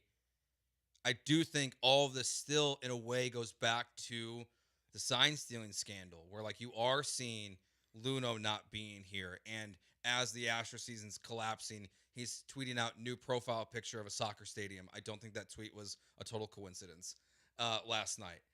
You are seeing the not having the prospects of which you lost draft capital for because of that. Like, I do think like the 2019, start to where you lost Luno, you lost Hinch, and you lost draft capital, like is where you could say that's where the writing was on the wall, but it took 6 years for the story to be written. Because those teams were the best of this era. Yeah. Like there's no denying that those 17, 18, 19 were the best of the golden era of Astros baseball. And so, yeah, it's been a slow stair step down to where we are now. And I just think it's funny that we just keep pushing back further and further, where it's like we're not quite ready, or at least BMAC and I aren't quite ready to say September of 2023. Yeah. And now we've gotten when Dusty Baker was fired. We got when Dusty Baker was hired, essentially. We got when Jeff Luhnow left. Like, at some point, we're going to go all the way back to, like, it was over after they lost in 2018 and the ALCS. Like, the golden era was actually just 1 year. As it all turns out, it was just 1 year. The other option that I've seen floating around social media as people were kind of discussing this last night and the last couple of days is it really ended when Fromber and Salazar got crossed up. Because just an accident like that ended the... I think that's overreaction. Really unravel for I think that's ignoring how they had played leading up to that point for the full season. Yeah, because there's like 5 bad Fromber starts before that. Yeah, like if they were 30 games above 500 and all of a sudden they collapse after the Salazar Fromber thing, okay, but like no, they were pretty meh and all over the place before that. All right, coming up on the show today, we'll have Lee Sterling of Paramount Sports coming on with us at 4 o'clock. Adam Ronas from SiriusXM will join us at 4:30 for some fantasy football conversation. We'll get to our picks of the week since this will be my last show. We have Jeremy's picks on hand. Sean will be our guest picker as well this week. So we'll have a bunch of games to go throughout the day. All right, who's further away from a title now? Is it the Texans or is it the Astros? We'll get to that next year on Jeremy and Joe on ESPN 97.5 and 92.5. Do you have the ESPN Houston app? Download it now in your app store. Hey parents, Jeremy Branham here. Want to transform your driveway into a pro-level court? Pro Dunk basketball goals are the real deal. Their revolutionary lightning adjust system lets you change heights in seconds. From regulation 10 feet down to 5 feet so the whole family can play. Built with commercial-grade materials that stand up to Houston weather, get your kids off those screens and onto the court. Pro Dunk, the choice of serious ballers. Visit ProDunk.com today. That's ProDunk.com. Explore wildlife and nature just 90 minutes from Houston at TwoCreeksCrossingResort.com. Contact Tax Relief Helpers for details and restrictions. Attention, anyone that owes money to the IRS. Every day, your unpaid tax debt gets bigger and bigger from daily interest. The longer you wait, the more you will end up paying. If you owe $10,000 or more, now is the time to settle your debt before the IRS takes aggressive action, like taking your wages or property. A special toll-free number has been established so you can stop penalty fees, avoid liens, levies, or other hostile measures by the IRS. Call Tax Relief Helpers right now. I got behind on my taxes and owed $48,000. I called and they got my bill lowered to just $3,500. I owed $87,000 in taxes and it was scary. I got the amount I owed down to just $3,500. I saved $83,500. If you owe money to the IRS, don't wait another day. Your tax debt gets bigger and bigger from daily interest. Call right now before the IRS enforces liens, levies, or other aggressive measures. The call and consult are absolutely free. Call now. Call 800-692-7009. 800-692-7009. That's 800-692-7009. You like saving money, right? We all do. That's why Allstate just lowered the price of car insurance. Not, but wait, there's a catch. Lower. Actually lower. So if you're shopping around or just want to see how much you could save, check Allstate first for a new lower auto rate that could save you hundreds. You're in good hands with Allstate. Not available in every state. Only applicable for new auto insurance business. Rates will vary by several factors, including how you purchase the policy. Potential savings vary. Allstate North American Insurance Company and Affiliates, Northbrook, Illinois. Actual price will depend on product and subscription plan. Featured products or compounded drug products, which the FDA does not approve or verify for safety, effectiveness, or quality. Prescription products require an online consultation with a healthcare provider who will determine if appropriate. See website for details, restrictions, and important safety information. Want to boost in and out of the bedroom? Hims has you covered. Introducing a new 2-in-1 approach to level up your game. Tadalafil for better bedroom performance and zinc for testosterone support. Turn things all the way up and find affordable treatment options at up to 95% less than brand names at hims.com/joy. That's hims.com/joy. St. Arnold, they have a beer for everyone. They also have a space for everyone. Lance Zerline here. If you're planning a wedding, company party, or birthday bash, St. Arnold has a space for you. For events with 20 to 300 people, Choose the Cozy Investors Pub or the spacious beer hall. Enjoy fresh St. Arnold beer plus wine, cider, root beer. Their in-house chef creates everything from appetizers to full feasts. Book your holiday party now for prime dates. Visit StArnold.com, click private events. Make sure you go to StArnold.com, click private events.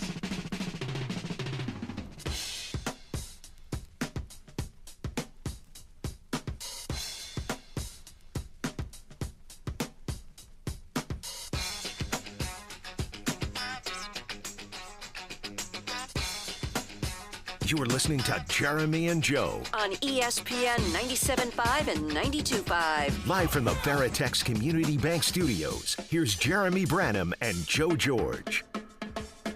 Joe George, Sean Mapes, Brian McDonald here with you. Jeremy returns to the show on Monday as he's out for the rest of the week. Astros playing right now up 5-0. Jose Altuve just hit a fastball or a foul ball off his foot. I think he's okay. Off his ankle. That didn't look pretty. No. That's going to be one of the worst things you can do as a baseball player is hit the ball. Oh, yeah. It just like bumping or dropping something on your ankle like around the house. Yeah. So I can't imagine an exit velocity of 99 off your ankle. Yeah. Or off your nose, like what happened to David Fry of the Guardians the Or other day. off your shin. Hello, Kyle Tucker. Yeah, Kyle Tucker. Yeah, he's got those issues. Suck it up. Get back out there. Yep. Rub some dirt on it. I just want to beat Yep. beat Joe to that. I agree. All right. Which team is furthest away from a title at this point? The Houston Texans or the Houston Astros? Now, the Astros season's not over, technically. Never quit. The Texans season's not over. I got Never, reminded again. Never by quit. Cal McNair just now. That 28 team, they are the only team to start 0-3 and make the playoffs. I've heard it. Deshaun Watson's not walking through that door. Yeah. Bill O'Brien's not walking through that door. Can you at least give me like a DeAndre Hopkins or a JJ Watt? Like, of like not walking through that door. Like, we got to go. Lamar Miller's not walking through Bernard McKinney's not walking like through that door. The pervert and the teapot, like, are the guys that we're going to point out are the guys that are not walking through that door. Doesn't matter, Brian. I know what it really is like that offensive line isn't walking through that door. Yeah. But when you look at these two teams, it really feels like they are both very far away for different reasons. One, the Astros season's literally on the brink over the next 3.5 days at this point, or 3.5 games at this point. Where the Texans are 0-3, their offensive coordinator is now meeting with the media, trying to tell people that it's not a replica offense of the New England Patriots, which no one believes. I will trust Todd Bowles, an opposing coach, over the words that are coming out of Nick Caley's mouth. Which team is farther from winning a championship? I mean, to me, it's the Texans, because that like this season didn't really even get off the ground. Mm-hmm. You know, like this is already not a loss. Maybe not a lost season, but that they're not making the playoffs. Like they're not going to do it. And the Astros still technically can.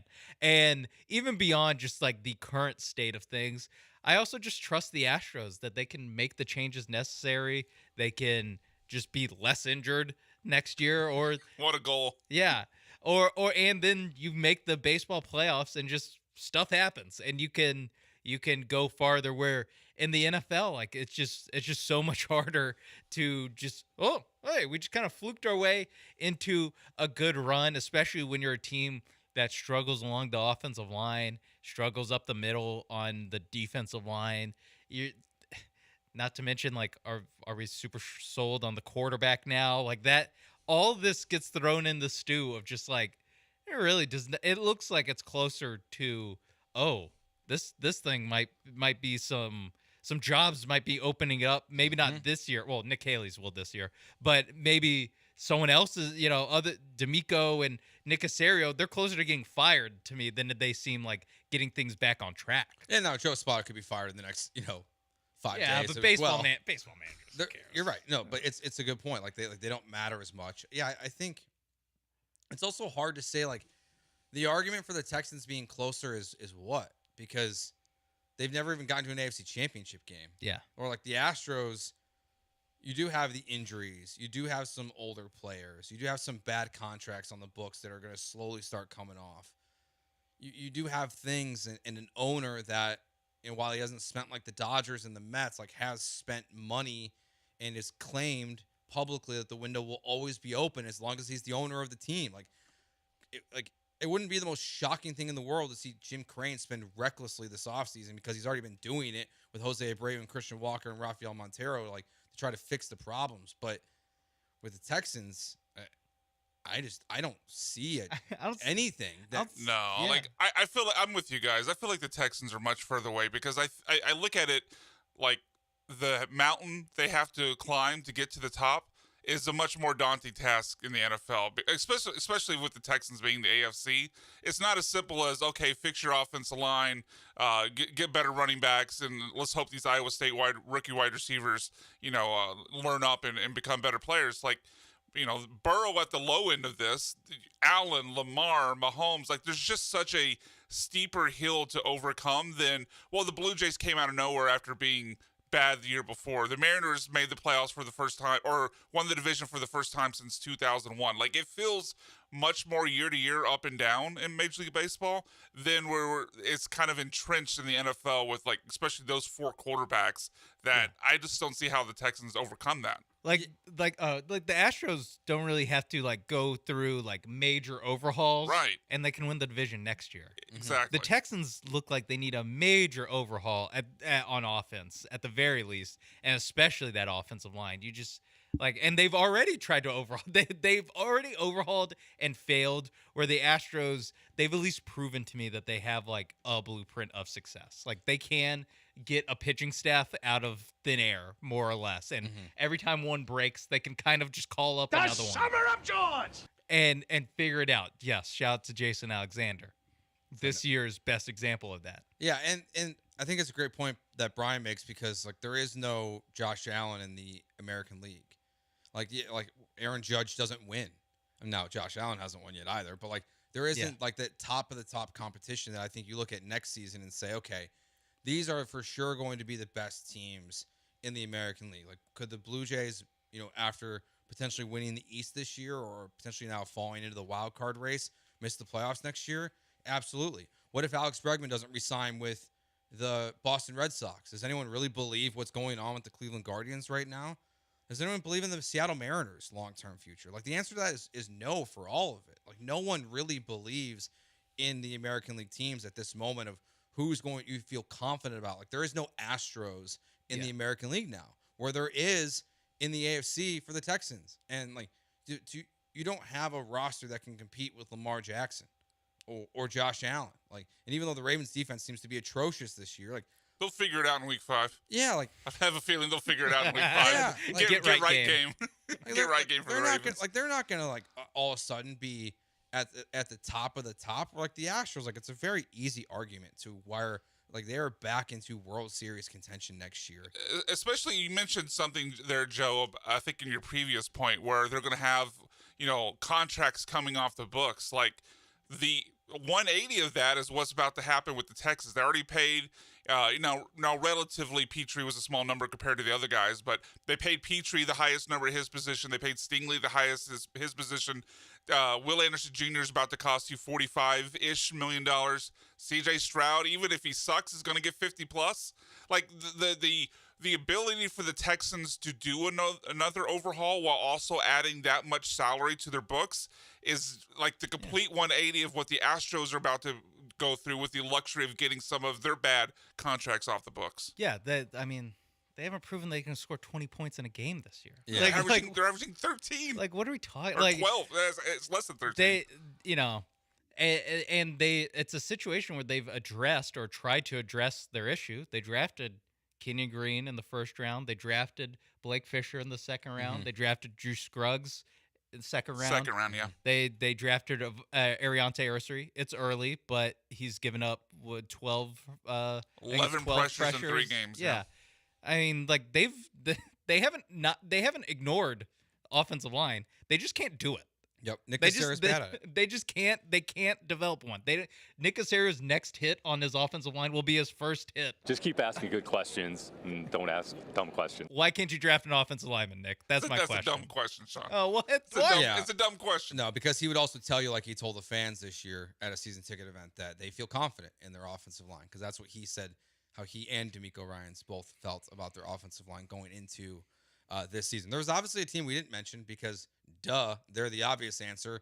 That's the Houston Rockets. Of course, they're way closer to a title contender, but we did see a dramatic shift in terms of betting odds to where they fall after the news that Fred VanVleet had torn his ACL. We haven't had a ton of time to talk about it this week, but so since the Astros are playing right now and, well, the Texans are exhausting, where do the Rockets go from here now that Fred is going to be out for the entire season? We get to that next year on Jeremy and Joe on ESPN 97.5 and 92.5. Coming up on October 25th and 26th, this crew right here, Sean, me, Brian, we're headed to ESPN Bet at LaBerge in Lake Charles. They've got a new chef, which means they got new menu items. They have a new VIP fan cave section available for bookings, and the restaurant portion of the sports book is now available to all ages. Monday Night Football, Thursday Night Football, all the action on the weekend. We were looking at the dates we're going out there. We're going out there twice in December. We're going to be out there for Conference Championship weekend, and we're going to be out there for the first weekend of the college football playoff. I cannot wait. It's awesome to go there no matter what, especially during a great college football weekend, but to be there during arguably the two best weekends of the college football and NFL season is going to be absolutely incredible. Make sure when you go to LaBerge, you check out ESPN Bet, because it's a sports book for me. It should be the sports book for you. Must be 21 plus to bet. Gambling problem? Call 1-800-522-4700. ESPN 97.5. $5,000. That's the average amount of money people in the U.S. are now spending on gas in a year. $5,000. That's crazy. If you drive, you have to download Upside, the free app that gives you cash back every time you get gas. That's right. You can earn real cash back with Upside just by buying the gas you're already buying. You can literally start earning cash back today. I use Upside every time I fill up, and I've already made around $300. You're putting gas in your car anyway. Why not get real cash back? If you like free money, download Upside. I'm saving the cash I earn from using Upside to help pay for a vacation later this year. Download the free Upside app now to earn cash back every time you buy gas. Use promo code COOL to get an extra 25 cents per gallon on your first tank. You can cash out anytime right to your bank, PayPal, or a gift card for Amazon and other brands. Just download the free Upside app and use promo code COOL for a 25 cents per gallon bonus on your first tank. That's code COOL for a 25 cents per gallon bonus. Attention taxpayers. If you owe $5,000 or more and have missed another tax deadline, you're officially on the IRS's radar. The IRS has resumed aggressive collections. That means wage garnishments, bank levies, even seizures of your home, car, or retirement accounts. If you owe $5,000 or more and missed the deadline, you're stacking new debt on top of what you already owe. Call Priority Tax Relief now. Their experts fight back fast and are saving their clients millions in tax debt every month. I owed over $50,000. And they settled it for pennies on the dollar. These guys are as legit as they come. After speaking on my behalf with the IRS, my entire debt of $25,000 will be eliminated. Whether you've received collection letters or you're already facing liens and garnishments, call for your free consultation. There are no upfront fees. Priority Tax Relief. Let's make your taxes our priority. Call 800-860-6195. 800-860-6195. 800-860-6195. Priority Tax Relief. Follow us on socials at ESPN Houston, and don't forget to have our push notifications on. You gotta change your push notifications. Look.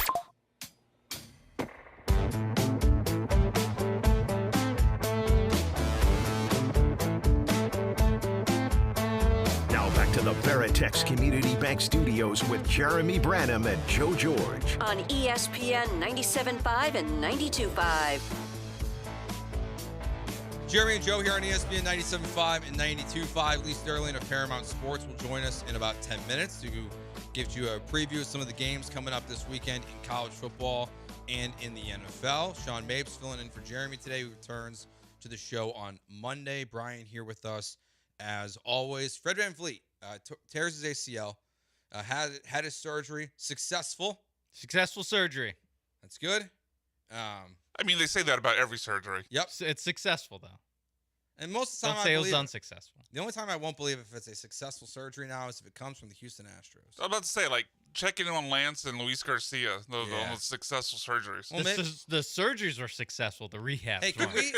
can we have one of the interns search Twitter and see if anyone ever tweeted Just that Luis Garcia had a successful surgery? To see if that was ever tweeted by the team, because it would honestly be very funny if it wasn't, and then the way it's played out. But Fred VanVleet is done for the year, and the Rockets have a couple different ways that they could approach this. Stand pat. You can make a move now. You can make a move in December, because that's kind of where they can't really make a big move now. All the guys that they signed this offseason cannot be traded until December 15th. So they are limited, especially with where they're at in terms of the apron and everything. Let's hear first here's Zach Lowe from The Ringer. That sounds weird to say, about what he thinks the Rockets are going to do for the point guard position. From what I've heard, the Rockets are going to do nothing, and they're going to do nothing for a couple of reasons. Number one, they can't really do anything until December 15th, when all the free agents that signed in the summer can be traded, including half of their roster. And they're not going to do anything because they're going to give the ball to Amen Thompson and Reed Shepherd. They might even start Reed Shepherd. I don't know. And just see what they have in those guys. So I think that was the most logical thing. It does make a lot of sense of just can Amen be the point guard that it seemed like he was going to be turned into at some point. You did draft Reed Shepherd 3rd overall.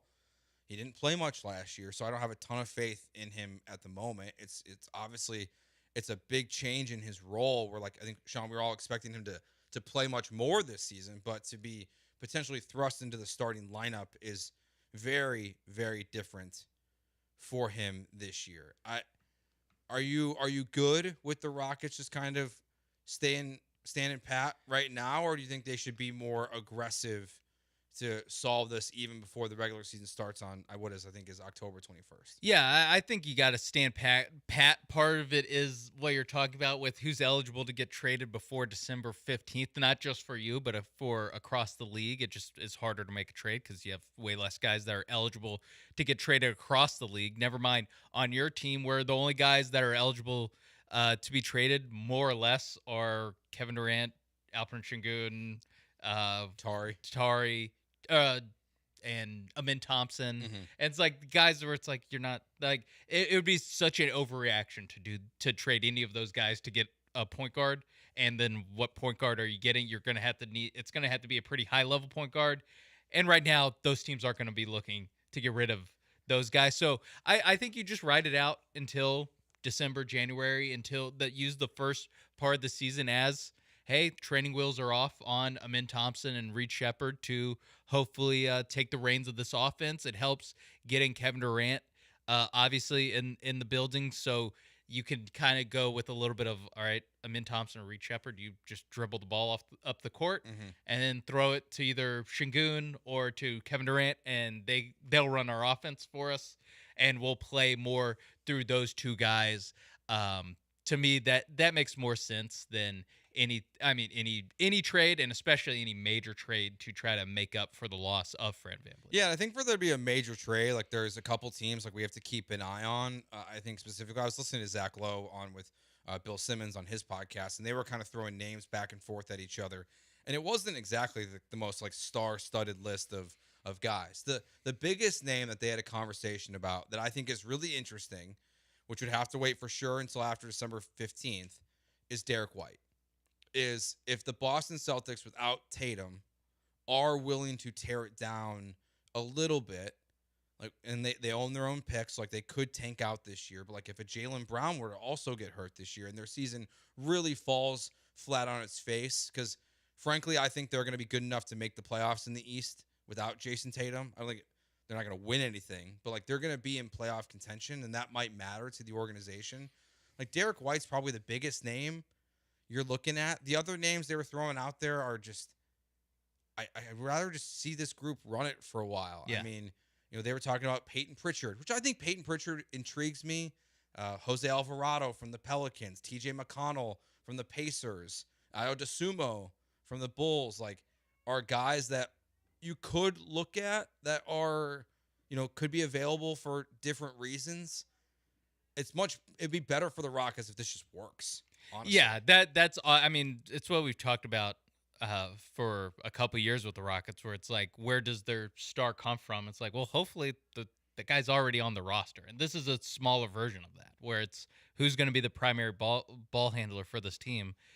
I would prefer it to be one of the guys that's already on the roster, and if it comes to a point where they're not ready for it, I think you have to make the decision of whether you want it to be one of those smaller moves, like you're saying. Like I mean, I think he's a good player, but I don't think Ayo Dosunmu is changing this team's fortunes at all. Like, no. How many career starts does he have? Like, it is just a auxiliary piece.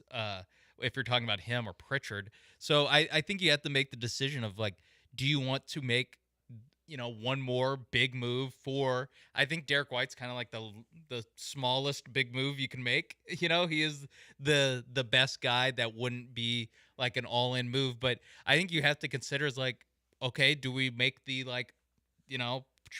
put all the chips in kind of trade to get a real deal superstar, and that won't happen until the deadline at the earliest, and might be something that happens next offseason anyway. So I think you just have to treat this year as at least the first half of this year as development for your last 2 top 5 picks and see what they got.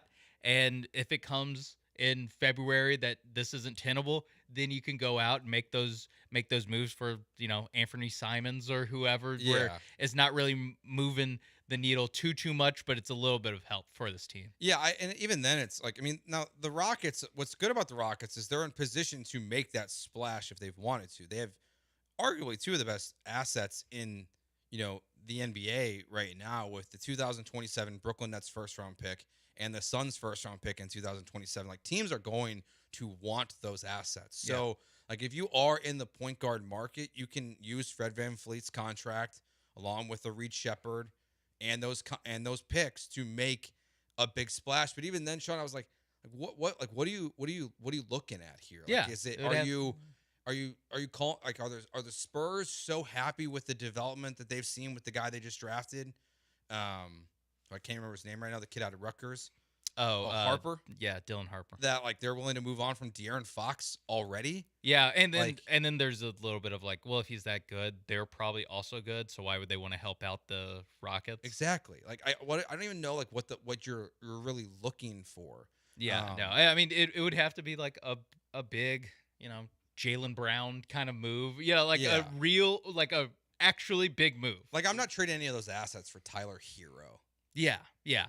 That kind of stuff. And this guy isn't like actually available, but he did just get traded to the Orlando Magic. But like a Desmond Bane type move, it's like, no, that's not really like.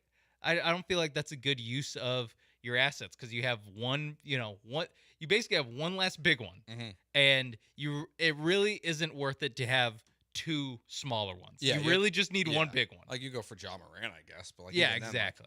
Then, there's one other name. I'll save it for later, because there's one. We got to go to break. We got Sterling. So what a tease. We'll get to it at 4:15, because there's I'll ask Lee about it. There's one player that I think could be available to the Rockets that might want to come here that we'll have to talk about. We'll talk about that at 4:15. But next, we'll go out to the HRMP listener line. When we get back, we'll talk to Lee Sterling of Paramount Sports. That's next here on Jeremy and Joe on ESPN 97.5 and 92.5. Your home for sports is ESPN 97.5 and 92.5. Contact Tax Relief Helpers for details and restrictions. Attention, anyone that owes money to the IRS. Every day, your unpaid tax debt gets bigger and bigger from daily interest. The longer you wait, the more you will end up paying. If you owe $10,000 or more, now is the time to settle your debt before the IRS takes aggressive action, like taking your wages or property. A special toll-free number has been established so you can stop penalty fees, avoid liens, levies, or other hostile measures by the IRS. Call Tax Relief Helpers right now. I got behind on my taxes and owed $48,000. I called and they got my bill lowered to just $3,500. I owed $87,000 in taxes and it was scary. I got the amount I owed down to just $3,500. I saved $83,500. If you owe money to the IRS, don't wait another day. Your tax debt gets bigger and bigger from daily interest. Call right now before the IRS enforces liens, levies, or other aggressive measures. The call and consult are absolutely free. Call now. Call 800-692-7009. 800-692-7009. That's 800-692-7009. From kickoff to cash out, ESPN Bet has the tools you need to score more on game days. Bet smarter with stats at your fingertips. Get personalized parlays built just for you. And with your fantasy team synced right in the app, you can back your squad. Right now, new customers get $100 in bonus bets when you bet $10. Sign up with promo code USL to get started. Must be 21 plus. Gambling problem? Call 1-800-GAMBLER. Terms and conditions apply. See app for details. Offer not available in New York. Lowe's knows that free makes everything better. That's why our rewards members get free standard shipping on the things they need and want, starting at Silver Key status every day. Savings for rewards members add up fast, so why wait? Join for free today. Lowe's, we help, you save. Not available in Alaska and Hawaii. Exclusions and more terms apply. Loyalty program subject to terms and conditions. Details at lowes.com/shipping terms. Subject to change. This is Lisa Zadok from Zadok Jewelers. We believe that the jewelry you own should be the jewelry you love. Did you know that we buy jewelry, diamonds, and watches that you no longer wear? Just bring them in, and if we make you an offer, you'll get store credit for items you can enjoy now, or you'll leave with a check in hand. It's that easy. Jewelry and watches were not meant to collect dust in a drawer. Stop by Zadok Jewelers today on Post Oak and San Felipe. Zadok Jewelers. Make the moment. Jeremy Branham here for my good friends at HR&P. For 25 years, Mike Hawley, U of H class of 1990, has led HR&P protecting the interests of Cougar-owned businesses. HR&P provides comprehensive human capital management services, including HR compliance, benefits administration, and payroll. Cougar-owned businesses let HR&P customize a plan to rid you of the demands of human resources, eliminate your HR burdens with HR&P, and get back to growing your business. Learn more by visiting hrp.net/U of H. Listen on the go with the ESPN 97.5 app. Just search ESPN 97.5 and download today. Listen up. ESPN 97.5, presented by Zadok Jewelers. KFNC 97.9 HD2 Mont Bellevue, Houston, a Gal media station.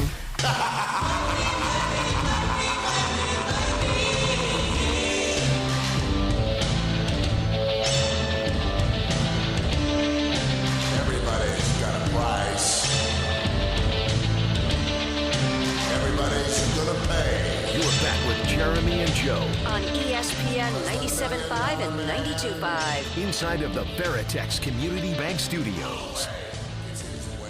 All right, let's go right out to the HR&P guest line. Joe Jordan, Sean Mapes here on Jeremy and Joe on ESPN 97.5 and 92.5. We welcome in Lee Sterling of Paramount Sports. And Lee, I'm also a company man because I also do some work for Locked On. But you can also catch Lee Sterling 5 days a week on Locked On Bets on YouTube and wherever you get your podcasts. Lee, what's going on? How you doing? I'm good. Yeah, keeping me busy. We have the Locked On Bet show. So if after your show gets over or before it, people want to listen, we're going to give away usually 4 or 5 free wagers Monday through Friday, and also going to do some quick hits on Saturday and Sunday morning. So looking to help everyone out there. Even added a show going to be coast to coast, started last week, called Picking the Locks. So just go to my Twitter at Paramount Sports. You can get details there. It's every Friday night at 9 o'clock your time. So I'm staying busy. Already had one wedding with one of my daughters got married, and it looks like the other's going to get engaged soon. So I got to pay the bills. Now, okay, we'll get to the picks. I have questions, Lisa. Okay, does that mean that you have been asked permission, and that's why you think it's happening? Is that where we're at in this process? Well, it was told to me that my daughter, the one that's not married yet, not engaged yet, said as soon as she gets her big break, she'll let him go. She will let him go ahead and ask the question. Okay. So he has inside information. It's getting close. So he's already done some off-Broadway. I think she wants to land a national tour or a Broadway gig before she's ready to take the next step. Okay. I thought you were handicapping the odds on your daughters getting married. I thought you you had her as minus 200 favorite. That's good. It's going to happen. I think Okay, it's going to happen in the 2,000. next year. Minus 200 in the next year. Okay. All right, Lee. There's the Astros are struggling. The Texans are struggling, but the Houston Cougars are 13.5-point favorites this weekend against Oregon State, or I guess on Friday night. How are you feeling about that game on Friday and what the Cougs are going to do? So Oregon State, 0-4 straight up and against the spread. I mean, wow, they had to play some tough teams. Last 2 weeks, Texas Tech and Oregon. So their problem is they fall behind early. Their only thing they really have going for them is Anthony Hankerson, their running back. And when you're down 14-0, 28-3, you got to throw the football. So think that they're in a tough situation, but game's going to start late here. It's going to start 9:30 kickoff Central Time here, and boy, they've been bad. 2-10 straight up have the Beavers 2-9-1 against the spread. I don't think they can win this game, but do you really want to give up 2 touchdowns on the road traveling so far? I had Houston winning this game 33-21, but I think Oregon State stays under the number. All right, Lee, second game. This is a packed Saturday in college football, and this is a game that I think most weeks would be the crown jewel of the weekend. This one now is, I don't know, third, fourth biggest game this weekend, but it is going to be huge. It is Ole Miss hosting LSU. What you got? So Ole Miss right now, I think they found their quarterback in Trinidad Chambliss. I think he is really good, turns the ball over less than Austin Simmons. So they have already said that he's going to start this game, and I think they have the best offense of the two teams and also the 4 units. But LSU's defense isn't far behind. Their offense, I think, is due to explode here with Garrett Nussmeier. The weakness here is Ole Miss's defense. They've allowed 33.5 points per game in the 2 SEC games here. This LSU defense, they're pretty stout, allowing just 2.6 yards per carry, no more than 88 yards rushing by any team here. So I just think LSU has a little better players. I think that comes down to coaching. Lane Kiffin, and they fall behind by 7 or 10 points. We've seen it happen before. He'll gamble. He'll go for it on 4th down multiple times, get back in the game. And a lot of times that backfires. He always blows one game a year. This might be it. I like LSU 34-28.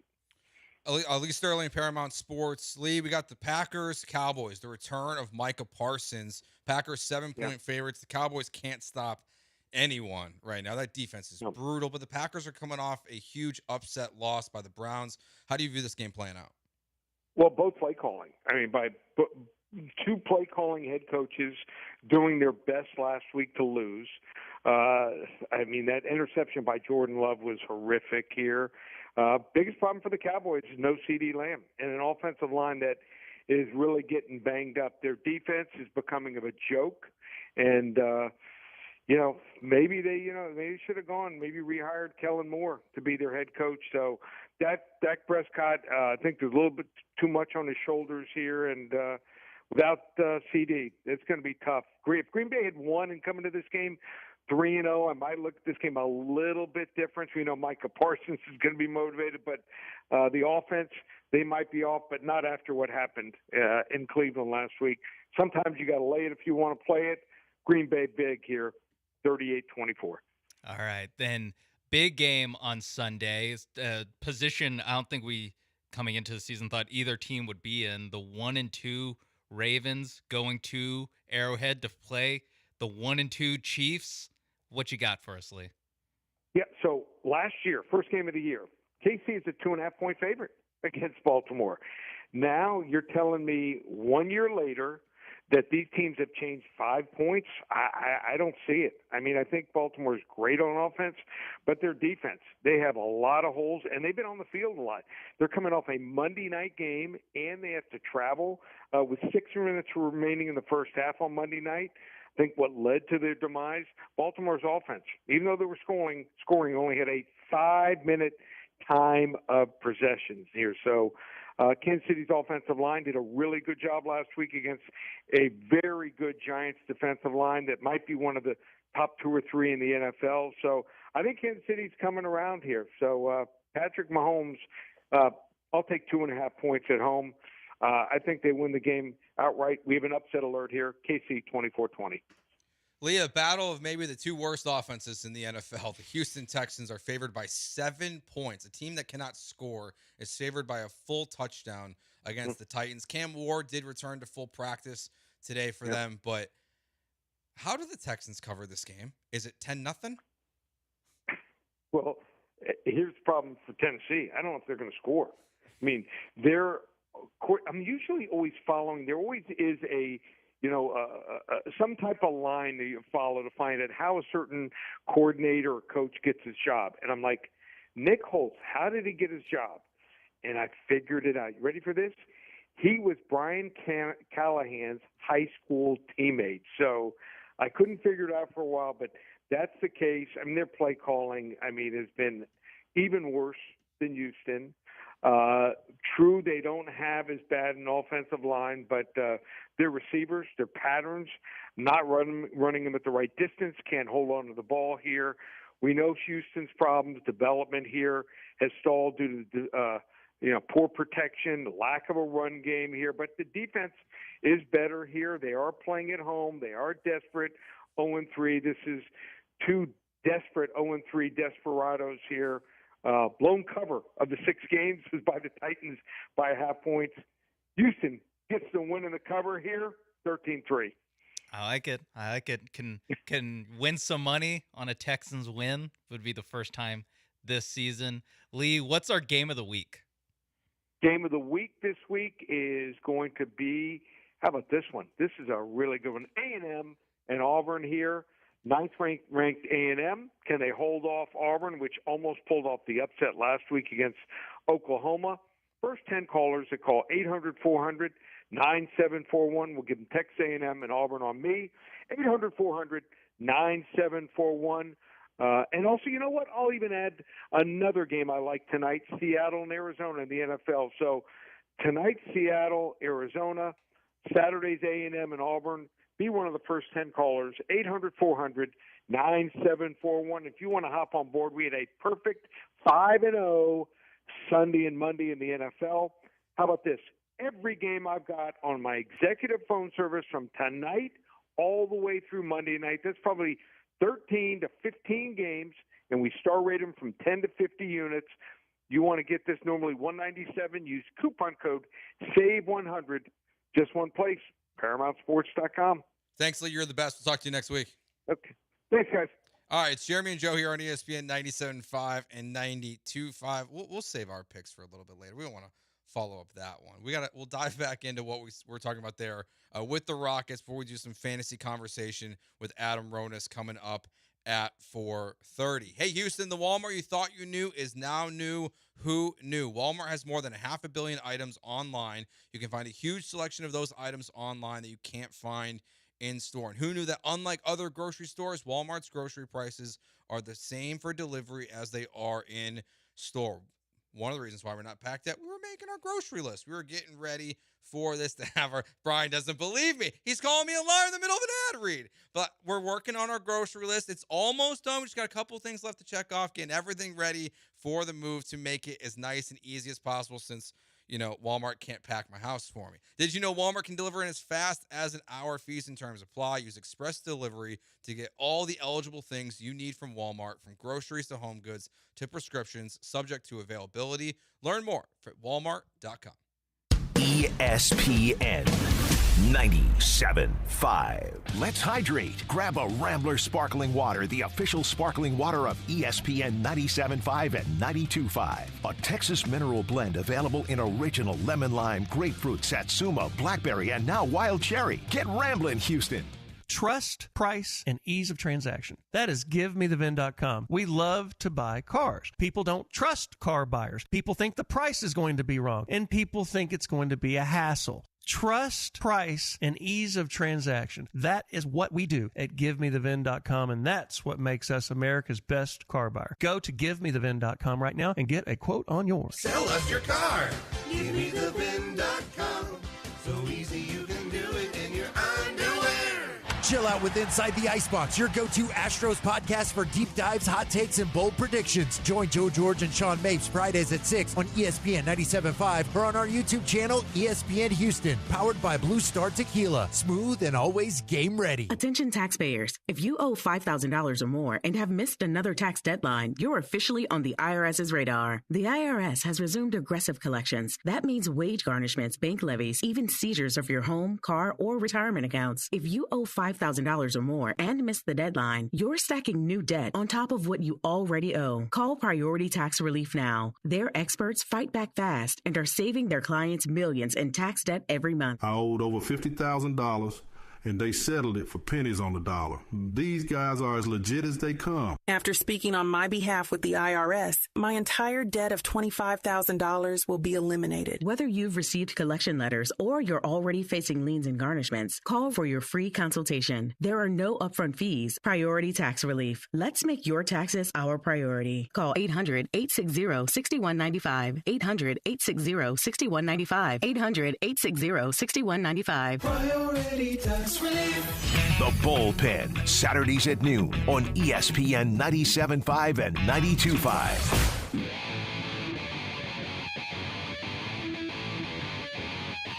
This is Jeremy and Joe on ESPN 97.5 and 92.5. From the Veritex Community Bank Studios, here's Jeremy Branham and Joe George.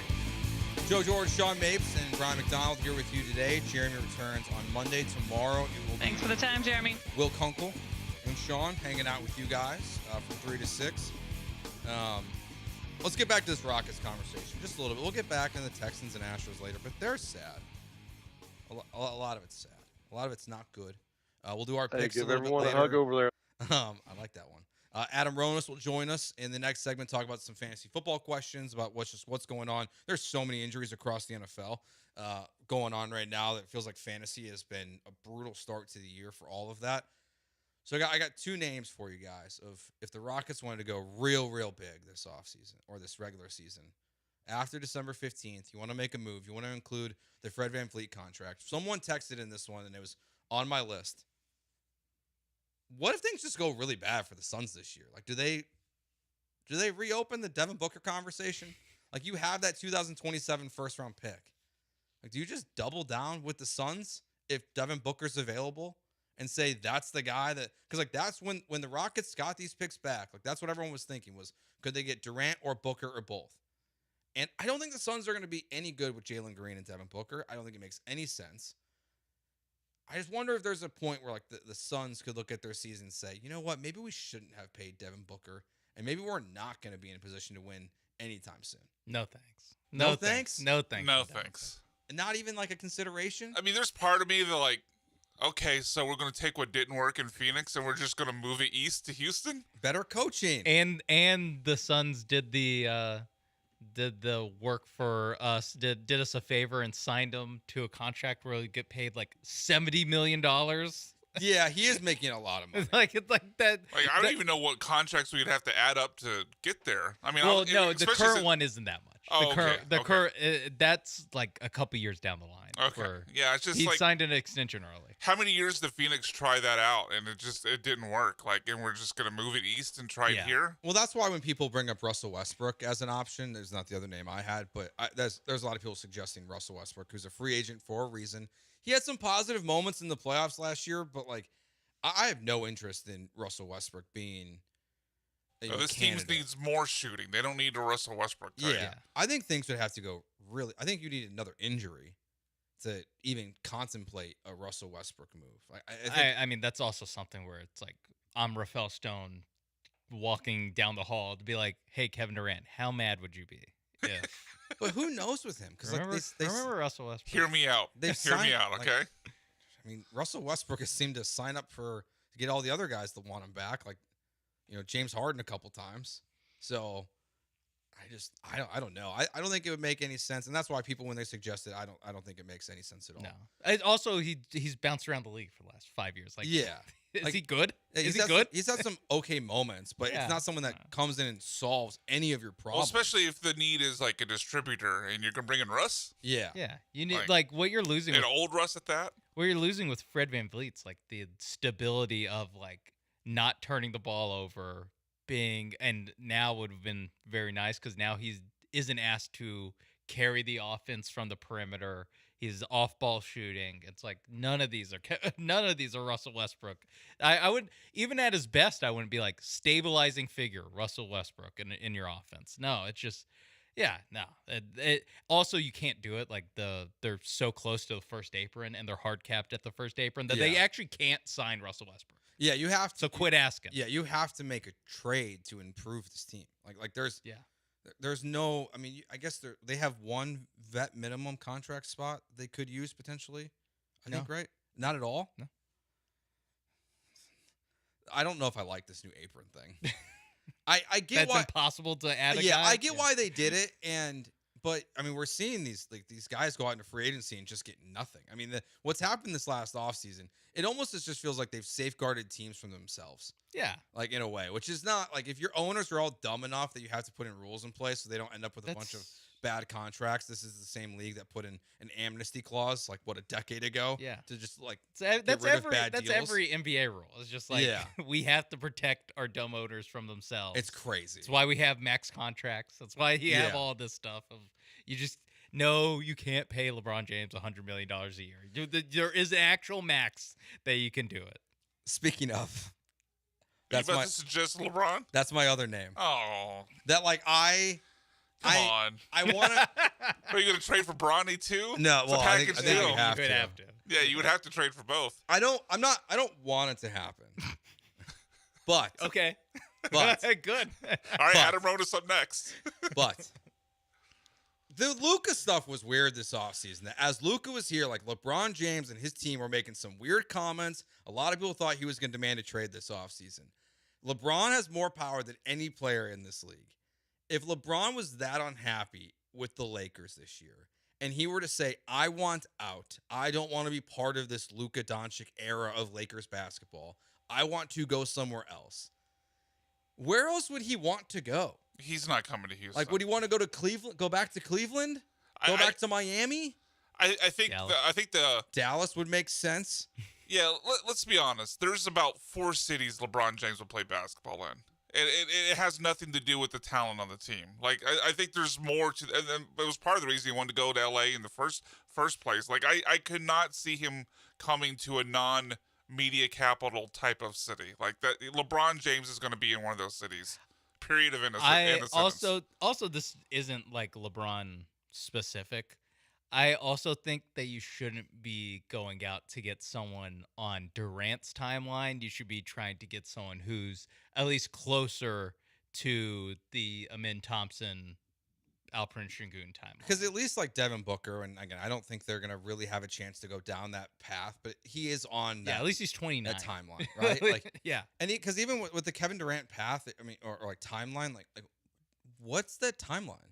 Yeah, is it like 2 years? I mean, 3 maybe. It's a 2 to 3 at best. Yeah. If Kevin Durant is like, and so far he has been just like a one-of-one freak. Yeah. Like maybe he can't do the Steph Curry LeBron thing where he's still really good, way into his career, but I mean you can't really like bank on him for much more than 1 or 2 years out. He's also from this one. He's also due a contract extension that still has not happened yet, and it still surprises me that thing has not gotten done yet. And it doesn't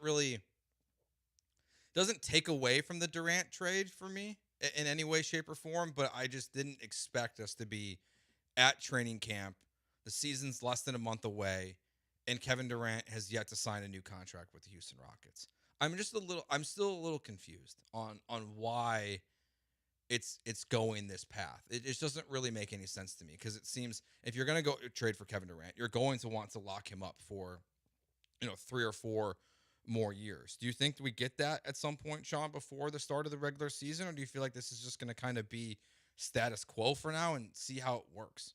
I don't know. I don't know if it's even a see how it works. I think it might just be like, can you get the two sides to agree to the deal? Like, this is something that Rafael Stone does with a lot of these negotiations, where like he'll negotiate. Like he doesn't do the like, hey, you know what, let's just give Well, him. I mean, Let's just give him the max. Look at Jalen Green, Alperen Şengün, like Yeah. those contracts. Jabari Smith, Jabari Smith, and the other one too, even like Fred VanVleet. Like, yeah. I think there's a reason why Tari Eason doesn't have a contract yet. Yeah. Because he's eligible right now, and it would make sense to keep him up as part of your core, but they haven't gone down that path yet. And my guess is it's because of what you're saying. Is a guy that has struggled to stay on the court for some serious and non-serious injuries of a guy who's already being limited in back-to-backs. Like, they probably don't want to pay him what he thinks he's worth. Yeah, what his like talent and like when he's on the court, he is worth X, but you have to price in that you have to say when he's on the court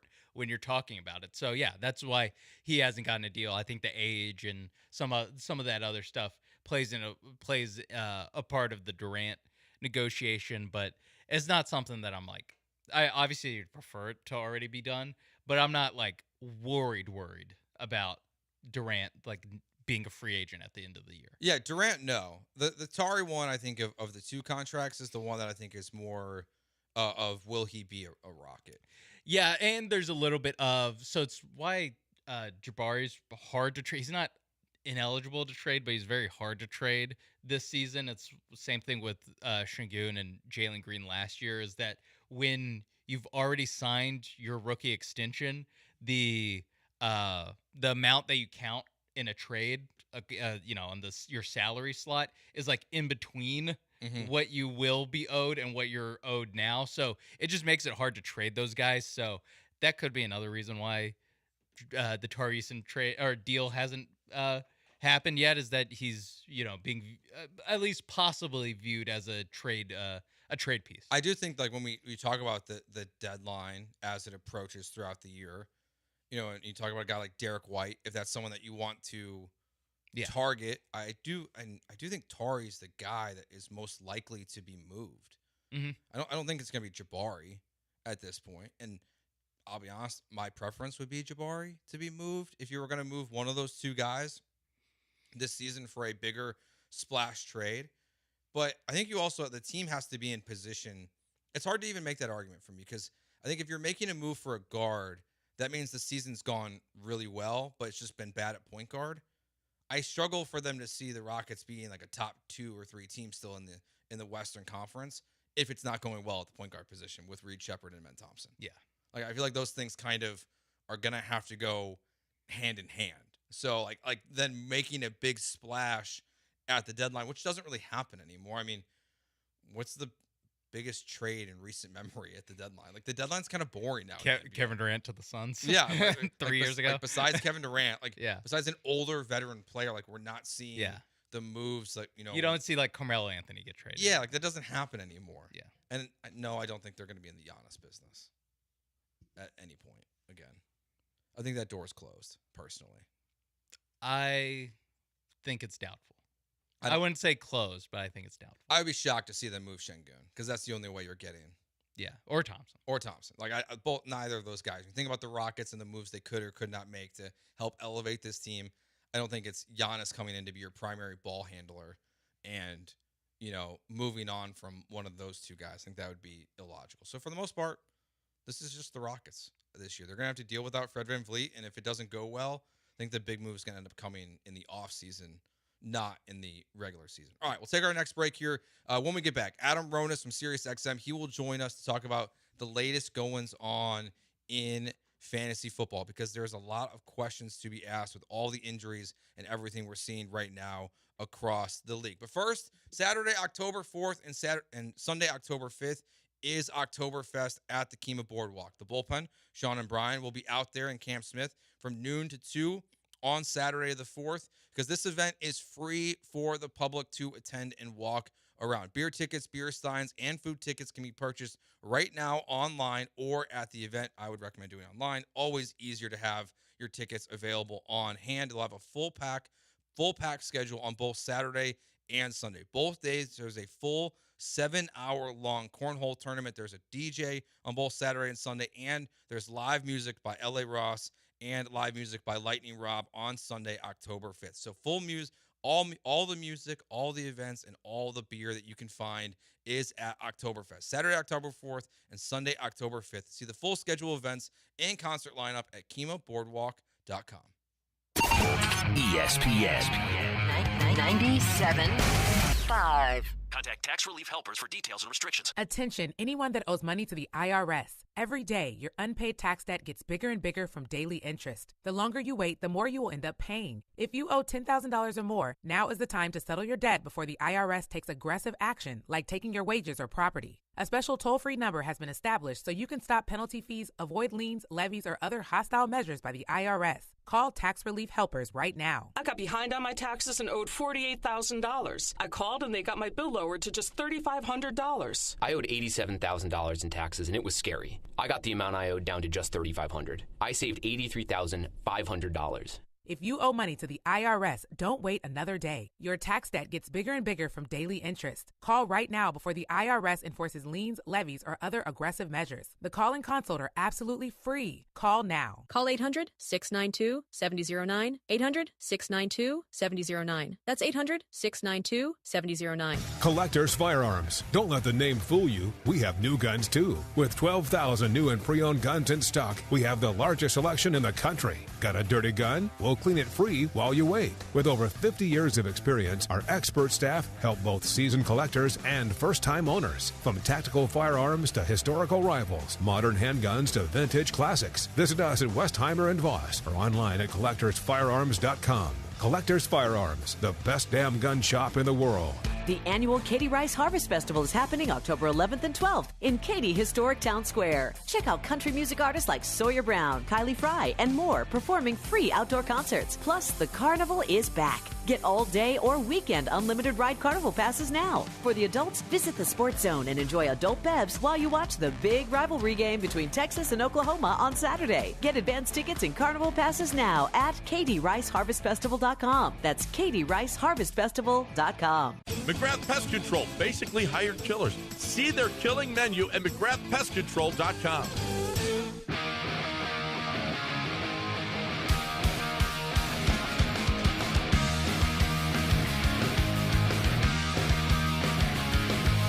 You're listening to Jeremy and Joe On ESPN 97.5 and 92.5. live from the Veritex Community Bank Studios. Here's Jeremy Branham and Joe George.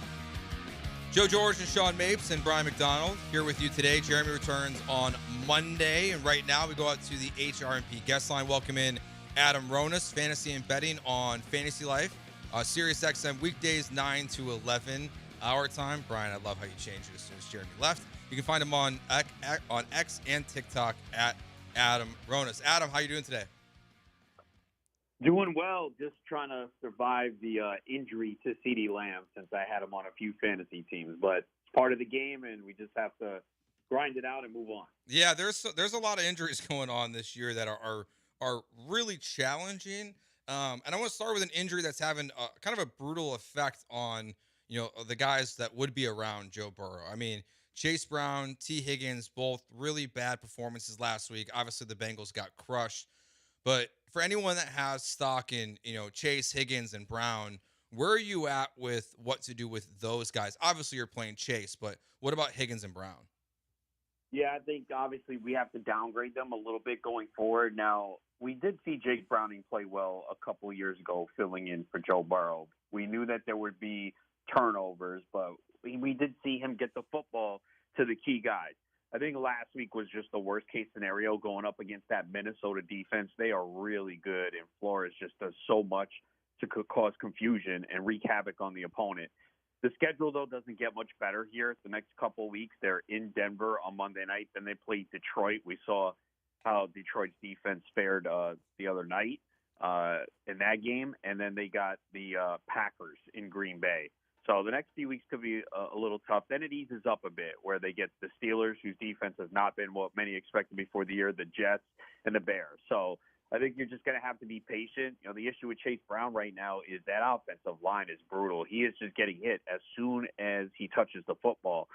The volume is still there, which we like, but the production clearly hasn't been. And I think Higgins, again, just kind of downgrade him to like wide receiver 3 territory. So it is unfortunate because we drafted those guys with the hopes that this would be one of the most explosive offenses in the NFL led by Joe Burrow, and clearly it's taken a step back.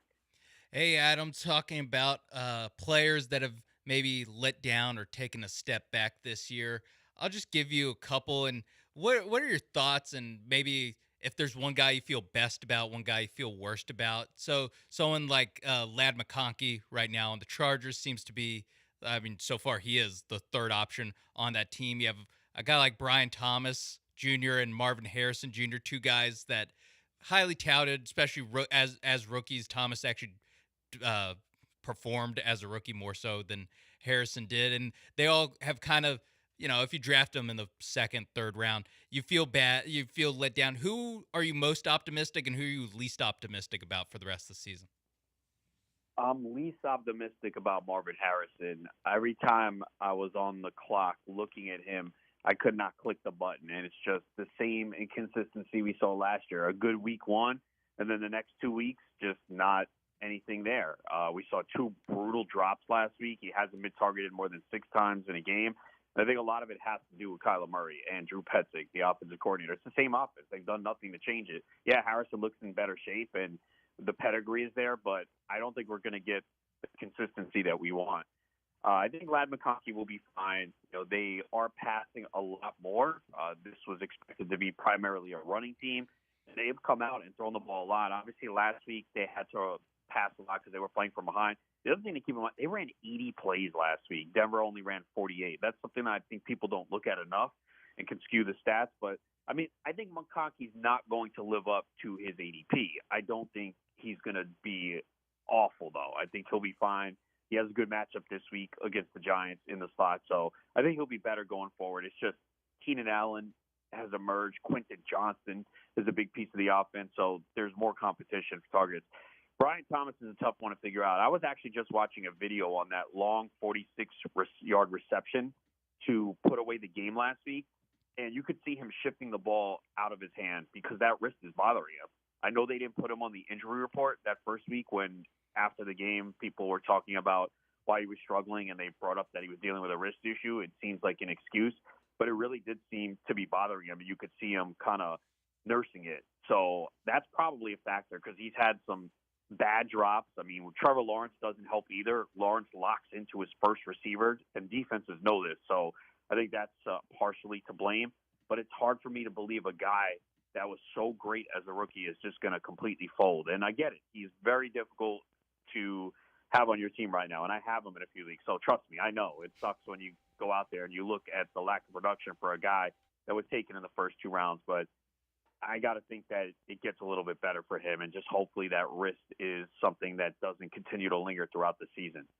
Adam Rohn is joining us here with Jeremy and Joe. Adam, someone else struggling at the wide receiver position has been Drake London. Obviously, we saw the Falcons get shut out by the Panthers of all teams last week. And Drake London is yet to even top 60 yards. A lot of hype going into this season. Obviously, the quarterback change was an unknown factor. But where are you at? Is there any panic level for you right now with Drake London in the Falcons offense? Falcons offense, yes, because Michael Penix has looked terrible. And the one thing you saw last year with Penix in the 3 games, he targeted Drake London 39 times. So that's what made him so appealing for many people. And then in week 1, he had 15 targets. So, yes, it only went for 8 for 55, but you'll take that. And then it's just 12 targets the last 3 weeks. So they really need Penix to get better. And he's got to be able to get the ball in the hands of London. To lose and get shut out by the Panthers, that's just, you cannot have that. So their offense has really struggled. Even the win that they got, it was basically they ran the football the entire game. So, I'm a little worried, but I got to think that hopefully they figure things out here and get better. Again, facing Minnesota, that's a tough defense, but the Carolina game, there's no excuse for that, and Penix really needs to start showing something beginning this week. Adam Rodas joining us here from Fantasy from SiriusXM. We talked last week about Daniel Jones and how he's kind of has emerged as a almost a must play at this point. He's still the 4th ranked QB, it looks like, in fantasy this year. I'm curious, is Caleb Williams joining that conversation as well as a must play in fantasy football with what we've seen from the first 3 weeks? I think he's close. I'm not putting much stock in last week because the Cowboys defense is horrendous. They just can't rush the passer. They can't cover. I mean, there were wide open receivers too. It was basically broken plays on all of his touchdowns. In the first two games, he had 3 touchdowns. So I don't want to get too excited yet. I like the fact that he does run. He didn't need to run much against Dallas, but he has rushed for 97 yards and a rushing touchdown through the first 3 games. So I wouldn't say must start. I think this week, yeah, he's in that territory because, again, it's another good matchup here against the Raiders defense. But I still think that we are seeing some inconsistencies. Even the game against Dallas, there were some throws that were missed. So this week, I think he is someone pretty much a must start, but I don't think we can say that every week. I think there will be some challenging matchups ahead where I can't put him as a must start just yet.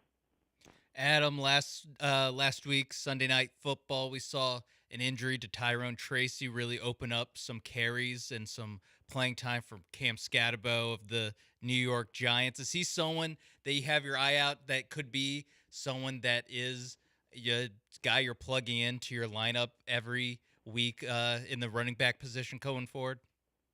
Yeah, we are, especially with Tracy out. I think you saw the increase in usage, and he was basically the entire Giants offense. 121 scrimmage yards, a touchdown, 10 carries, 8 targets, and we know Tracy's going to miss some time. Chargers are a little banged up on defense. Also, that West Coast team coming east, so they could get up to a little bit of a slow start. And you got Jackson Dart coming in too, making his debut for the Giants. So yeah, Scatterbo is in a great spot, and if you were able to draft him and hold on or pick him up off the waiver wire early in the season, you're feeling really good right now because that's a guy that you want to get in your lineup. Adam Ronas joining us here on Jeremy and Joe. Adam, a player a lot of people had, unfortunately, on their bench last week was Trey Tucker, the wide receiver of the Raiders. Absolutely goes off with a 3-touchdown game.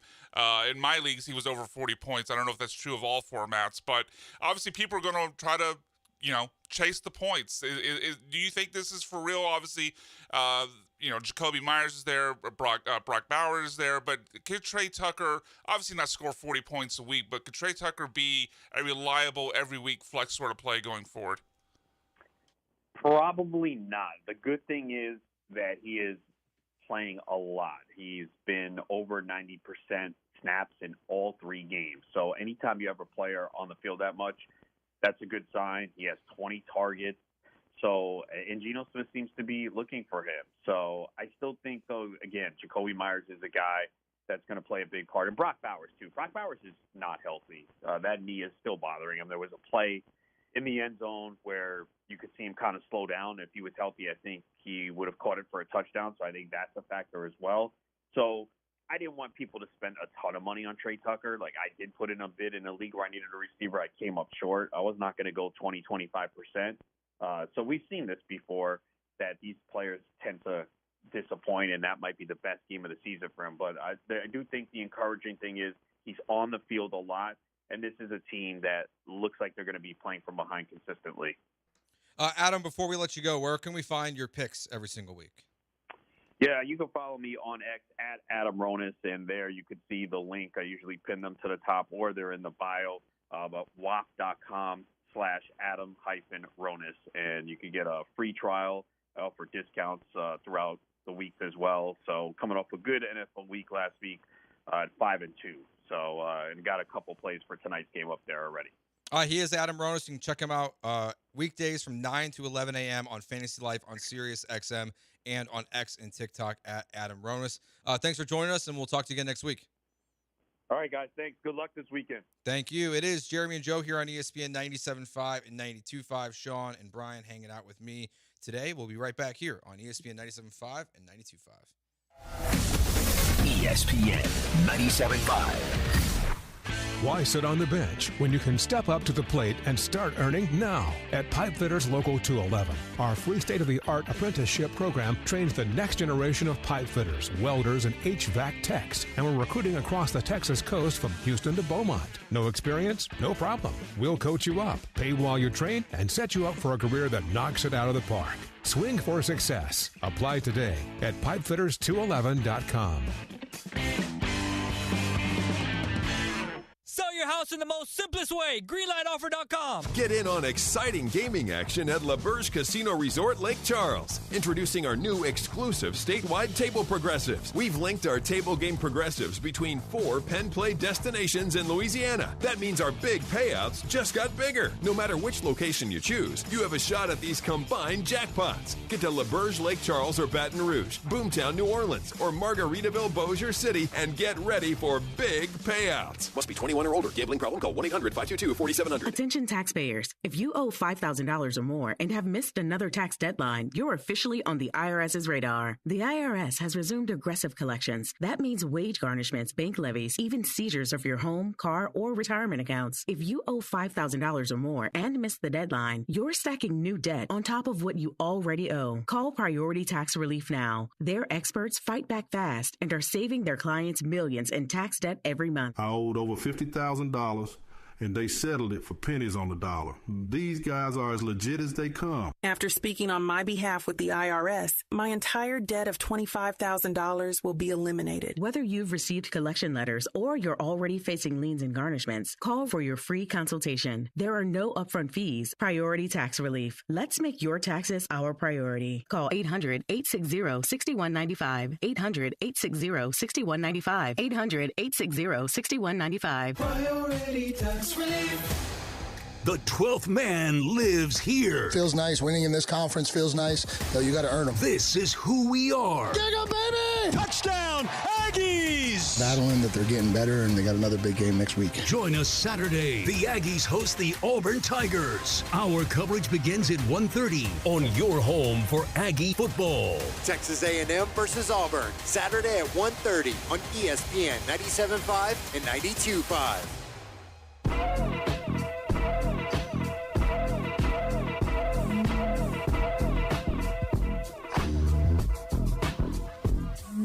You're back with Jeremy and Joe on ESPN 97.5 and 92.5. inside of the Veritex Community Bank Studios.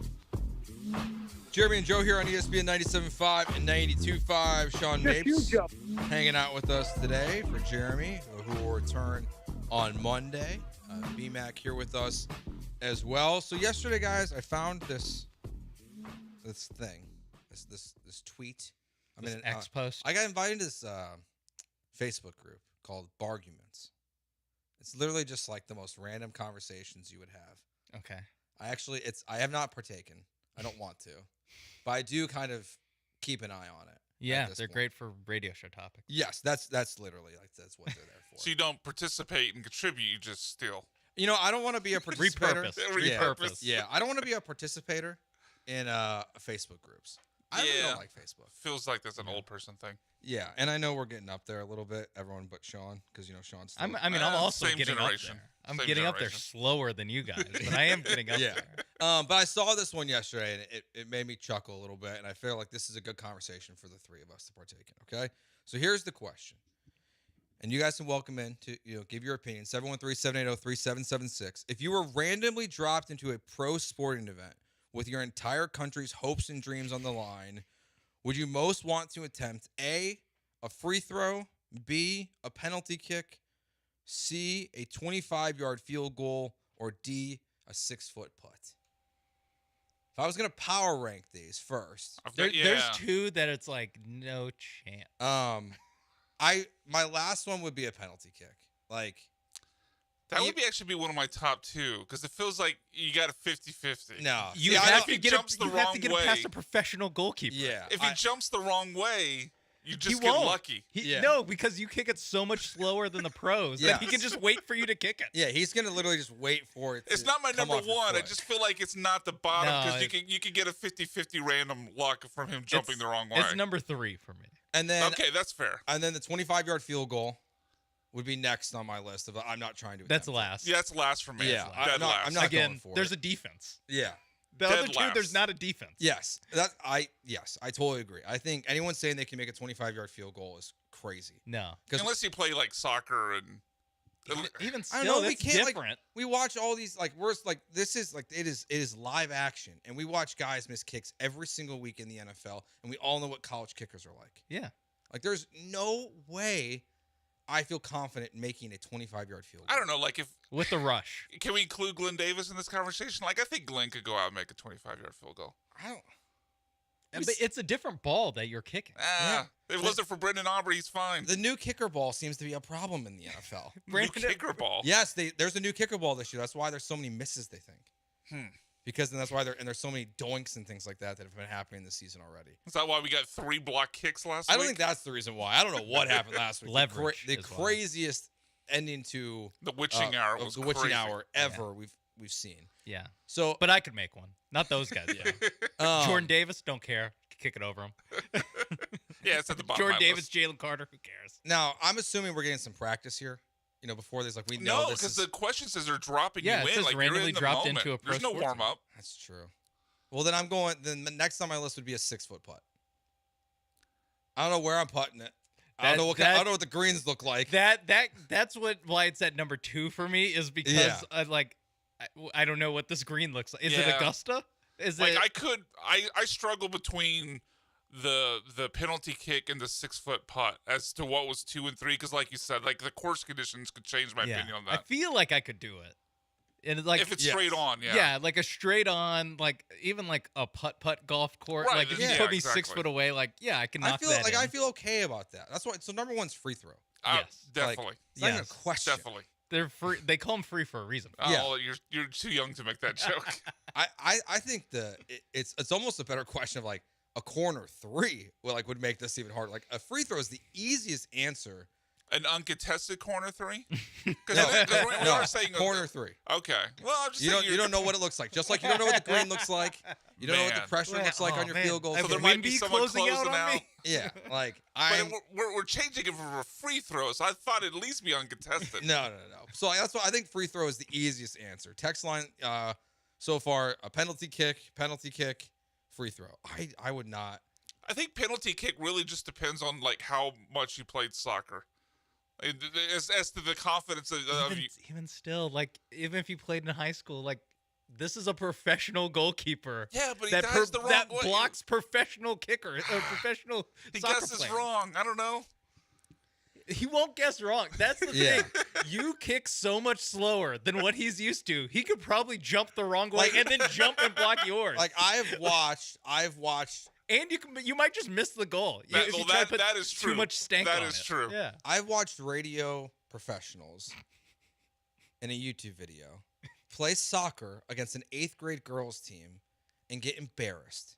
So like the fact that even exists on this planet, hosts from this city, plenty of them have worked at the station.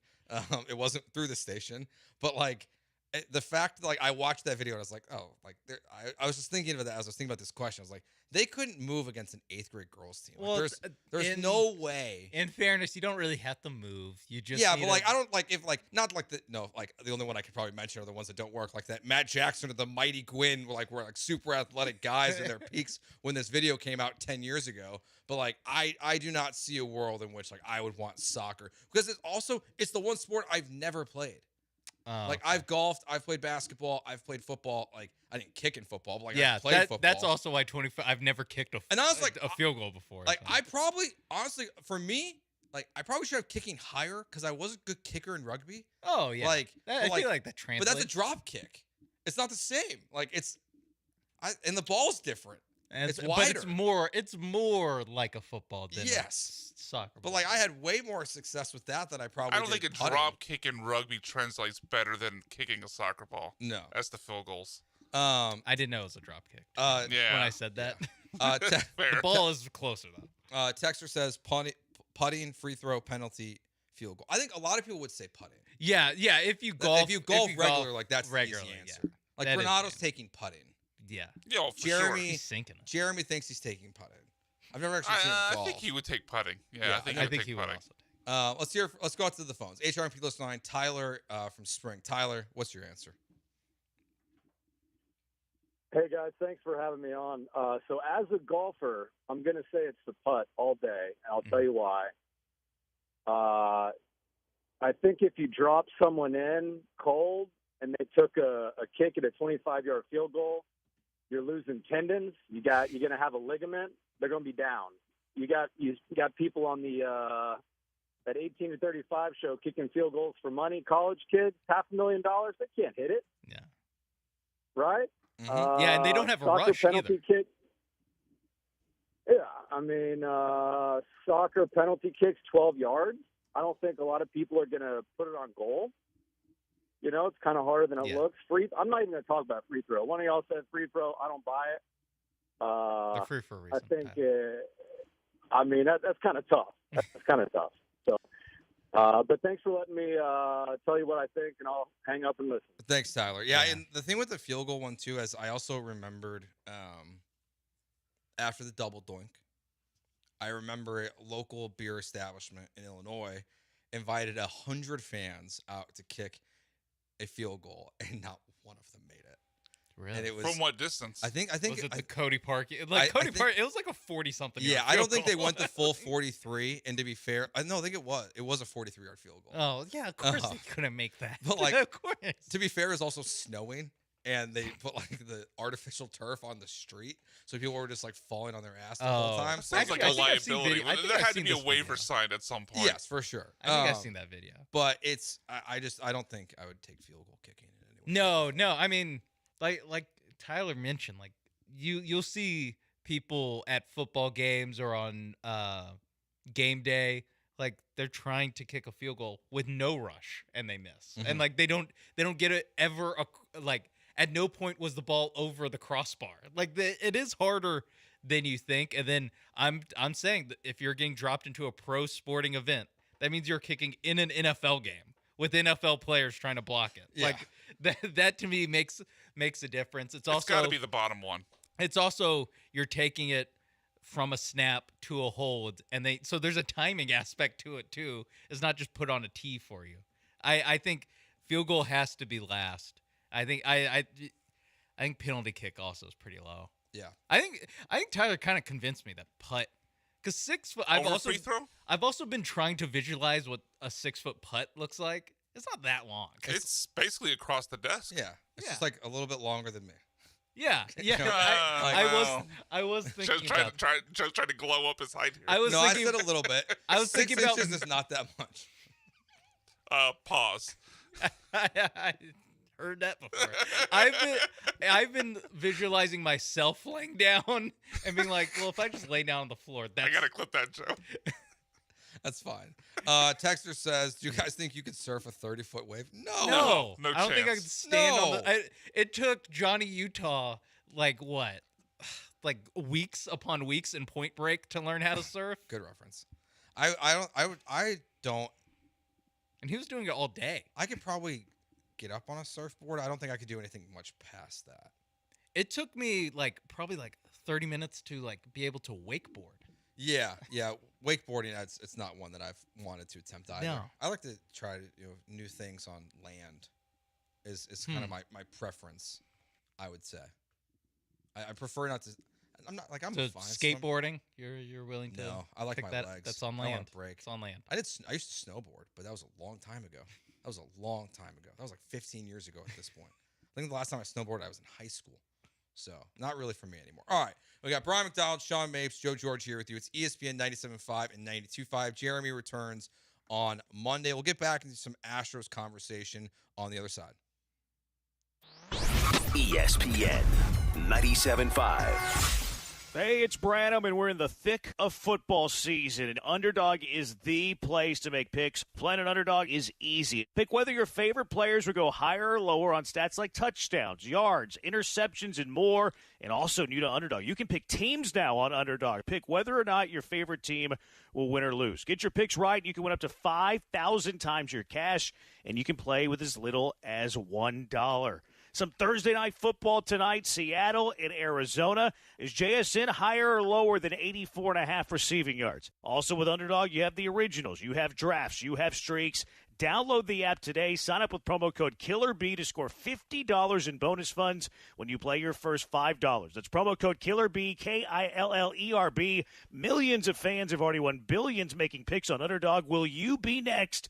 Underdog. Make picks, win money. Must be 18 or older and present in Texas. Terms apply. See assets.underdogfantasy.com/web/play and get terms _ds_.html for details. Concerned with your play. Call 1-800-GAMBLER or visit ncpgambling.org. From kickoff to cash out, ESPN Bet has the tools you need to score more on game days. Bet smarter with stats at your fingertips. Get personalized parlays built just for you. And with your fantasy team synced right in the app, you can back your squad. Right now, new customers get $100 in bonus bets when you bet $10. Sign up with promo code USL to get started. Must be 21 plus. Gambling problem? Call 1-800-GAMBLER. Terms and conditions apply. See app for details. Offer not available in New York.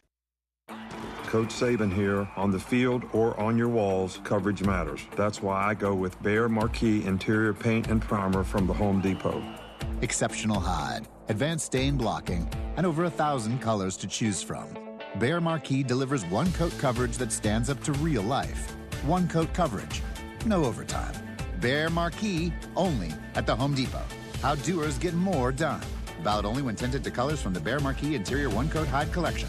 Contact Tax Relief Helpers for details and restrictions. Attention, anyone that owes money to the IRS. Every day, your unpaid tax debt gets bigger and bigger from daily interest. The longer you wait, the more you will end up paying. If you owe $10,000 or more, now is the time to settle your debt before the IRS takes aggressive action, like taking your wages or property. A special toll-free number has been established so you can stop penalty fees, avoid liens, levies, or other hostile measures by the IRS. Call Tax Relief Helpers right now. I got behind on my taxes and owed $48,000. I called and they got my bill lowered to just $3,500. I owed $87,000 in taxes and it was scary. I got the amount I owed down to just $3,500. I saved $83,500. If you owe money to the IRS, don't wait another day. Your tax debt gets bigger and bigger from daily interest. Call right now before the IRS enforces liens, levies, or other aggressive measures. The call and consult are absolutely free. Call now. Call 800-692-7009. 800-692-7009. That's 800-692-7009. John and Lance, weekday mornings from 7 to 10.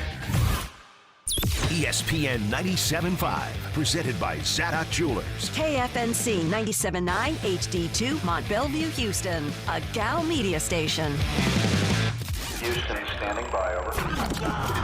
Jeremy and Joe starts now. On ESPN 97.5 and 92.5. Live from the Veritex Community Bank Studios, here's Jeremy Branham and Joe George.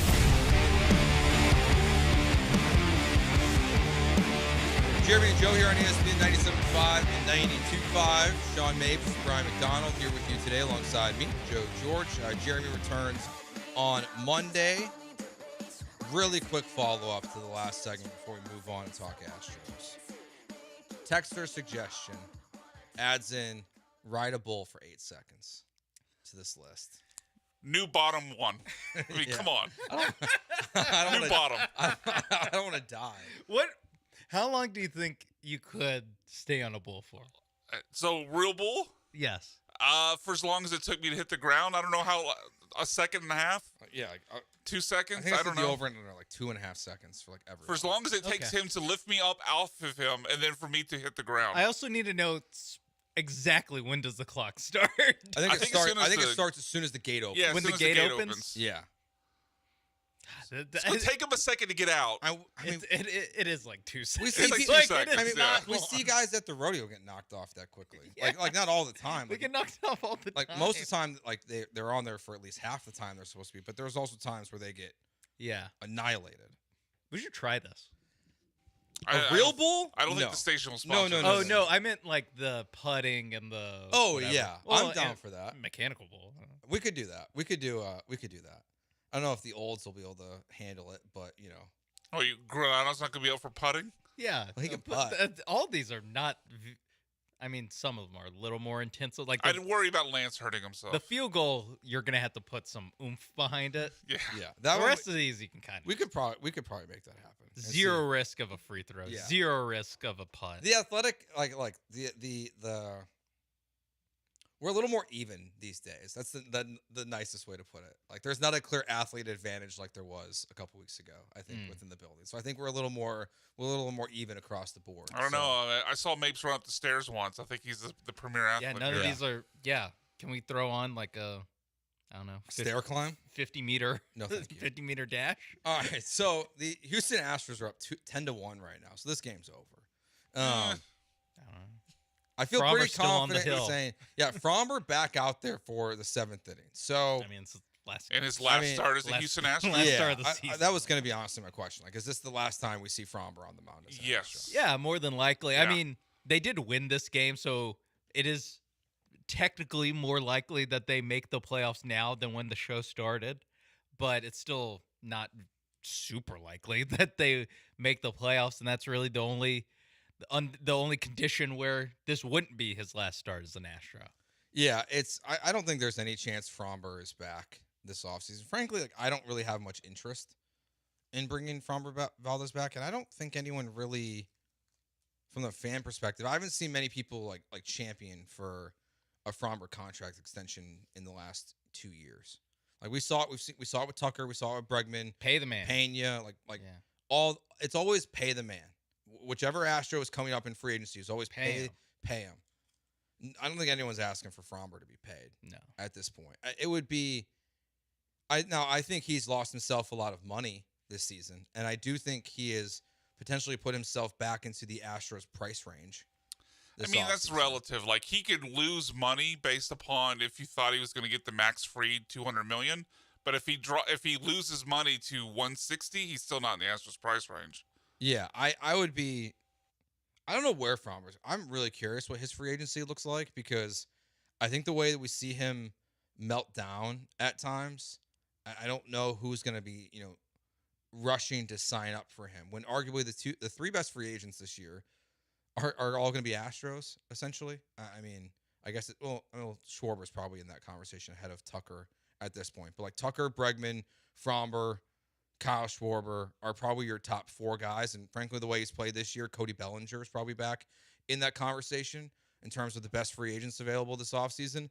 But I do not know what Frommer is going to get this offseason. Like, I don't think he's going to get max freed money at this point. I mean, maybe a team will get desperate, but we're not seeing teams spend big in free agency. So I just don't know, like, who's going to even be wanting to go into the Frommer Valdez business at this point.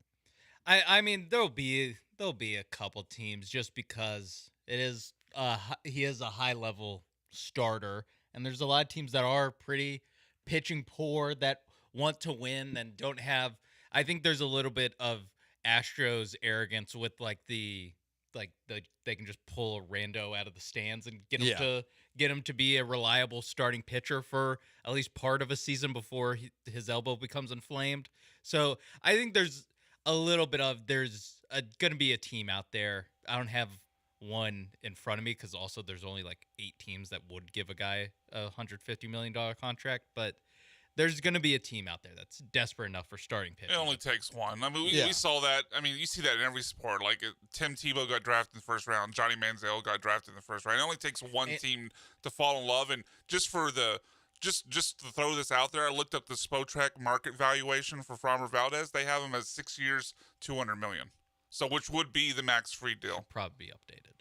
Yeah, maybe it might drop a little bit, but like I could see like 5. Even if it drops 10-15%, he's still well outside of the Astros. Oh reach. yeah, no. As far as coming back to the Astros, yeah, he's gonna be. I mean, it'd have to be like a 1-year deal to have him back as I an think Astro. he would have to have the type of offseason that Bregman and Correa went through, and that I don't see happening. Like I don't think he's going to struggle to find at least one team that's interested in his services like those other guys found. Like as much as I think whichever team is going to sign him is probably going to frankly regret it at times.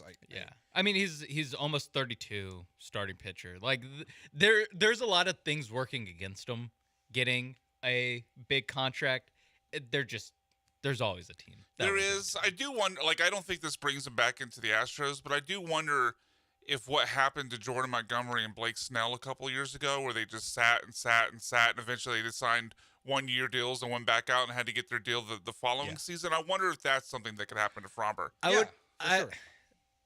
But I also wonder if that's something where agents will learn from that and be like, you know what, you should just take the deal the first time. Because they both signed for less than what they wanted after becoming a free agent again, after the 1-year deal. They did take small, not haircuts, because Blake Snell still got like 7 years, 190 million or whatever it was from the Dodgers. But I think that there could be a little bit less like, hey, we'll just wait it out. Wait, we'll take a 1-year contract. There might be a little bit more urgency for players to like, all right, let's sign this. And you know, Alex Bregman at a certain point was just like, you know what, just give me the opt-out deal. Let me try again next year. I think that after you do that, you're more likely to be like, you know what, just give me the 6-year contract. Yeah, because like the thing, and this isn't necessarily a Fromber thing. It's like what we've just seen the last 2 off seasons is there's one big ticket item that slows everything down because that player is not signing quickly. I think Tucker is still that guy this off season where if he doesn't move quickly in the off season, it just kind of derails everything. And that includes affecting the pitcher market as well. So just how long Tucker and these guys take to sign will have a trickle down. And it's just a wait and see. Because like I think the Blake Snell point is a good one. Just that it took forever for them to get signed. That's not a reflection of Fromber. It's just the way the off seasons have gone the last couple years. Forever. Yeah, like in Major League Baseball, it's just totally different. It's a totally different animal than it was 4 years ago, 5 years ago when we saw these teams. Like the guys would hit the market, they would be signed basically as soon as the market was open. Yeah, or by winter meetings. Yeah, it was always like winter meetings is kind of when the meat of free agency happens. That's when you'll get the big deal. There's a lot of like, hey, he wants to know where he's going by Christmas, like that kind of stuff. Where now, I mean, even going way back to the Bryce Harper, Manny Machado offseason. They took forever. That was in March that they signed. It was early March or late February that those guys signed. So.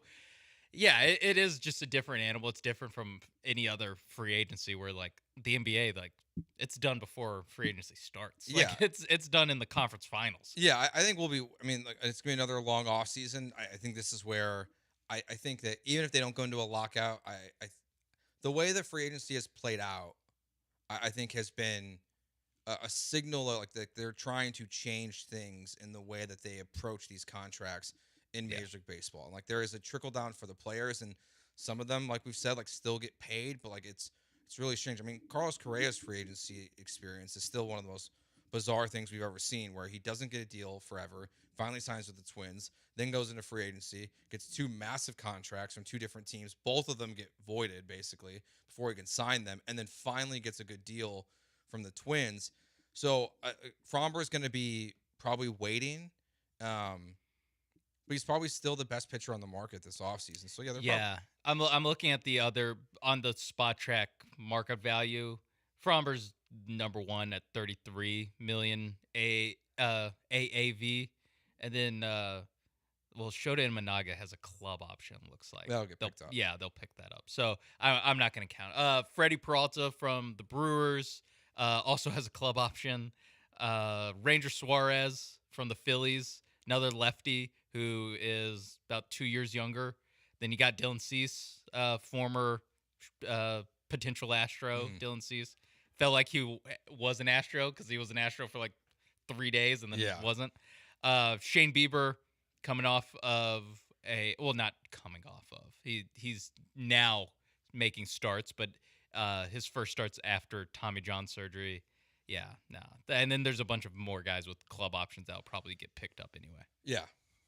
It feels like, I mean, as Sean reads that list, I don't think he'll get Max Fried money, but I think Fromber gets close to it. Like, he's clearly by far the sexiest name on that list. Yeah. There's other guys on there with...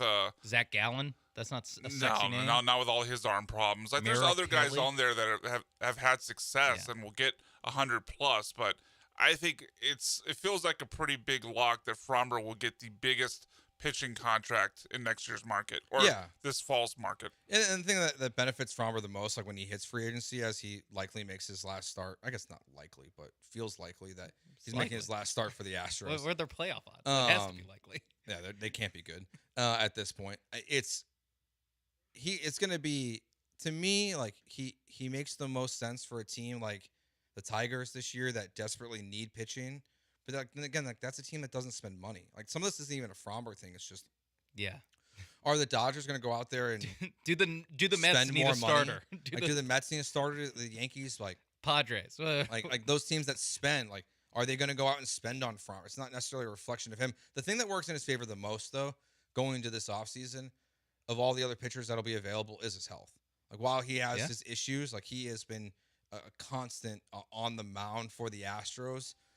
As he's been a member of this team since he got called up, he's rarely ever been hurt. He hasn't had the Tommy John, the big injury, or anything like that. So that'll all especially help him. Considering some of the names that Sean read off with Bieber and Zach Gallen and some of those other guys on the list. Like, almost every pitcher breaks down, and including most of the guys on that list. But Fromber is kind of a unicorn in that aspect. He's been if you could put one thing on Fromber, it's workhorse. He is always ready to go. Yeah, like Chris Sale's on this list. He's been hurt multiple times. He has a club option that might get turned down.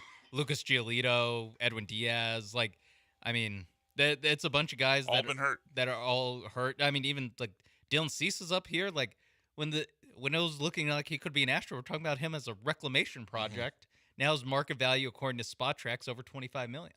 Yeah, Dylan Cease is funny. As he was pitching the other day, that might have been yesterday, people were like, "Oh, see, you could have had him." Like, he has not been that good this year. I think it would have been nice for the Astros to acquire him, but based on what the Padres were asking for, I'm glad they didn't. And if the Astros regret it, that he could be the Fromber. I'm glad you said that, because even if he does get turned around, okay, he loses 2-0.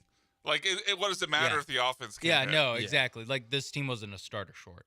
Yeah, they need help with their lineup, and they have a lineup at this point. It just isn't producing, except for today. They have 11 runs. Christian Walker just hit his 24th home run of the season. All right, let's get to our picks for the weekend before we get into some college football here on Jeremy and Joe on ESPN 97.5 and 92.5. St. Arnold, a beer for everyone. Their beer garden is a place for everyone, and for private events, they've got a space for everyone. They've got spaces for groups of 20 to 300 people. For small groups, smaller than 100, they've got the Investor Pub, and for larger groups, they have the Beer Hall. Both have full audio and visual capabilities, projectors, screens, so you can have whatever you want up there. We had the games on at the ESPN 97.5 Listener Appreciation Party, and of course, they have the beer for your event. It's the freshest St. Arnold beer in the world, straight from the source. They also have wine, cider, and root beer. And since you're a listener to this fine station, mention ESPN or My Name Joe and receive their brewery game package free for your event. The game package gets you a combo of dartboards,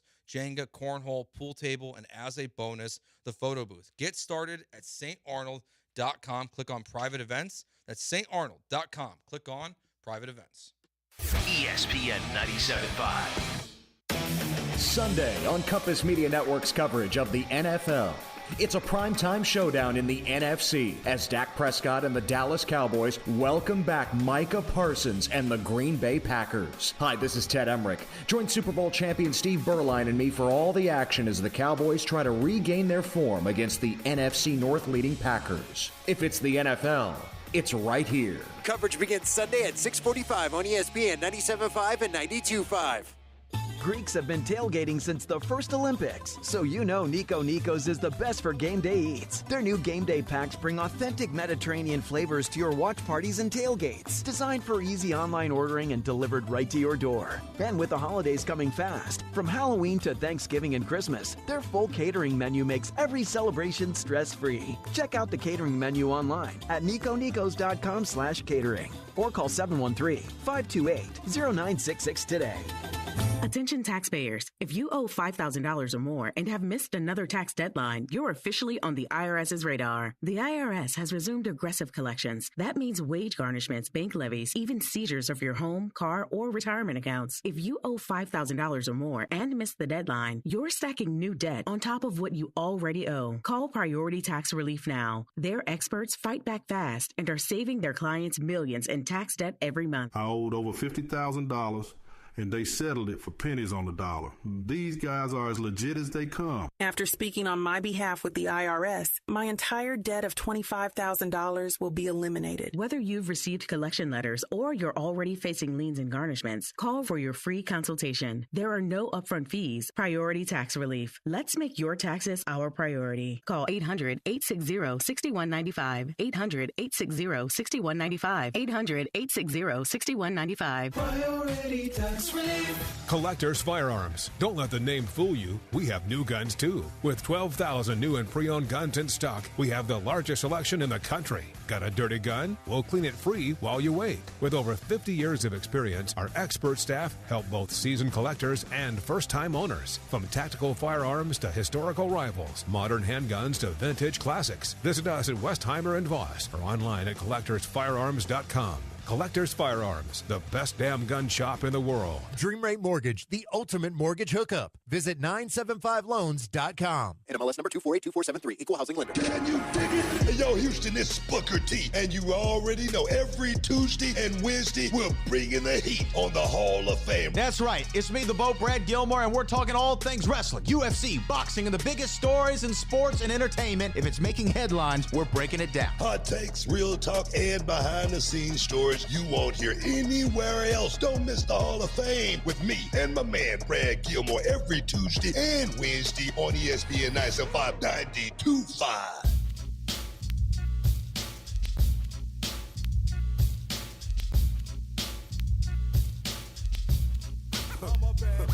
This is Jeremy and Joe on ESPN 97.5 and 92.5. from the Veritex Community Bank Studios. Here's Jeremy Branham and Joe George.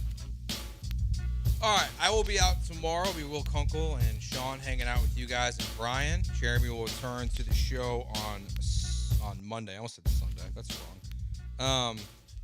But since I'm going to be out tomorrow, let's get to our picks for the weekend. So we're going to change up the rules a little bit this week. For the third week in a row? Yep, because we can't figure out the rules that we want to apply to them. We're going to do a draft order like we've been doing. Brian will go first, and then Sean, and then me. We have Jeremy's picks as well. And Jeremy's, because he's not here, his games are up for grabs as well. So but if we pick one of his games, are we just adding his in? Yes. Okay, so he gets those picks no matter what. Yeah, so that'll be the way. That'll be the way we handle it when one of us is on vacation. Is we'll just your picks count. You get to pick your games first, but it doesn't hurt the other people drafting. So far, Brian's 2-4. Oregon, yeah, Oregon. I'm 3-3. Oregon screwed me. Branham 5-1 on the season so far. He's gonna love that he's in first place, I'm sure. Branham's taking the Tennessee Titans plus 7.5. Ooh. The Vegas Raiders plus 1.5, and the San Francisco 49ers minus 3.5. We will do NFL and college football, and BMAC, you can go first. I'm going to go with, and hopefully Justin Fields plays, but I don't like the Dolphins are a favorite against any team. I mean, I know it was ugly in week 2 for the Jets. Obviously, didn't get a win in week 3 either, thanks to the Baker Mayfield comeback. But I think the Jets cover this. I think they win outright. I think the Jets go into Miami and beat the Dolphins. I'll take the Jets plus 2.5. Sean, as our guest picker this week. All right. The special guest picker on game day. I'm going to go with the Chicago Bears. Plus stole it from Joe. 1.5 at the Raiders. Don't really know why the Bears are underdogs here. I guess it's on the road. It's on the road, I guess, but I don't think the Raiders are very good. I like your chances in that one. I'm going to go to the college football ranks here. While I don't want to just take one of Lee's picks right away, but I agree with everything he said about the LSU Ole Miss game this weekend. I think LSU is going to get the victory this weekend. They're 1.5 point underdogs, so I'm going to take LSU plus 1.5 this weekend. And then I'm going to stick in college football because I picked this team last week, and they laid the biggest egg I have ever seen. It was one of the most embarrassing games I've ever watched. Illinois sucks. I picked them minus 6.5 this week. I'm taking USC minus 6.5 on the road in Champaign. So I'm taking the Trojans. That was one of mine. I'm glad you learned your lesson. I have not. I'm going to go with the Oregon Ducks again. No. It's Sean's pick. Yeah. Oh, okay. He did my bad. snake draft. Yeah, my bad. Go ahead. And my next pick was the only after he stole my my USC pick, I'm taking the Ducks. Oh, man. In Happy Valley. It's a whiteout. I don't care.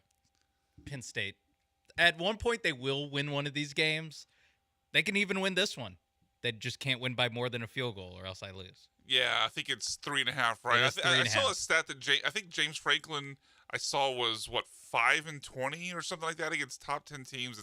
It's something. Yeah, it's way up there. All right, well, that sucked. You took my Oregon pick. I'll stick with the college football world though. What was it? 10 sacks for the Sooners against Auburn this last week. I think in College Station, the Aggies are going to do that. Well, maybe not 10 sacks, but they're going to dominate the Auburn offensive line, and they've seemed to have no problem scoring this year either, other than maybe a few shaky first halves against lesser competition. But give me the Aggies minus 6.5. Okay, and your next game, your last one? I will go back to the NFL world, and maybe I'm buying too much into the hype, but I think the Giants are spicy. I like what they're doing right now. The defense is great. Cam Scatabo looked great last week. I think Jackson Dart gives them a little bit of a lift at home. I don't think they win, but I think they cover plus 6.5 against the Chargers at home. Mapes, your last pick? How are we feeling? I not great. Not as good as I feel about the USC Trojans winning by a touchdown. No, it's all right. It's all right. Hey, the game's the game. You know, that's what happens. Let me pick the game tonight. Okay. Seattle, Arizona. Give me the Seahawks minus 1.5. Minus 1.5. All right, I'll go to the NFL for the first time for my last one. I don't really care who's playing quarterback. I don't care if it's Mariota. I don't care if it's Jaden Daniels. The Atlanta Falcons lost 30-0 last week. I'm taking the Commanders. To the Panthers. I contemplated. I'm taking the Commanders. I eyed that one. Yeah. I mean, it's the Falcons are quickly joining. Like, is their coach going to be fired? Watch here soon. They fired a wide receiver coach, which I think is still really strange. Of all the coaches you're going to fire on your staff, Do you see who now is their wide receiver coach? Yeah, T.J. Yates. Yeah, T.J. He's taking over because he was the wide receivers coach, then was just the passing game coordinator. Now he's both passing game coordinator and wide receiver coach. I still feel like there's just something else to that story. I don't like. Yeah, no, there's definitely why? Like, is it his fault that Drake London's not what does he have to do with Michael Penix being awful? Like, I think we see Kirk Cousins again. I think we see him earlier in this game. At this point this weekend, that game was awful. I cannot believe how bad they were. There was a lot of games this weekend. The one that shocked me, just because we don't see these spreads in the NFL. The Bills are 15.5-point favorites. I looked at that. It's such a big number. It's a big number, but it's the Saints. It's if there's any team that could lose by that much. I mean, they did it last week. They did it last week, and the Bills did it to the Jets in week 2. There was I think 30-10. Yeah. So I would actually pick the Bills side of that, but I just couldn't do it for this purpose, especially when 2-4. I didn't want to go down like that, but I didn't want to go down. No, I didn't want to go down like that. But if I had to play it, I think I would take the Bills side. Yeah, I agree. Yeah, I think this is not the best weekend of NFL. It's games. A dangerous NFL week. Yeah, there's a lot of weird ones. I mean, we're going to feels like there's a lot of really good numbers, like a lot of 3.5s that feel exactly like they're on the number. Where you just got to tip your cap to Vegas. Good job. Good job on this line, Vegas. I mean, last week, you look at the games we picked last week, a bunch of them came to a half a point, like the Oregon game for you. Notre Dame was a 1.5 win for me. There was a lot of games. Oregon's done that to me twice. The numbers are just right on the money. Do you guys wager on the games overseas, or those? No, I don't want to. I don't want to have to follow that. Yeah, no. Yeah, no, I'd pass. Yeah, your day to be ruined by 11:00 in the morning. Exactly. I don't want to be yelling at my TV because they're not covering at 9:30 in the morning. Especially because they're always weird games. They're always 16-19. It's always something strange is happening. Most of it happened before I was awake, and now I'm wait. What? One team just completely no-shows, but you don't know which team it's going to be. Exactly. And there's no, home field. There's no... When the Jags start doing it, it's not they're used to traveling over to London. It's they're a little bit better in London, but they're not, awesome in London. This week, also, it's going to be Carson Wentz in Dublin. If anything, I would look at backup quarterback. I would look at next week with the Vikings because they play in 2 different countries or in 3 different countries in 3 different weeks. Because this week they're in Ireland, next week they're in London. And so because they're gonna be overseas, I could see myself taking them over the Browns. I would play the Jags before I would play anything else. The Jags have done that, and they'll win the first week and lose the second week. Yeah, they're also the Jags. the Vikings, like, even though it's Carson Wentz, like, at least they have a good coach. Do you think they'll have a different quarter? Like, do you think J.J. McCarthy will play the London game and not the Dublin game? I don't know for sure if JJ's getting the job back. Kevin O'Connell, when he was asked about that this week, if it was 100% guarantee, his response was, it's not the time to answer that question.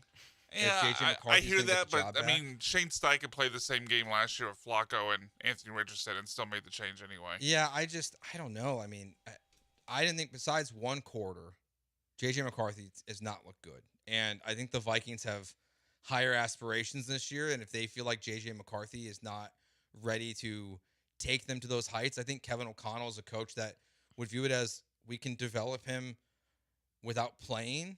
And if Carson Wentz is the better option, I think they'll just go with it. I don't think we have. I don't think they're married to the idea that you have to put a new quarterback. Like, the Giants are desperate. Brian Dable is trying to save his job already by putting Jackson Dart in. It's also the more logical reason because Russell Wilson stinks. Yeah, because he threw the ball out of the end zone 4 times in a goal-to-go situation. Yeah, so that Dart surprising this week does not surprise me at all. I mean, that felt pretty inevitable. So, like, I feel like they had to start him. The Vikings don't have to start J.J. McCarthy if they don't want to. Yeah. I get that they won big last year, 48-7, something like that. Carson Wentz had 173 passing yards. Like, it's not like he was lighting it up. Like, it's like, oh, the offense just clicked for the first time. It's like, that was a pretty good game for him, but it's not anything that you're like, you can't get that out. J.J. McCarthy. Yeah, Jordan Mason's like the reason why they did. And the cornerback who scored 2 touchdowns. That helps. That does help you. All right, we'll take our break here, and when we get back, let's talk some college football. We have official SEC built-in rivalries for the next 4 years. We got 4 college football openings, and I got 2 UT fans here, and I need Sean's reaction to a take that BMAC has. We'll get to that next year on Jeremy and Joe on ESPN 97.5 and 92.5. Well, I'll tell you about another take I have before we go to break, and that is Old Humble Distilling Company is Houston's finest micro distillery. They don't struggle like Arch Manning has struggled through the early part of the season. And they've also got big news. I've been telling you about it. Of course, they have new hours now open Tuesday through Saturday, 3 to 9. So stop by after work, stop by on the weekend, stop by anytime and try one of their great spirits, including on Wednesdays when they have happy hour all night with $8 cocktails until they close, and trivia joins their lineup on Thursdays starting 6:30. So go out and check that out tonight if you're into that sort of thing. And when you go out there, do me a favor and try their special reserve. Why is that spirit unique? What makes it stand out? Well, Old Humble Distilling Company ages the special reserve for 5 years in used barrels before it's then finished in new bourbon barrels to give it a rich, oaky flavor, and you can really taste the difference. So look for a bottle of the special reserve at Specs, Total Wine, or find retailers. Can't find it, just ask for Old Humble Distilling Company by name. Old Humble Distilling Company, the official whiskey of campfires, cookouts, good stories, and great friends. Go visit their distillery and tasting room at 19103 Continental Parkway, just off FM 1960. And check out their selection of premium whiskeys at oldhumbledistilling.com. Try Old Humble Distilling Company, because life's too short for factory whiskey. ESPN 97.5. Contact Tax Relief Helpers for details and restrictions. Attention, anyone that owes money to the IRS. Every day, your unpaid tax debt gets bigger and bigger from daily interest. The longer you wait, the more you will end up paying. If you owe $10,000 or more, now is the time to settle your debt before the IRS takes aggressive action, like taking your wages or property. A special toll-free number has been established so you can stop penalty fees, avoid liens, levies, or other hostile measures by the IRS. Call Tax Relief Helpers right now. I got behind on my taxes and owed $48,000. I called and they got my bill lowered to just $3,500. I owed $87,000 in taxes, and it was scary. I got the amount I owed down to just $3,500. I saved $83,500. If you owe money to the IRS, don't wait another day. Your tax debt gets bigger and bigger from daily interest. Call right now before the IRS enforces liens, levies, or other aggressive measures. The call and consult are absolutely free. Call now. Call 800-692-7009. 800-692-7009. That's 800-692-7009. Sell your house fast for cash at greenlightoffer.com. Has your roof started to experience leaks or been damaged from recent storms? When it comes to roofing in Houston and surrounding areas, Brinkman is the only name to trust with your roofing needs. Brinkman's team of professionals will work with you, and only if necessary, your insurance company, to get your roof repaired or replaced with as little inconvenience to you as possible. There's no substitute for Brinkman quality. Visit them at BrinkmanQuality.com. That's BRINKMANN Quality.com. Get in on exciting gaming action at La Berge Casino Resort Lake Charles. Introducing our new exclusive statewide table progressives. We've linked our table game progressives between 4 pen play destinations in Louisiana. That means our big payouts just got bigger. No matter which location you choose, you have a shot at these combined jackpots. Get to La Berge Lake Charles or Baton Rouge, Boomtown, New Orleans, or Margaritaville, Bossier City, and get ready for big payouts. Must be 21 or older. Gambling problem? Call 1-800-522-4700.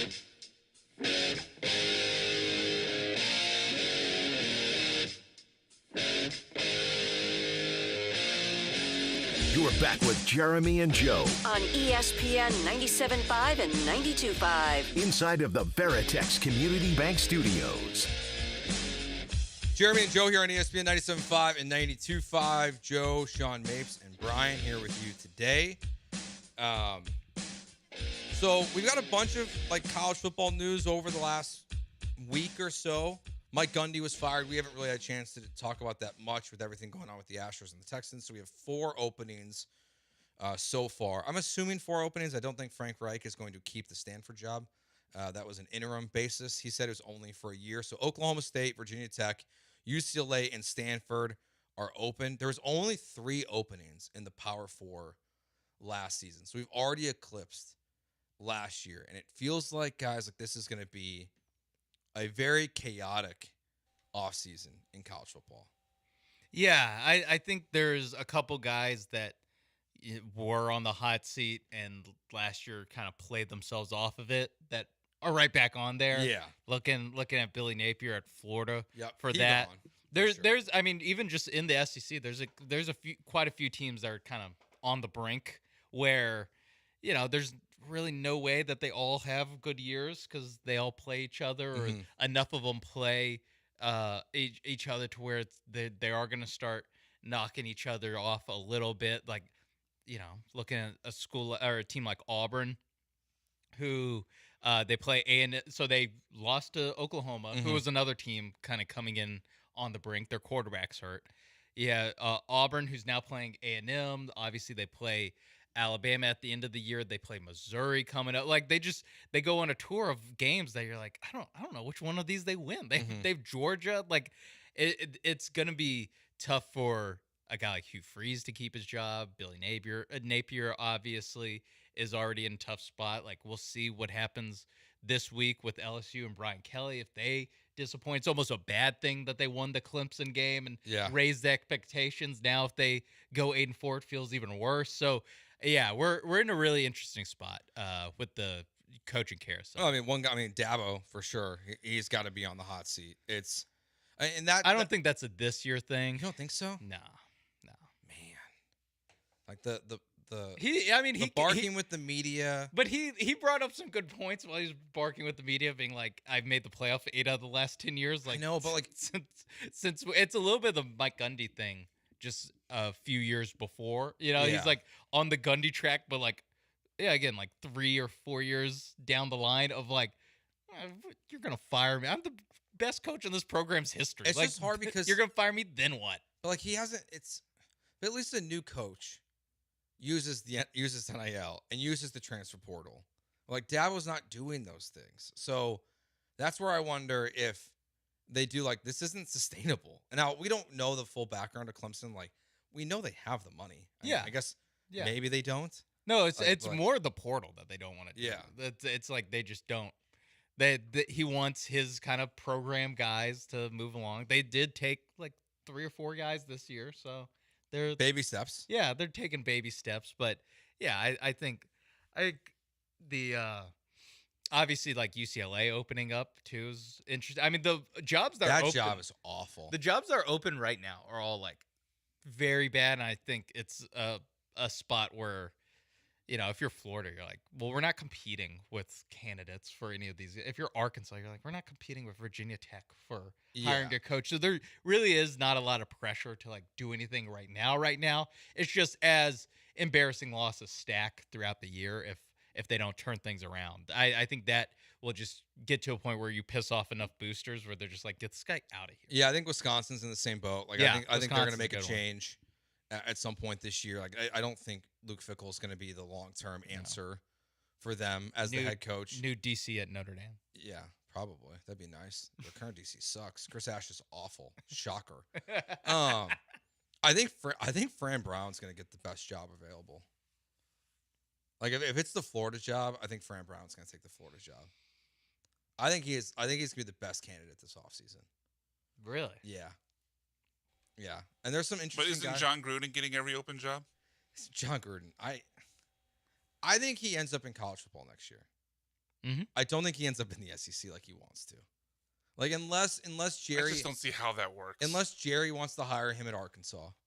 Like, I do not see John Gruden. Like, Gruden makes way more sense for the jobs that are currently open right now. Oklahoma State, Virginia Tech, Stanford, Virginia, like UCLA. Like, those are the jobs like John Gruden UCLA feels like a makes John more Gruden sense. job. I mean, the thing is, they don't have any money. They hired Jim Mora. That's mostly my thinking. They hired Jim Mora, yeah. But like they're in the Big Ten, but they're in the Big Ten because they were $20 million in debt because they mismanaged their stadium and all their finances so bad. Like, that's why they left. So, like, I don't know what kind of money they have, and it's also, it might be the worst job in college football at this point. Like they don't belong in the Big Ten. I think Stanford might be worse, which is also open right now. Because at least Stanford has Andrew Luck running it. At least Stanford, like, they're a nerd school. Like, I don't think they necessarily. They're more fine with going it's like 3-9. Rice. Like, if they lose, okay, cool. Like, it's fine. We got other things going on. I think that. I mean, UCLA also does that. Yeah, I think less so though. They just play at the Rose Bowl. That's why people think they're a better program. Yeah, maybe. But like this cycle of this offseason is gonna be. The names are interesting. Like, I don't think Gundy will get another shot. But like, you have Gundy as a free agent. You have just John Gruden stuff that's gonna be going on. Coach O says he wants to get back into coaching.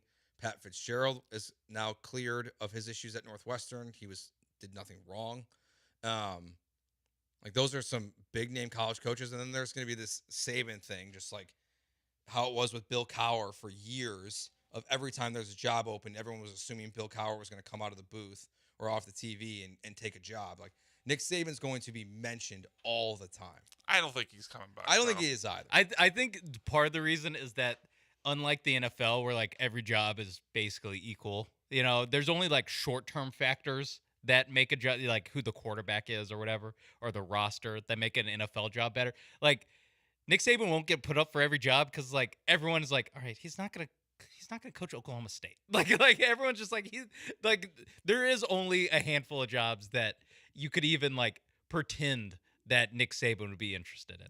Yeah, I don't think Nick Saban's going to return to coaching. It's like Florida, maybe. You know, like, yeah, it's like that kind of job. Like Florida, if he were to come back and it would be for a job like Florida, like that would make sense. But I don't see it. We also got the annual opponents for the SEC for the next 4 years. So Texas gets A&M, Arkansas, Oklahoma. A&M gets Texas, Missouri, and LSU. See, LSU gets Arkansas, Ole Miss, and A&M. Do you guys have any beefs with these? I've got one. It's the one you didn't mention, Alabama's. The fact that Mississippi State is one of Alabama's makes no sense. Like, I know it's kind of it's more of a once Nick Saban got there sort of thing, but Alabama LSU is like one of the biggest games every single year and has been for, I don't know, 15, close to 20 years. Like, the fact that Mississippi State, like, I get that they're, close, in proximity geographically, but why is Mississippi State an every year opponent for Alabama? Yeah, no, I mean that's absolutely the one that just you can chalk. That one sticks out because it's like there's a better answer, and like, why'd you pick this one? I think there's some quid pro quo going on with, like, look at how many teams have there's a Vandy, there's a Kentucky on each one of these, there's a Mississippi State, there's a South Carolina. Like, they all get like a lower quality SEC team. Like, no one has like 3 like studs all on their thing, and that's why you get like a Mississippi State with Alabama. To me, the one that sticks out is like Ole Miss versus Oklahoma. Just like what? Yeah, there's nothing there. Yeah, that is just Kiffin. like we had one left over. It does feel like a leftover Yeah, we pick. just had one. We had one spot left over. So. Yeah, I mean, honestly, like Ole Miss, Lane Kiffin was talking about it not having any history with Oklahoma, and I get it, but like if you're gonna do this annual opponent thing, like there's no perfect science to it. Like if you're not gonna do divisions, you're not gonna be able to make this work in the way that you want to work. Like this is the problem with college football playoff, college football division expansion. Like these conferences, it's impossible to play everyone. Yeah, either you're a team like Oklahoma, where there's really like one or two teams that matter to you in the SEC, or you're a team like LSU or Alabama, where it's like you could put 5 teams in here. Like LSU, it's like, well, they're not going to play Florida anymore. It's like, well, you gotta make a cut somewhere. They're not going to play Alabama anymore. But you look at who they have. It's Ole Miss, who they're playing this weekend, A&M, and Arkansas. Like, that's 3 perfectly fine rivals, perfectly fine people to get paired up with. You're just not going to be able to get all the teams that you're used to playing every single year. The good news is that with how it's set up, that you will visit every SEC stadium within a 4-year period. So you are going to play all the same teams enough. Mm-hmm. You're just going to go a year without playing them in between. Yeah, I like that weird thing that Georgia's never been to College Station. Yeah, like that. Still, that's going to end in 2027. Like they're going to figure this out because also I think it's a little weird that they did it basically staggered years of who the other 6 teams are. So you play like one set in 25, a different set in 26, and then that same set with the locations flipped in 27. That's a little bit weird because you are kind of breaking up the like revenge aspect of if you're Alabama and you lose to LSU, it's like you won't get to play those guys because with the portal and how everything works, like chances are in 2 years it's going to be a completely different team. The other thing I find strange about this is how there's only a couple of these, but like Arkansas and A&M have the exact same 3 opponents. They each play LSU, Missouri, and Texas. Vanderbilt has the same schedule as Alabama. They play Auburn, Tennessee, and Mississippi State. That to me is the other thing that just like stood out looking at this list is I'm like, that's kind of strange how they paired it up that way with those teams, but not with everyone else. Like I guess there's going to be, because almost in a way, if you did that more, you'd have some more direct comparisons, but the math probably doesn't math. To be able to do that. There's a couple things of like you have to actually get them all to fit and make somewhat sense. And then I think there's a lot of backroom lobbying for like Alabama being like, we cannot play all these teams every year, even though completely ignoring that during the Saban years, guess who they played every year? Every single year, they played Tennessee, LSU, and Auburn. Yeah. It was not a problem. No. I guarantee you, things will be fine if you're good enough.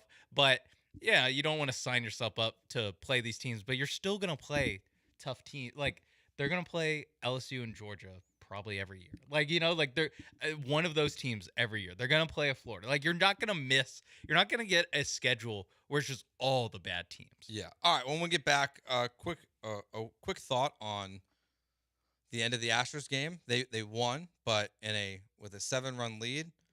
Brian Abreu was pitching. So we'll get to that, and we'll do our car wreck of the day when we get back here on ESPN 97.5 and 92.5. ESPN Bet inside LaBerge in Lake Charles. They got an all-new chef, new menu items, a brand new VIP fan cave section that is available for booking. It's also now the food area is available to all ages. Football season is here. All the college games we were just talking about coming up this weekend, the picks that we made, you can watch all of it. I love going there and seeing the full setup, especially on a Sunday. It's incredible when you got like 9 games going in the noon window, just to have all of them right there in front of you. Plus, you got the little TVs. And if you ask really nicely, if there's a specific game that you want to watch and you're a nice person, typically they will put that on for you. It's also an incredible environment for UFC like this upcoming weekend or next weekend, October 4th, UFC 320. It is an incredible environment there for a fight night as well. We'll be back out there starting in October 25th and 26th. We'll be doing shows on Saturday and Sunday from inside ESPN Book in the sports book at LaBerge in Lake Charles. Must be 21 plus to bet. Gambling problem? Call 1-800-522-4700.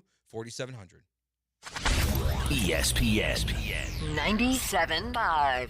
Attention taxpayers. If you owe $5,000 or more and have missed another tax deadline, you're officially on the IRS's radar. The IRS has resumed aggressive collections. That means wage garnishments, bank levies, even seizures of your home, car, or retirement accounts. If you owe $5,000 or more and missed the deadline, you're stacking new debt on top of what you already owe. Call Priority Tax Relief now. Their experts fight back fast and are saving their clients millions in tax debt every month. I owed over $50,000.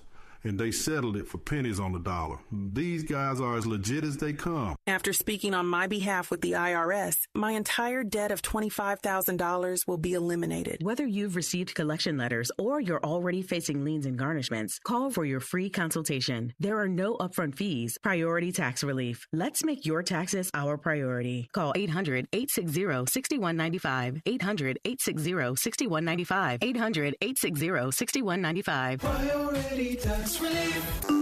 Follow ESPN Houston on social media at ESPN 97.5.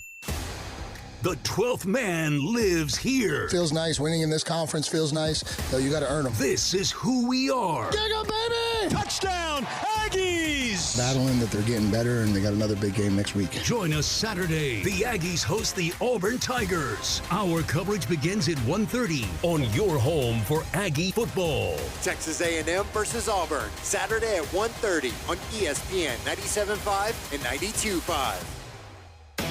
Sunday on Compass Media Network's coverage of the NFL. It's a primetime showdown in the NFC as Dak Prescott and the Dallas Cowboys welcome back Micah Parsons and the Green Bay Packers. Hi, this is Ted Emmerich. Join Super Bowl champion Steve Berline and me for all the action as the Cowboys try to regain their form against the NFC North leading Packers. If it's the NFL, it's right here. Coverage begins Sunday at 6:45 on ESPN 97.5 and 92.5.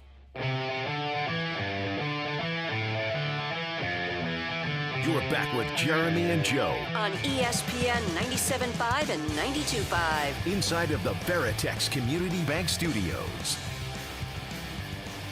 Final segment of Jeremy and Joe here on ESPN 97.5 and 92.5. Sean Mapes filling in for Jeremy. He'll be back tomorrow with Will Kunkel alongside Brian McDonald. Then the full show, Jeremy, myself, and Brian will return. Boom. There we go. Jeremy Branham's right. On Monday. This weekend's obviously not just about watching the Astros. It's also going to be a lot of scoreboard watching, and the Detroit Tigers have hit 2 solo home runs in the top of the first inning and have a 2-0 lead against the Cleveland Guardians right now. But Cleveland's pulled off a lot of big wins, to say the least, this season. So Tigers up early in that one as the Guardians get ready to come up to bat for the first time in the game today. Astros won 11-5, so it didn't get close in the end, but wasn't the best performance there from Nick Hernandez. So they had to go to Brian Abreu in the bottom of the 9th inning in a game in which you were up by 6 runs. There's no way that comes back to haunt them, right? I don't quite understand that. I know, like, you could have gone somewhere else besides Abreu. 5-run leads? Yeah. Feels like you go to Brian Abreu when it's 3 or 4. 2. Yeah. Yeah. I don't. Not 5. Yeah. Yeah. So that's going to be something now. He only threw 12 pitches. So it's not like he had like a big workload in this game, but you got to get hot. It all matters though. Like I don't think it precludes him from pitching tomorrow, but it precludes him from pitching tomorrow and Saturday. Yes. I think that's so. It all matters. I mean, unless the offense does what they do. I was gonna say, does it all matter? Yeah. Like I get that it matters in theory. It matters in theory if we believe they can make the playoffs, which I think we all agree. Yeah. So now they need to win 2 of 3, and they need the Tigers to lose. I really think they need to win out. Yeah, I think for being honest. Yeah. Well, I was just thinking bare minimum. Yeah, bare minimum, yes. But like they need, I think to really secure your spot in the playoffs, like if the Astros are going to make the push here, I think going, sweeping the Angels, in which you're going to be facing a guy like Kyle Hendricks, who's retiring and throws 87 I do not know this man. Who's retiring, like who was really good against the Astros the last time he faced them. Like you kind of got to, I think you got to sweep this weekend to really secure your spot in the playoffs. Bad news, they scored 11 runs today, so they'll score 2 tomorrow. That sounds optimistic. Yeah, the Twitch chat's saying they're going to score 0 the next 3 days. So it's also over. possible. It is possible. All right, let's get to our car wrecks of the day.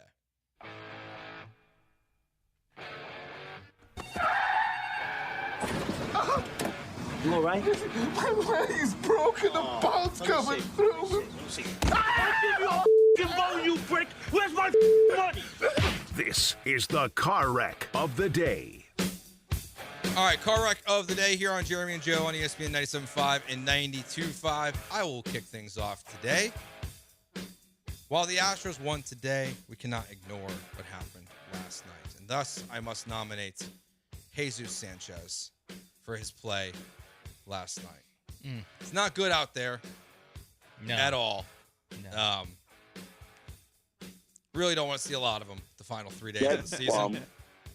So Jesus Sanchez is my nomination for car wreck of the day for his terrible play in left field last night. Not good with the glove. Nope. Not great with the bat. Really bad with the bat. What's the point of playing this guy? I don't know. I just would rather have Cam Smith out there. I don't really care about Cam the splits. Smith was your everyday right fielder for the first, 80, 90 games of the season. Like, you can do it for the last 5. Yeah. I don't understand especially to a guy like you just got the deadline. Like, why you just... Yeah. You bench this guy, who cares? If, like, Carlos Correa was having these kind of troubles, I would, like, okay, well, it's still Carlos Correa. Yeah. Like, it's a guy with a track record, at least. Jesus Sanchez. Sorry, dude. Yeah, like, you don't really matter in the grand scheme of things. My car wreck is Jared McCain was photographed for Sixers Media Day. They were unveiling, they're wearing the throwback black Allen Iverson jerseys. And he was sitting on a bench press, and behind him was the bar. And on the bar appears to be 2.5 pound plates in this photo shoot, which is already embarrassing. And then today it was announced that he has a thumb injury and has, I believe, torn a UCL tear in his right thumb during a workout Thursday. With 2.5 pound weights? Well, people are connecting the dots. I don't know if he was lifting. Not a good look. But to be photographed with 2.5 pound weights and then the next day get hurt in a workout, it's impossible to ignore. You want to make it worse? How can we make it worse? Did you see his Instagram video from last night? Oh, no, I didn't. He decided to go into the bit a little bit, and he's curling 8-pound dumbbells. Oh, what a flex. Can you call them dumbbells if they're 8 pounds? No. I feel like you need a new name for them. So did he hurt himself with the 8-pounders? Like, is that what he did here? The quote-unquote dumbbells, like when they're that small, do you even really they're usually made of rubber. They're not even really dumbbells. These are red. They're red rubber. They're red rubber. Yeah. Brian? I'm going to nominate Alejandro Kirk. I don't know if you guys saw this, Red Sox Blue Jays last night. What ended the game is Kirk, a catcher who is listed at 5'8", 245. He's a big, beefy baseball boy. He hit a single to right field. Only problem is he then got thrown out at first base before he even got there. You don't see it often, but getting thrown out on what should have been a single at first base is a rough look. Is that ruled a ground out to right field? Yes, it is. That's tough. Yes. It's a 9-3 ground out. Yes. You don't see the 9-3 ground out very often. All right, what's winning? I mean, I vote for Kirk. It's a ground out. It's a ground out to right field. It's one of the most embarrassing plays we've seen at the end of the season. So I will, while Jesus Sanchez is awful in left field, I will let Kirk win this one. So, all right, that will do it for us. I'll be back on Monday, as will Jeremy tomorrow. Will Kunkel, Sean Mapes, and Brian here with you from 3 to 6. Talk to you guys on Monday. Have a good one. Peace. Thanks for the time, Jeremy. ESPN.